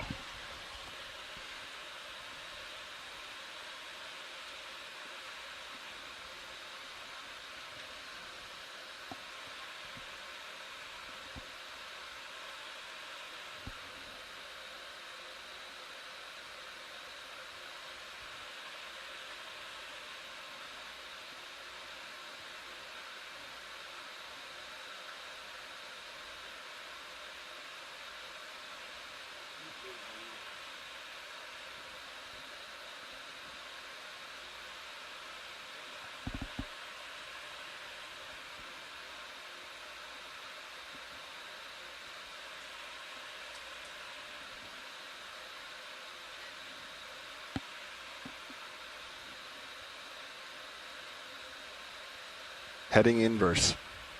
Good copy, pilot.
All right, Deck, let's go ahead and recover Sirius.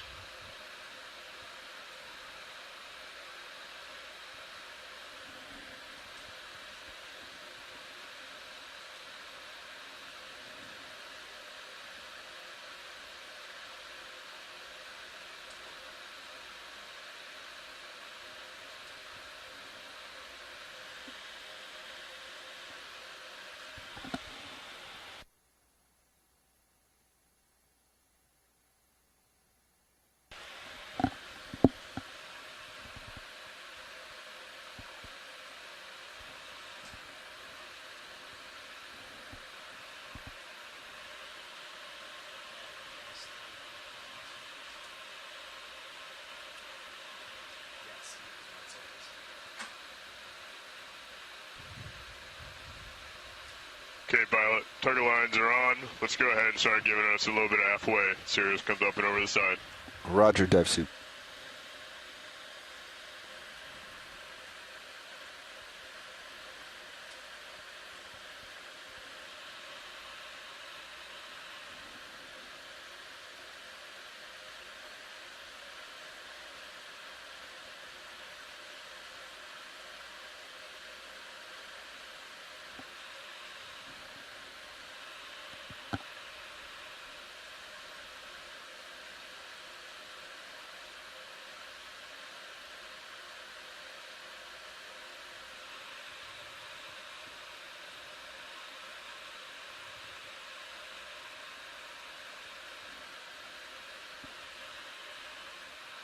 Pilot, please increase your halfway. Increasing. Increasing hard. Pilot's 100. Copy that. Easing. Pilot, we're coming down forward way a little bit.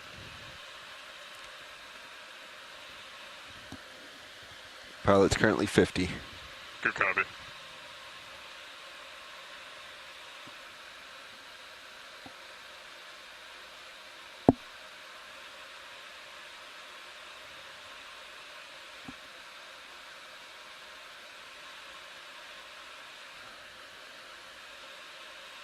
$60.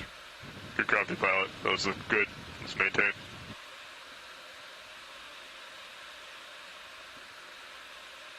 Ease a little bit. Yep, easing 40.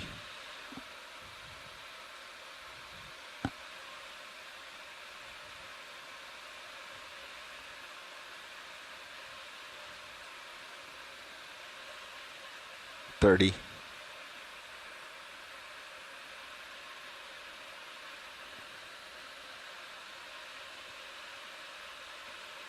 Back up.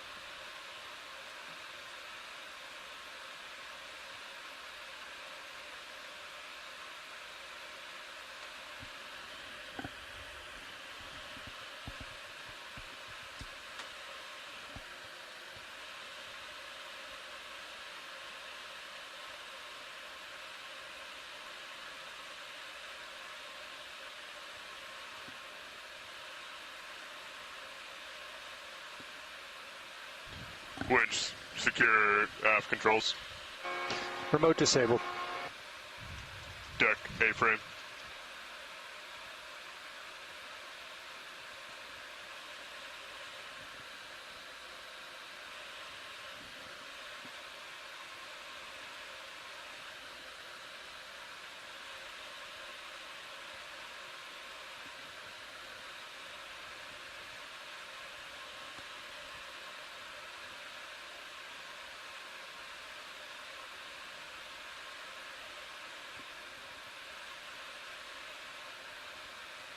Okay. Pilot's All right, going off pilot stick. Good copy. We're walking your center line. Roger.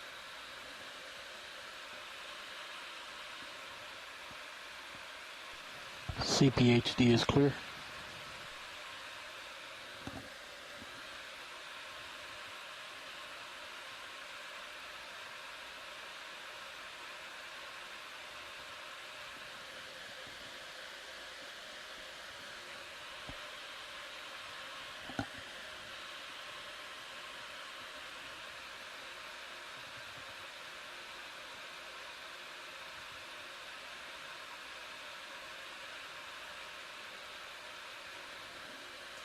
All right, pilot off stick. Auto head off.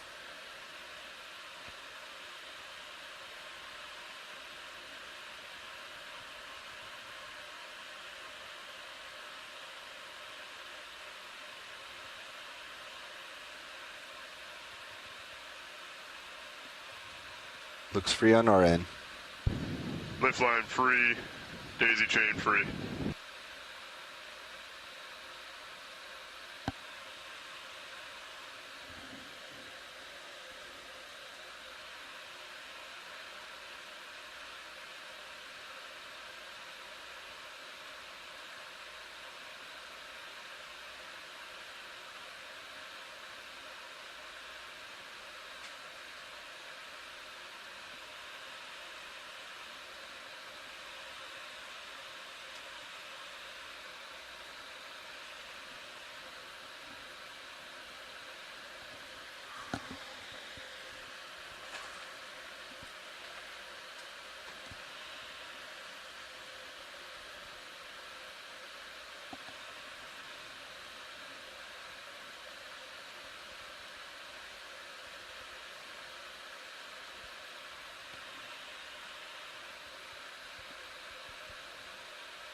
All right, pilot, lift line's tight. Let's go ahead and lock in auto heading in versus ship. Start backing towards the crane. Auto head in, backing. 40%.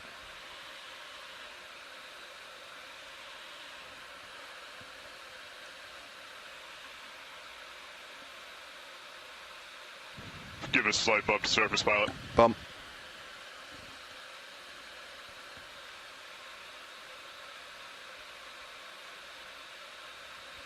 Backing, 50%. Good copy, pilot. Nice and easy.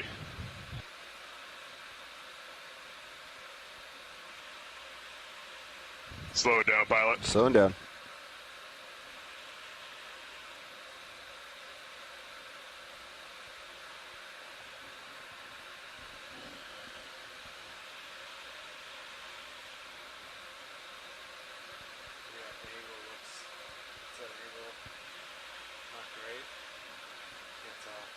That looks fine now. All right, pilot, let's go ahead and pick back up. Picking up. Looking good.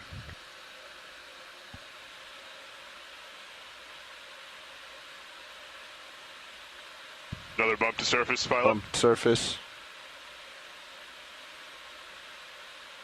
Looking good. Let's keep backing. Backing, bump.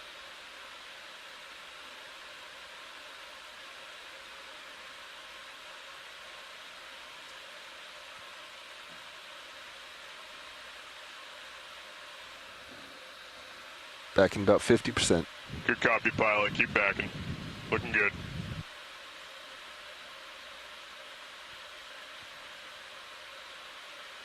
Slowing down. Right, slow down. Yep.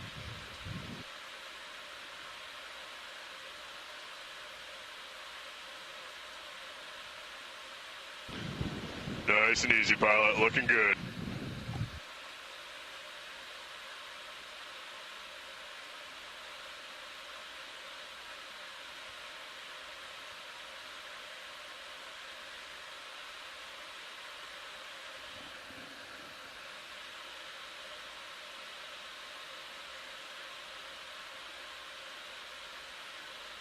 Looking good, pilot. Let's keep backing. Backing.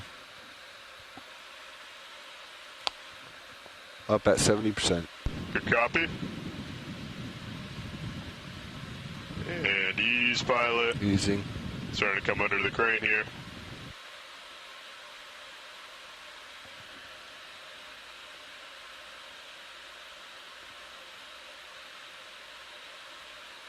And give me a twist to starboard, please, Twisting. pilot. And pilot off stick. Off stick.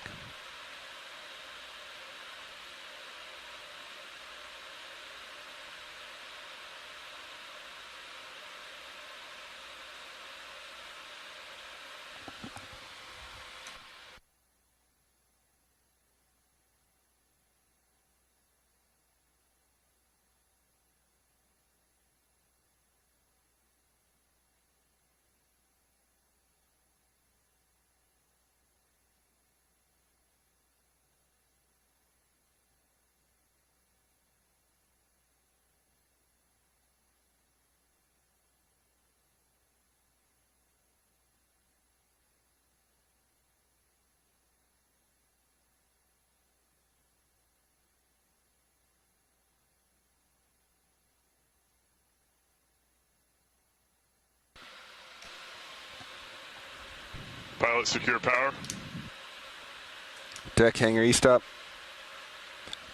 Winch knife switch. Knife switch. Voltage reads 0. Vehicle's cold.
Pilot, super. Dive super pilot.